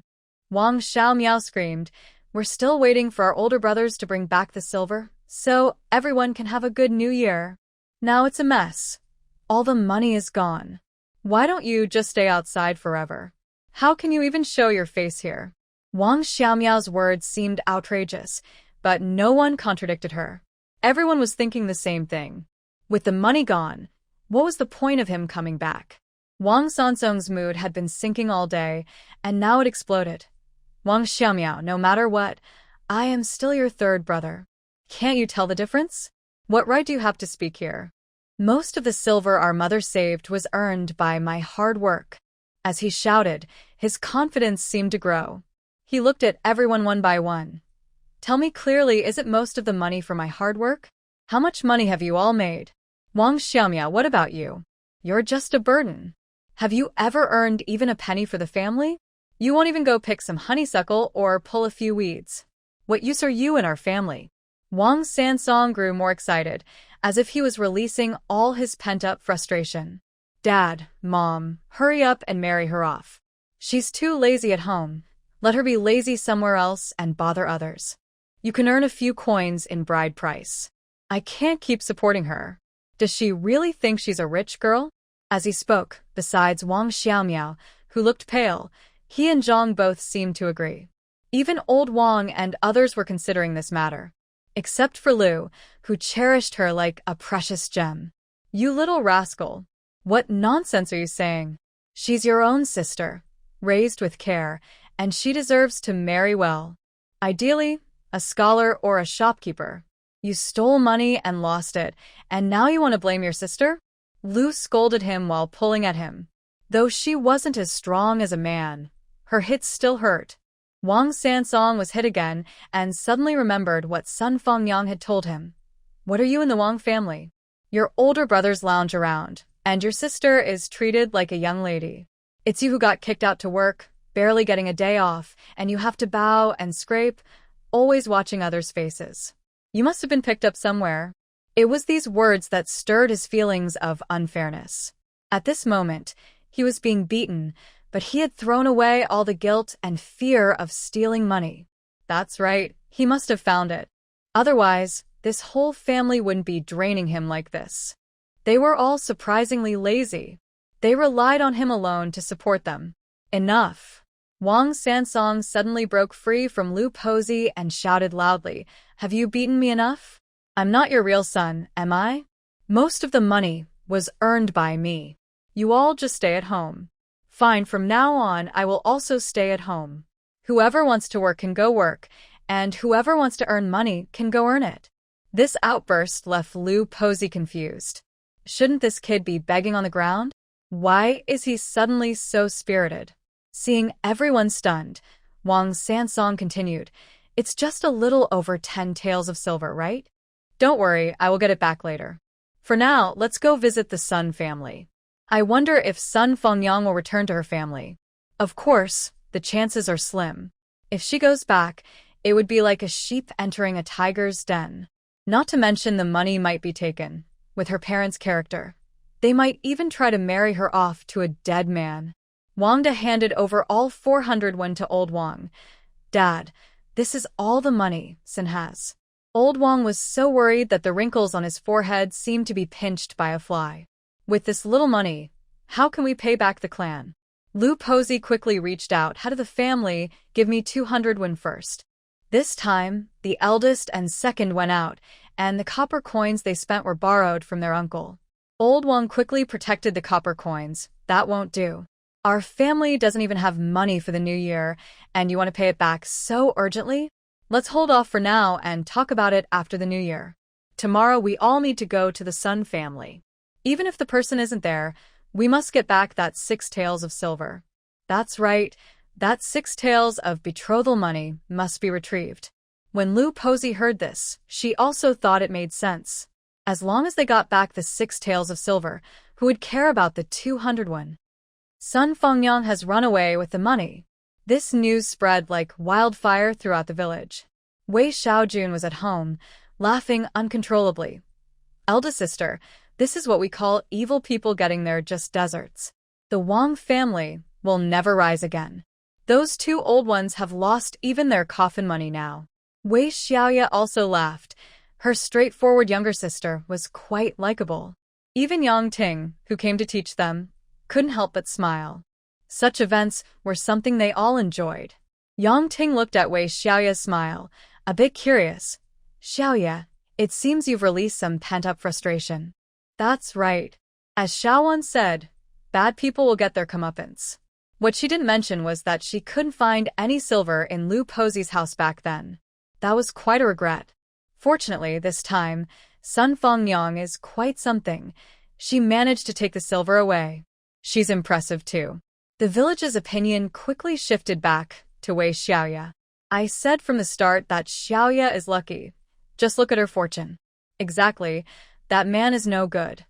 Why bring back those troublemakers? Now he's wasted his parents' savings. Yesterday, there was quite a commotion at the Wang family. Wang Laosan got beaten up and is now all bruised. With nothing to do, the villagers spent their days gossiping about these matters. So, when the Wang family set out to Sun's village to demand the silver, it sparked a lot of discussion. Do you think they can get the silver back? Sun Fengyang definitely won't return home. She's not foolish. I heard she ran off with a pretty boy. She won't come back home now. Perfect. The troublemaker ran off with a pretty boy, leaving Wang Laosan furious. This is what they call karma. Although these women weren't very close to Wei Xiaoye, they were all on the same side. This was a real-life example, and everyone wanted to warn their husbands. They needed to live peacefully, otherwise, Wang Sansong would be their example. The Wang family arrived at Sun's house, naturally attracting a crowd. Lu Posey took the lead. Your daughter Sun Fengyang stole my silver and ran off with a pretty boy. She's not my daughter-in-law anymore, but she is your daughter, so you need to pay back the silver. Sun's mother jumped up and shouted, Fengyang married into your family, so she's part of the Wang family. Why are you coming to us? I didn't want her to marry, but you insisted. Now you're causing trouble. We have no such daughter-in-law. You must return the bride price, or we won't leave today, he sure added, supporting Lu Posey. Their goal was the 6 taels of silver. As for the silver Sun Fengyang took, they didn't really expect to get that back. Sun's family wasn't going to back down either. They shouted back and got ready to defend themselves. How can this be fair? Your daughter stole our silver, and you refuse to acknowledge it? Old Wang shouted. A married daughter is like spilled water. You said you are the daughter-in-law of the Wang family, but now you are coming to our family? Besides, we are planning to report you to the authorities. My daughter went to your Wang family, and now she is missing. How do we know you haven't harmed her while pretending to care? Sun Laoda shouted loudly. Sun Laotu waved his hand. I don't want to argue with them. They harmed my daughter. Let's teach them a lesson. The Sun family was numerous, and with relatives and many villagers around, the neighbors naturally joined in to help. Suddenly, a crowd rushed forward, pushing the Wang family together, and they were beaten up in a chaotic manner. The Sun family, having lost face last time in Huan village, would not let this opportunity slip by. They shouted, as long as we don't kill them, it's fine, swinging their sticks at the Wang family. The Wang family was cornered. Although there were many of them, they had no chance to fight back. Before long, Amidst the cries of pain, the Wang family was left bruised and battered. Stop, stop. We won't pursue this anymore. Old man Wang shouted, holding his head. The Sun family gave a few more random hits before letting them go.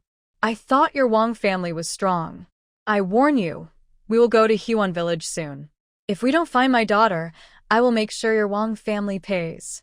Even if my daughter is not home for the new year, my good son-in-law will still come to deliver gifts, right? Sun Laotu looked at Wang Sansong with a smirk. Wang Sansong, looking like a beaten pig, could only nod and bow in pain. Of course, father-in-law, of course. The Wang family left in a sorry state, while Sun Laotu felt a moment of pride before spitting. I wonder where Fangyang has gone. She can steal silver, but doesn't come back home. If she dares to return, I will chop off her hands. Sun Laoda's wife added, just don't come back after spending all the silver. The Sun family continued to discuss where the 10 or so taels of silver from Sun Fangyang went, saying she was heartless and only cared about enjoying herself. Meanwhile, the entire Wang family returned to Huan village in disgrace, becoming the subject of laughter. One man even joked, I told you so. It's happening right now. What did he say? He had previously tried to bet with others, claiming that the Wang family would go to the Sun family village, not only failing to get the silver back, but also getting beaten up. Others didn't want to bet with him, but many had differing opinions. Unexpectedly, the Wang family returned home defeated so quickly.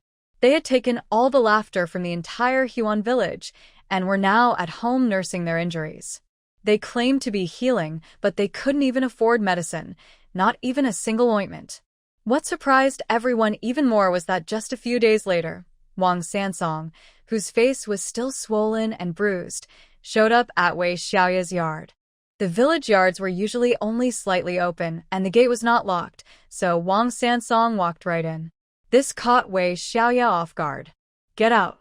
Wang Sansong was taken aback. As soon as Wei Xiaoye saw him, she told him to leave. In his surprise, he softly said, Xiaoye, I came to see you and the kids. If you don't leave, I will hit you with a stick. Wang Sansong looked at his two daughters, who were beautifully dressed. Daughter, I came to see you both.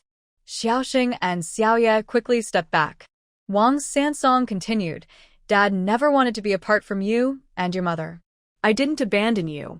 Before he could finish, a gust of wind rushed by, and he quickly turned his head to dodge. Wei Xiaoye stood there with a stick in hand, and thinking of her strength, he felt a bit scared and hurriedly said, Xiaoye, you misunderstood me. We are a married couple. You've misunderstood some things. I have feelings for you. You scoundrel, get out. Understand this. I left you, not the other way around.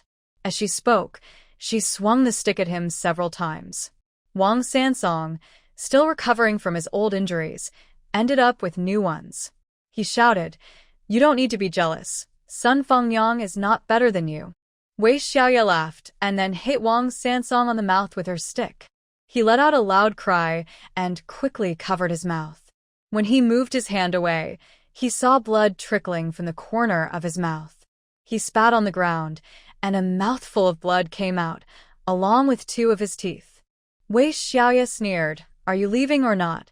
If you don't, I'll make you search for your teeth all over the ground. With no choice, Wang Sansong had to run away. He had just been beaten by Wei Xiaoye and lost 2 teeth. Naturally, this topic quickly became the talk of the village. Xiaoye, you must not think highly of Wang Sansong anymore. But Wang Sansong is the father of the 2 kids. If he turns back, wouldn't it be nice for the family to be happy together? Why should he stay in Xiaoye's big house and spend her money? Amid the crowd's discussions, a strong female voice caught Wei Xiaoye's attention. Her name is Aicao. She is 18 years old and known in the village as someone from a struggling family. Since her parents passed away when she was young, she has been burdened with the reputation of bringing misfortune to them. Now, she lives with her grandparents. The elderly couple is frail and often ill. Aicao takes on the heavy responsibilities of the household. She gathers firewood in the mountains, farms the fields, and does all kinds of hard work. Whenever someone in the village needs help, she is always the first to volunteer. Unfortunately, no matter how hard she works, she can only just get by. Her grandparents want her to marry, but she is determined not to. She worries that if she gets married, no one will take care of her grandparents. However, given her family situation, it would be difficult to find someone to marry her. At that moment, someone challenged Aitsao. "You're just a young girl. What do you know?" In the end, they are a couple. Isn't there a saying that a wayward son returning home is worth more than gold? Xiaoye divorced him right from the start. If he has the ability, he can go find someone else. Xiaoye is raising her child and living a carefree life. She doesn't need a man taking up space in her house and sharing her money. Aitsao argued back with reason. Wei Xiaoye looked at her closely. Aitsao had thick eyebrows and big eyes. Although she was thin, she looked strong. Wei Xiaoye was a bit curious. Aitsao's way of thinking was like that of a modern person. Wei Xiaoye walked over to Aitsao and softly said, "5-star red flag." Aitsao looked at her in confusion. "Xiaoye, what are you saying? What flag?" Wei Xiaoye felt a little regretful. If Aitsao were also a modern person, she would have a good friend here. Wei Xiaoye smiled kindly at her, and Aitsao returned the smile brightly. Wei Xiaoye found it a bit unusual. Aitsao was truly strong and independent, not at all self-deprecating. In such an environment, she didn't complain or seek pity. "I see your hands are cracked. I have some ointment. Let me put some on for you. It will heal quickly." Aitsao quickly refused. "No need, Xiaoye. I've already put on some ointment, but my hands still need to go in water. I don't want to waste that good medicine." "It's fine." After applying the ointment, wait for it to absorb before getting them wet. The medicine will still work. Your chilblains and cracks must be very uncomfortable, right? Aitsao sighed. "Is there any way it's not uncomfortable? Look, I even have them on my ears." She leaned in a bit to show Wei Xiaoye her red ears. Seeing that Wei Xiaoye genuinely wanted to give her the ointment, she stopped hesitating and followed her into the courtyard. When the house was just built, Ai Chao came to the yard with the women and even received steamed buns and wedding cakes from Wei Xiaoye. Now, as she enters again, the yard feels lively and is very clean, which makes Ai Chao praise it. "Xiaoye, you are truly capable. As a woman, you can build such a big house." "This isn't just my skill. It's mostly luck," Wei Xiaoye replied, not minding her good fortune. "At that time, you saved a noble person, which is also a skill. Even if I had been there, I wouldn't have known those first aid methods. I heard you did the bandaging, and the bleeding stopped quickly," Ai Chao said, looking at Wei Xiaoye with admiration. "That's something only a doctor can do." Wei Xiaoye shared some first aid and bandaging knowledge, which made Ai Chao even more impressed. "Xiaoye, this is your skill. You casually teach me this knowledge." Wei Xiaoye joked, "I hope one day you can save a wealthy person and become successful." They exchanged smiles, feeling a strong connection and enjoying their conversation. Wei Xiaoye took out some ointment from the bedroom, packaged in an ancient porcelain jar. She was very pleased with this feature of the system, as it saved her a lot of trouble. Using a small spoon, she took out the ointment and helped Ai Chao apply it. Soon, Ai Chao was surprised. "Xiaoye, this ointment must be expensive, right? It feels cool and soothing, and it doesn't hurt or itch anymore." "Don't worry, just use it," Wei Xiaoye said, handing her a small bottle of the ointment. Ai Chao hesitated. "Xiaoye, I don't have much money, but I can help. I can fetch water and chop wood. This ointment is so valuable. I can't accept it without doing something in return." Saying this, she headed to the kitchen, noticed there was still some water in the jar, and without hesitation, picked up an empty bucket and went outside. Even when Wei Xiaoye called out to her, she ignored it. Wei Xiaowan, watching from the side, was amazed. This girl is really straightforward. When Ai Chao returned with the water, she looked relaxed. "Are you tired? You should rest," Wei Xiaoye said. Ai Chao laughed. "What's tiring about this? I can fetch water 10 times in a row." She poured the water into the jar and, seeing she could still fetch more, picked up the empty bucket to go out again. Wei Xiaoye quickly stopped her. "That's enough. If you go again, I will be upset." AI Chow guessed they had enough water for the day and finally set down the burden. Little Xing stepped forward and gave her a piece of candy, saying, "Auntie, you eat this. Unfortunately, my mom only gives us 2 pieces of candy a day, and I don't have any more." This made everyone laugh. Little Yu copied her sister and gave a piece of candy to AI Chow. AI Chow quickly refused, saying, "Good kids, you eat. Annie doesn't like candy. How can you not like it? It's so sweet." Little Yu insisted on placing the candy in AI Chow's hand. "The children like you, so please eat it. Don't be shy." Only then did AI Chow accept 2 pieces of candy and immediately unwrapped one to taste. "What is this made of?" "It's really sweet and delicious." "Annie, this candy has milk in it," Little Xing explained seriously. "It has milk. That's truly a precious treat." AI Chow was filled with surprise. She had thought it was just sorghum candy, but it turned out to be something special.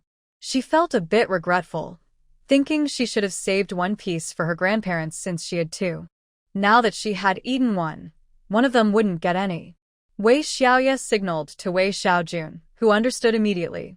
She went back inside and brought out a few more pieces of candy, insisting on placing them in AI Chow's hand. "We have plenty at home. My sister just doesn't let the kids eat too much. You can have some when you want. I even eat it sometimes." To make AI Chow feel more comfortable, she mentioned that she also enjoyed it. AI Chow understood the sister's intentions and accepted the candy with a smile. "Then I will gladly accept it. My grandparents often drink bitter medicine, so they can enjoy something sweet too." What a thoughtful girl she was.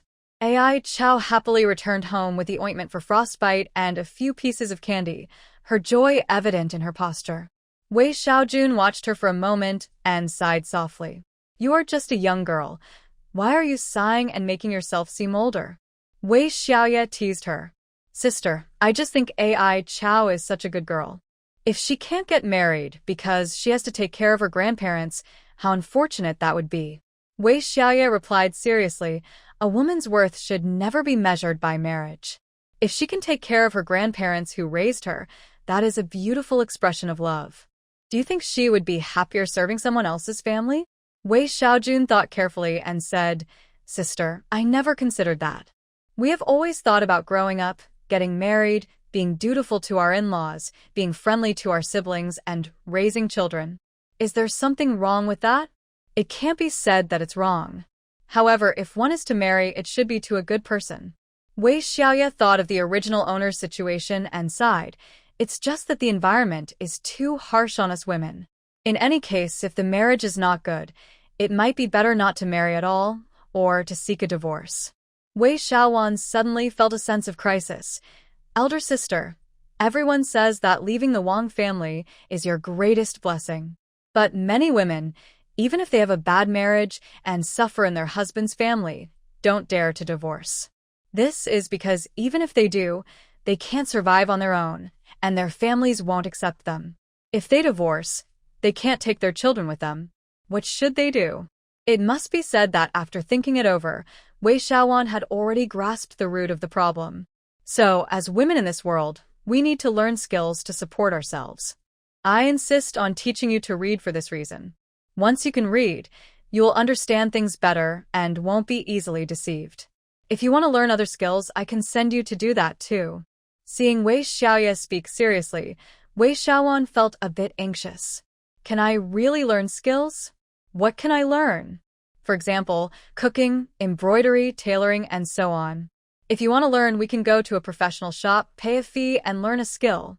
Wei Xiaowan looked at her elder sister. Elder sister, do you really have such high hopes for me? Wei Xiaoye smiled. It's not so much hopes. I just want you to have more choices in the future and a better life. With skills, one can have more options. But I feel that being here with you and the nieces is truly wonderful. Wei Xiaoye nodded. I know that life here is good for you right now. However, if you do marry in the future, you will need to have the ability to earn your own money. Think it over carefully, and we can decide tomorrow. Wei Xiaowan went off to think.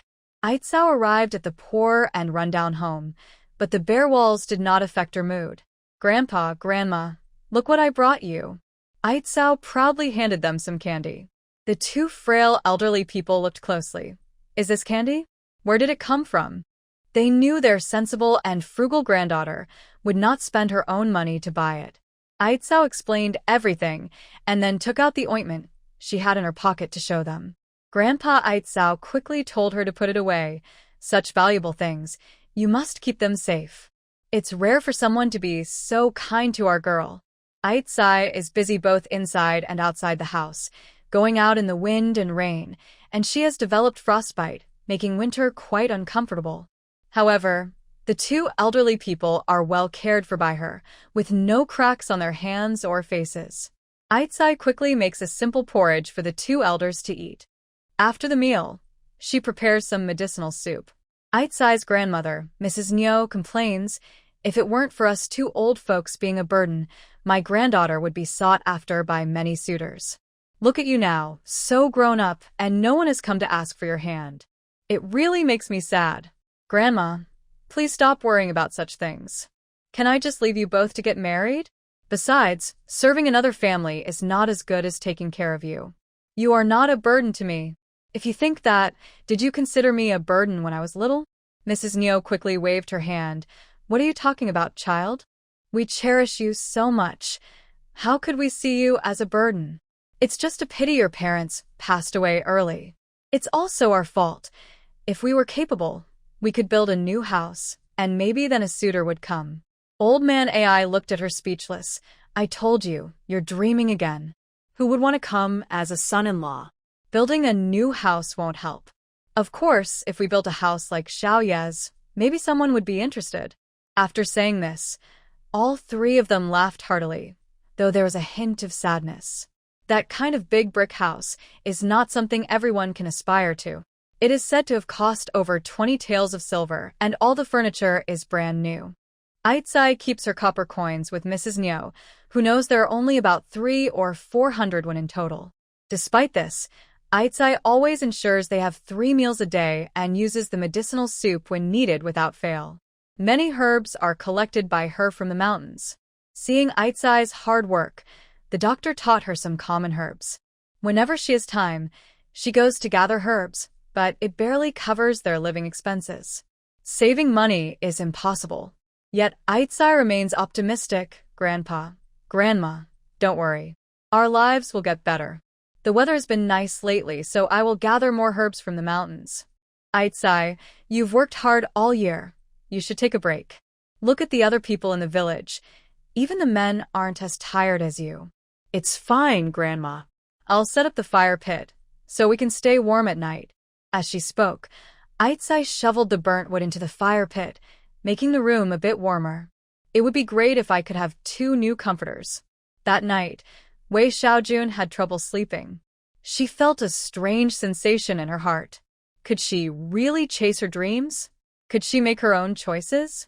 Normally, she would have been asked to meet a suitable young man, chosen by her parents and siblings, to spend her life with. But now, thinking about marriage only meant changing families and continuing a life of hard work, possibly without enough food or warmth, and facing criticism from her mother-in-law and sisters-in-law. This thought made her shiver.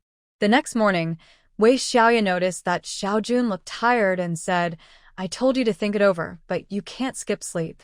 Xiaojun smiled shyly. "Sister, ever since I started worrying, my mind has been racing and I can't sleep. But I've made up my mind. I want to learn to sew at the tailor shop in town." "That's great. Learning a skill is the best. There's still some time before the new year, so let's go to town today." Xiaojun was surprised. Right now? She thought they would go after the new year. Yes, right now. As soon as Xiaoxing and Xiaoye heard this, they quickly got ready, making Xiaoye laugh. "Do you really want to go to town that much?" The two sisters' eyes sparkled. "Yes, Mom. There are so many people in the streets. It's lively." Even though their family had enough to eat, children loved excitement.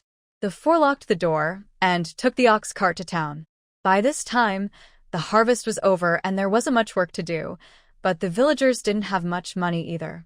In town, they would only sell some radishes, cabbages, and eggs. Seeing that Wei Xiaoye's family didn't bring anything, the villagers envied them. knowing they were there to shop. Xiaoxing's mother, what are you going to buy in town? Meat? Xiaoxing replied quickly, my aunt is going to learn to sew at the tailor shop. The villagers were surprised. You're really going to learn to sew? That's not cheap. While village women could sew, few were skilled enough to make fine clothes. They could only make something wearable. Learning a detailed skill took time and practice. It seems Xiaojun wants to learn a good skill. When she gets married, her in-laws will appreciate her. Xiaojun felt a bit annoyed. I'm not learning to impress my in-laws. I want to have a skill for myself, something to rely on. The villagers understood her intentions. As long as you have a good skill, you can earn money whether you are married or not. Wei Xiaoye smiled. That's right. If you learn well, what you gain will be yours, and you can support yourself in the future. The village women were even more envious. Who wouldn't want to learn a useful skill? But the tuition fee is no joke. Families are often unwilling to invest in it. After getting married, there are so many chores at home, and hands become rough, making it even harder to learn. Wei Xiaoye noticed the envious looks from others and felt a bit happy but also a bit anxious. Could she really learn well? When they arrived at Jinxiu workshop, the shopkeeper examined Wei Xiaojuan's hands after learning about Wei Xiaoye's intentions. Your hands are still a bit rough. Take care of them. You shouldn't do heavy work at home anymore, or you might damage good fabric. Wei Xiaoyan felt a bit embarrassed. Wei Xiaoye replied for her, I will help my sister take care of her hands with some cream to make them soft. The shopkeeper was curious. What kind of cream? Wei Xiaoye took out a small porcelain jar from her basket and handed it to the shopkeeper. It was hand cream. The shopkeeper was very interested, took a little, rubbed it on his hands, and was amazed. The texture is fine, soft, and smooth, and it even smells like milk and flowers. Madam, this must be quite valuable. As long as the shopkeeper likes it, that's good. I specially found this for my sister to take care of her hands. She then handed another jar to Wei Xiaoyan. Wei Xiaoyan instinctively wanted to refuse such an expensive gift, but seeing her sister's expression, she quickly accepted it. The shopkeeper smiled widely. Then I will gladly accept it. Thank you, madam. I will make sure to teach Xiaoyan well. They discussed the details of learning, and Wei Xiaoyan was almost shocked to learn how much there was to know about tailoring. When she found out that the tuition fee for a month was 600 coins, and that was just for the basics, she felt nervous.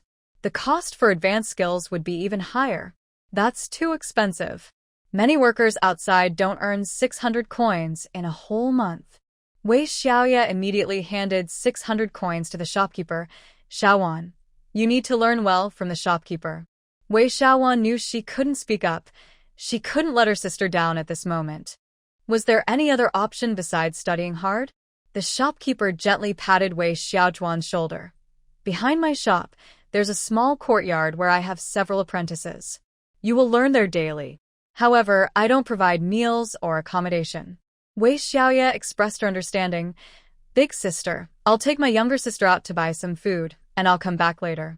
When they arrived at the tea house, Wei Xiaojun still felt a bit nervous. Elder sister, can I really learn? Of course you can learn. From now on, you'll be going out early and coming back late, riding in the ox cart. Saying this, Wei Xiaoye placed a pouch in her hand. Inside, there are some coins. If you run low, just ask me. I have money, so there's no need to be polite with your sister. Wei Xiaojun held the pouch, her eyes a bit teary. Elder sister, your life is just getting better, and you're helping me like this. I'm afraid I won't be able to repay you in the future. Wei Xiaoye said seriously. Silly girl, this money isn't much, so don't worry about it. Besides, you've helped me with so much housework and taken care of the little ones. You've already repaid me in many ways. Once you finish your studies, you might even be making our clothes. You can't complain about being tired. Wei Xiaojun became happy again. I will study hard and make beautiful clothes for you and Xingyue. The two little girls quietly cheered. Let's stay here, have some tea, and enjoy some snacks to celebrate your aunt's enrollment. Wei Xiaojun smiled broadly, realizing she could also enroll. The waiter nearby looked at her curiously, thinking she was enrolling in school. Each of the four ordered a snack, and then a voice said, Put this table on my account. Wei Xiaoye looked up in surprise. Young Master Lu? What are you doing here? It was indeed Lu Jinyu. He wore a dark blue outfit, standing tall like a pine tree. He looked much healthier now than before, though he appeared a bit tired. He was full of spirit. I happen to have a task here. I was planning to go to Huan village, but I didn't expect to run into you all, saving me quite a bit of trouble. Wei Xiaoye noticed several young men in black outfits behind him, all looking impressive. They seemed to be his subordinates. This person truly had a status. What are you going to Huan village for? Lu Jinyu hesitated for a moment, then took out 2 silver ingots from his pocket and placed them in front of Wei Xiaoye. Wei Xiaoye was stunned. Was he going to give her money again? She quickly shook her hands. Please take it back. I can't accept it. Last time, you even sent someone to give me money. No matter how you look at it, it's more than enough. Helping you is just a small favor. You don't need to keep giving me money. Wei Xiaoye pushed the 2 silver ingots back to him. Last time, when Chen Liang came back, he had more medicine you sent. I won't hide it from you. That medicine for stopping bleeding and pain saved my brother once again. So, you didn't just save me. How much is this silver worth? Once I achieve something and receive a reward, I will still come back. Wei Xiaoye was very surprised. These ancient people truly value loyalty. She didn't know if he had traveled a long way just to come here. Riding a horse may be fast, but it can be exhausting. Now that I have built a big house and have food and drink, you gave me so much silver, and I even bought a small hill and some fields. To be honest, it's enough for me to live well in the countryside. Wei Xiaoye still hesitated. Wei lady, you can't think of my brothers and my lives as worthless. This is just a small amount. You are my benefactor, and it is my duty to ensure you live a life free from worry for the rest of your days. Lu Jinyu discreetly observed Wei Xiaoye. Her demeanor was truly not that of an ordinary village woman. If he didn't know she had married in that riverbend village and had 2 daughters, he wouldn't believe she was just a country woman. For some reason, when Wei Xiaoye heard him say protect you for a lifetime, she felt a bit shy and her heart raced. Of course, she understood he meant to repay her for saving his life, so she quickly became serious. Don't worry, I was actually coming to your county for a case we need to assist with. So, although I came to deliver the silver, it wasn't a long journey. Lu Jinyu noticed that after he said this, Wei lady's expression relaxed a bit. She must have been worried he really traveled a long way and would feel burdened. Wei Xiaoye was quite perceptive and didn't ask him about his identity or the case. She didn't want to know anything about those matters. There are plenty of stories on TV and in novels. The more you know, the more dangerous it becomes. She needed to take good care of her own life. Lu Jinyu pushed the silver back towards her and then turned to sit with his subordinates. Wei Xiaowan and Xingyue were too nervous to say a word. Only when Lu Jinyu turned to leave did they finally breathe a sigh of relief. Wei Xiaoye found it amusing. Why are you both so tense? This young Master Lu is just delivering silver to me. Speaking of which, this silver is really hot to the touch. Sigh. There are still people in this world who keep giving me silver. This was beyond Wei Xiaojuan's understanding. The 2 silver ingots in front of her were worth 20 taels. She quickly stuffed the silver into Wei Xiaoye's hands. Elder sister, just take it. I see that young Master Lu has a commanding presence. He can afford to give this silver, and is willing to do so. This silver, let's not mention it, so our parents and older brother won't find out and cause trouble. Wei Xiaoye tucked the silver into her clothes, but actually placed it in her hidden space. She knew that the most useful thing for Lu Jinyu was the medicine she had. Although he was considerate and didn't ask where she got it, it would be unreasonable for her to take out medicine all the time. If he appeared again in the future, she could give him some more medicine then. Wei Xiaowan was very happy. She didn't know how much silver her older sister had, but she felt that learning a craft in the shop would cost a lot. So, she felt quite pressured. Unexpectedly, her fortunate older sister had received silver. Now, she felt a bit relieved. She didn't want her sister to struggle just to support her learning. The waiter brought out the snacks they ordered, along with some other signature dishes. Xiaoxing whispered, Mom, did Uncle Lu send us this too? It should be. The waiter quickly replied, "Yes, it was ordered by that gentleman and is on his bill. Dear guests, enjoy your meal." There were 3 tea houses in town, and this one was the most upscale. Such a tea meal was not cheap. Wei Xiaoye wanted to pay the bill herself, but when she heard it was already covered, she let it go. Not long after, Lu Jinyu came over. "Wei, we brothers have finished eating and are heading back to the county. Farewell." Wei Xiaoye quickly stood up. "Safe travels and be careful. Swords can be dangerous." Lu Jinyu smiled. "Last time I was caught off guard, but I will be more careful from now on." He took out a token and handed it to Wei Xiaoye. "This is my token. If you face any difficulties, you can ask the county magistrate for help. He might assist you." Wei Xiaoye accepted the token without hesitation, realizing its importance. "In that case, I will gladly accept it," she said with a smile. Lu Jinyu laughed and rode away with his companions. "Older sister, that young Master Lu is really a good person." Wei Xiaoye felt relieved and understood the great value of that token. Compared to silver, this token that could get them an audience with the magistrate was clearly more useful. For common folk, encountering officials was daunting, and if there was ever a need for the magistrate's help, this was a significant advantage. You must remember, this token is only known to us, and we absolutely cannot. Wei Xiaojun immediately took over. "We must not let our parents or siblings know, or who knows what trouble it could cause. If they knew about such a good thing, they might think about using the older sister's name to act arrogantly in the village." Wei Xiaoye nodded in approval. "That's right." She tucked the token into her clothes, actually storing it away. Now, Wei Xiaojun went to the embroidery shop to start her first day of learning. Wei Xiaoye planned to take the children for a stroll to see what they wanted to buy. The town wasn't very big, but it was enough to make the 2 children happy. Moreover, Wei Xiaoye was generous, buying them hair ties, beautiful cotton shoes, and handkerchiefs. The 3 of them were chatting and laughing when suddenly a young man with a servant stood in front of them. Wei Xiaoye looked at him suspiciously, and he smiled. "Hey, aren't you Wang Sansong's ex-wife?" Wei Xiaoye frowned and led the 2 children to the side. But he continued to smile. "I'm not a bad person. You don't remember me? I'm the young master of the tavern where Wang Sansong worked. I helped you deal with him because I saw he wasn't a good person." Wei Xiaoye then remembered who he was and smiled. "Thank you for that. However, whether he was dealt with or not is not my concern. Why are you like this? I helped you." Su Mingyuan was a bit surprised, then looked her over again and seemed to realize something. "You seem to be doing well. All right, it seems you really don't need anyone's help." Wei Xiaoye found it amusing. His way of thinking was quite strange. "I'm not doing well because of that.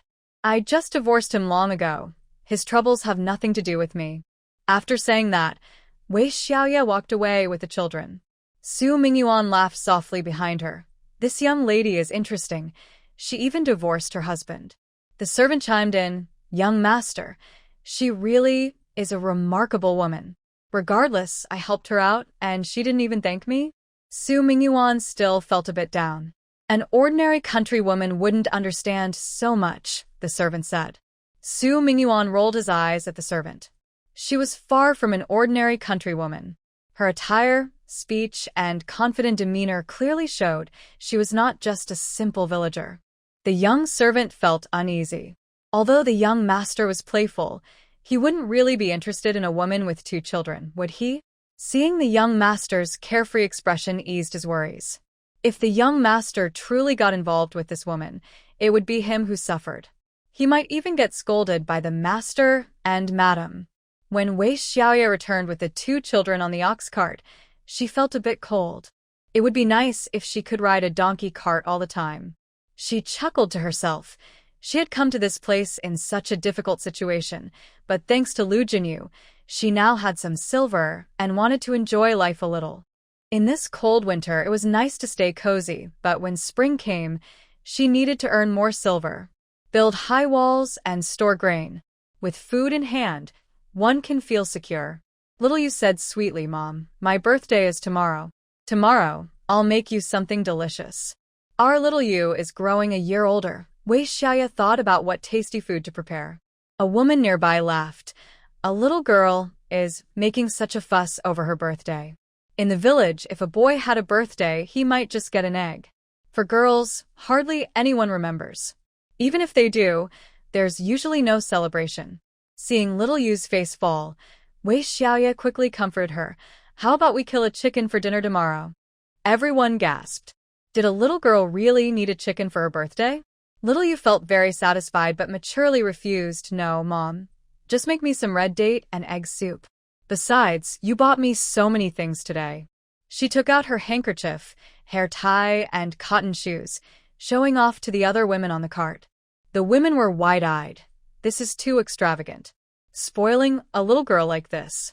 Isn't she going to marry into another family someday? Little Yu pouted, almost crying.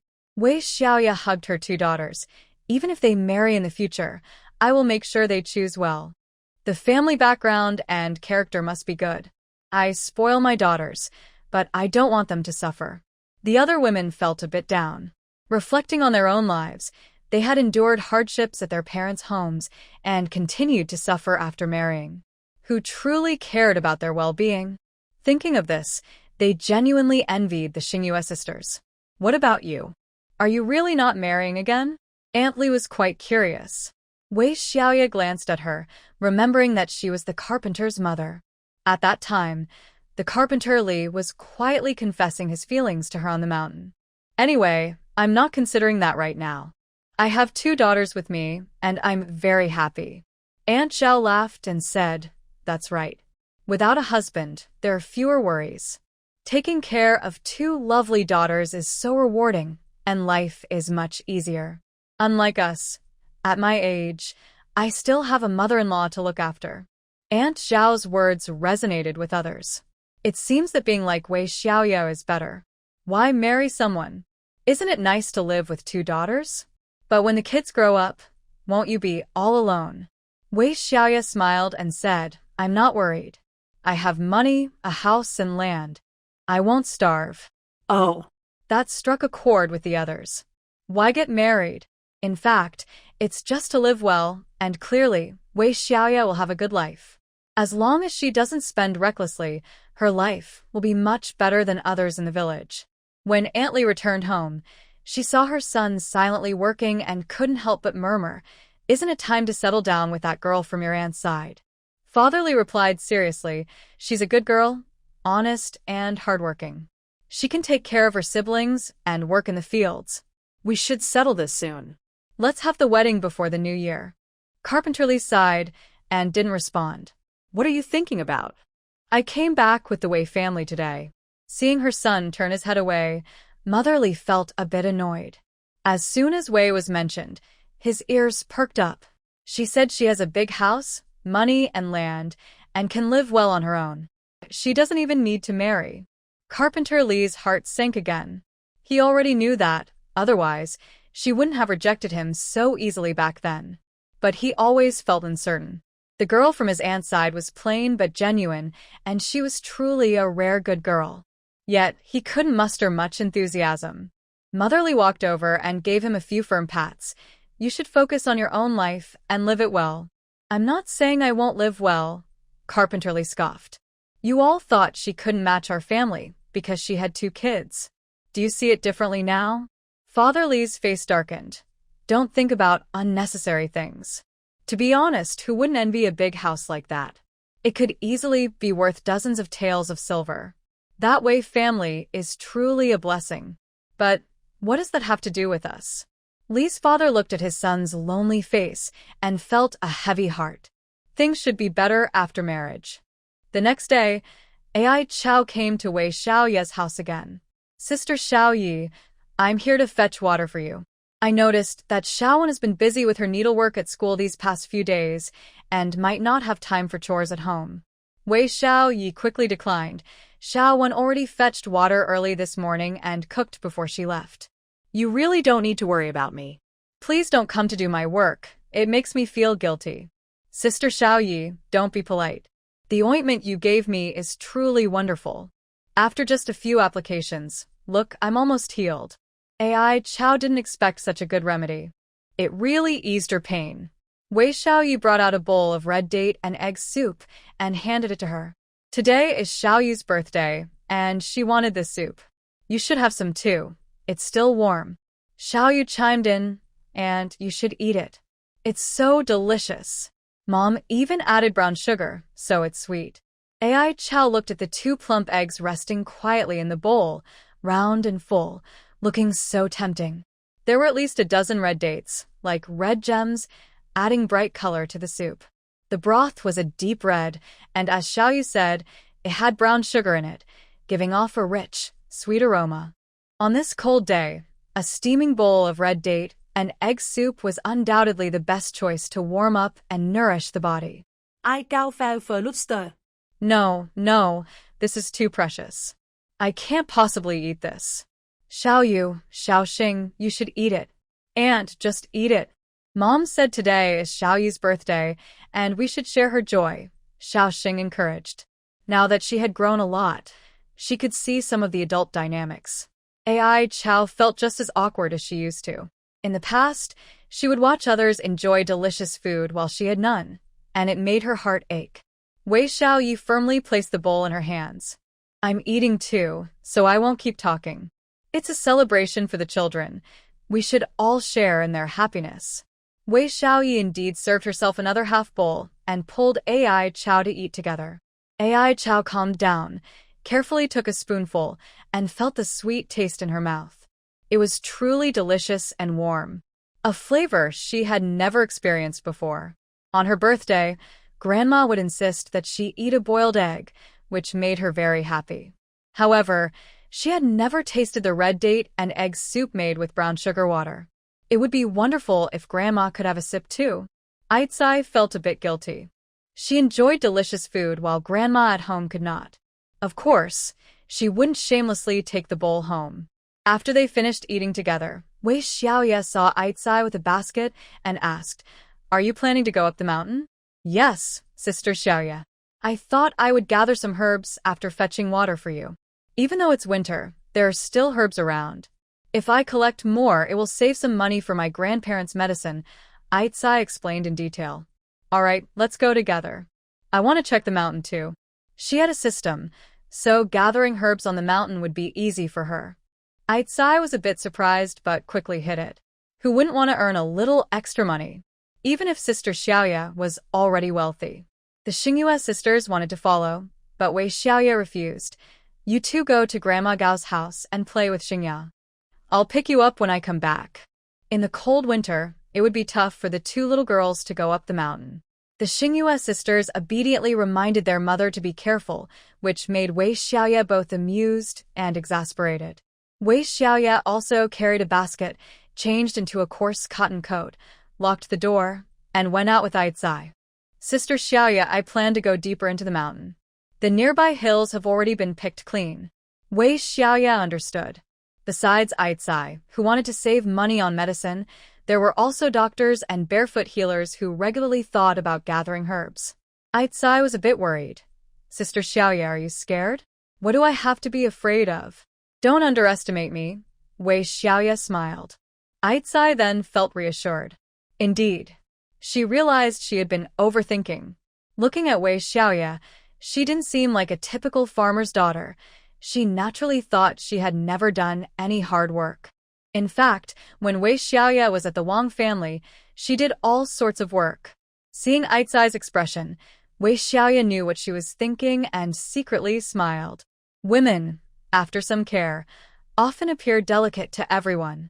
Although it was cold, the 2 chatted and laughed so they didn't feel the chill. Once they entered the deep mountain, their expressions became a bit serious. "Xiaoyi, this is called Tianxue Mountain. It's very high and deep, and not many people come here regularly, so we should be careful." Ai Chow took a hatchet from her backpack and occasionally chopped at some thorny vines nearby, trying to make the path easier to walk. Ding! 10 meters ahead on the left, there are 5 plants of Codenopsis. Hearing the system's prompt, Wei Xiaoye found the sound very pleasant. After examining the image that appeared on the system panel, Wei Xiaoye understood what it meant.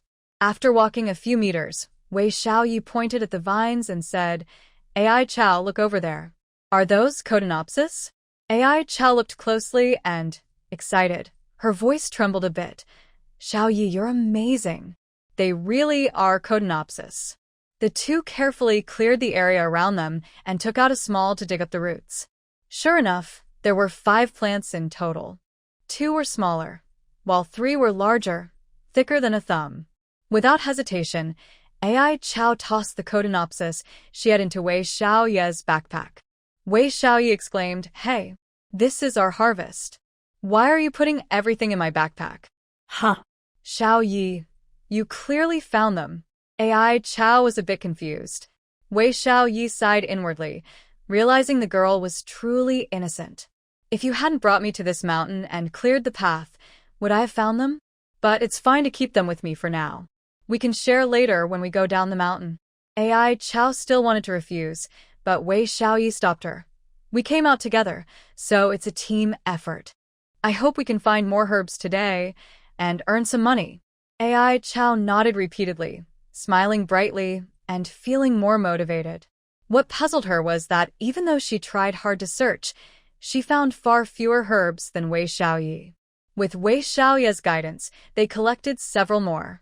They found yam, angelica, gastrodia, licorice, schisandra, chicken blood vine, buplurum, euchomia, and more. AI Chow couldn't contain her happiness.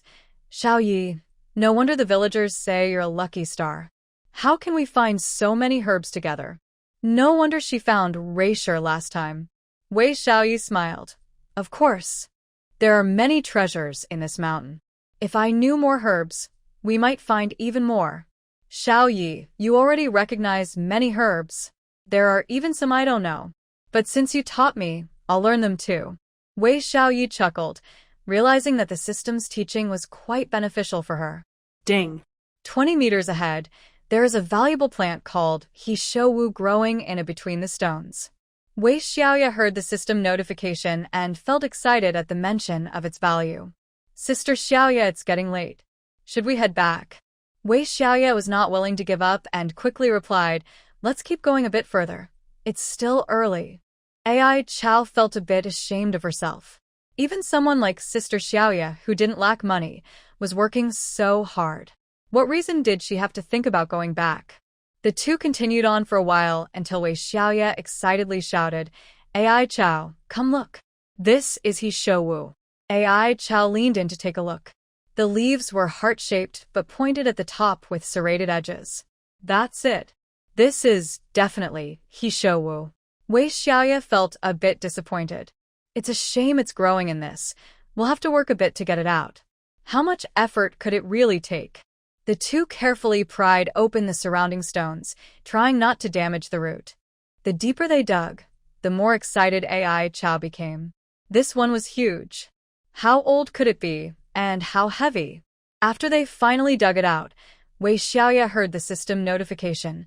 Weight, 8 pounds, age, 120 years. Estimated value, 32 taels of silver. Wei Xiaoye was overjoyed, and AI Chow was equally thrilled. Sister Xiaoye, if we sell this He Shou at the shop, we might get 10 taels of silver. Let's hurry and put it away. Wei Xiaoye sincerely replied, AI Chow, I plan to sell this at the big shop in the county.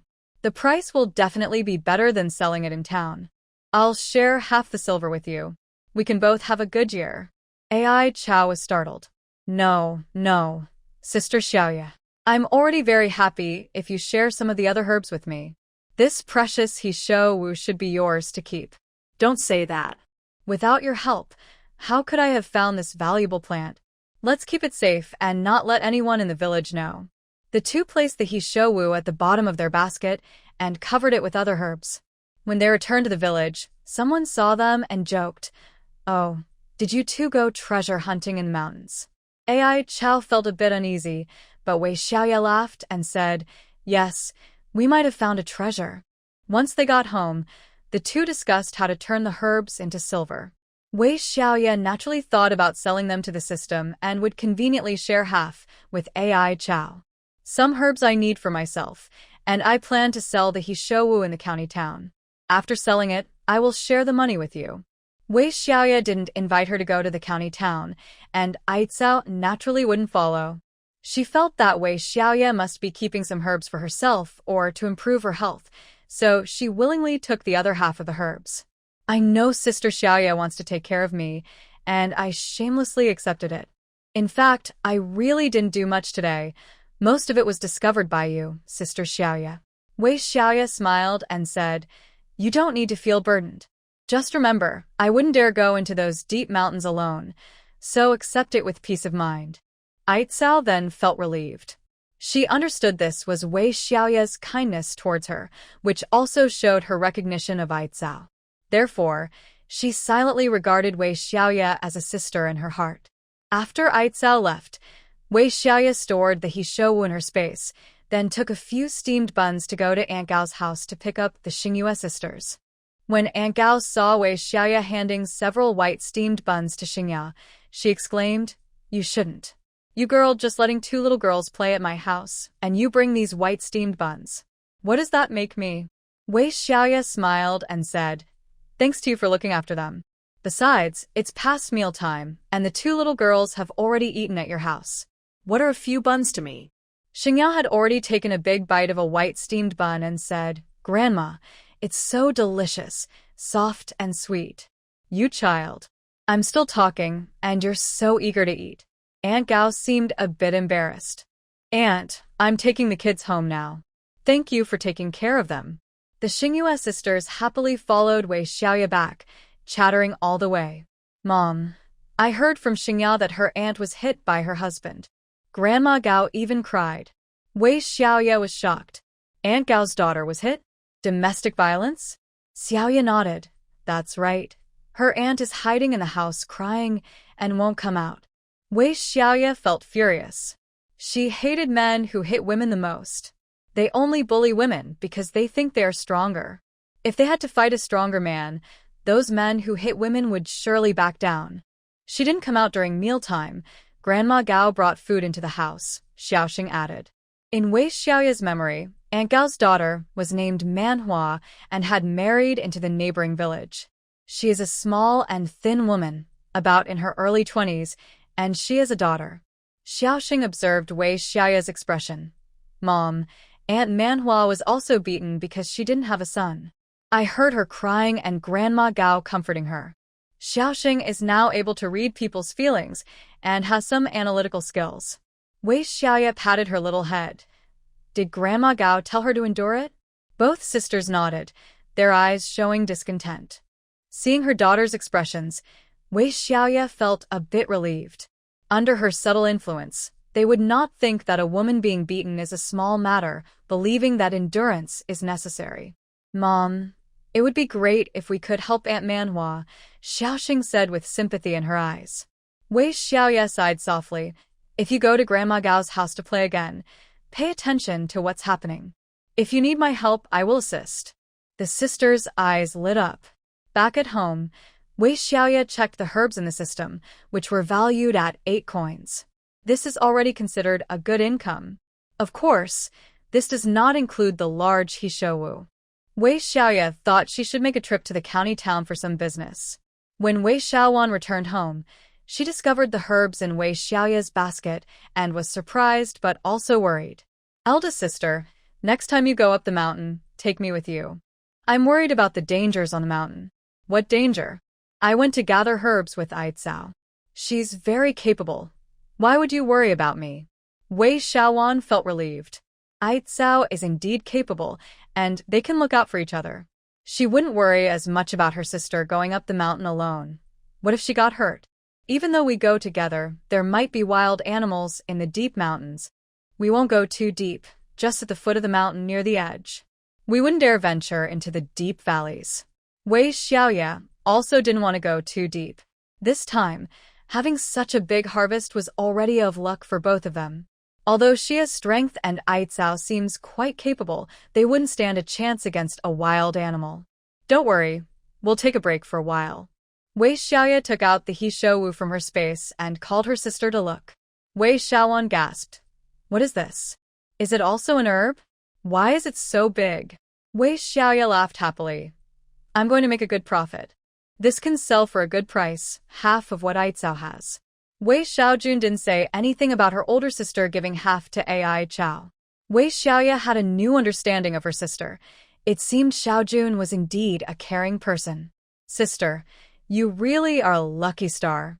It's like money is chasing after you. The more silver Wei Xiaoye had, the happier Wei Xiaojun became. So you don't need to worry about me.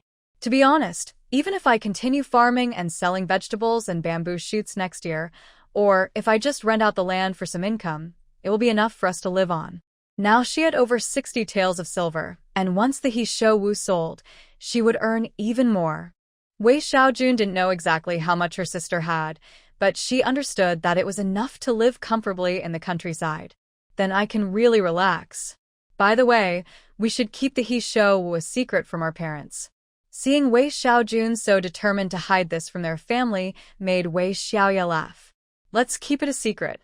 Even if they hear something later, so what? The money is in my hands, and no one can take it away. Wei Xiaoye was unconcerned. The Wei family really couldn't do anything to her. They couldn't win against her or argue with her. Even the silver was stored away, and even if the Wei family searched everywhere, they wouldn't find it. AI Chao returned home joyfully with a basket full of herbs. Mrs. Niu was surprised to see so many. Chao, how did you gather so many today?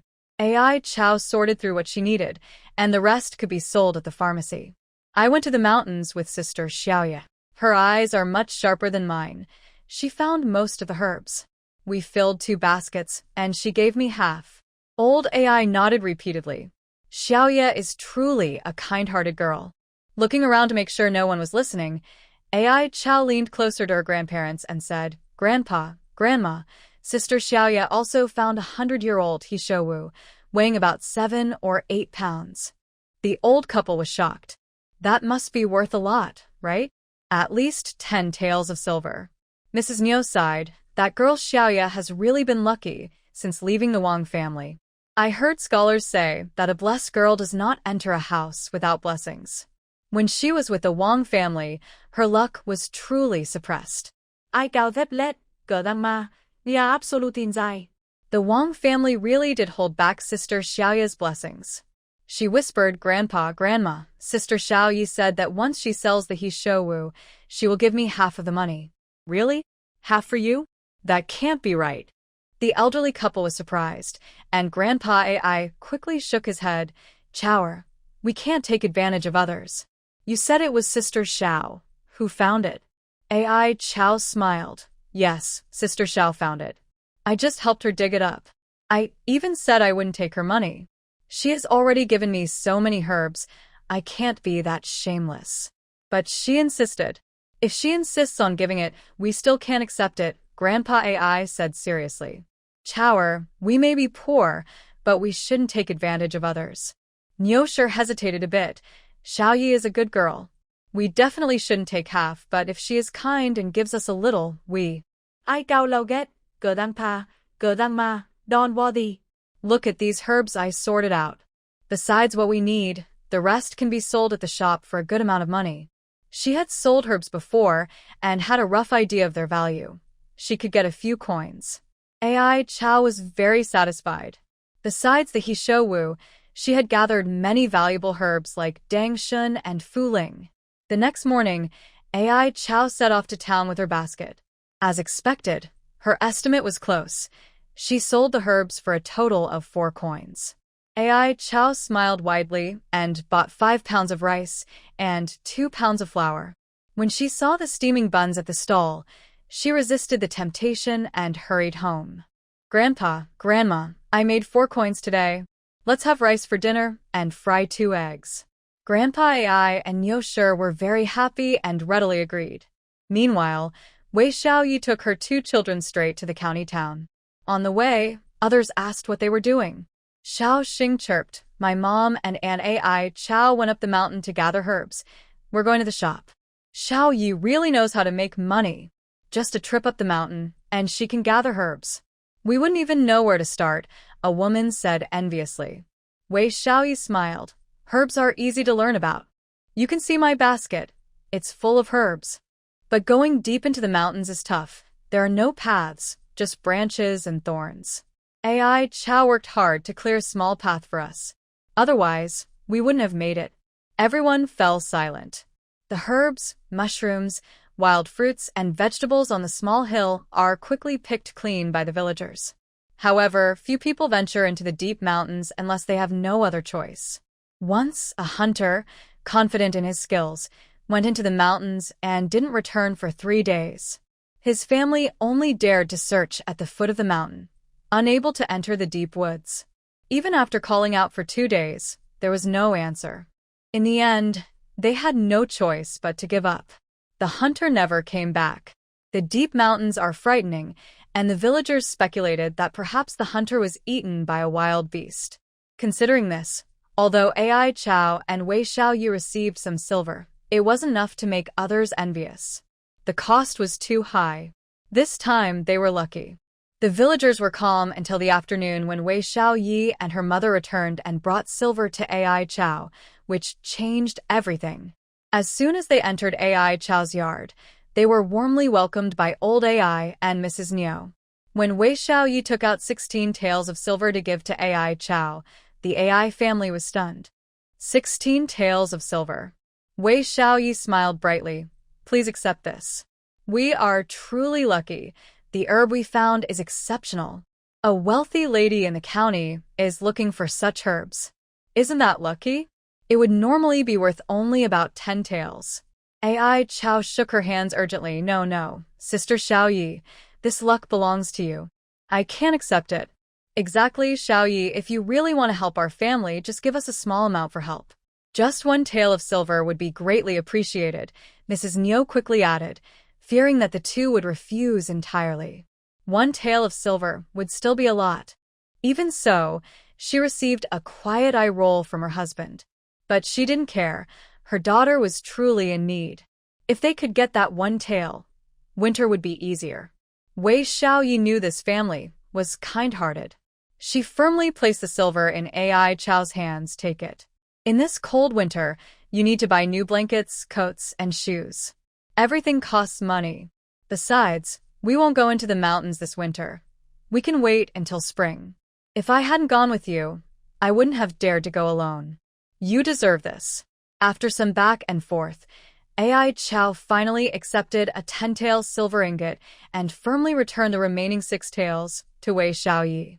Sister Xiaoye, I feel quite ashamed to receive so much silver just for accompanying you up the mountain. Today, I will accept the silver, and in the future, I would be willing to face any danger with you. She wanted to say that she would be there for Sister Xiaoye no matter what. Wei Xiaoye laughed. All right, make sure to keep the silver safe. I said before that we can have a good year this time. Mr. AI and his wife were surprised that AI Chow really accepted the 10 taels of silver. Seeing that Wei Xiaoye was sincere, they felt overwhelmed with gratitude, repeatedly expressing their thanks. Mrs. Niu even wiped away tears with her sleeve. Having lived most of their lives without ever touching 10 taels of silver, today they could finally have it. After Wei Xiaoye and her mother left, the AI family felt like they were dreaming. Mrs. Niu trembled as she bit down on the silver ingot. Mr. AI joked, "Oh dear, don't bite too hard or you might break a tooth, and that wouldn't be worth it." Mrs. Niu glared at him. Breaking a tooth would be worth it. The 3 of them laughed heartily, staring at the precious silver ingot. As Sister Xiaoye said, winter is here, and it looks like it might snow soon. We need to quickly make 2 cotton quilts and 2 cotton jackets. We can buy the quilts ready-made. I'll go to town tomorrow, AI Chow excitedly planned. Both families kept the matter of the silver a secret from others. It wasn't until AI Chow returned from town with 2 thick quilts on a bullock cart, taking up 2 spaces, that the villagers took notice. I found some good herbs with Sister Xiaoye on the mountain, sold them for silver, and that's how I could buy these quilts, AI Chow explained. Several women gasped. These quilts must weigh about 8 pounds each, right? AI Chow smiled and didn't deny it. Oh my, how much silver did that cost? New cotton and labor must be at least 2 taels for each quilt. In fact, the quilts did cost 2 taels each, totaling 4 taels. AI Chow had to grit her teeth to make that purchase. She worried that the two elderly people would struggle during the cold winter, and if they couldn't sleep well, they might get sick. Now that she had the silver, she knew she had to spend it wisely. The women kept asking how many taels she had received to be so generous, but Ai Chow never revealed the amount. After Ai Chow made 2 new cotton jackets for the elderly, she still wore her old one, prompting some sharp villagers to estimate. Ai Chow bought 2 quilts and made 2 jackets. That must have cost her at least 6 taels. One must always save some for daily life. She went up the mountain with Wei, and surprisingly came back with 7 or 8 taels of silver.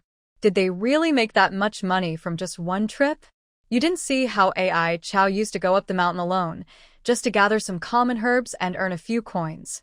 After much discussion, everyone concluded that they must have found something valuable on this trip. Oh, I have to say, Wei really has a talent for this. Why didn't Ai Chow ever find anything valuable before? Now that she's with Wei, she gets such a big benefit. The Wang family has truly let go of a treasure. The Wang family heard the rumors and were all upset at home. Old Lu was so angry she felt pain in her chest, hitting Wang Sensong. You are the father of 2 children. Such a great benefit, and Wei has lost her mind, letting that AI family girl take it. You are their father. Won't you go ask for the silver? Wang Sensong felt frustrated. You all encouraged me to go, but I would just get beaten for nothing. Wei has truly gone mad. She hits hard. The Wang family looked at him with resentment. This coward is useless. Dog Dan shouted. Third uncle, both third aunts have run away. They have silver now and don't want you, a poor man. The little child didn't understand any of this. It was the adults who stirred things up, causing the child to learn it too. Wang Song looked at his family with resentment. Everyone looked pale. In this cold weather, their lips were turning blue, and they were so hungry their eyes were dull. He couldn't help but smirk inside. Serves them right.